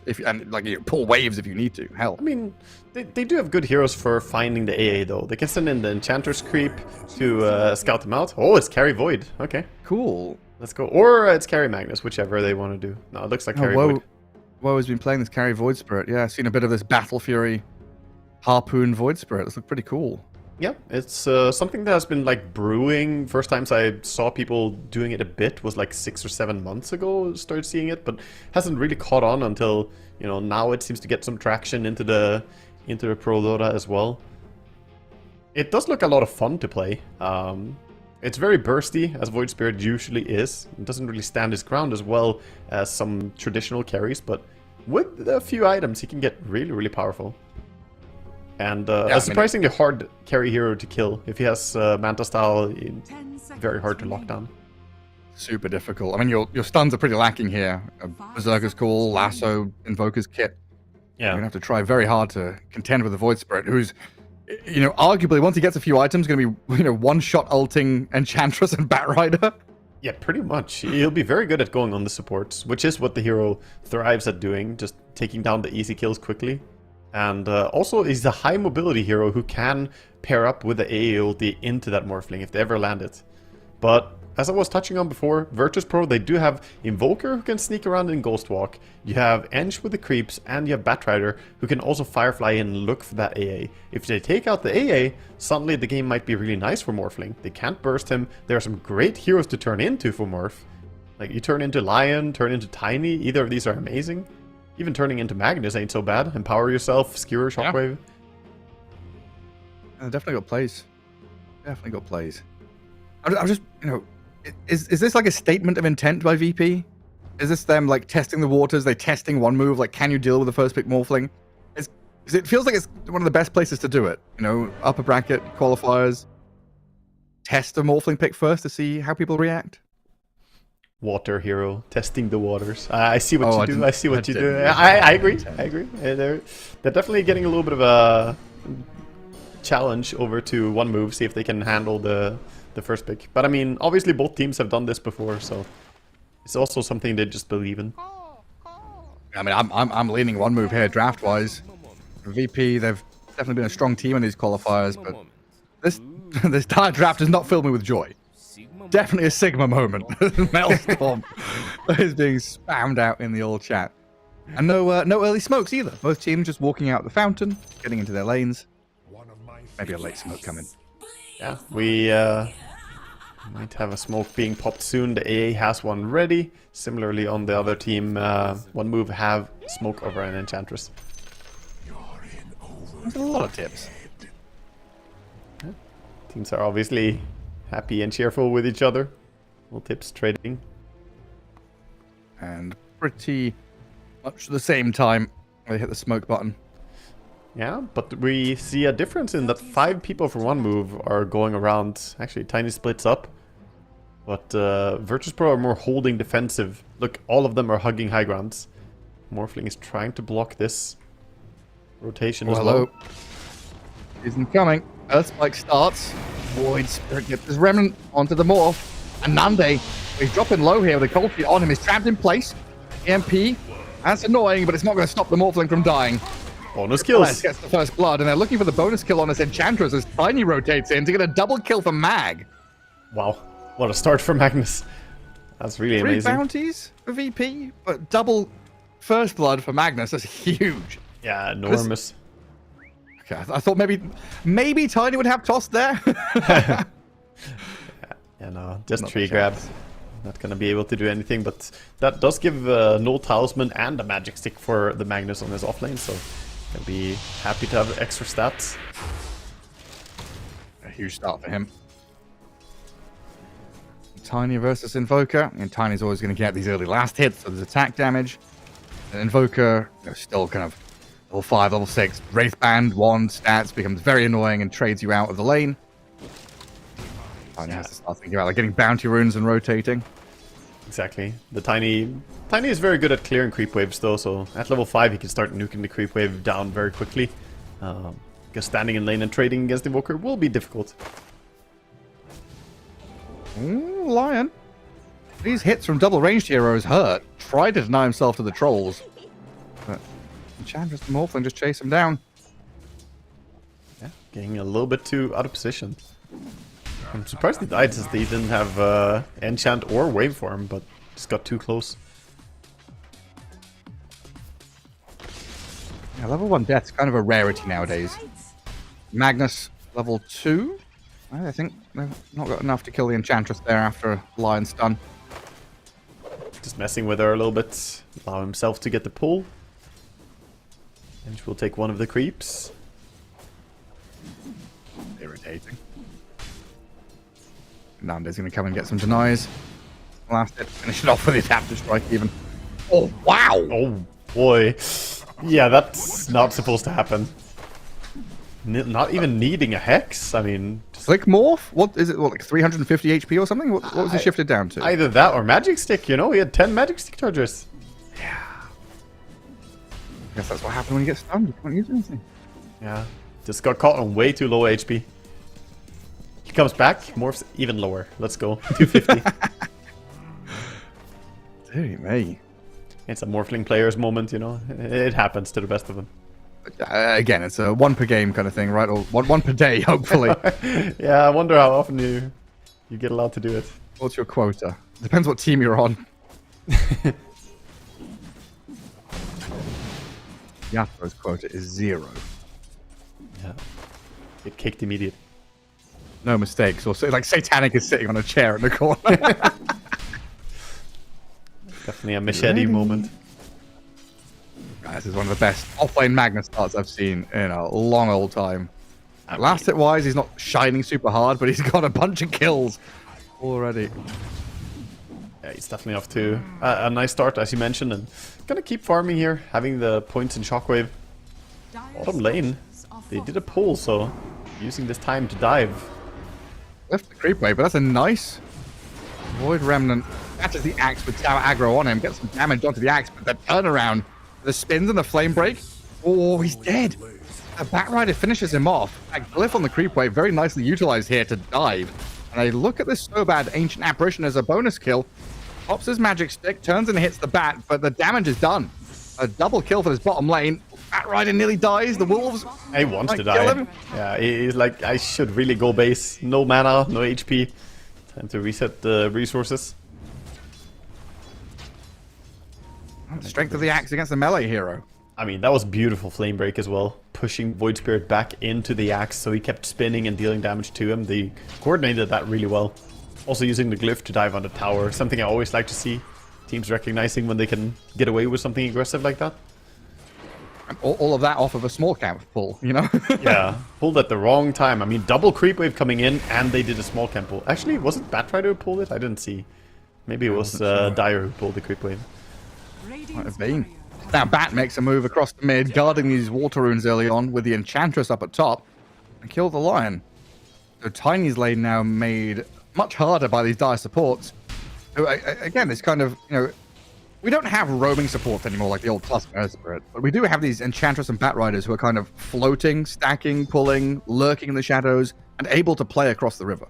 Yeah, and that ruins his bottle essentially now, so he's gonna play without mana for a long time, and mid lane is not getting any easier. The Invoker is right-clicking really hard.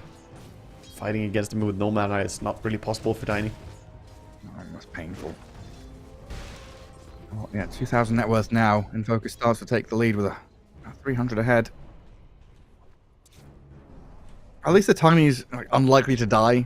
He's just going to suffer in silence. And bottom lane, much more of a frantic place for one move to play. TP coming in from this Lion, looking to try and alleviate some of this pressure. Sobad gets a bunch of sticky on him. And noticed even at half HP, he looks pretty comfortable here just to keep playing out this lane. Yeah, very aggressive. He has Enchantress coming in as well behind. Has the Wildwing Ripper. Tower Dive coming in. Another Ether Remnant there onto the axe. Damage coming through quickly with a Blood Grenade, and the Void Spirit's final hits. Even with a Hurricane from the Wildwing, Enchantress couldn't save the axe, but they do get the trade kill onto the Lion. So 1-for-1, but he lost your offlaner, so pretty good trade for one move. Gonna be happy with that. On the other hand, though, you could say that Morphling solo laning against the Magnus should be having a good time. Meanwhile, he is topping the net worth, or topping the last hits. So of course, Magnus with all the kills topping the net worth. Yeah, he's right up there. And this is one of those lanes that we very often see in drought. Oh, hang on, bottom. Is this Void Spirit dead? The axe and the bat? They've got a bit more. Nah, he's got one charges and a Lotus to play with. Still Brace the Void flying. Spirit. Still over the top of him. Jumps to the right. Oh my god, that Dissimulate isn't enough to save him, is it? The Batrider's got his number. A dominating Problems Bat. VP, this bottom lane. Real issues for one move. Yeah, turning to go in under AA as well. 10 Mandate. seconds for Void Spirit. Oh, pushed him the wrong way, I think. Call was available. If you push him to Axe, I think he reaches. Radiant structures So are bad, back to fortified. Fountain. Still, this is gonna give Axe level 6 almost as well, killing the creep wave. Bottom tower falling quickly. It's the hard bottom lane now for this void spread. Just gonna drag the wave away from the tower. Try his best. Yeah, he's got the wave, but Axe is after him. This is not the best place to be as Void Spirit. Look, where are you going? He's- Can't go left, can't go right. Does it dissimulate up? Yeah. That's the only way he's got left. Get through the twin gate, buddy. Help is coming. Lion is on his way, so's the Tiny. Okay, they've got to bring heavy artillery to save this Void Spirit. And Enchantress gonna use this opportunity to run away. Axe TP's out. TP's to the Alright. Ancients. That is so nice. Playing really aggressively, forcing a ton of rotations. Now Tiny is awkwardly down here, but doesn't really want to take the farm away from Void Spirit. Axe goes and clears a big camp, and meanwhile Invoker looking to join bottom. Yeah, so Invoker gets a free lane mid for a little bit. He's like, okay, they failed their rotations. Now they're all stuck down bottom. I see the Tiny. He's gonna go straight on him here. There's Bat and Enchantress nearby. An Avalanche cross back. I mean, Tiny's tanky, so he's bought enough time for maybe his teammates to arrive and turn onto problems. As the Bat Rider does get looked at by this Void Spirit, but they're also low level. There's no ulti or anything from the Void Spirit, but a toss will make the difference. Noticed arriving with his axe is level 6, so if he finds an opportunity, could cull someone down. Currently, though, one move all pretty tanky here. Toss still does a lot of damage if Tiny is able to throw someone in. Doesn't look like we're gonna connect here though. Squadix gonna get the haste rune. What a funny engagement. Everyone and their mums in that bottom jungle and one hero dies. That's good for one move, I guess. Yeah, I think they're pretty happy that it didn't escalate worse than that. Tiny shows his value just being insanely durable. Still going to come back down bottom, those Squadix. Want to continue this pressure on the Void Spirit, who is now out of resources after spending his wand. Dissimulates back into them. Looking for a turnaround go here onto Squadix. He's so close to level 6, but he can't get it. Creeps Is him that up. what he was trying to hit level 6 off the creep wave that was coming in? Yeah, he was trying, but they kept the creep wave out of the tower, intentionally actually, keeping it away, making sure he doesn't get level 6. Okay. Well done by VP. Very heads-up plays happening. You could see a creep wave going in on a tower, but he stopped that as well. And then all of this, I want to come back to that point I was trying to make 5 minutes ago. All of this is like making noise in that bottom right-hand corner. Because so often we look at this Magnus-Morphling matchup as something that Magnus is not able to play. You know, Morphling hits like level 5, spams Adaptive Strike, denies in front of you, last hits the wave, farms jungle, gets free farm plus. Yeah. And as VP, they've enabled this thing to happen. Straight 1v1. Morphling's now happy. Magnus, with such a great start, is now starting to be shut down. And you're applying pressure bottom to kind of pivot into pressure on the Void Spirit, who now he has been shut down. And VP have like a masterclass of map movement out of a rough start to any stage and a rough draft to play. I think VP have shown extremely good understanding of how to just bully one player. This Void Spirit has been targeted so much. And, you know, it is a bit of a weird carry. And a lot of times, these odd, you know, non-traditional carries need to have a good game in order to shine. More so than perhaps some staple carries that, even if they have a tough start, they can always fall back on farming. I think Void Spirit is definitely one of those, in my opinion, that he wants to have a good start and get his items. Oh, he's not getting them right now. Yeah. And Got an Enchantress in his lane, just running at him. Hello. yes, Axe starts to clear jungle a bit. Has the Blade Mill, working on Blink, 1k gold. And he will have Blink Blade Mill. Top of the net worth. Morphling just overtook the Magnus as well, with Invoker not too far behind. So VP find themselves out of laning stage with a good 4k net worth lead. And a lot of that is down to support, right? We talk about the cores, but look at the support gold difference. 3.3k gold on Batrider and 2.6 on the Enchantress, compared to 1.3 and 1.4 on the poor Radiant supports. Yeah, poor in every sense of the word, really. Yeah. And Bat is combined net worth of both of them put together and some. Mid, AA ulti available. Magnus with the RP. Bat Rider dragged back into the Tiny here. Nice kill. Down. Take him down easily without even using the AA ulti, so... Maybe they can make a smoke move towards the Morphling. However, that ward should have spotted them. The Dire Observer had vision on them as they smoked. And yeah, you're talking about Ice Blast potentially being available for mid. I've got to correct you there. Ice Blast is only for Morphling kills? Yeah, that's very true. He's got his eyes on the prize. Yep. Get it? Ice. Ice. Yeah.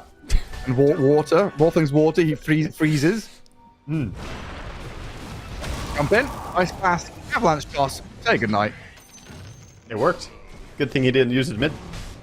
Would have had cooldown. Yeah. That's perfect.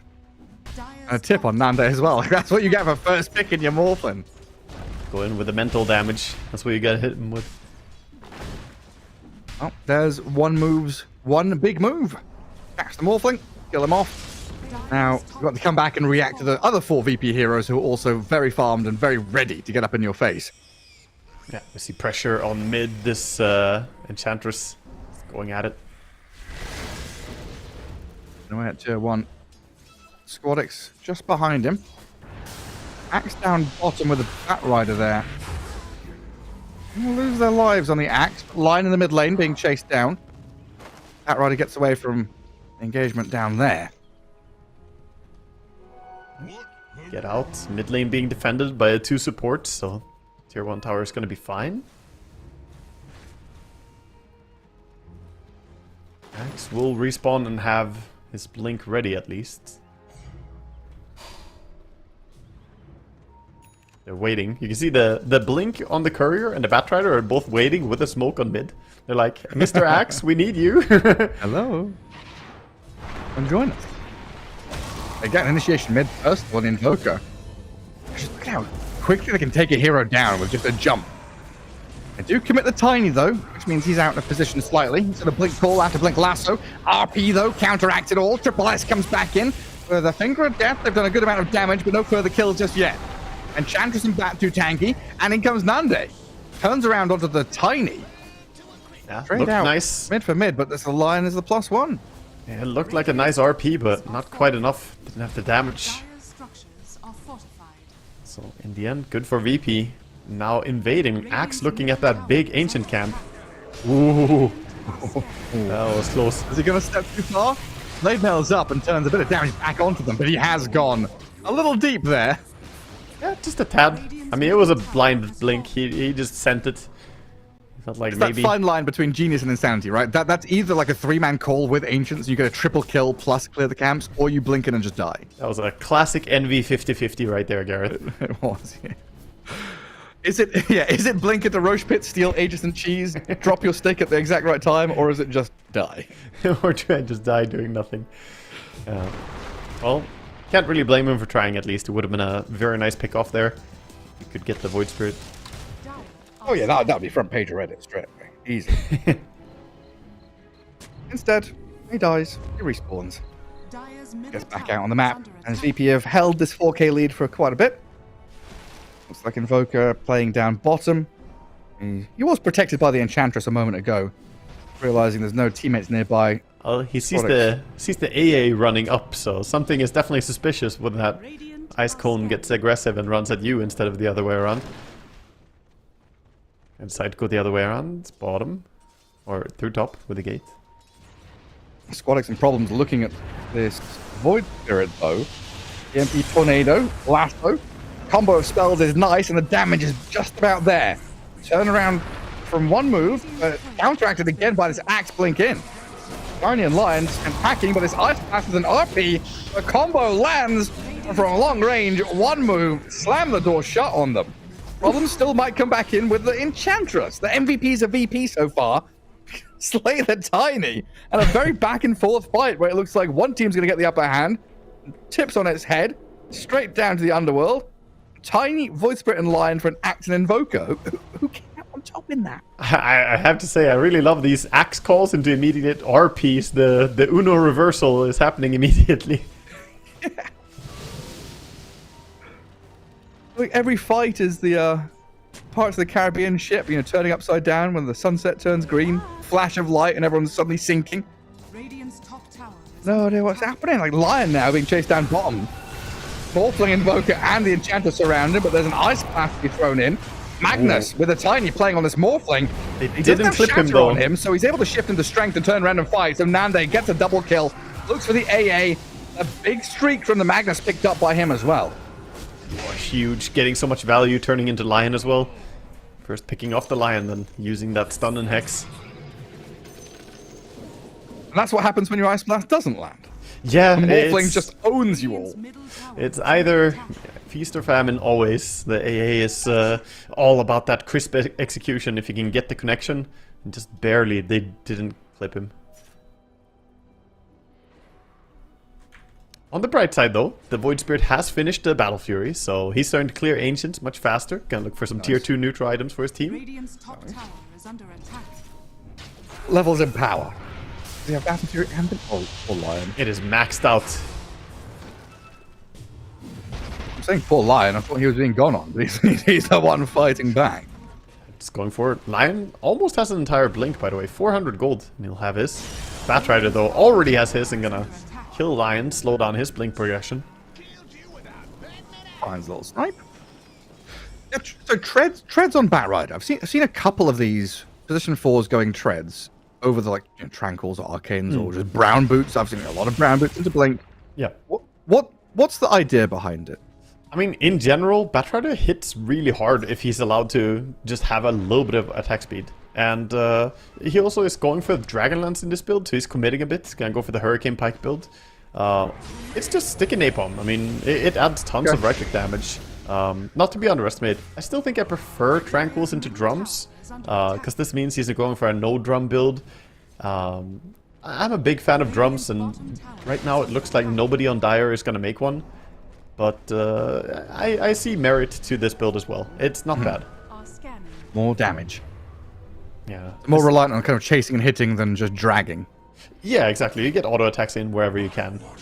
So, I think you do the same thing with drums, like Tranquil drums. So for just a little bit extra gold, you basically get better effect, I feel. And you buff your entire team, which is more what I normally look towards from the supports.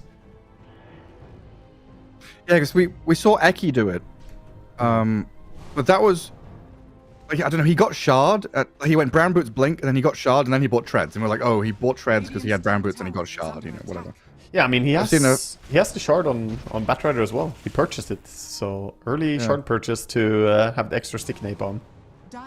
You do a surprising amount of damage if you last someone and auto attack the entire time with Batrider instead of moving someone.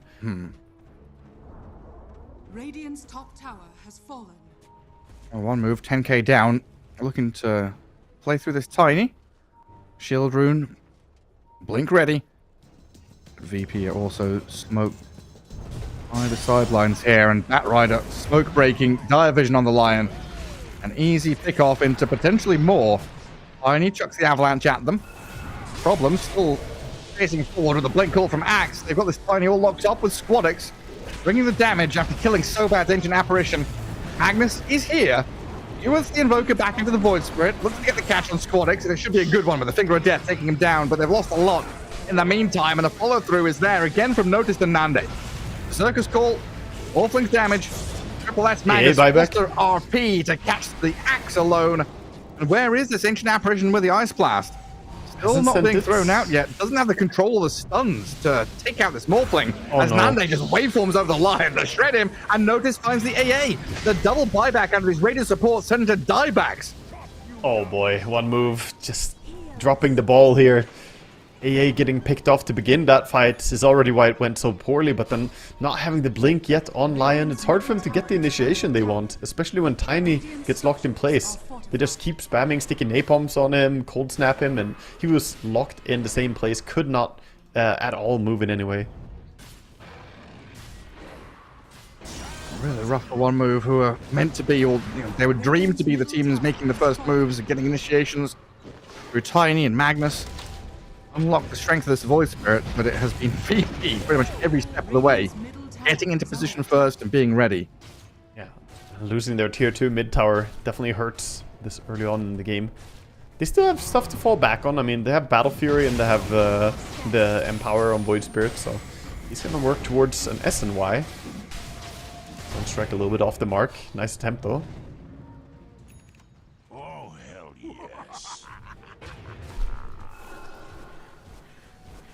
Well, things are definitely starting to feel pretty rough, mostly due to the support difference. This Batrider, he has overtaken Tiny by 2,000 gold. Tiny is non-existent this game. Yeah. We talked about how Void Spear was being targeted early on, but we have not seen anything really from difference this game. Bottom tower is under attack. Dire's middle tower is under attack. Gets tipped as well. Then the Eng tips him as well. Largo, what are you... Oh no. Salt in the wound. He's already feeling... He's tipping him because he's about to take over him as well. 1,800 more gold. The Enchantress is coming for your position. God, he's so poor. And Magnus, who got, what, like 3 kills before Creep spawned? He's suffering as well. Yeah, I mean, these fights have been horrendous for them, especially the last fight. It was so disastrous. They smoke. They play together. That's the way out of this hole. Play towards Roshan, which VP are currently sat at. And try and get that surprise initiation. Yeah. I don't think VP are going to willingly give it to them, though. Bat is hiding to break smoke. Invoker is already tucked behind to be with the rest of the team. They have spotted the Bat Rider here. Blink initiate and blow up Problems, who's dead for 50. A VP the choice to play without the Bat and play aggressively with his Axe Blink call. Forces the Void Spirit just astral step away. Yeah. Without their Batrider, feels like they don't really have the chase. Just gonna back out. Batrider, by the way, is 11, 4, and 5. Problem's just playing a really strong game so far.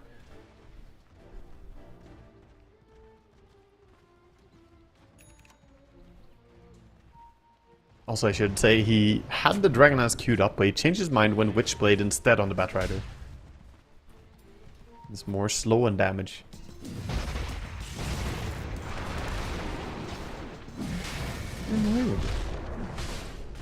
Healing a Roshan like that. Yeah, that's very cheeky. The Sunstruck scouts it. Axe is running. What are you up to, boys? Axe is not going there. They're accepting it. Just letting them have it. First Roshan for one move. That's a little way back into the game. It looks like it's a free Roche, but at the same time, all lanes were being pushed out by VP at the same time. But still, 15,000 gold lead and losing Roche there. On the back of the Batrider dying. Gotcha.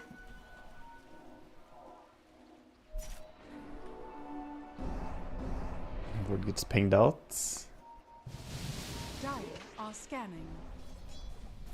One move already fully evacuated. Even with the Aegis, you don't really want to fight. This is just way too much farm on the side of VP. Morphling has Eye of Skadi complete. The Axe has a BKB. Or we talked about the Witchblade on Batrider. And Pipe is just about to be done on the Enchantress. 100 gold. Super scaling supports. Let's freaking go. Yeah, they're huge. Dire's middle tower is under And on the other hand, 2 supports hardly even add up to 1 Enchantress net worth. A little sad the Enchantress isn't going Eternal Shroud, though. Yeah, it was interesting to see. Radiant's bottom tower is under It was an item choice that happened in a previous game.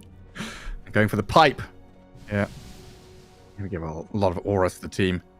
Yeah, I think when you have Morphling in your team, it's so nice to get Pipe extra magic damage block. It's the main way to kill Morphling is dealing magic damage. Also enjoy seeing Morphling with 2.3k barrier from the shield rune. He morphed full to strength and then took it. Very nice. Of course, time's out now though. It's also been a nice shift seeing offlaners not buy auras and supports start getting them now. Now offlaners can be more free with their item choices, and BKBs and blinks make the game more fun. And supports can be like, yeah, I'll buy the auras. Or they just go straight for a shroud. It's not fair. Yeah, all that. Oh, he's responding to us. He's listening, Gareth. Straight in the VMix. Injecting English casters for some reason, not listening to the Russian ones or whatever. Yeah, one move kind of pushed back into their base. Even with Aegis, this is very much a recovery, farming Aegis. Get what you can, where you can. And it's only the Void Spirit that has this freedom, right? The other 4 heroes are kind of like, yeah, hold hands together. Yeah, they do not want to get picked off. They're respecting the Axe and his kill potential a lot. Same with Batrider. Like, either of them could initiate, and just a global Sunstrike could be a kill. We do see a move now. Might smoke up. They've already dewarded a lot with the gem. Do they actually have a smoke? They don't have one, I think. It's coming up now on the AA Courier. You're gonna have to forgive me. Aghanim Scepter. Alright, Aghanim Scepter Void Spirit's the 2 resonant pulses. Silent. Yeah, and silence. But not if it's in the backpack. There we go. He moves it in. There it is. That's not a hero I see much of. Lion. He spotted the Enchantress. And you've got the damage. Bring her down relatively quickly. A swift move in. A kill and a tower. Another step towards success by 1 move. You know, a little taste of it in the Roche Pit. Had that appetizer. Yeah, they have 90 seconds where Void Spirit is really, really strong. And I think VP have no intention of giving an easy fight. They're just going to keep split pushing for now. Keep farming. They're building their own items. Axe just bought Boots of Travel. Kinda, yeah, they want to play big it. map. So Invoker is looking at the Wisdom Rune. With the Travels on Axe, they could suddenly be there with 2 heroes. Dire are scanning. It feels like big map has been the plan since the draft, right? You know, we talked about the struggles of VP meeting head on in a 5v5, looking at the big team fight combos 1 move have. But if you play this kind of old school style, right? Old school split pushing where you're legitimately out on the map shoving multiple waves and just dodging this 1 move side. All the team fight spells are like, when was the last time we saw an RP? Yeah, that's true. It's like, I don't know, 7-8 minutes since the last RP. Been quite a while. Don't even know if Magnus knows how to use it anymore. You forget. Yeah, he's just been farming, pushing out lanes. Might get caught here. Noticed. Pushed back by the Void Spirit. He's going to come in and de-ward though. Good kill on the ward. Notice feels brave. He has the Cloak of Flames as well. Not a bad item to have here. Get extra magic res. And now 1 move, sort of dipping away from the areas of contests. As they don't have ages anymore, it's timing out in 5 seconds. Radiant are scanning. And VP, you can tell that they've been waiting. They just rush in. They're like, right now, Aegis is dead. Oh no. Lion. Any more stuns? Oof. Why? Last one on the AA though. Oh, he's dead for 40. And like Nande's clapping like, yes! AA's was that a gem as well? AA's dead and a gem? Woohoo! Yeah, that's gem going the way of Batrider. So goodbye to your vision. Probably gonna find this ward immediately. Ah, didn't see it. A little bit too small vision. Goodbye to your chances of killing the Morph cleanly in the next fight. I mean, the chances of killing Morph cleanly are disappearing by the minute. He's getting so much farm. All this, you basically rely completely, like you said, on the AA to bring him down.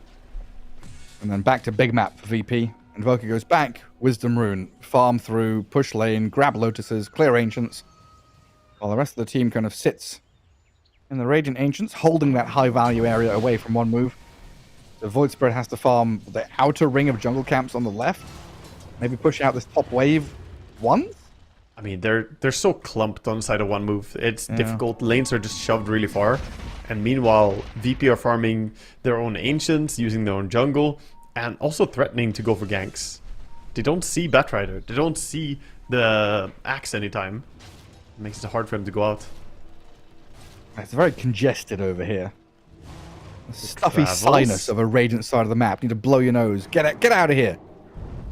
Some violent action like a sneeze. Oh, wow. Oh, that cancel on the lasso with Resonant Pulse and the blink away from the tornado by the Lion. Quick reactions out of 1 move to escape certain death, but death follows. No matter who you are, where you live, death is coming for you. And that lasso is going to secure it on the Void Spirit. Beautiful catch still. So even though he had fast reactions at first, I feel like he could maybe have gone out if he just dipped out quickly with a double jump. Double jump, dissimulate, but stuck around. Oh, is Axe going Kaya Yasha? Yasha Kaya? Yasha? Is he? Yeah, Is he? Yeah, Kaya indeed. So Kaya Sanj looks to be the combination for him. I thought he was gonna like improve the cast speed of Berserker's Call. I was like, oh, that's cool. Quick call. Yeah, he wants to match the speed of the axe. Yeah. Oh, never mind. Dire are scanning.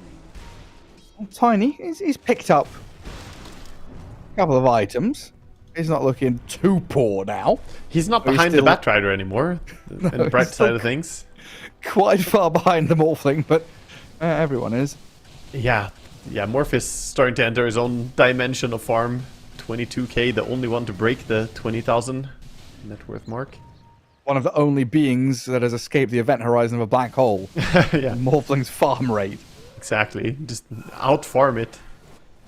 And any item can, or any situation can be solved with items. Just get enough of them. Yeah.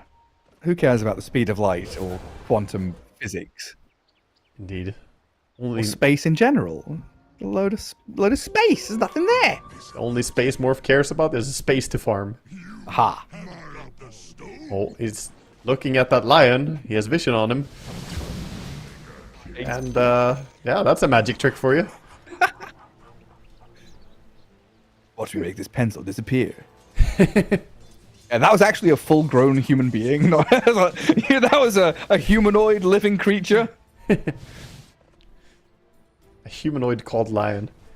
He was confused to begin with. What is he? He's a demon witch, right? He's spawn of Satan, some version. Yeah. He's a demon witch is his title. Yeah, that's the true title. Is he like Doom's brother? He's been to hell and Yeah. back, Gareth. Oh yeah. And back to hell. Oh really? And back. Again? And again. What a guy. He's been on some journeys. He's got the frequent traveler program. He's that guy, like, in the 60s, he bought, a Delta pass for 50k for unlimited free flights. And they're like, dude, Just no, flies that's every enough. day. We're going to cancel your subscription. Oh, tiny smoke breaks. Blink initiation on the bat. That's decent. But where's the follow-through? It's the Lion and the Magnus. Catching with the RP onto two supports, but Nande has complete freedom to do whatever he wants. And with notice, that thing is kill enemy heroes. One move. I've lost 3, 5x on the line, and the death of the Void Spirit. Very close to signaling the end here as the Berserker's Call stops the Tiny from TPing. And VP with another clean fight and an ultra kill on the Morphling. That was a gamble from one move. They went on the supports. I don't think you can go on the Batrider and the Eng like that. Because if the rest of the heroes are nearby, you absolutely just lose that fight. You have to go on the course. There's no way you ignore the Morphling and the Invoker. And they're just rushing in. I think they're gonna end with Void Spirit. They're not killing the melee racks. Yeah, They're gonna give the forced. Empower, the Glyph back. Radiant's bottom barracks are under attack. Okay, they're pacing themselves a bit. They remember it's not a random pub. It's a competitive game. Let's play it out. Finish the lanes. I can finish those buildings off. Radiant structures are I mean, fortified. Morphling with Empower as well was just shredding that fight. Yeah. I mean, you're right. You can't just RP to support. You've got to have not just a core. You've got to have Morphling in the RP. I mean, Ench is such a sad support to focus always. You know, it's a pipe Ench with Solar Crest and Vambrace. Like, it's the biggest bait. And untouchable. Just, like, She built didn't even in. die. None of them died. You know, like... I don't know what to say. VP, 33k lead. It hasn't felt like... Outside of the, 2 times? One move connected their combo nicely and cleanly. Those 2 opportunities in 35 minutes. It was like in the first 10 minutes too. It was really early. We haven't seen anything really work for a long time now. And how much of that danced around them? Yeah, I'm just looking for a pullback. Doesn't get it. Yeah, you go on the edge and you miss. Probably good for Roshan you. is alive. Probably worse if you connect it. Go on engine, just get killed again. Probably, yeah. DD Morphling says, "I'm gonna go Roshan, just take it." Radiant are scanning. I'm in the pit. Come and deal with Yeah, me. just dying so fast. Void Spirit, Tiny stepping forward. The Watcher is over the Tiny. They blink, they catch the Morphling close to death. The Ice Path lands, and Nande is gone. Roshan close to death as well as one move. Well, they use it. They get the big kill. Not me going to be traded out with Difference dying as well. Void Spirit, though, clears out the Axe. Triple S on the run from the Bat and the Enchantress who take him down.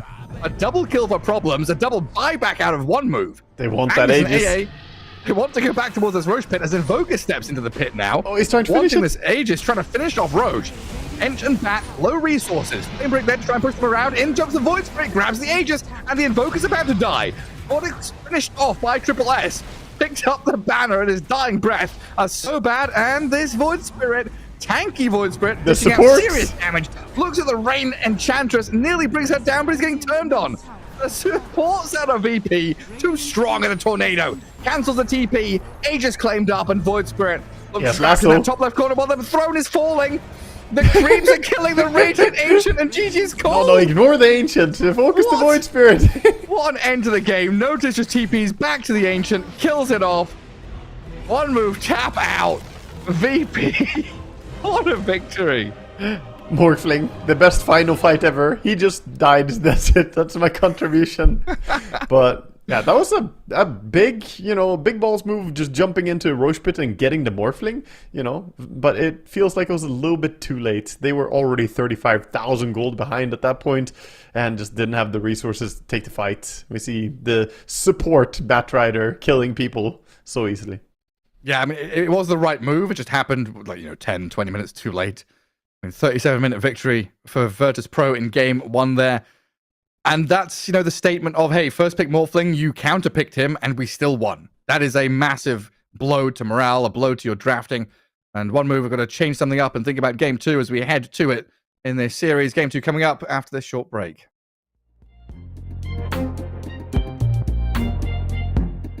Too long for me to feel, yeah. Tell me why you on your knees, yeah. Never thought I had a dream, yeah. Kicking off the covers, I'm too hot for this bed. Give me space, I need to breathe, yeah. Give a face, giving it beautifully, yeah. Yeah, it's just me and my clique, yeah. We might be the hottest, but we let you in. Angel energy, let you sit with me. Angel energy, angel energy, angel energy. We got sympathy. Angel energy, angel energy.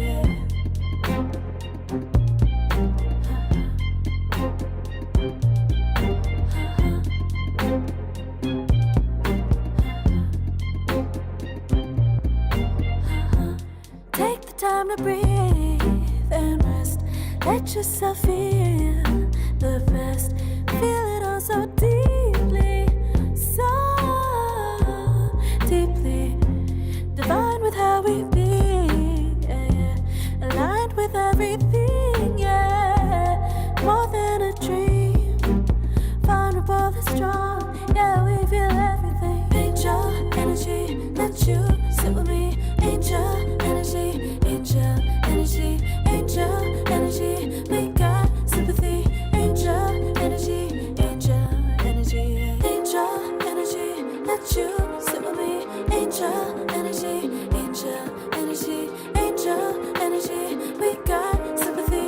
Angel energy, angel energy.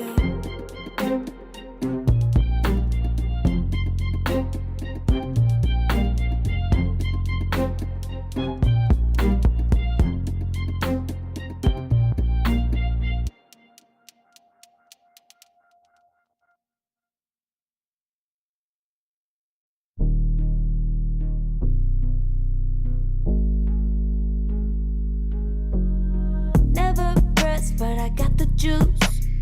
Taking the lead, that's just what I do. I made mountains move with one hand tied, and still this world ain't satisfied. Everywhere I go, they stop and stare. I tell the truth, I take it there. Call me vicious, persistent, overzealous, that's fine. Main character energy, I stay taking what's mine. You need a foot on the gas, or put my name on the line. Main character energy, I'm just taking what's mine. And it's written in the stars, I'm a king like my sign, yeah. Reason the bar, the jaws drop like a surprise. Don't be mad about it. Don't be mad, don't be mad. Don't be mad about it.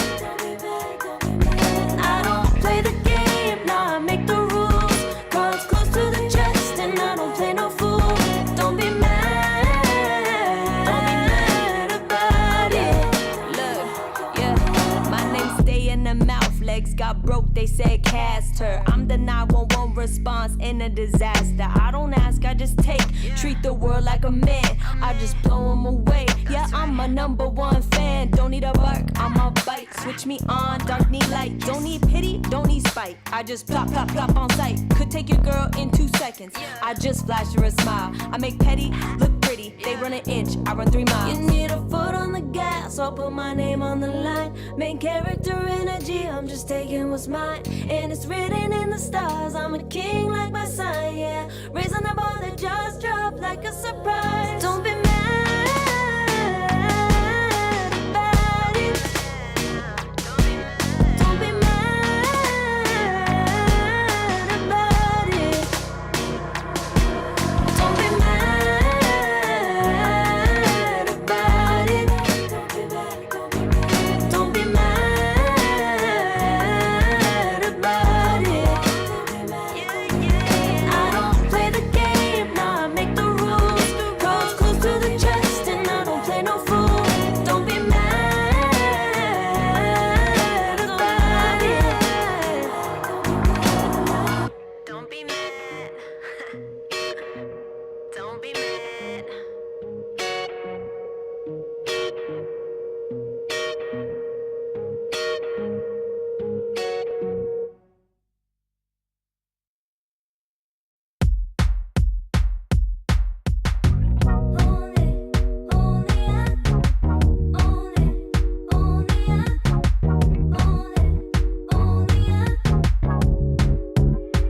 Like a moth to the flame,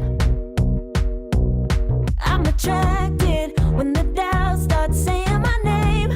I can go there easily, and it's hard to maintain, 'cause I know it's not the world I know, it's me.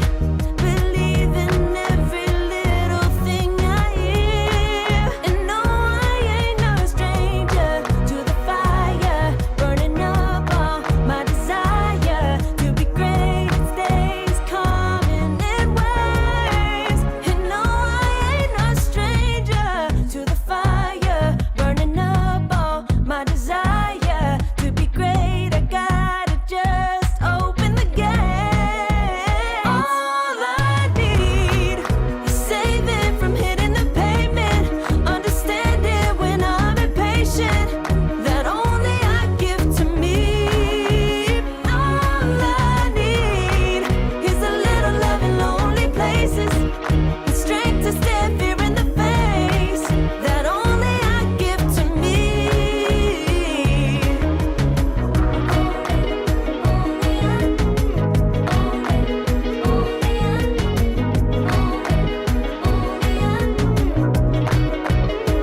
Now I'm running this race, yeah.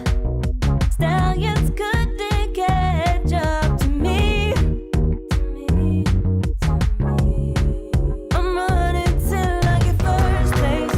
I'm running till I get everything, everything I ever wanted in my dream. No, I ain't a stranger to the fire, burning up all my desire to be greatest days coming in waves. And no, I ain't no stranger to the fire, burning up all my desire to be great. I gotta just open the gate. All I need is saving from hitting the pavement, understanding when I'm impatient, that only I give to me.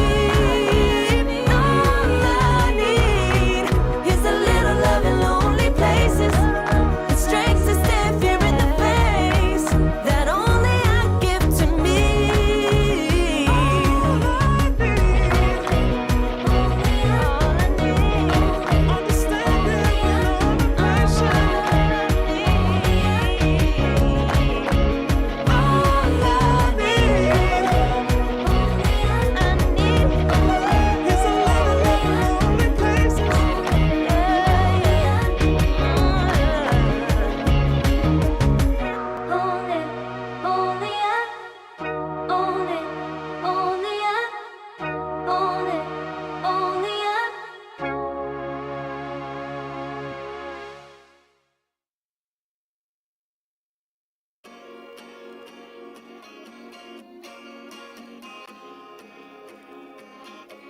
yeah.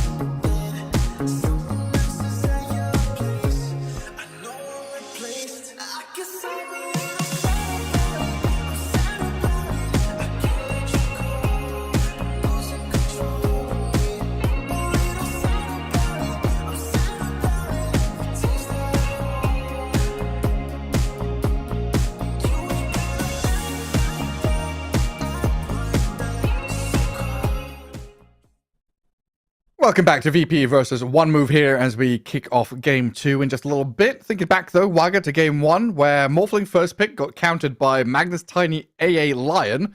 Yes, 4 picks to counter him, and then Morphling still won. Tell us the story of that game. Yeah, Morphling still won, but that's, Dota being about so much more than that as well. I think his supports, he can give them a big thank you after that game, because the Batrider and Ench, they were absolutely just owning that game. 14, 4, and 15 on that Batrider. Highest damage out of everyone in the entire game.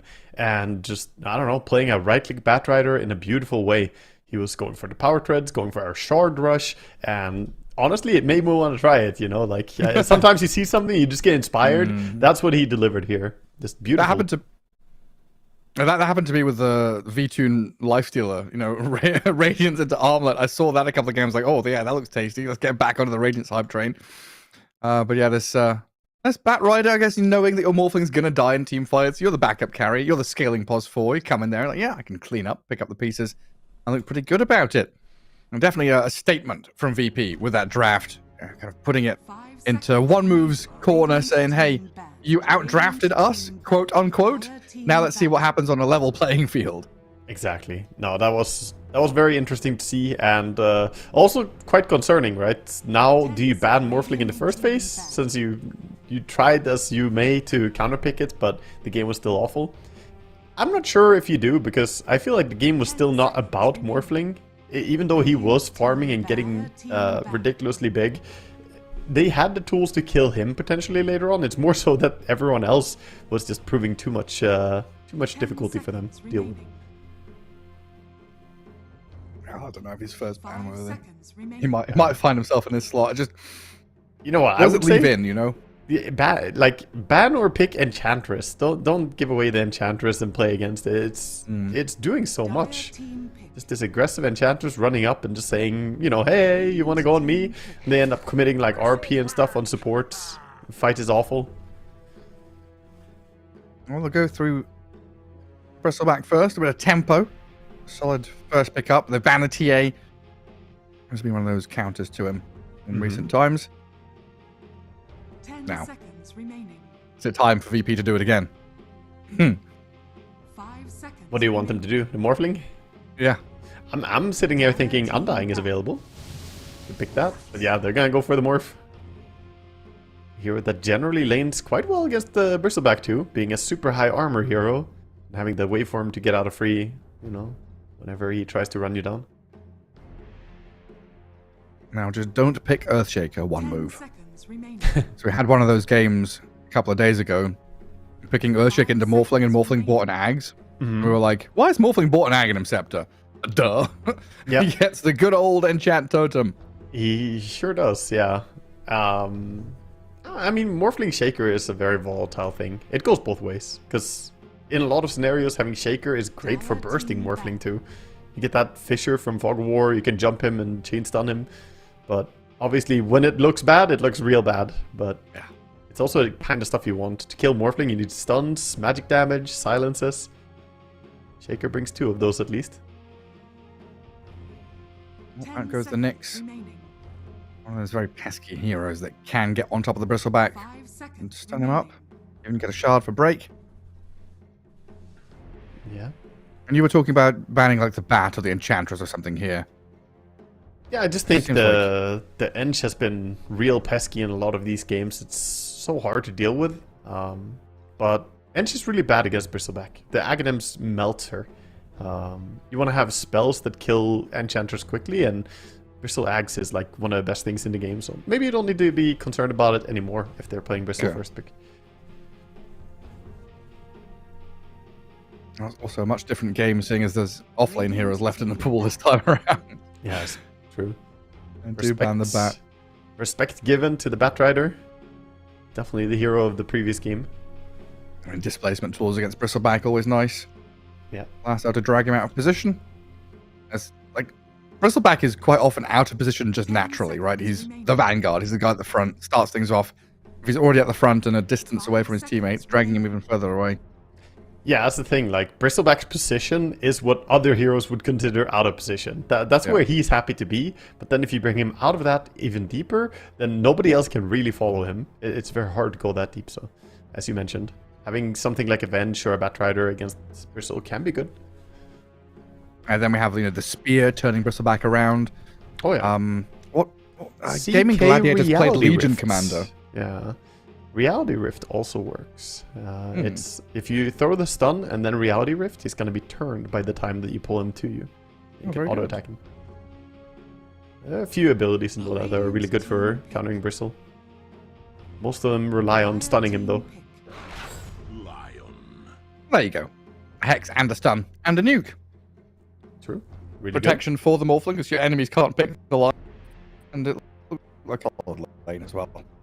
Yeah, it's definitely a bit of a block pick. Taking away insta-disables against your Morphling. 10 seconds. They protect with the AM ban as well. 5 seconds remaining. It's not something I'm going to deal with. Last time once it was tiny. I do like these lanes that Shadow Demon. Although Shadow Demon recently I've not seen a lot of. He's off the radar a bit. Phoenix, they become the bit Willow and stuff like that. Yeah, I agree. It has definitely shifted it. Go for the end first. I want to see the Ogre. Bring the Ogre out. One move.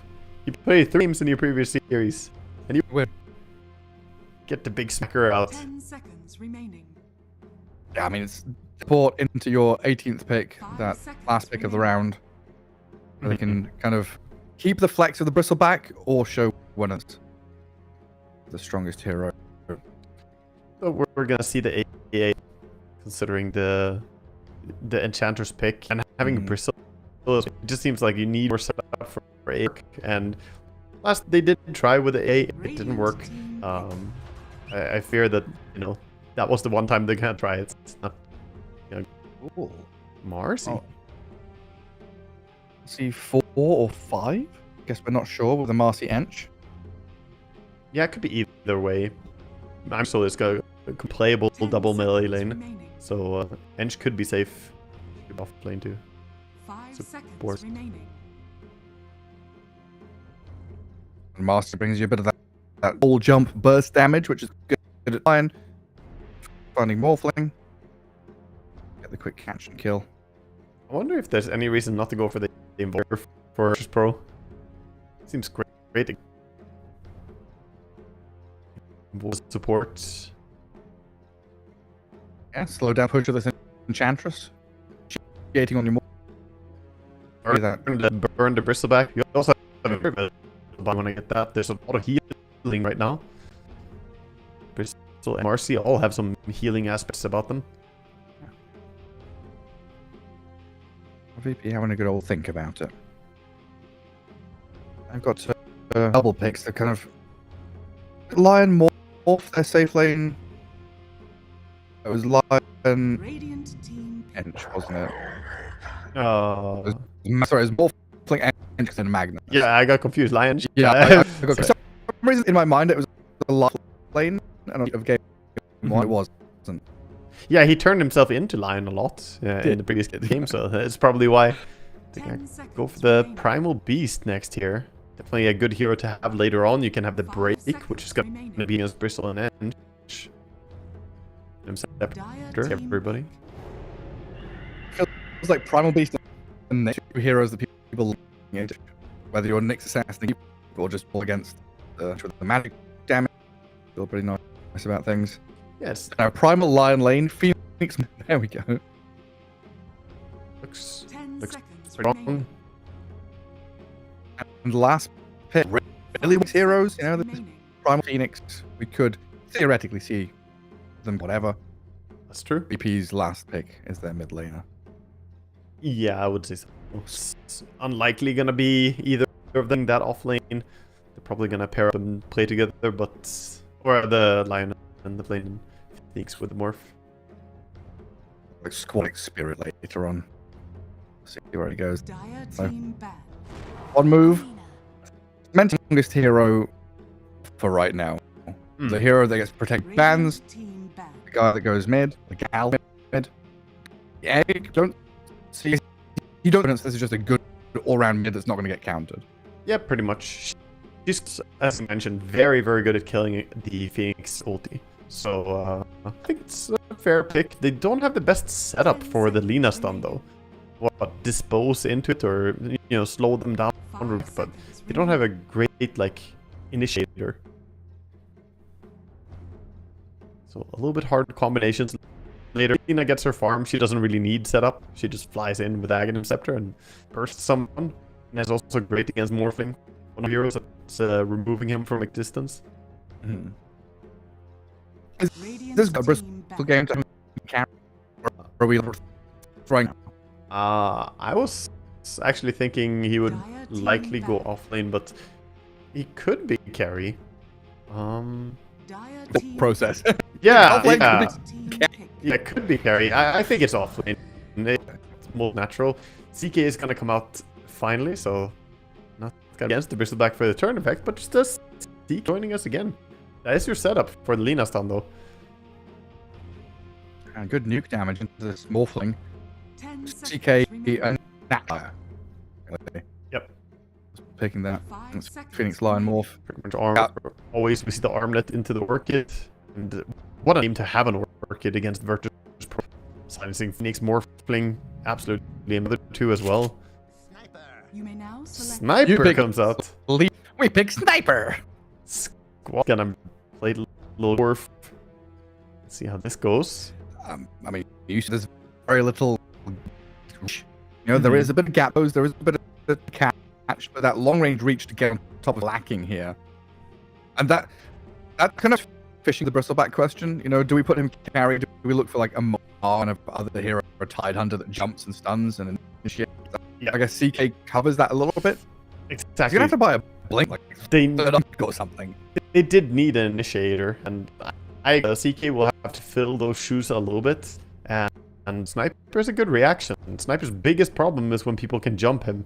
And this game, there's really only like the Aghanim's Lina and maybe a threat of a CK at some point reaching him. But this looks pretty nice. Marcy should not be underestimated entirely though. When she pops Unleash, she can run down Sniper quite well. If she has someone to jump off, maybe the Ench creep nearby or something. Overall, I think I like VP's draft here. It looks like it's going to be difficult to deal with. There's so many things that you got to handle. Like, oh, we got to kill the egg. We got to get on Morphling. Oh, Sniper is a priority. Like, you can get spread pretty thin if you try and deal with all of the things. Yeah, there are a lot of fires to put out already. They do have some very strong timings. And a CK, Lina, Bristleback, all heroes that are kind of not reliant one way or the other on levels or gold. They kind of flourish. A bit of this, a bit of that, a bit of ancient stacking, a bit of aggression, a bit of greed. Mm-hmm. Yeah, One Move's lineup isn't necessarily kitted to only be strong at one phase of the game. They have nice laning stage in their heroes, and they can do a lot team fight-wise. They can split up the map. It really comes down to how they want to orchestrate it, but one thing is going to be for certain. VP, they took over the game with heavy aggression in the early game, last game. You can't allow them to run away with the game again. Right, you got to keep tabs on everything post laning stage. We'll see how One Move try and do it. As VP already one game up in his best of 3. A little step closer to an upper bracket final. But I'm assuming Team Spirit will be waiting for them, but they're still playing against one win, so nothing is set in stone, nothing's guaranteed in Dota. Simultaneous games going on as well means no one knows who their opponents are going to be. Yeah, we'll just have to wait and see what's going to shape out and what games we're going to have for tomorrow as well. As of course, this qualifier is just starting. This is only day 1. Plenty of Dota left. Still can't believe they spelled caw as gawk. Yeah, like that. What kind of a crow sounds like gawk? I don't know, like gawk is also a word in English which means like kind of stare at someone in a weird way. Ah. Like, I guess crows stare at you. Is it? oh, I don't know. I think someone just didn't know what the caw spelled with a C. Not gonna get a job being a subtitler. Feels bad. No, or an ornithologist. One move, definitely all not. smoked up. Smoke breaks on Radiant Vision. They plant a dire high ground observer, but they can't quite catch up to Phoenix, who dives away. Luck. Enchantress skilling her W. Does mean that Phoenix has dive as well, which is a bigger sacrifice for him. Yeah. He does want to have fire spirits in level 1, so he's going to be a bit weaker now. Morphling. Something here Marcy and Bristleback can exploit. Morphling being zoned out of lane. He's going to take a lot of damage, that's for sure. This nasal goo. Level 1 puts Nande very low. What is this? It's still gonna TP. Oh, blood grenade. I mean, he can shift Nice. while TPing. A few tips being traded. Are you paying attention, Morphling? cheeky play. Yeah, what if he was looking at the lane, like he's TPing away? Yeah, definitely possible. This is just the wild thing about Morphling, right? Is he took 1,000 damage there, and he's still half HP and fine to sit in lane. Yeah, I mean, he basically prints HP out of nowhere. That's what the hero does, so not that easy to shut him down. Any other carry would be devastated right now. Any other carry would have like TP'd home, or like walked home and TP'd lane. Or died, for that matter. Yeah, we'll die. Not him, though. Nande might die now. You've got 5-1, shifting strength. Nazuku, it adds up as the Marcy puts in some punches, and Nande blood grenaded. Not dead just yet, but there it is. Finished off by the Marcy, as Phoenix would love to have fiery spirits right now. Phoenix is like, notice me, guys. I'm here. I used Icarus dive. Didn't you see? Attack speed slow would have been infinitely better, but that's also the value of forcing him to skill the dive earlier. The Morphling's directing the Phoenix to hit some creeps. Oh, he doesn't have TP because he TP'd to the lane earlier, so yeah, it's just sitting and waiting. That's rough. On the backside. Oh, Phoenix is almost level 3 on the bright side of things. Hell yeah. From level 0 fiery spirits to level 2 fiery spirits in the blink of an eye? Yeah. This is the new strat. It's genius. Just carry die. Sell your carry. That's 5 last hits. Phoenix feels good. One move. Has burnt through a fair amount of resources to get this early pressure and get that early kill. But Nande, he did again. I mean, Waveform's on a tower this time. He's hit level 2, so he's got a bit of an escape as they dive forward onto the Marcy now. Phoenix, level 2. Not able to get the finishing touch, though. Sad for him. And with that, we can look at the other 2 lanes. Minute 3 of a video game. We've looked at bottom. Problems. He's died up top. Yeah. Problems struggling to fight into this Enchantress who found an Ogre creep, so has that Frost armor. Been just fighting into him, and Lion doesn't really win a 1v1 against Enchantress. Meanwhile, the CK has been free farming pretty well. Dire's middle tower They did is get under plenty of attack. denies on Primal Beast. For a while they bullied in the first 2 creep waves. Yeah, no, just having a pretty good time. 13 and 6. The Marcy dies down at bottom. Nande getting some revenge around the Lotus pool. Game turns around a little bit there on bottom lane. Was looking really rough. Getting better. Their courier is just coming a little bit too slow. Sending that additional regen to help them out in this bottom lane. It's always that back and forth. Right, you go for aggression, you get a kill, but then you're low resources. You've battled out in this regen trade. And it looks like VP winning the war in the long term in this bottom lane. Yeah, they are. They have the sustainability. Phoenix doing really great, dishing a lot of damage with the Fire Spirits. And Morphling, well, he has been targeted a lot. He's back to CSing. And is farming quite well. Hey, he can hit some creeps. Also, he's got Lincoln Sphere queued up, first item on his Morphling. That's old school. Real old school. Top lane, Lion. Trouble again. Ton of HP. Notice, trampling back onto the CK and Enchantress. Problems. We'll take a few more hits from the Ench. Get back behind the tree line. There's a good spot for the Primal Beast to be in now. Dark Creep Wave right in front of his tower, so free farm for him. Yeah, good space to farm, but his support is just being bullied by the Ench. Hiding behind the trees. These auto attacks. Very annoying. Yeah, can't go stack. Can't do anything back there. Ench even... Oh, Ench looking at mid. There's a sniper in mid lane, and she has that nice creep in the Wild Wing Ripper. Nande, dead bottom. I thought maybe he was able to get out of that one and break free, but the damage adds up so quickly from this nasal goo and the Marcy. Dear God. I did not think he would die, but yeah, playing too far out on the lane proves to be difficult still. Also, level 2 waveform instead of level 2 attribute. Lion, the Wild Wing Ripper is here, and Enchantress finishes it off. DK looking at this Primal Beast. A few extra free hits in there. Yeah, Primal can't 1v2, just looking at that creep wave. Difficult. Yeah. Why level 2 waveform over level 2 shift? It must have been that you saw a kill potential with it or something. There's no way. Okay. This is not the normal skill build, but maybe he saw they needed to have it. Even going 1-1-1 is more common than this. Like level 1 shift is pretty fine, but you maxing adaptive or maxing waveform is not really that common. Then again, we did see it in the previous game as well. He did actually max waveform. Only waveforms away this time. This is not a lane he's able to stay in. Like, Phoenix leaves it for a couple of seconds. Nande being run at by an Enchantress creep, diving his tower. And 5 seconds until waveform. He's got 21 charges in the back of Squadix arriving, but it looks like he's dead under his tower regardless. Wait a second, Nande, waveform's away. He stayed alive, and a double kill for the sniper. No way has Squadix come in, saved the Morphling, got a triple kill. That is the most worth TP from the mid lane. He's like, yep, that gave me my power treads. Back to mid lane I go. Lina tries to find the Morphling, but she didn't see him.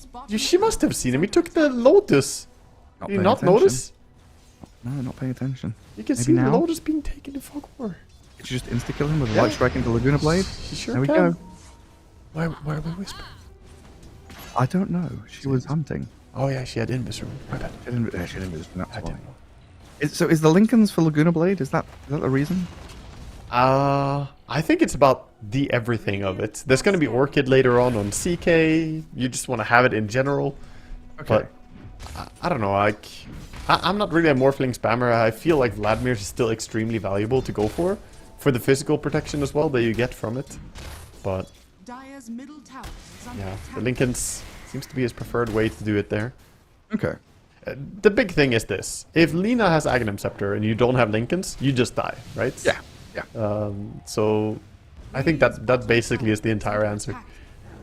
That makes sense. Morphling protects himself against the nonsense. I think everyone wishes they could go Lincoln's first item if you play against the Lina. It's so much damage. Well, here comes the Chaos Knight. It's his turn to show up in his bottom lane. Bring the numbers down here. Chain stun Nande, but he gets the waveform back. And a bit of deja vu. Am I watching a replay? Squadix. He's bottom with the help of the Primal Beast this time. Pulverized after trample. They save the Morphling with the sniper. They save the Primal. They save the sniper with the Primal. And now Nande gets a double kill. The layers here from Virtus Pro. Baiting and baiting, and then saving and saving. Through damage and aggression. The Primal. What a beautiful onslaught in there. Just coming in and saving. Squadix must have felt a sigh of relief right there. Where did he even come from? He TP'd in the upper trees. And Squadix then kills off a full of the Marcy, but the Supernova's cleared out.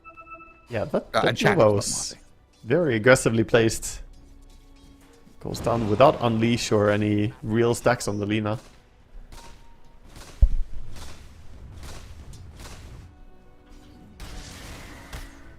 Anyway, I like the way that Squadix has played on his Sniper so far. I think Sniper being a carry type hero, a lot of people just play him to farm, but Sniper is one of the best ganker or like counter ganker heroes from the mid lane. He has tons of damage. So good. Primal Beast. Oh, he's so tanky. With a one charge and just a bracer. He's able to get away from one move. I swung top pretty hard, committing Lina and the CK there. Windlace phase boots, the movement speed. Very fast, Primal Beast. So now, VP kind of Lion mid, try to get level 6. Working on timings. Meanwhile, the sniper can easily farm jungle. Yes, almost his hammer working in the Maelstrom. And Lina getting closer to her timing. The travels 150 gold away. This creep wave will give it. You know, I've been playing Dota for a long time. I've been casting Dota for a long time. And I look at this bottom lane, and I think Nande has had his face kicked in over and over again. 3 deaths. But then he's got these kills off the last fight, and he's like top of the net worth. You know, he was 2nd place a moment ago. Yeah. This hero is just nuts. I mean, he did get focused a lot, but he also was staying on the lane and farming, right? Being able to squeeze those creeps out while you're being focused is one of the most important things for a good carry player. Not just saying, oh, I can't go to lane, this is too dangerous, but still he, you know, got as much farm as he could. Lina? Gonna be fine. Yeah. I guess you can train a monkey to last it perfectly with no enemies, right? Yeah, but being able to do it under the type of attention that he had from one move, that takes a lot of skill. 5 stacks of nasal goo and a Marcy looking at you. And even the Enchantress coming through the gate repeatedly to try and throw you off. I've got to feel good as VP now. Sniper Morphling starting to have, or starting to have good games. CK and Lina not too far behind them though. And one move no longer reliant, you know, on that big wombo combo, that big shift in dynamic between draft for game 1 and game 2. Is this time they've got multiple pairings of heroes to go out and play on the map. They don't need every single jigsaw puzzle piece to be there to make the picture. They just go and do what they want. Yep. Yeah, definitely. They have better heroes to make small skirmishes happen this time. And also, one move having the travels on Lina means that she could join at any point in time. So you have a bit of global threat as well.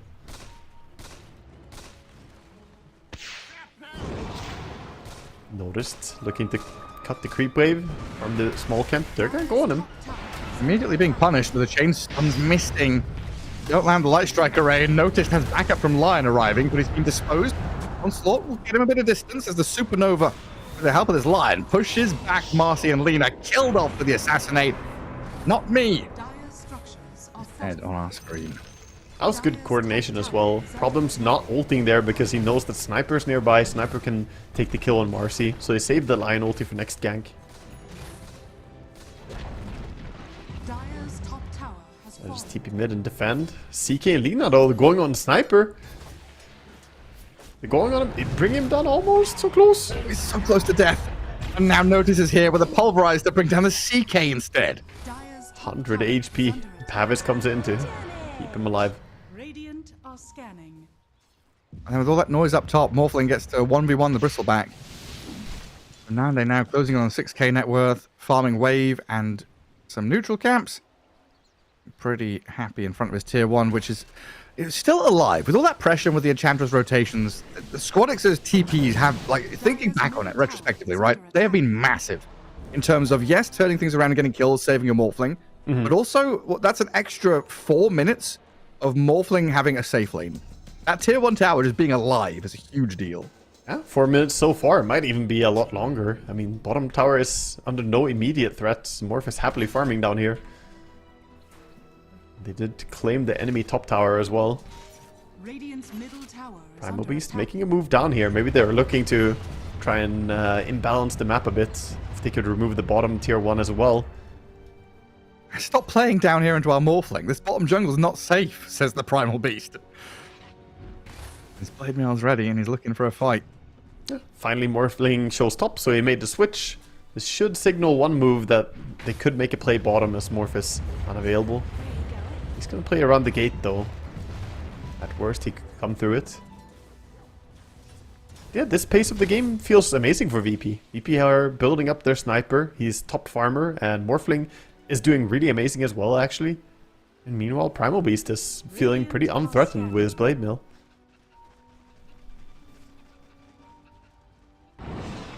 Yeah, I still don't know how Morphlings do it. Waveform is their AoE spell. Magnus and Somehow. Morph players, man. I don't understand how they work. Either of them. It's incredible. All of a sudden, top of the net worth. Yeah, great stuff. I noticed with problems. Finger Oh, of no. death. Not enough damage. The assassinate should be. Does that get him a stack? No. Stack check. He didn't get a stack. Blame Sniper, honestly. Sniper should have started ulting earlier. True. Could have gotten your stackies. But still, nevertheless, they're gonna get the mid tower. Bottom. Radiant's bottom tower is Looking under to open attack. bottom together with the Radiant Lina. structures are fortified. They're defending this. Phoenix is setting up. Smoke coming behind. Morph has a TP ready. Yeah, they didn't want to give free objectives. So they did imbalance the map a lot, getting the mid tower, and now all attention is gonna swing down bottom Dire from are VP. scanning. This is bad news for one move, losing control on the map quickly. Yeah, losing control of mid. Yes, your CK is farming, Ooh. but it's like CK is farming for the Morphling farming. Yeah, Lina exactly. gonna step away from there. High ground ward placed. Might still catch her on the way back in. Oh, Lina walks right into this one. Hexed and trampled down into the ground, turned to dust. Yeah, that was so nice. They pretended to be going bottom. They made a little fake go, and then they turned around, going this way. But yeah, you're trading CK farm for Morphling farm, in effect. Is the CK's next item going to win you the next fight?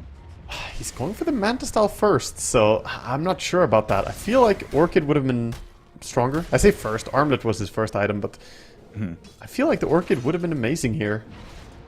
It's starting to feel now that one move are kind of waiting for the next round of items. Yes. Right? Lina with the Boots of Travel now waiting for Aghanim Scepter. And CK the problem becomes that you're waiting for items, and then you can have Hurricane Pike on Sniper, you can have Morphling getting that Lincolns, and maybe even a Manta style.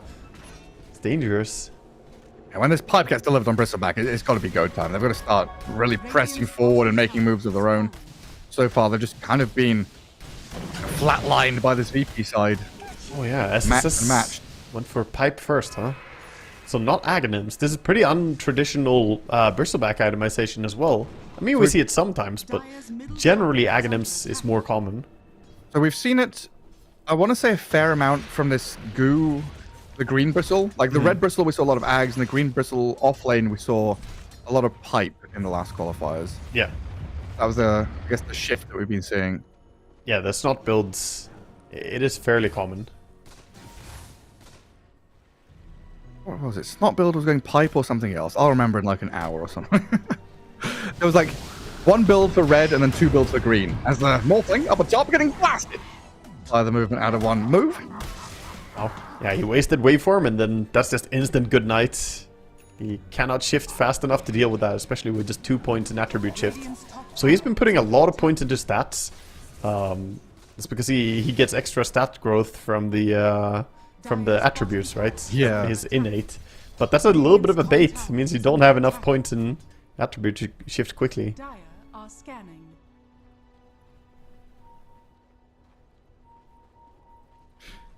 Right, is it pipe or Sandra Yasha? Yeah. Or both? Just be tanky. Be a brawler. Get up in the faces of your opponents.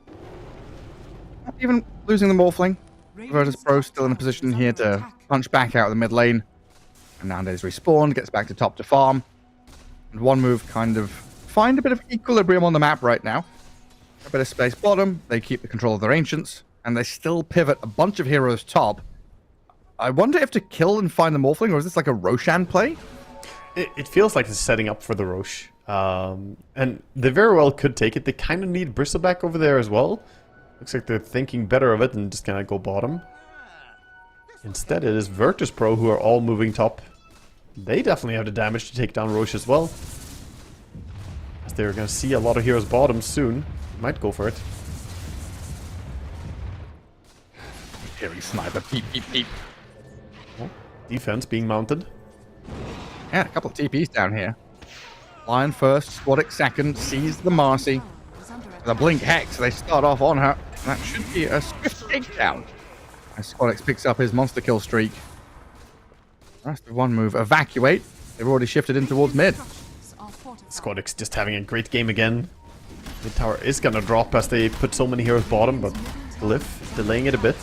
Radiant's middle tower has fallen. These timings are coming in. Hurricane Pike on the sniper, going Shard next. Really like that. You need all the survivability you can get against the Bristle, CK, even to just get the Marcy off you.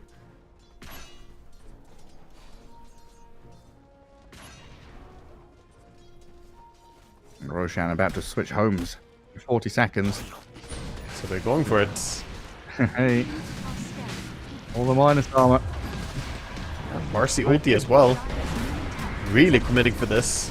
Do they kill it fast enough before they come over? I think they do. Damn, that damage. Now it's a case of can I get out in time? Do VP want to run at them? No. Sniper, no TP, I guess.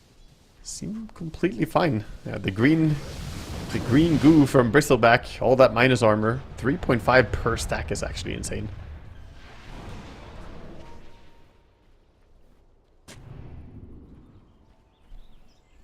Even with the Aegis, though, you know, one move.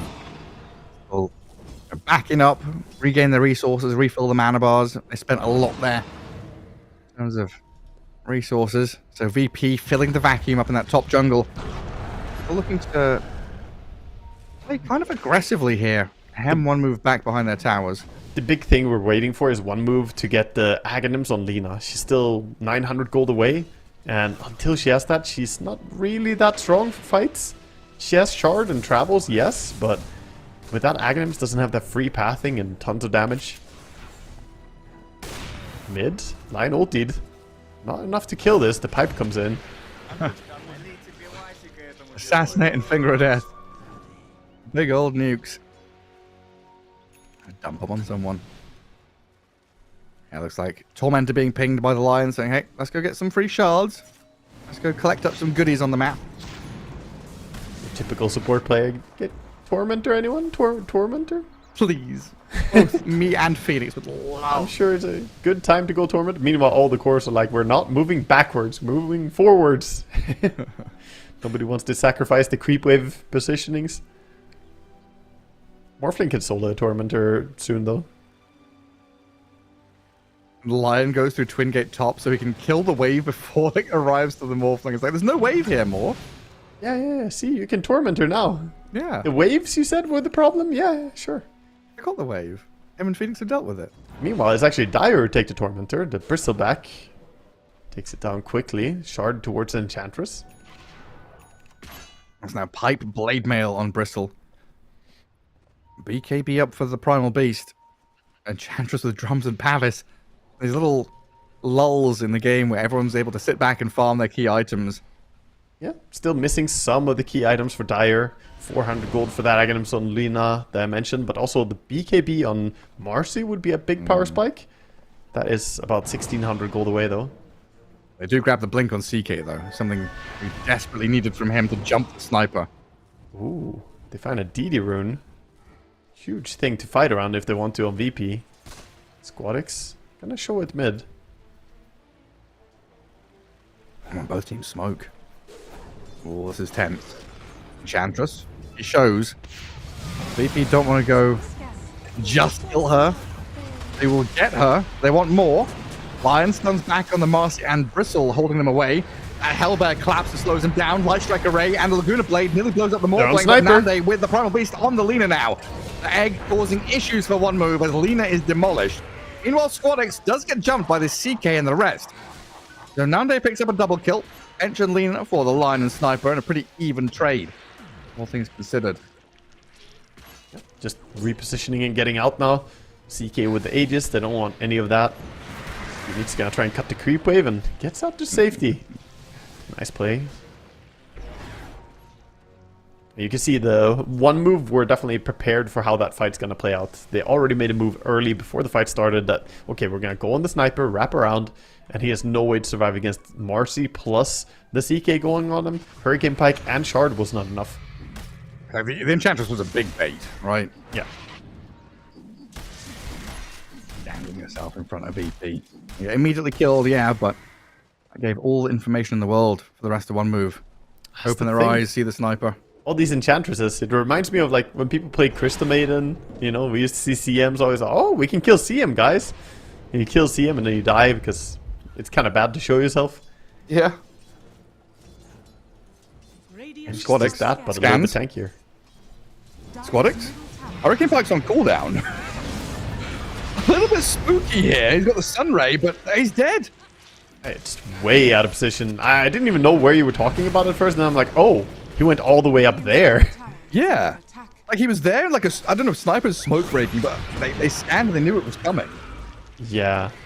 I think just a misread on the move from one move. Thought they would be playing some different area. Yeah, I guess VP thought that they would send Lina up there alone or something. And they were getting ready to kill an individual hero or maybe two. Didn't expect the full fight, that's for sure. Yeah, definitely not the best, but that means tier 2 tower is probably going to fall here as well. Respawns are a little bit late. Sniper going from God King in this game to now being 4th in net worth, dying twice in a row pretty quickly. Yeah. VP trying to pick up the pieces on the rest of the map here with Nande cutting mid. Primal Beast behind him. He's trying to go for all the survivability, but it's not really working. It's all about positioning and having your teammates nearby as well.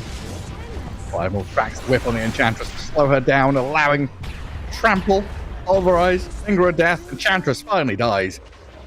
A bunch of cooldowns chucked at her on the Radiant side of the river. Yeah, I mean, she's happy to take that gank. Now she knows her team should be safe until she respawns. No primal ulti, no lion. Meanwhile, Lina just pushing out lanes the way she does. She has Ether Lens. Now they're looking for Sniper. They saw him on the previous wave. Quadix. An Ancient away from dying. Oh, the concussive grenade, but Lina's still chasing. Light Trickery barely on the edge. Just licked the coat of his armor there. So close. Just a little nibble. VP, momentum waning a little bit here in the past couple of minutes. That Roshan, the Aegis, the move out of this dire team set themselves up for a good passage of play these last couple of minutes. I think a lot of tension has shifted to dealing with Sniper, but there is still a Morphling in the game as well. They're neck and neck, him and the CK. But Morphling can still become a big, strong hero in this game as well. Some good heroes he can turn into. So while the Sniper has fallen off, VP are definitely not in a horrible spot by any means. Sees the Ench. Yeah, try and burst her, but, you know, healing. It's a lot of nature's attendants. Little wisps. Mid lane, they're eyeing that up now instead. Sniper's still a little bit distant, so they're waiting for the go. One move. They back up. They tighten up. Very much a 5v5 head-to-head clash brewing. Who's going to blink first? Who's going to flinch? CK goes back to farming. CK is happy to drag out the game even more. I mean, right now he's even in net worth with a Morphling, but CK is one of those heroes who gets a lot of value per net worth. It's a very strong hero who normally farms a little bit slower than some others. So him leading the way, he's happy to just keep going. Get Aghanims, get Shards, maybe a Bloodthorn into this build, and he's going to be a monster. That's a new stat. Value per net worth. Yeah. Exactly. It's kind of hard to measure, but, you know. Feel it. Different heroes are differently strong with net worth. Lincoln's. Just vibe with it. Morphling dragged back into the CK. Pops the Phantasm, but the waveform out, met by the Bristleback and the Marsky. Pulverize comes in, but that Light Striker right Laguna Blade from Alina clears out the morph. Now VP, they fight around noticed. Gonna back up with the Sunray healing him, and the concussive grenade, the Hurricane Pike gets back to high ground with a sniper. One move really threatening here, as VP falling apart a little bit on their side of the map. Yeah, not quick enough reactions to Morphling getting jumped. Thought maybe they could bail him out, but the damage coming in. Lina joining the fray as well. She picks up a Kaya as well now. Spell Amp is only getting higher, and she's about to hit level 18. That ulti is about to absolutely explode some heroes. Some big damage.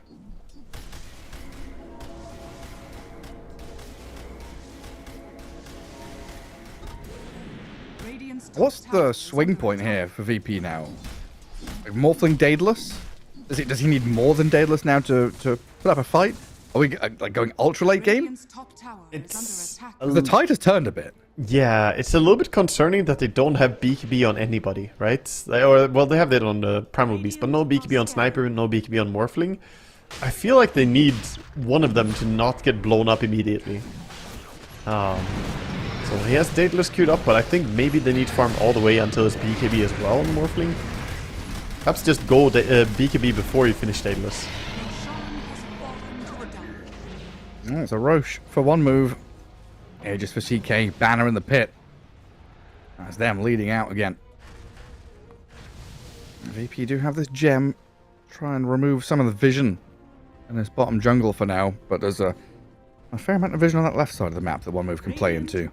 And with this smoke repositioning themselves across the map. Yeah, they're realizing that there's farm being had bottom, and they do not want to allow this Morphling to get any bigger. Leading in with a smoke. Blink CK ready to catch. Phoenix might get spotted. They're already pinging him out. They see him now. Jump, catch, and kill. Quickly done. And now back to maintaining waves. They draw the line across their own ancients. Bottom and mid have got to be pushed out. Well, Nande. Is he going one more wave? Ooh, that could be dangerous. Lina is nearby. He's spotted. We're gonna find him. Lina saw him. Which one's real? Which one's real? Is that fake? Is it real? Doesn't know? Can't tell? Nande dodges the light strike array by accident. And now difference. Can't really get the catch here. The rebound. There's the stun. Nande gets found on the wrong side of the tracks. So that's something we had almost an identical situation when Nande was playing TA like a week ago, and Milan was like, "Yeah, I've played with Nande, coached him, and he often finds himself pushing the limits out of position like that." Yeah. His TA in that previous game was playing Radiant on the dire side of the map by the Tormentor, jumped up on a high ground and died. Almost identical situation to this. Yeah, he's really trying to get away with some cheeky stuff. Like, you know, I shouldn't be able to farm here, but the game is so desperate, I feel like I need to. And that really cost them. Like, the game wasn't that desperate. It was pretty even in net worth still, even though you were losing fights. Now, this is gonna lead to mid tower. Net worth leads building. Radiant's middle tower is under attack. Radiant's middle tower has fallen. Radiant's Down goes the tier 2. is under attack. Okay. And she's also keeping the catapult alive bottom, so looking to push more. Claim all the bonus objectives. Can use this Aegis as best they can. There's a big power play Aegis this one has. Yeah, they do have the banner as well, but I'm not sure they want to go high grounds. Pretty low mana on the CK.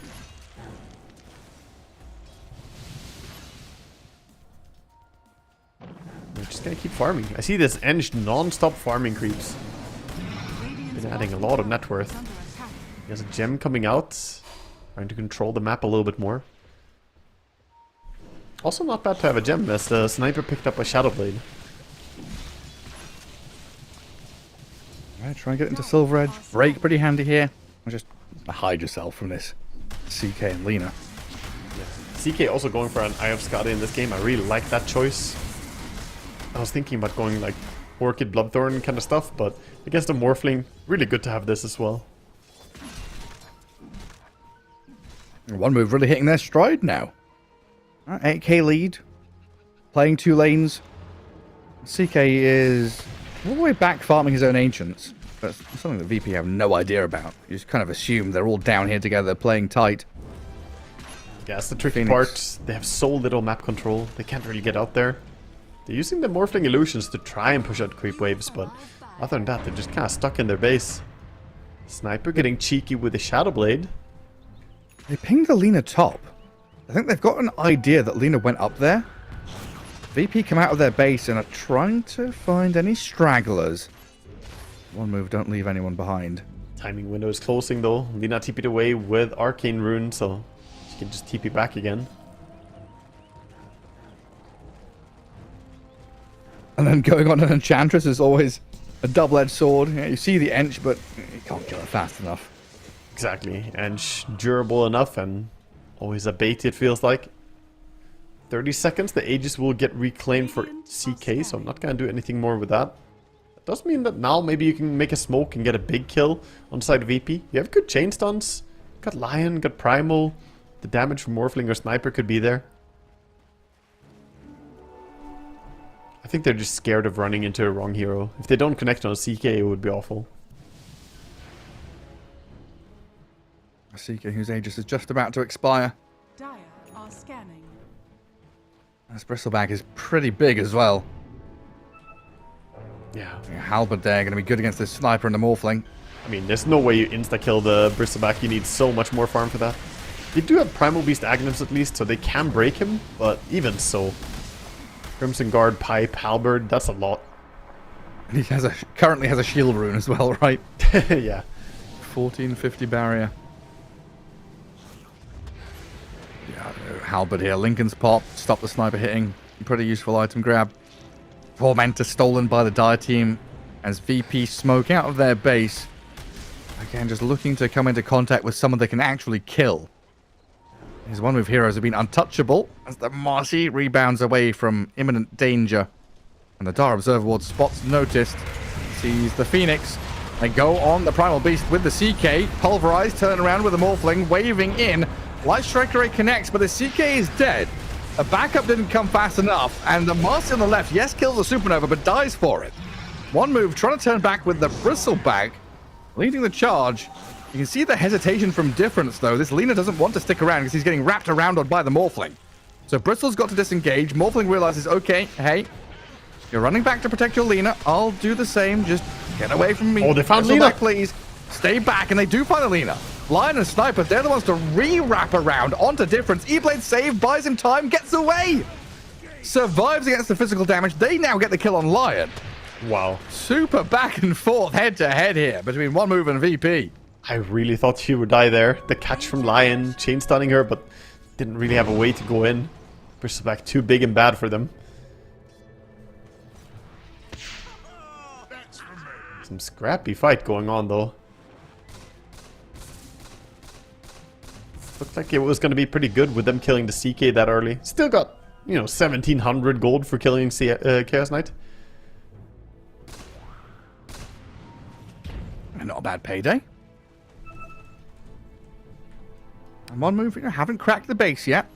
So they're building Silver Edge on Sniper. He's going to be the one to try and deal with this impossible Bristleback and Enchantress situation. Because right now they just can't go on either of them. But with Silver Edge, maybe they can go on them, bring them down quickly enough.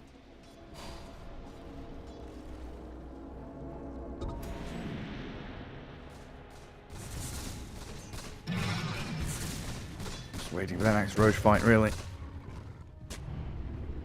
Well, what are we looking? 37 minutes in.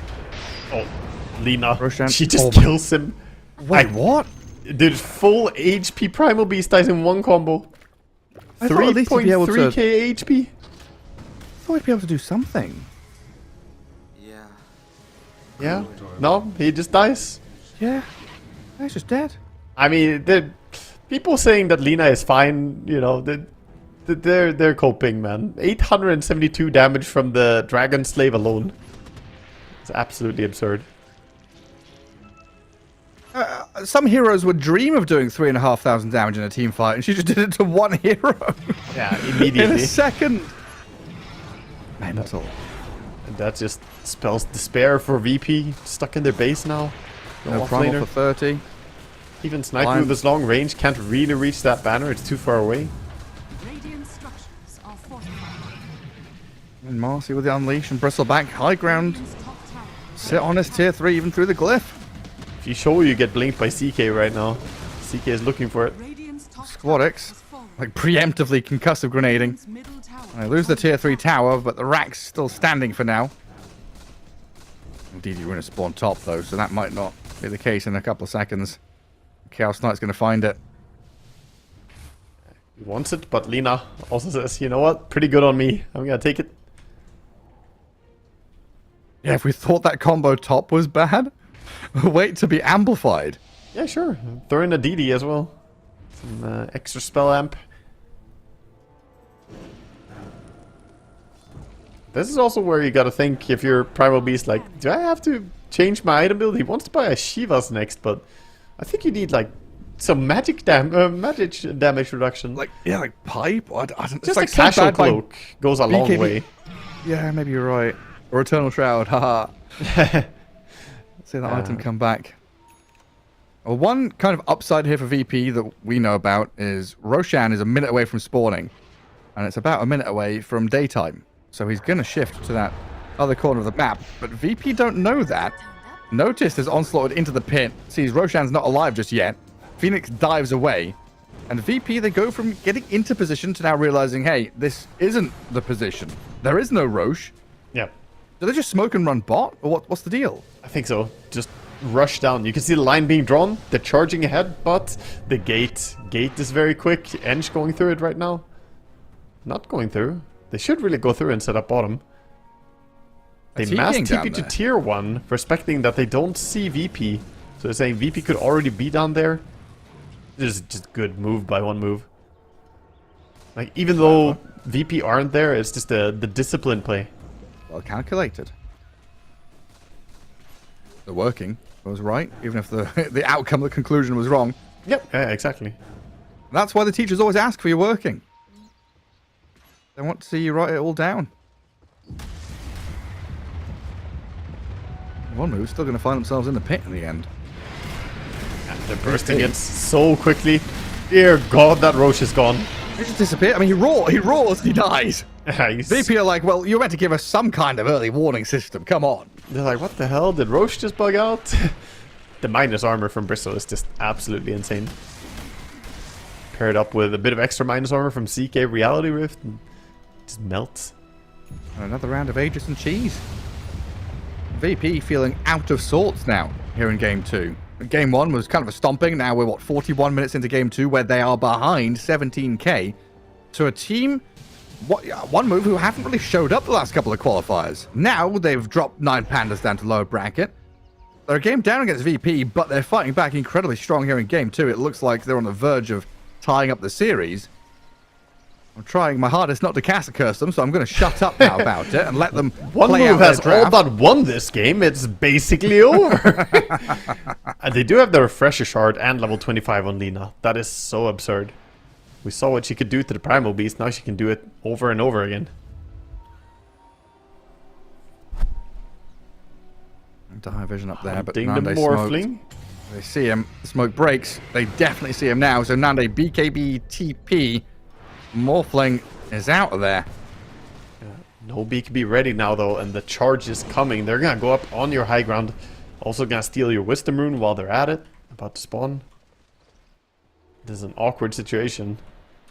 VP are thinking how they can defend this.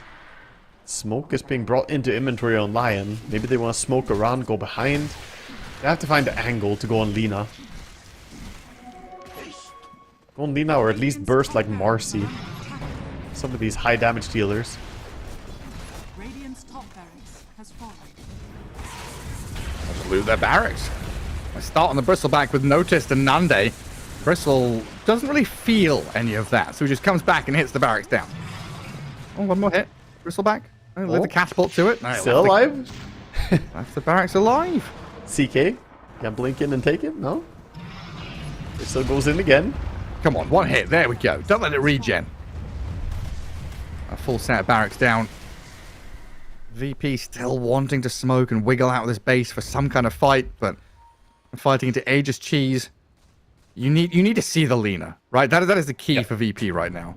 You do, yeah. And she's doing a great job sitting real far back. He realizes his positioning. Look at Nande. Might just look at Core. Lincoln's popped, dragged back into the rift and the silence. Phantasm and the stun from Lina. Nande's dead. Morphling out for a minute and a half. And one move, another Reality Rift going to drag this Primal Beast in.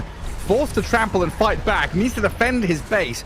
Sniper bringing a bit of damage, but the peeping doesn't seem to work an awful lot against these Nature's Attendants. The heals and sustain, the tankiness of Bristleback, and again the CK is in there. Sniper saved for now by the Primal.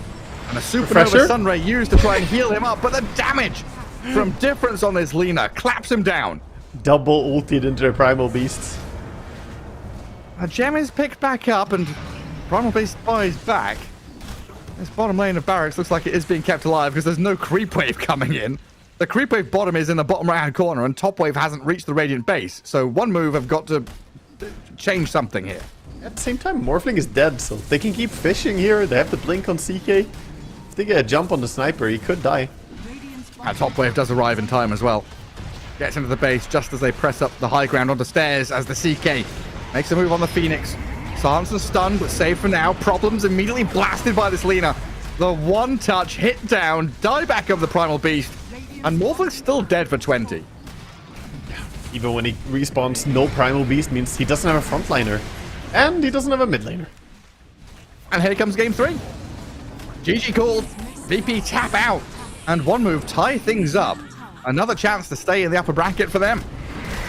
Nice to see them bite back after losing to the Morphling in the first game. They bring it back. Game number 2. Morphling wasn't the problem. Let's go. They play out some nice Dota.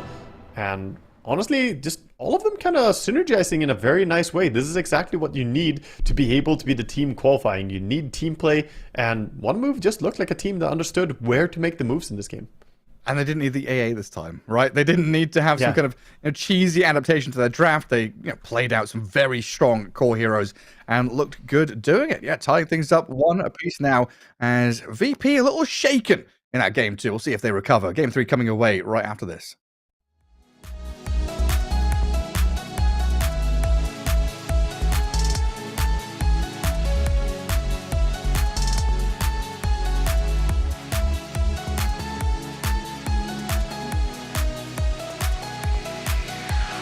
Lately, I've been feeling lonely.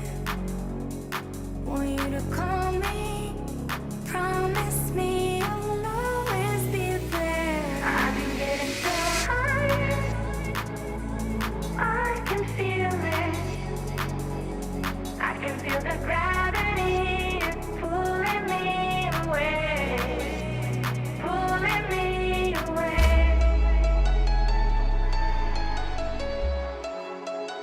Pulling me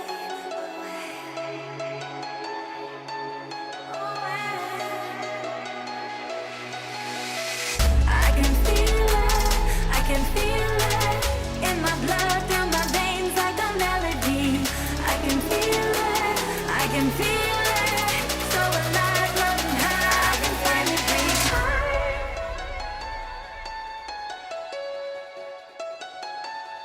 I can feel the gravity pulling me away, pulling me away.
I wanna get to know you, but you're losing me by in just a moment in time. Oh my, boy, you better come back.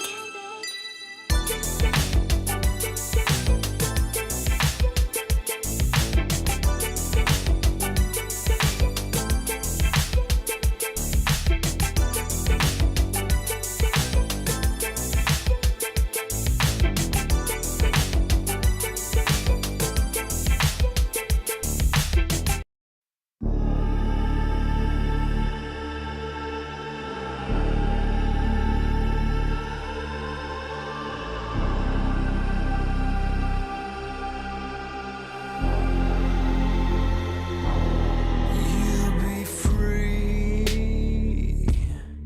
when I set you free. I breathe you in, but all your sins won't disappear. You can see it's true that I want only you when we'll break free. Together, you and me. Take me in your arms and let us rise high up to the stars where we can fly. So come with me and pray. I want you to play my games and fulfill my black desires.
waiting for a second to push you to your limits, going strong and feeling better.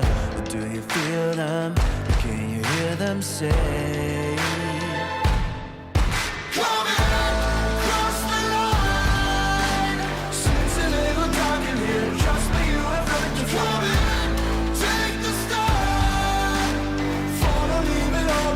Welcome to the other side.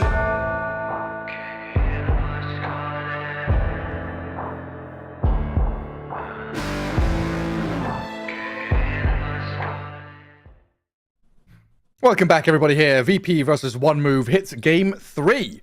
One Move striking back in his qualifier a little bit after a couple of challenges. Wallachia Dream League qualifiers not doing too well, but here Waga, 9 pandas down to lower bracket by One Move. Best of 3 here, tied up 1 apiece, and a chance for One Move to start proving themselves in these quals, while VP stomped game 1 and looked lost in game 2. Yeah, very possible that One Move are going to knock down VP as well. They did really well in the previous game. I think they have a good read on how to play the map. And VP, you could argue that their draft was a bit too greedy, or that, you know, it was a draft issue. But honestly, it was just recognition of where to make the moves and how to find the kills. One Move play relentlessly aggressive. They dove under tower in the first game and got like triple kill punished by a sniper TP. But that didn't stop them. They just keep going and looking for these opportunities. I really like what I'm seeing. So let's head into the final games draft here and see what they're going to bring in the next one. Yeah, super excited. I know, no messing around with these AAs or anything, you know, proving they can beat a Morphling the good old-fashioned way. Yeah, the Morphling was first picked both games by VP. Worked out really well in game number 1, not so well in game number 2. So far, Alchemist Dragon Knight, yet again, I'm not going to see a single game of these heroes in any qualifiers I cast. No. Chen, Bristleback. So respect for the hero that they've picked one with and now banned out against VP. We're losing Crownfall soon, you know, and maybe then, hopefully, we'll get a fix to Alchemist and Dragon Knight and some of the other heroes that need tuning. Because, dear God, Gareth, I feel like it's time for a balance patch, man. A little bit, yeah. I'm getting the shakes, you know, every morning I wake up, I'm like, soon we'll get balance. Soon I'll have a draft to cast that doesn't have, you know, what, out of the first 7 heroes, 5 are the same every single game. Yeah, it does feel very set in stone. Give me some diversity. It's just when carry heroes are strong enough, you can first pick them, and there's not really a counter like Alchemist and Dragon Knight. They are at that level. Then it just becomes very, I don't know, boring to play Dota, because sure, in Captain's mode they're banned all the time, but you know that's not true for ranked. Oh, finally a bit of a change. Finally, so first pick shifted here to VP, so they get the chance to ban out Lycan Doom Beastmaster instead of the DK Alk Lycan they'd been banning previously. Right. And then One Move, who previously banned out Chen, Dawnbreaker, TA, have let it through. So a TA first pick for VP. Similar story to first pick Morphling, though. Counterable when you pick it this early. Yeah, definitely is. We'll see what they're gonna go with. Batrider, very common hero, can bring her out of meld with a flame break. Also, just tons of damage over time. I think that's one of the better approaches to go for. And maybe they can show VP that they know how to play it as well. VP did dominate with this hero in game number 1. It was the big standout hero in game number 1 by promise. 5 seconds remaining. Dire team ban. Impossible. Dawnbreaker out. I mean, Dawn Bat, pretty good combo. Blink, Lasso, Solar Guardian. Somebody dies. Yeah, definitely. A nice little synergy, so not gonna allow that. Dawnbreaker also one of those pretty hard heroes to deal with in the lane for TA, getting pushed out of position by Batrider and then Dawn going on you. That's just an easy kill.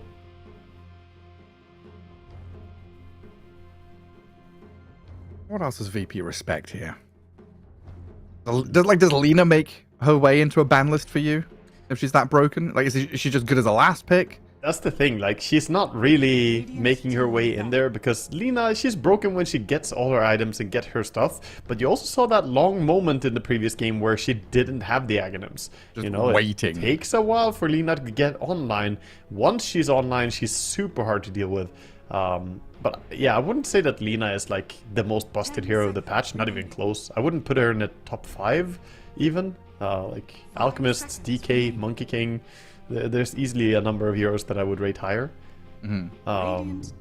But yeah, even like Tiny and Earth Spirit, I think, are, if you're talking mid laners, I think those are both stronger. Well, then for now, Nyx and Tiny do get removed. Dire team pick. VP respecting all these displacement tools and global positioning. One move, come back with the Enchantress, something that gave them a lot of drive out of the laning stage. Always going to give you a solid lane, protect your carry, and then you play towards objectives, towers. Hell, you play towards any objectives, water runes, wisdom runes, bounty runes, towers, stacks. Whatever it might be. They stole the support duo of Virtus Pro from game number 1. Oh yeah, Batrider and they Enchantress. That's what they run. Are we gonna see pair up Axe and the Batrider? It's not the easiest lane against TA, but you know. This time a lot of offlaners are still banned, right? There's quite a few being taken away, so we might see it again. I mean, maybe they're just lining up for a Morphling pick later on, you know?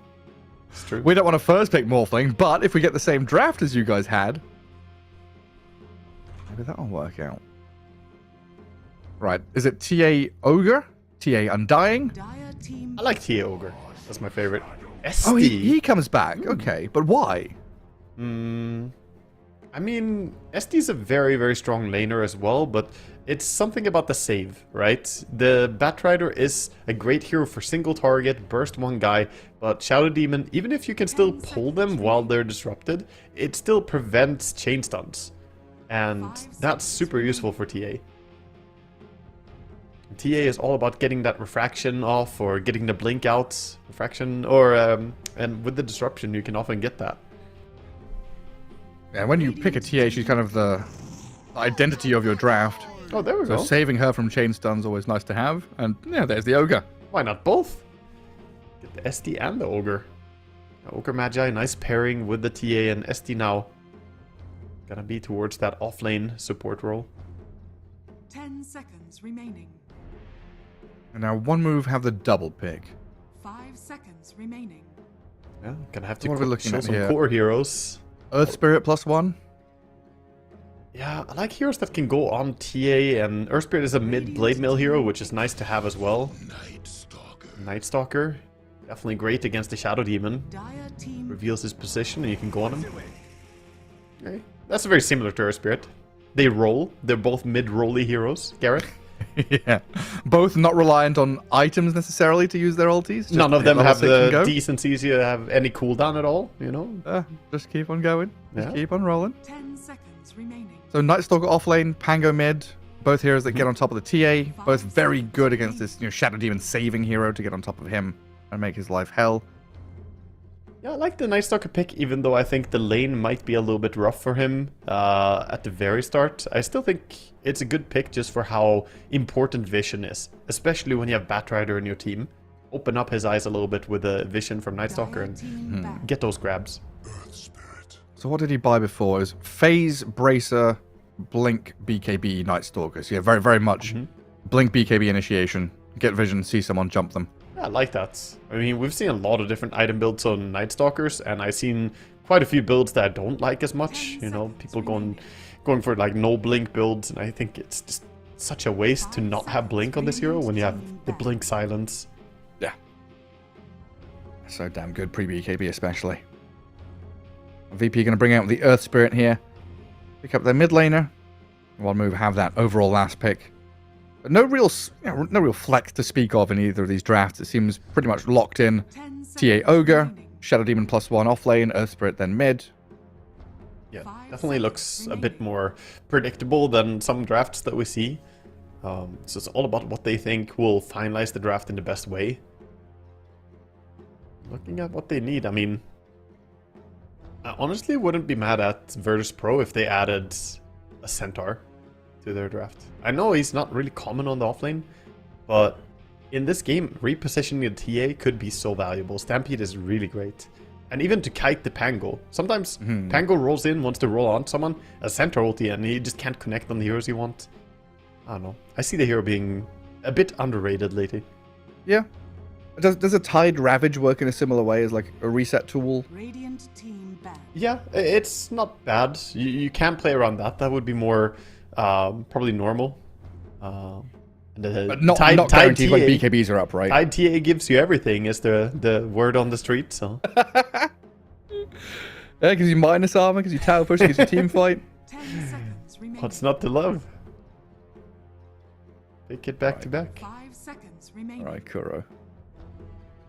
Calm down. Centaur is much more reliable in terms of escaping from a Night Stalker Silence or a Pango roll. I think I like Centaur because of the mobility. It has a lot of flexible value, right? Whereas the Centaur allows you to either run away or initiate. You can use it either way. Whereas the Ravage, it really only has one application. That's when the enemy are all grouped up. That's when we can use it. Becomes a little bit easier to play against for good teams that understand, okay, let's just not stack up. Dire team ban. Centaur They gets were banned. both of the There we heroes go. you wanted. They banned the Tide too, so... Yeah, banned my Tide and your Centaur. We're onto something here. All this talk. Well, at least we're not, you know, just sitting here yapping about irrelevant stuff. The one moved drafting headquarters are agreeing Hey, with that us. cuts deep. You don't have to. You don't have to insult my profession so profoundly. Yapping about some random stuff. Yeah, Sorry, I didn't mean to put your job title out there. that's me. Dire team German tax authorities asked what my job role is, and I had to write out like a 20-word sentence in German. Yapper. A yap. Yapper. Should have just put yapper. Did it feel weird to have to write out your nonsense instead of saying it? Yeah, it sure did. You should just send a recording to them. No, I had to get it professionally translated into German. remaining. Attach a German MP3 file. Oh 5 my god. seconds remaining. Where am I? What's left here? We're off laner for VP. What's Notice taking? He's taking the Brood, mother. Oh, that is, yeah. I mean, we've seen Brood work in awkward games earlier today. Alberca played some really impressive Brood Mother when we didn't expect him to have any chance, but this is... Yeah. I mean, it's a trickier game for Brood, I think, but it might create the space needed. Yeah, and now they've got two side lane carries able to kind of pick up the slack where Earth Spirit is the initiator guy. Bloodlust's going to work nicely with them as well. Now, is there a carry hero that one move can pick to counter a Brood? Oh, they're gonna go for Gyrocopter, a hero that is quite commonly picked against her. I don't know if it's necessarily a counter per se, but it does give them good team fights. If we look at the drafts, there's a big team fight difference. Virtus Pro are much more about splitting the map and enjoying small skirmishes. Whereas one move, they have the lasso, they have the Pango ulti, they have the call down. They want the big fights. But VP, they're gonna try and make it difficult to group up by playing the side lanes a lot. And then connecting with Earth Spirit. It just rolls around. What is that Brood set, though? Like... The little candle skull is adding a lot to it. Do you not like the realistic Brood? No, I hate it. I already dislike the Black Widow or whatever it is. I love it. I have it equipped as well. It's so good. The Arachnophobiacs don't even want to lane against you. They just go some other lane. It's perfect. No, we need to bring back the fluffy cat mod or whatever it was.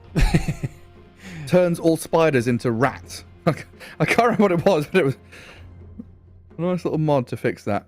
Yeah, what Bug game was problem. that? There was some game I played where they had a similar thing where it's just turn them into like big smiley faces or something instead of being a spider.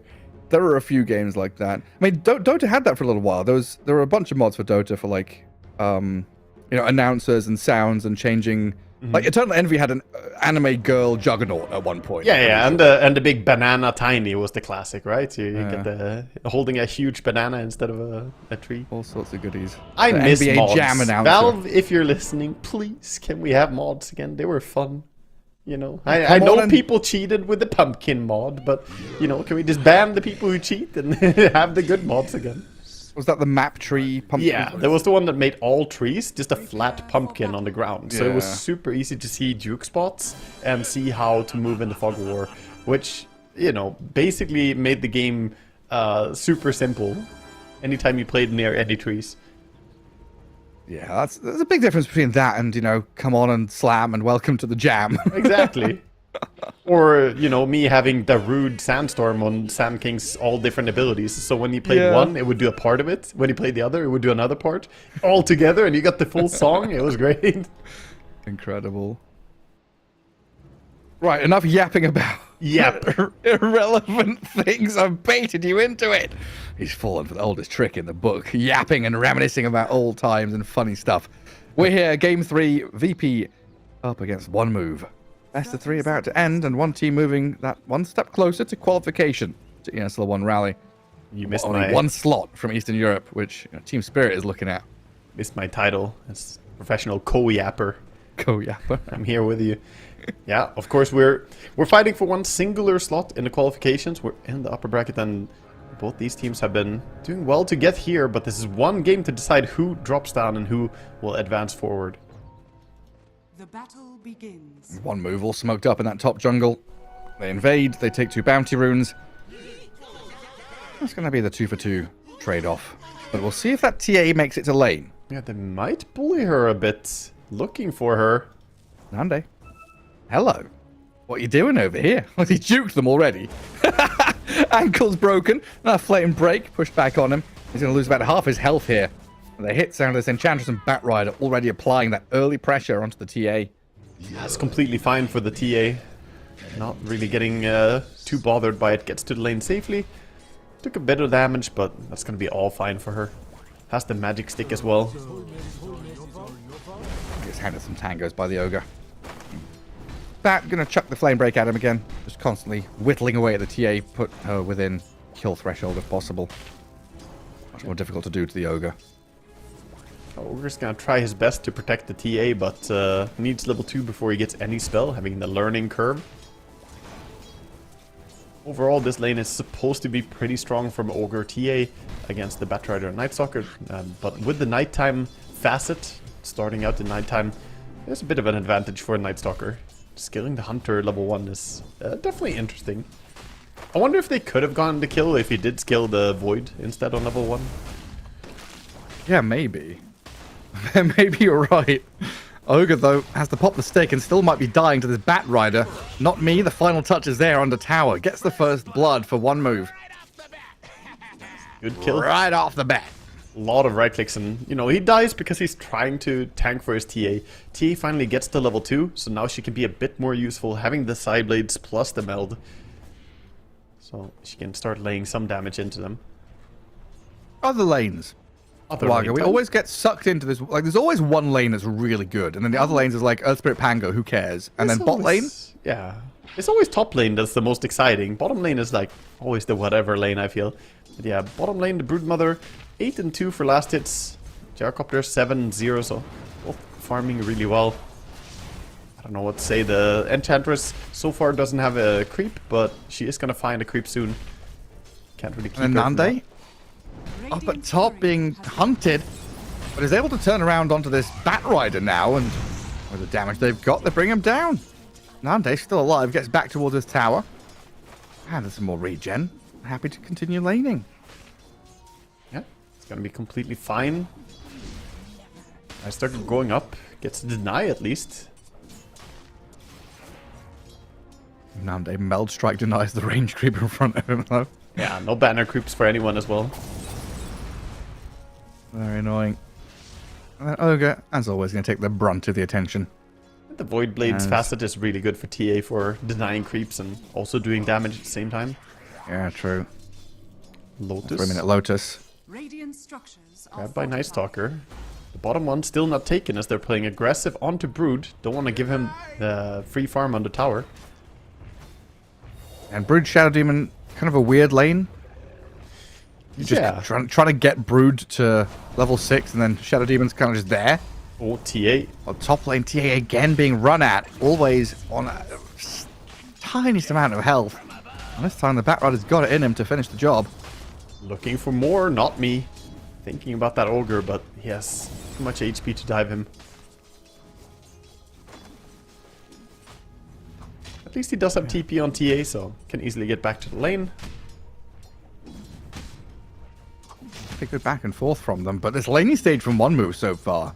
The Pango, the Gyro, the Night Stalker, all farming better than their counterparts. Great early start from One Move here. Doing fantastic. We see control on both the water runes from VP. Actually, not the... It's the... Sorry, One Move is controlling the top rune with the Batrider. Squadix kind of fortunate there to be able to roll and get in front of the Pango. Roll in a second as well. Kicks the Pango, but can't go and get the second water rune. Really would have twisted the knife in the Pango there if he got it. Yeah, important rotation from Batrider. Allows him to get something. SD, meanwhile, is looking for the Enchantress. Gets a disruption. Does he get the body block? No, it doesn't. That's the SD's job, just chase the Enchantress away. While Squadix in the mid lane, pushed back by Difference, dropped very low. Relying on those bottle charges to stay in the lane. Yeah, only getting the one refill. Would almost need a TP from one of the supports, but right now they're not dying. Staying in their lanes. Feels very much again, though... Oh, Squadix dead to Difference, just solo killed by the Pango. Ooh, getting a bit outplayed there. Blightstone bringing that minus armor. Enough damage. Just a little difference. I was going to say, still feels like Virtus Pro... I mean, you said it right. They're not looking for the big fights. They're looking for the little, scrappy little fights. Split pushing, cutting waves, playing big, wide open map. Does that also kind of tell us here they're not that concerned about laning stage? They're looking more for that mid to late game timing? And One Move are exploiting this? Or is this One Move outplaying and VP not respecting it? I think One Move just, you know, playing really sharp is mostly what it is. I'm going to be completely honest here. I just got a little bit distracted because I sat here and giggled to myself that, you know, he solo killed him and it's mid difference. It's mid diff, Yeah, I know. I didn't think about his name until now, like, oh yeah, he's a mid player. Mid player named It's literally Difference. mid diff, dude. That's so good. Squadix level 6 now. So that's step 1 for VP to start playing their draft, right? Connecting the dots, connecting these side lanes together somehow is the Earth Spirit's job. And so far the side lane's not going well as the TA looks dead again up at top. And Yeah. Enchantress through the twin gate snaps into action. And this is the lane that's supposed to be going really well. TA is supposed to be like dominating against melee offlaners, and Night Stalker, not a hero that's supposed to be doing this well against her. So I think just Batrider again having very big impact on the lane. Definitely did more than the Ogre, I want to say, in terms of just having positive impact on the lane. Now with the Enchantress moves, of course, like you mentioned, it opens up the lane. There's the Earth Spirit though. There's the first big roll. Nice bit of burst damage to bring the Ench down. Yeah. Definitely a sigh of relief from the TA now. Like, daytime, yes. Ench kicked out of my lane. I can finally farm again.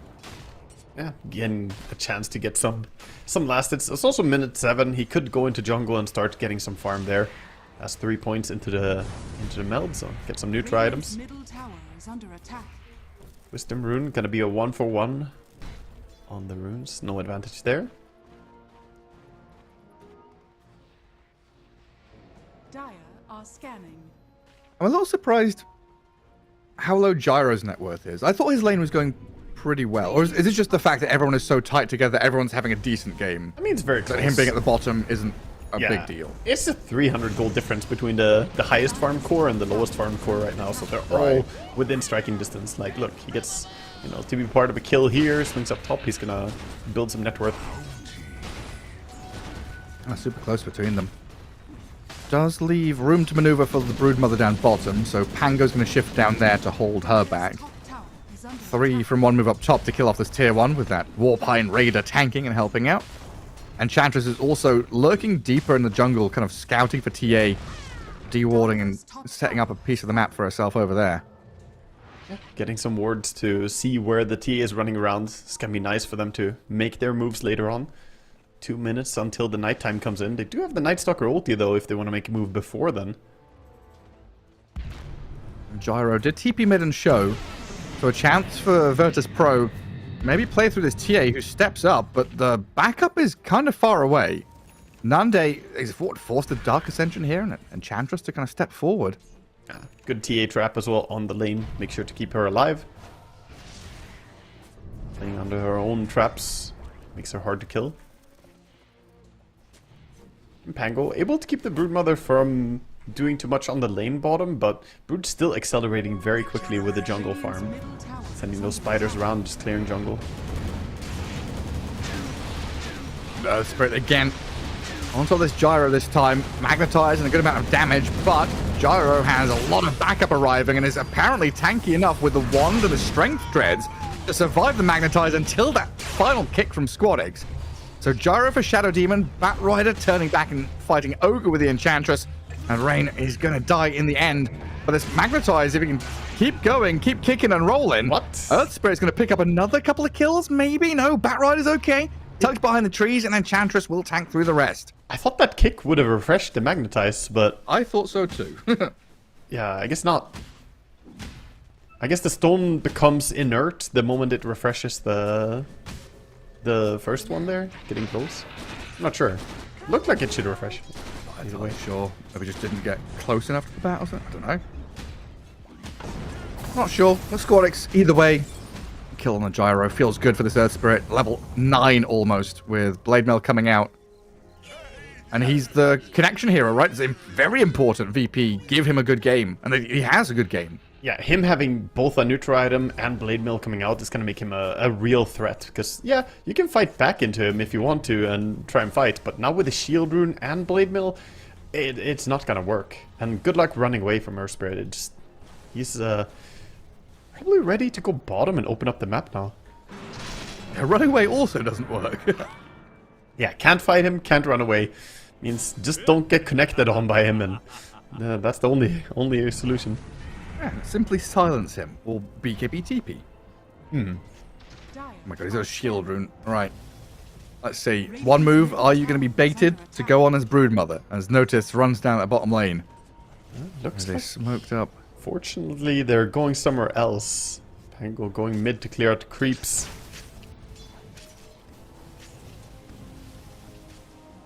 I'm not sure if they were aware of the rotation coming down bottom, but they dodged it anyway. They're just going to farm somewhere else. Still kind of a nice move from VP there. You know, Notice is prepping with a catapult wave to go and take tower. So they sit behind him in case there is that reaction. Yeah, Still a good spot for VP to be in. definitely a good play, and make sure that you get the tower advantage or bring it down. Meanwhile, this Night Stalker went for a Sanch first item, so working on getting some Sanch Yasha action going. Status resistance build. Okay. No Blink Rush. Means they want to try and delay things? A little bit. They still get a catch on this TA with just a Flame Break pushback into Lasso. Enchantress with a bit of damage, but Nande looks alright with the backup of the Ogre for now. Meld striking off the TA trap, a lot of damage on the Ench. Yeah, missed That'll this, force one move away. missed the second Meld Strike, but almost, or a second attack, but almost getting a kill.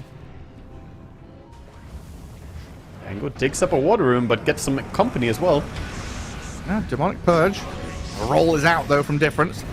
Doesn't crash up to high ground, opting to roll back around and then TP out. Doesn't want to get stuck over here. Ango roll and is ulti committed, so this is go time for VP. Squadix, yeah, with the remnants of this haste room, literally sprints at mid. Go on, team. Join us, Nande.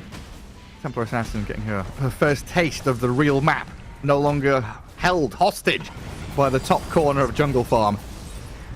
Spirit going to roll away from the Night Stalker's attempt at starting as they see the Gyrocopter on that high ground with a dire Observer Ward spotting him, and with Broodmother Shadow Demon attacking from the right-hand side. Gyro's sneaky attempt to defend this tower and fight turned on its head quickly. Yeah, pretty cheeky attempt to try and hold on to a tier 1 when you already expended your abilities. Losing the Gyrocopter as well is definitely going to slow down his game a bit. And so far, VP well ahead on all the cores. He at 7.3, followed by both her friends. Yeah, like it's only a 2k lead overall, but it feels like this momentum, this set of items the VP has, very hard for one move to contend with. But that's a big shield crash. Difference, tanks up, does quite a bit of damage, but now he's got to face off against not just the Earth Spirit and Ogre, but a Broodmother and Shadow Demon potentially coming in if they go high ground. So they just snipe the Ogre instead. Don't wander into that dangerous jungle. While they're responding to this Squadix Earth Spirit, TA is farming up a storm. It's a good move to try and take down the mid tier 1 tower, but bottom lane is pushing in. A lot of creeps going to waste here if you don't go and defend it. Broodmother not even focusing on pushing the lane, just making sure to build in the jungle. Looks like BKB is going to be his item of choice after the drum's first item they went for. I've seen a lot of different Brood builds. There's so many. Like, there's just so many different ways you can go. I think drums in general is very, very valuable. And other than that, there's just, you know, tons of options. Is it an Orchid game? Is it Echo Saber game? Do you need S and Y? Like, you can go down tons of routes. Am I rushing pipe, you know? Yeah, the Ace style Broodmother. Usually going for all the survivability and auras. And you can always like mix and match as well, depending what you need. TP out from so bad. Ogre's down a little bit too slow. Animation. Yeah. He's got to lift his hands up. Yeah, him and Doom really do suffer from that cast animation curse. Oh yeah. I always feel bad watching an Ogre Magi get jumped by a Storm and Storm just zips around him like 3 times, or Ember or something. It's like, please let me stun you. Well, it makes sense for Ogre, you know, you've got to praise RNGesus before you cast your spells. That is Lift true. your hands up to praise him, but who's Doom praising when he lifts his arm?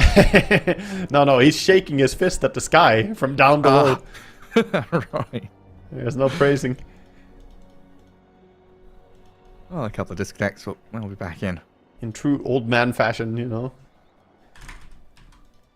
Those poor clouds. Never knew what hit them.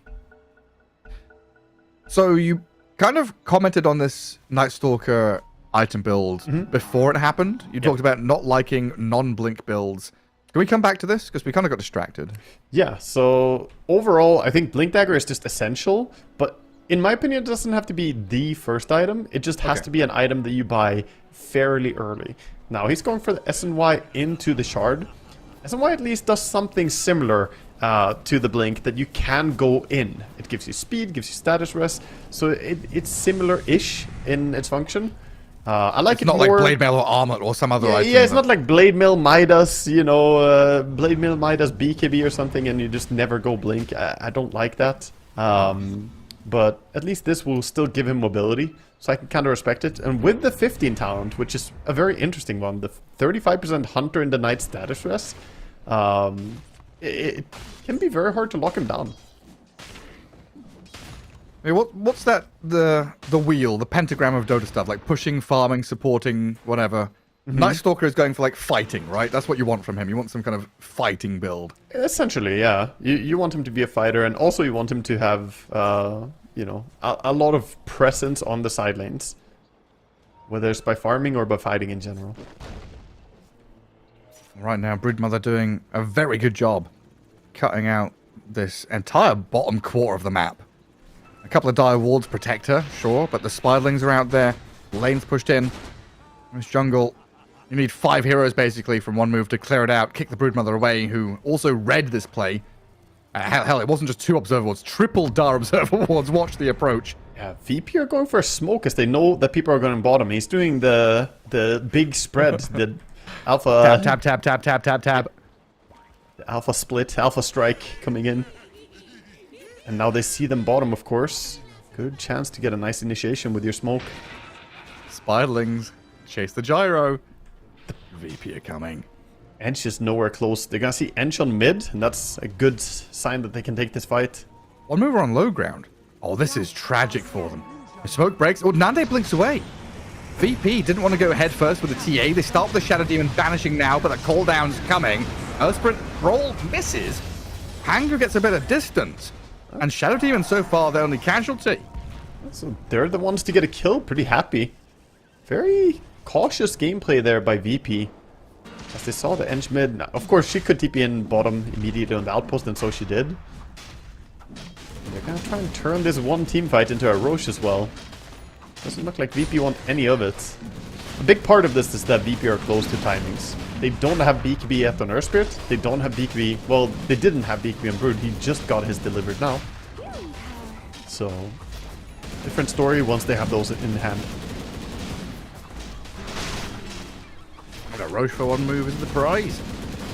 This is gonna be a huge spoon for them getting the Aegis in hand. Gyro, who's felt pretty uncomfortable A lot of these engagements getting started on, getting spotted and jumped. Oh, Aegis going to help go a long way. And Lasso over towards mid with a Rolling Thunder coming in. Squadix gets the Magnetized out, and the Ogre has arrived, but this Earth Spirit looks like he might just die. Tries to get a few more spells out before the TA comes in, and now Difference is the one in trouble.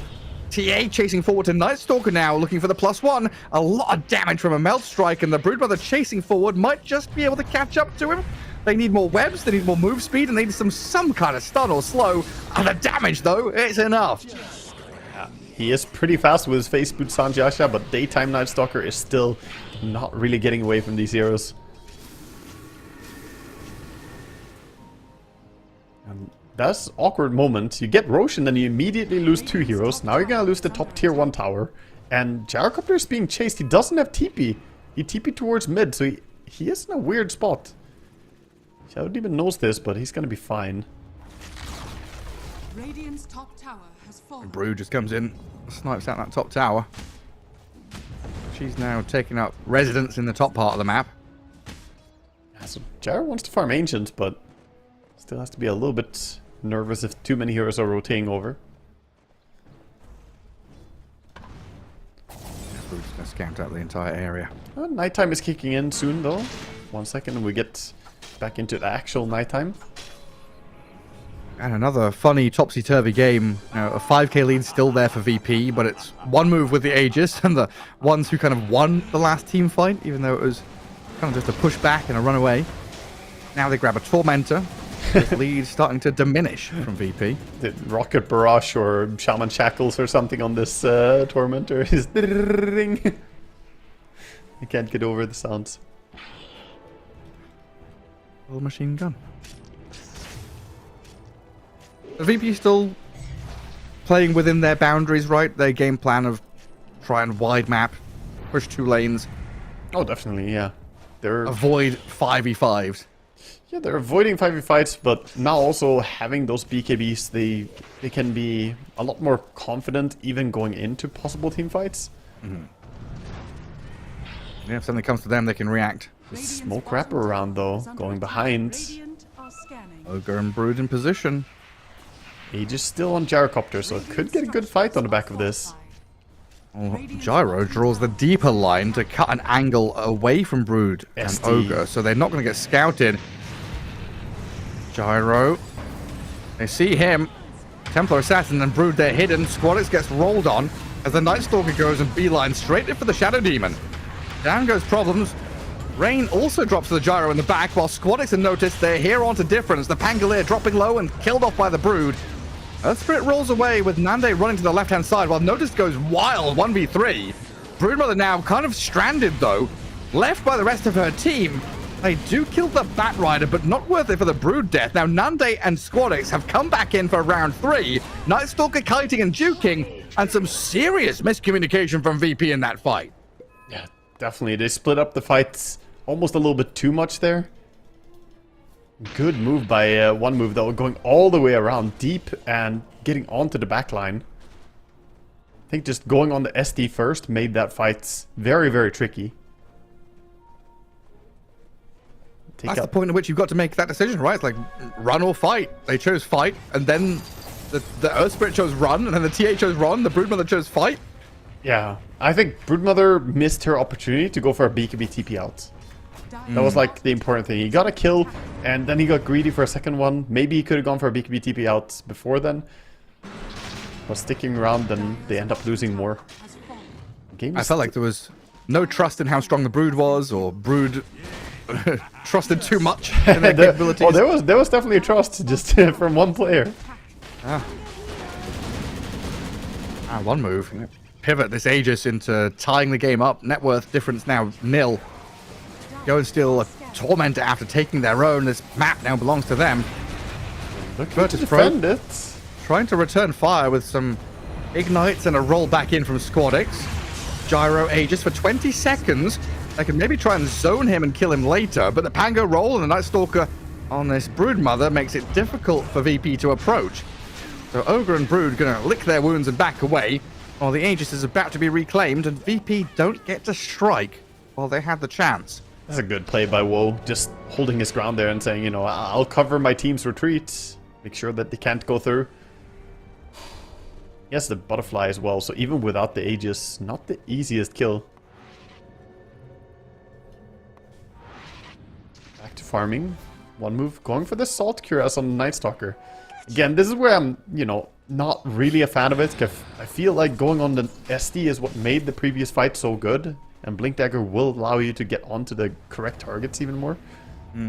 But we'll see how it works out. He does get really tanky at least. And most of VP's damage is the TA and Brood right clicks.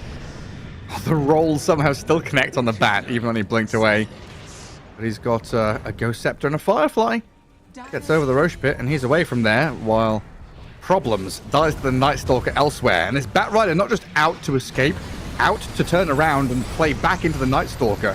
Pango sees the Ogre on the left-hand side. Should be a quick kill for him there, while Night Stalker and Bat still chasing this Earth Spirit. BKB expires, so this AoE silence. And make sure that Squadix doesn't have an easy time running. Not me. Gonna get in front of him, block the roll, make sure he can't get out of there. And one move. I mean, they're starting to shut all the windows and doors on VP, as VP were the ones who led this game and looked like they were starting to run away with it. Just been slowed down. They haven't been able to transition the strong laning stage into something more. The meaningful connections, Gareth, where are they? I don't know. Squadix had some really good ones in a row. Like what, minute 12 to 20? That's a really good team fight starts, and now it's all off the back of that bottom fight collapsed. But that's also what we were talking about. Like, if you group up and take team engagement, which is what's happening, they're going on the same side of the map and looking to take fights, then One Move's draft just is way stronger at that. At least during nighttime. Now we have daytime kicking in, and it's ulti on cooldown for 50 seconds, so maybe a small timing window where you can do something if you're dire. Looking for the Eng, but how far can you chase? You can chase for days. She's getting sold. No tier 1 tower, so we will get her eventually. Dead for 40. Roshan potentially alive in 30. Nande knows when the big man returns, even if we don't. Yeah, he will know. I mean, he doesn't actually know immediately yet. You need to wait for the 3 minutes still. He doesn't get the immediate knowledge. Right, 15 seconds. Yeah. Soon he'll be aware. Either way, we see them moving down towards bottom, playing the area of the Roche. They have great vision. Not sure you want to fight into the Ascension, though. That Night Stalker ulti is real strong. If they had an 8-minute notice on Roshan respawning, yeah. I think there would be a few angry emails about that one. He'll be back in 3 business days. Okay, thank you. Well, Roshan is alive. A fast respawn, and both teams smoking exactly as he comes back. Radiant Scando connects on VP by the Lotus Pool. Well, Enchantress is spotted by the Spiderlings over by the Twin Gate. Doing a good job with the Spider scouting. Again, not an easy fight to take for Virtus Pro. Their heroes not really tailored for the big team fight. Radiant's top tower Bold of the Enchantress to hold the gem in front of VP here. Killing off Observer Wards was the Gyro who gets jumped first though. Earth Spirit rolled, the meld, the damage, but the lasso catches the TA on the right while the Gyro dealt with by Squadix immediately. The TA's going to come out of the disruption bubble, still fall to this Night Stalker who was there on her head. Both carries dead. VP did get the bonus kill on the Ench though, and that could lead to this numbers advantage and chase forward. Oh, difference. He got the gem and blinked out. What a nice save. Saving some of the net worth there. And kills a courier on the way back. With the Bat Rider finding Reigns. But now Roshan. You've got no TA, but I'll just walk in the pit and get it anyway. Oh yeah. The Broodmother has the damage. Just needs to stay in auto attack for a while.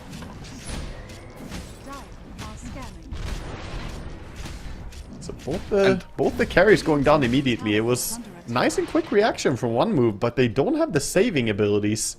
They don't have something to protect the Gyrocopter. And without BKB, he goes down quite easily there. And now the game back to even. Every time one of these teams gets, a slight lead, they get handled in a team fight or forced away from an area. Roshan is claimed. Now VP back in the driving seat. Squadix maybe feeling a bit more comfortable about his initiations again. This is how we want the games to go. Close and evenly matched series, both teams fighting. Gyrocopter finds Paladin Sword. Real nice item. It helped him survive a little bit more. Of course, he has the Aghanims for those auto hits. My Craggy Coat armor going to start stacking up as well. What item Pango and is... support got one. What item is Earthspirit gonna find? Because he's still running around with the tier 1 neutral, the occult bracelet. Could probably find a decent upgrade now as tier 3 items are out. Maybe he can get a Craggy Coat. Tower is under attack.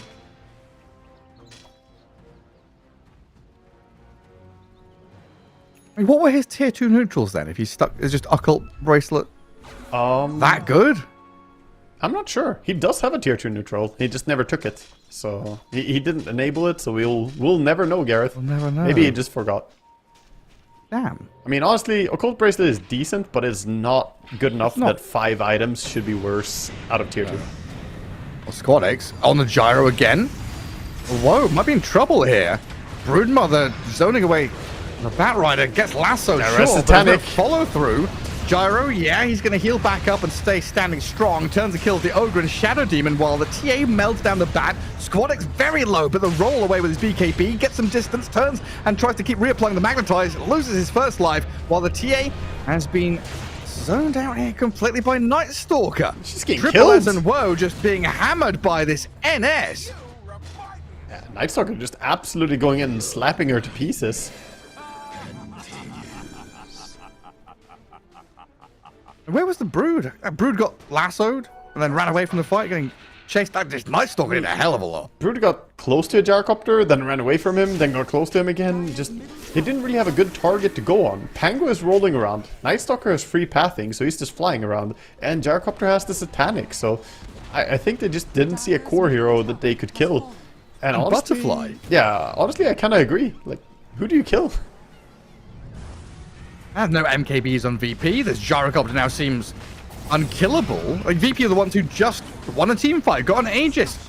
But you hit Assault Cuirass Night Stalker, Satanic Butterfly Gyro, and now they're the ones pushing high ground. Yeah, all the timings are aligning for this core trio to be unkillable. Dire's middle tower has fallen. VP, 10 seconds, no Templar Assassin means these barracks are falling with no real defense being mounted. But they bloodlust the melee creeps.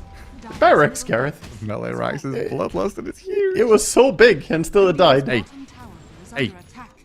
Oi. Hey. Whose branches are those in the middle lane on the floor and not being sold for 25 gold? Surely not littering.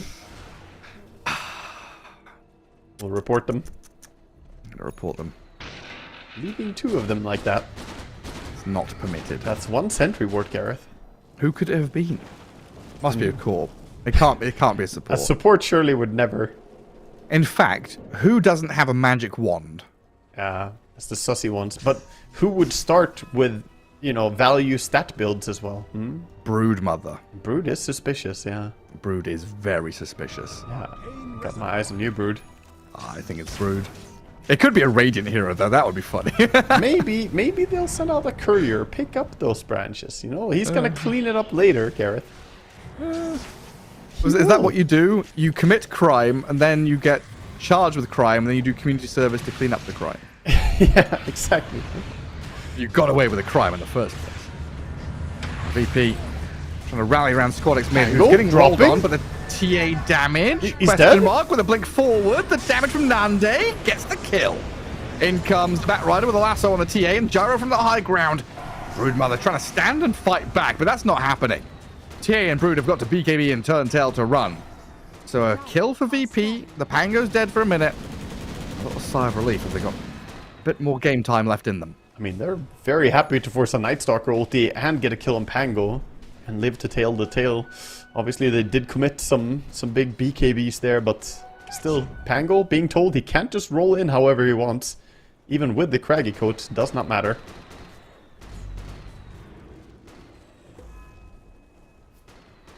This gem makes life very difficult as well. All of the dire vision being removed. Like, Ench has just been allowed to hold his gem for a good 10 minutes, huh? Yeah, he's controlling the map in a good way. Getting rid of all the vision bit by bit. They do take their Tormentor before losing the area, just in time. Yeah, the Radiant is scanning, running forward. As Squadix makes his move. The play on the Night Stalker. He's down to, what, half health off a roll and a few TA hits? Well, it's just the status rest, man. He has 51% status resistance, so they roll onto him, but he's stunned for less than half a second and just walks away. He's like, nah, dude. Yeah. See ya. He doesn't need to stay there. They can't legally hold you, Night Stalker. Just leave. Am I being detained? Yeah, I know my rights. You have no legal right to ask for my ID. Am I being detained? Am I free to go? Actually. Night Stalker was, in fact, free to go.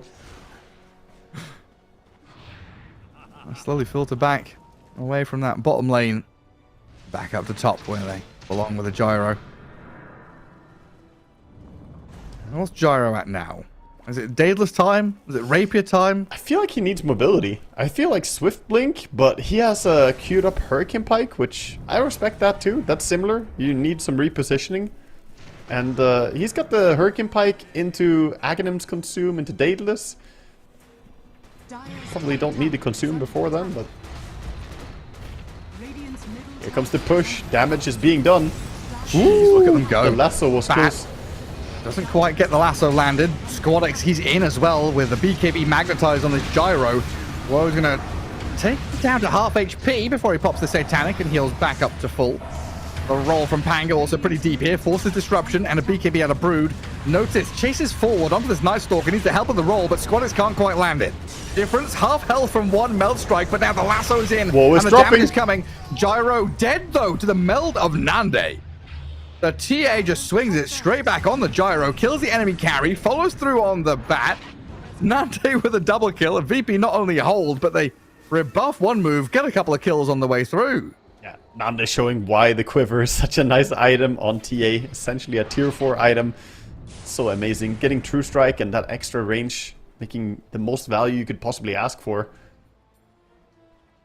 And one move, they're strong when they're together, but when they start splitting up and running away like that, the Broodmother chasing, Earthspear chasing, and TA with all that range, they're very good at hunting down people.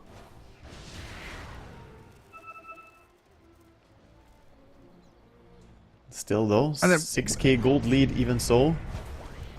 Yeah, but where do we sit now? Like, going into the next team fight, who feels comfortable? It's definitely not easy. I mean, I know that you don't feel comfortable on Gyrocopter. You have Butterfly, you have Satanic, and still you're getting killed. Yeah. Another reasonably fast Roche spawn, though, could make things interesting. 40 seconds to go. So, a Radiant side, daytime Roche. And that's VP taking that bottom right corner completely. Like, they're so far forward, they're basically on the doorstep of the Radiant base. Yeah, but they don't really want to force a fight out on the map like this. They won the last fight dominantly, but that was with the advantage of being the defenders. If they're out in the open like this, that could be much harder. I'm gonna back up and play for Roche. The Alpha Wolf is also going to try and reveal the Roche spawn. Hiding in the Roche pit. Is he gonna stay alive? Yeah, I think so. They're heading over, but they don't know about the wolf in there. You will see Roche. Little Wolfie.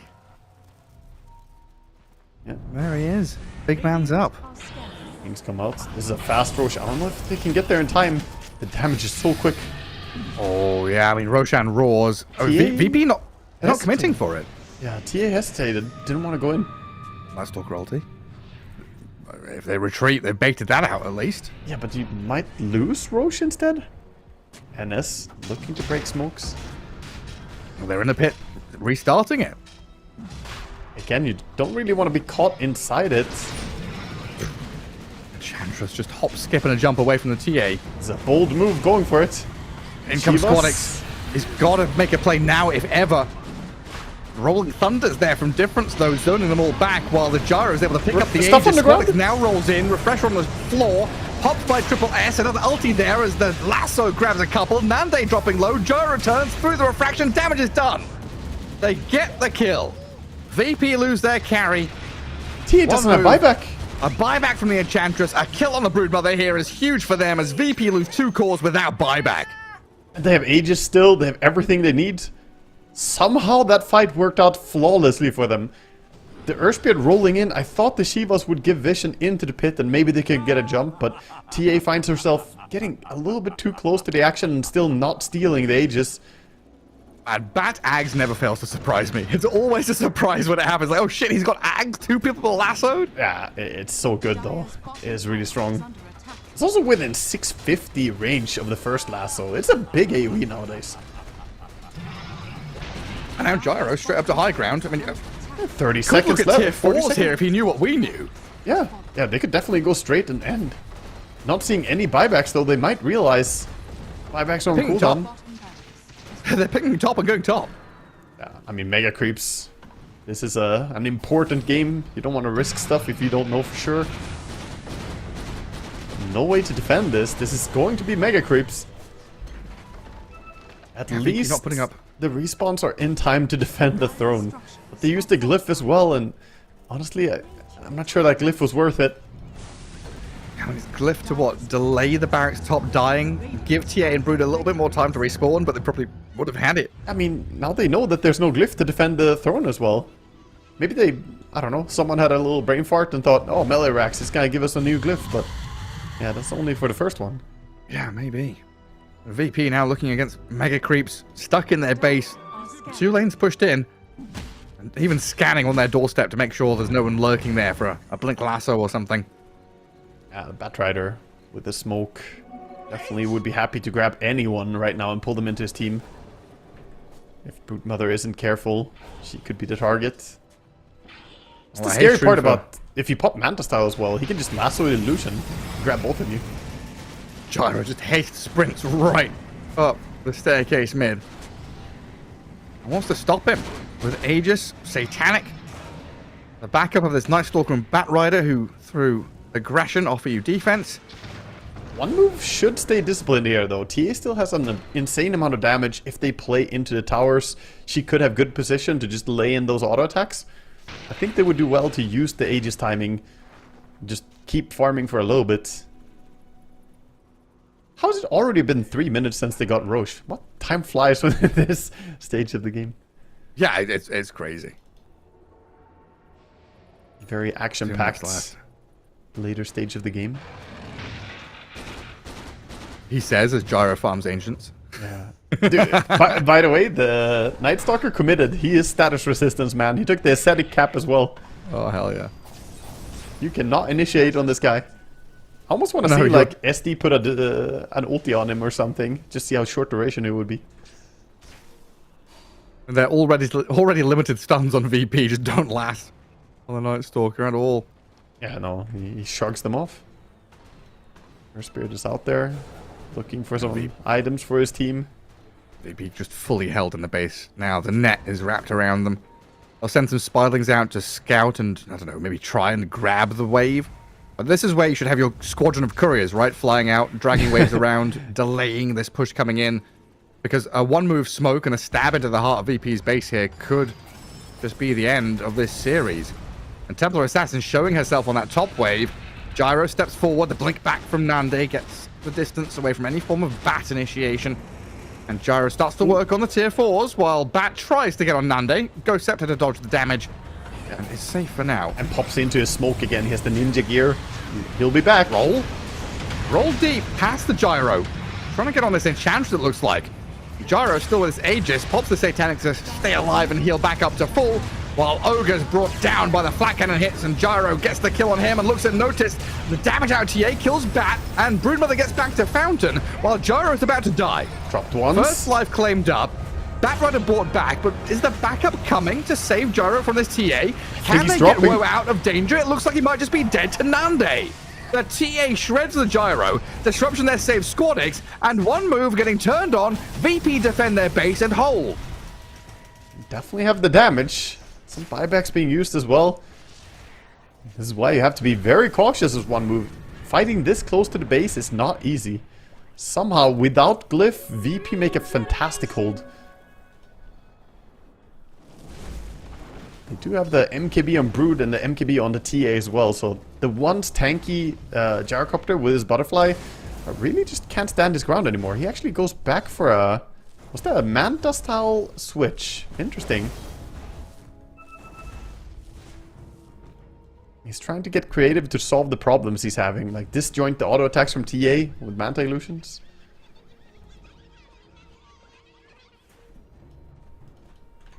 VP just challenging themselves again. Game 1 challenge, first pick Morphling, deal with AA, success. Game 3 challenge, Mega Creeps, push back, come back. Yeah, we can definitely call it that. Oof, the Blade Mail doing so much damage onto the poor Batrider. 506 damage from Blade Mail. Our Spirit ulti, of course, as well. Taking him down. This next big item from Night Stalker definitely could help. The Blink Abyssal Blade. Good amount of stuns to just stop the TA from doing that damage. Notice Broodmother's going to step away from that Night Stalker. Yes. Just casually gonna walk the other way. That's been a very effective play this game. Walking away from people. There's not many stuns in this game, are there? It's pretty low disable. I mean, one move have pretty decent with Pango Roll and Batrider, but it's mostly ultimates. Yeah, no consistent short cooldown ones, that's for sure. Nope. Yeah, soon we're going to have, what, Abyssal Blade, Night Stalker. Basher on the Broodmother now, so adding up to that man-fighting potential. Pango's buying Refresher Orb. So not finishing off upgraded Abyssal or Diffusal or anything like that. Yeah, would have thought that maybe, you know, a Shivas or Assault Cuirass on him would be priority with his Lotus, or with his Plate Mill. But, yeah, once Refresher, once more ulti. Oh, yeah. I feel like even when he's in the ulti form, TA just slaps him a few times and he dies, so I'd almost have preferred to see him go for more tankiness. Timing's coming up. I went back and looked at his courier. I thought there was going to be a Shivas on the courier, but apparently not. Yeah. We have the Dark Ascension cooldown talent for Night Stalker, by the way, so only 80 seconds cooldown on that. I have the ulti available almost always. I'm surprised he was able to hold off the urge to take the 100 attack speed from Hunter in the Night with a Basher in his inventory as well. The urge. Yeah, I mean, he's playing a vampire after all. The dark urge to take the attack speed. Grief, your team buy a Midas. Do it now. Well, wait for minute 60 for that, hey? Yeah, it's Okay, like so the people Pango... play the Dark Urge Baldur's Gate or something. I sometimes play the Dark Urge Dota, you know? For a full day, I just listen to all my bad ideas. Your base instincts. Yes, let's call it that. What are they then? Just pick TA? You don't need BKB. It'll be fine. Buy a Daedalus. Rapier looks good here. That's the kind of voice I have in my back of my head. That's the one. Yeah, mine is kind of similar. Don't buy Solar Crest as a POS 5. Who needs that? Buy Aghanim Scepter. Have you seen Moonshard and Enchantress? You can do so much damage. He's actually doing it right now. Look at that. And she's going for the Moonshard. She is, yeah. Get more attack speed. The Urge. Scale it up. Radiant are Buy Radiance. It's a good item now. It's great. The 47-minute Radiance, my favorite on Edge. Just roleplay as Naga Siren. It's fine. After what we saw earlier today, I don't think I want to be a Naga Siren, man. No one does. Hero looks like shit. Yeah. Gone from being booed when it's picked at TI3. I remember being at a pub stomp for, I think it must have been TI3 or TI4, and like Naga got picked on a TV, not even at the live event. The entire pub booed. Like that's the funniest thing I've ever seen. That does sound like the reaction. I mean, that's appropriate, to be fair. Hero wants to farm. Naga is fun for 1 out of the 10 players and for not that many viewers. You know, about the same ratio to the viewership. I'm trying. I mean, it must have been the Radiance time, but I can't. It was PL who did the Tranquils Radiance, Hold right? up, Naga Gareth. wasn't. They're coming. They're moving No, out. we're yapping. But VP, What the heck? they don't respect the yappers' time. This is meant to be our time to yap. Creep waves are soon Aquatics. pushing in. Mega creeps are gonna make this obvious. And we see one move just backing out, so limited time for VP. Keeping back to defend on Earth Spirits. A little bit awkward to keep fighting. The waves are in. Oh no. Well, Roshan's alive in 5 and TA knows it. So it looks like, oh, there's a creep inside the Roche pit. Don't have Earth Spirit. How are you gonna fight this? They just want to come and kill Roche, Oh, no. but I guess they can't. The TP's out successful for most. The Ogre, maybe not. The Lasso is there. The long TP. It's always the last man. Please. And he doesn't At have least it was buyback. him and not the TA, though. Yeah, but no buyback on him is -1 player. I mean, the Aegis timing, they know he doesn't have buyback because, you know, he committed it. It's not even missing gold or anything. That's not good. Yeah, they should realize that this is a power spike. Dire's middle tower is under attack. They are beelining straight towards the base. Gonna have to make a miraculous hold with only 4 people.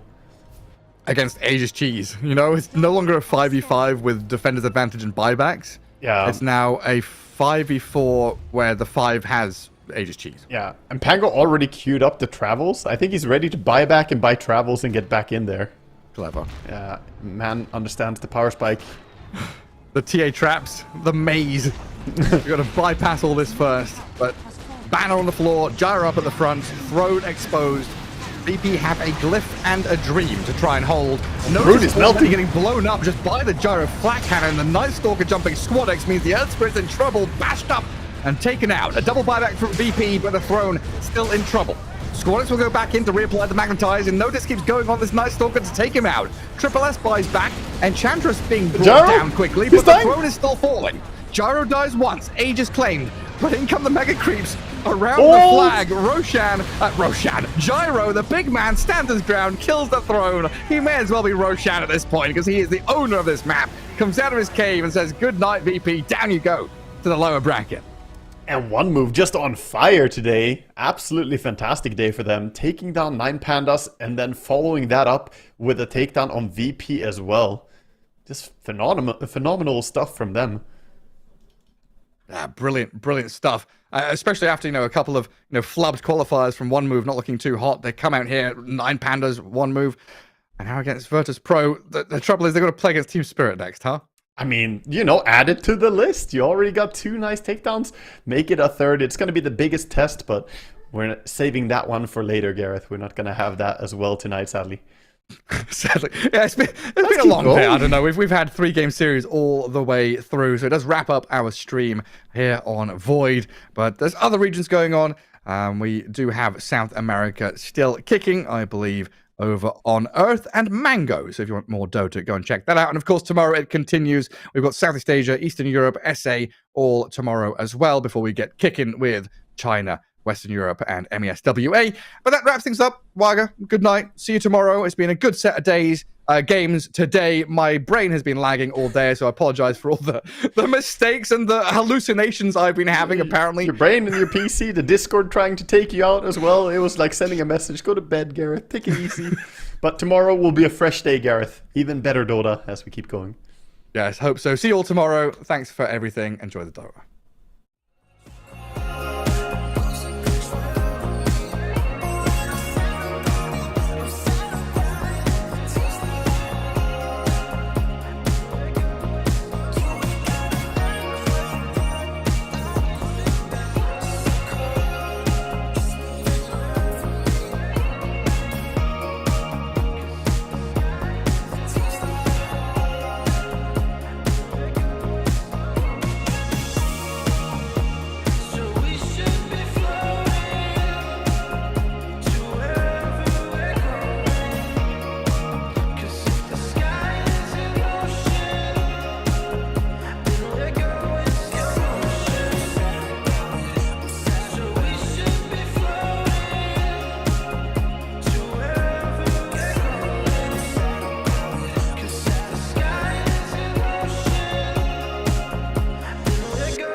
I pack my suitcase, headed out the door. I keep my shoes laced. 2,000 miles away from home. A couple dollars in my pocket, never stopped the boy before.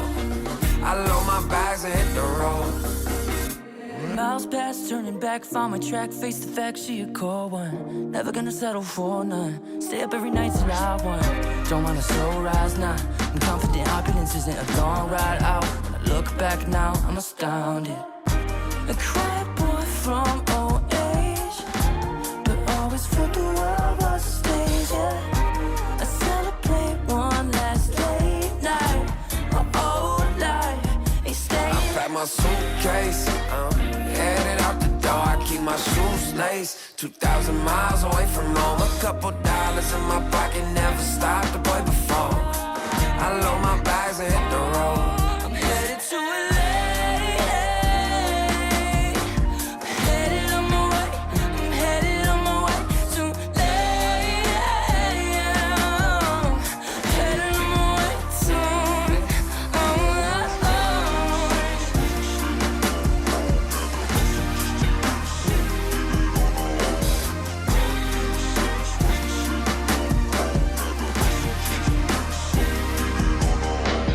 Couple thousand miles, throw it on the dash.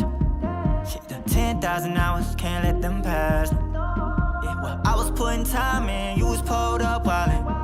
You always had shit to say, now when I see you, it's silence. Thought I have a Grammy by 25. Commas after commas next to dollar sign, yeah. Had to remind myself why I'm living this life. Look at all the late nights, it'll all come in due time, yeah. Made for the fight, for the pain and the climb. Tied to the life I chose. Stay through the night, another day, not a dime. Race against time. I couldn't just lay by and wonder what I could have made mine. I'm closing on the moment, no one's gonna hold me down. I pack my suitcase, headed out the door. I keep my shoes laced. 2,000 miles away from home. A couple dollars in my pocket, never stopped the boy before. I load my bags and hit the road.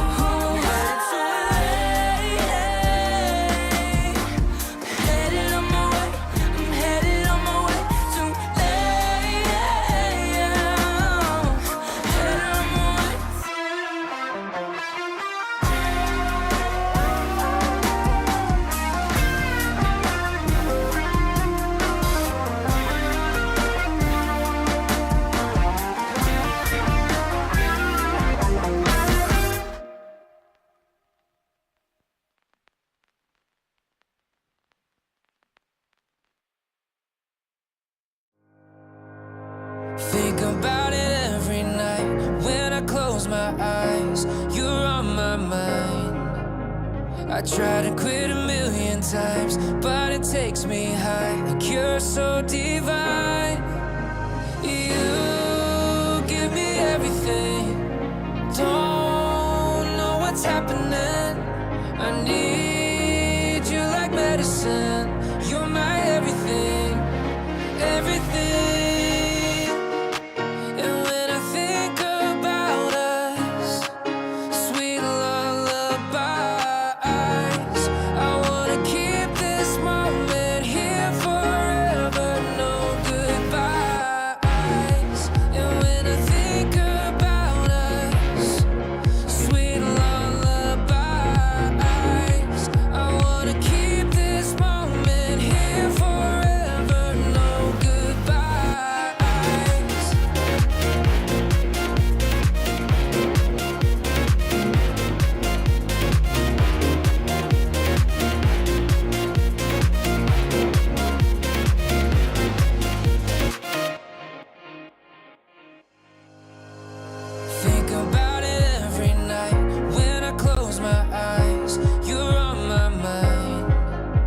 I try to quit a million times, but it takes me high. Like you're so divine.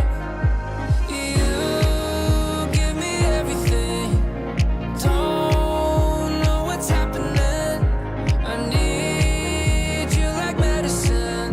You're my everything, everything.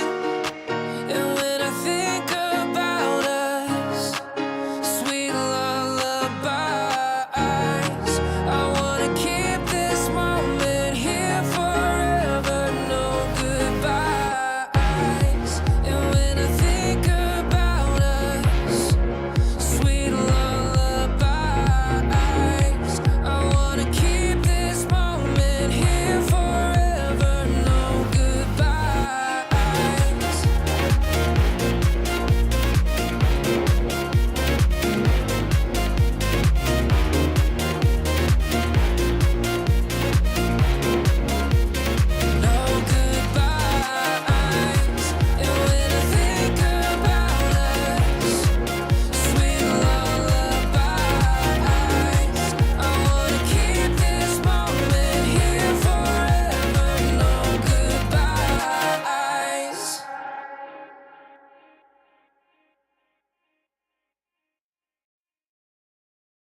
together. Ever since I found you, my life just got better. Better than this, better than that, better than anything I ever had. Better than this, better than that, better than anything I ever had.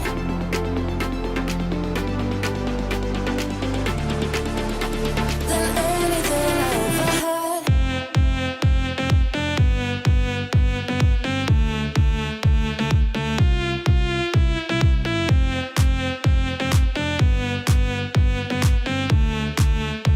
Than anything I ever had.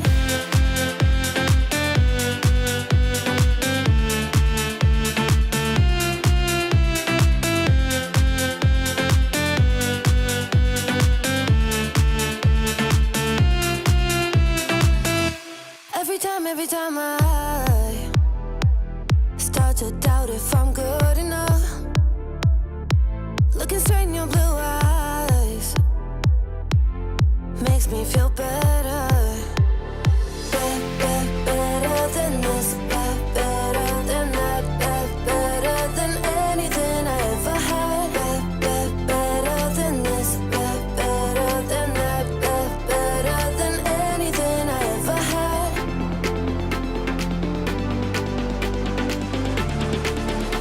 Than anything I ever had.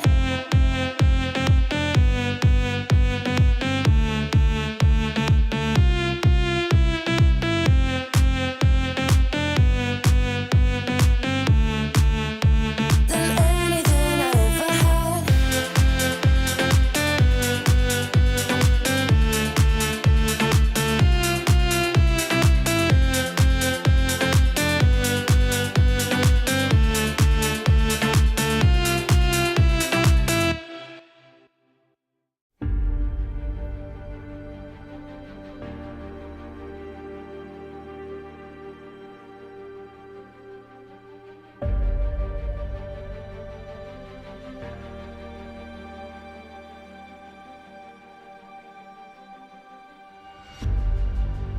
Earth is suffering,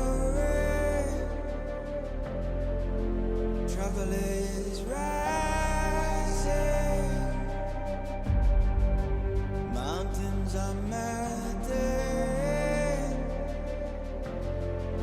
there's gonna be nothing left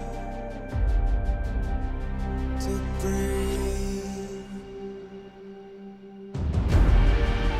Raise the sirens now.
so good, made me wanna know you. Feeling the pull that I got to show you. Come back, better come back.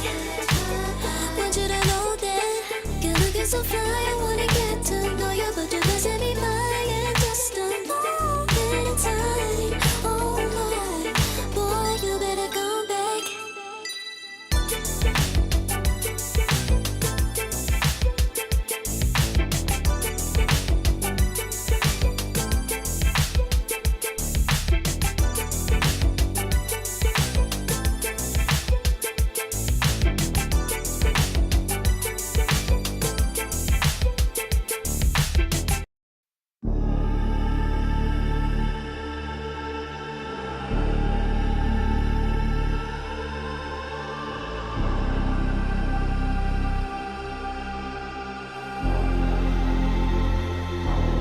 You'll be free when I set you free.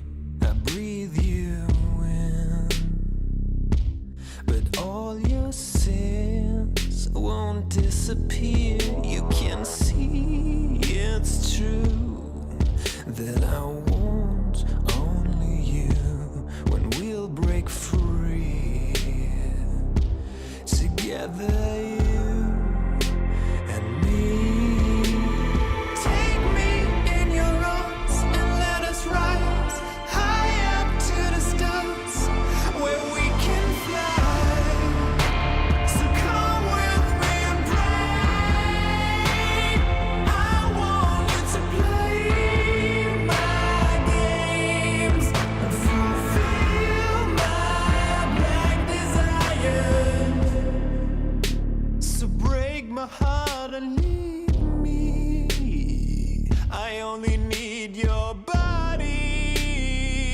So I'm saying I'm in love with you, but I don't care much about you. When you've gone, I would find someone new. I cannot lose. Fall into my arms and let us rise high up to the stars where we can fly.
dirty souls and wolves are hauling. Can you hear the voices calling? Do you feel how they are dragging, waiting for a second to push you to your limits, going strong and feeling better? But do you feel them? Can you hear them say?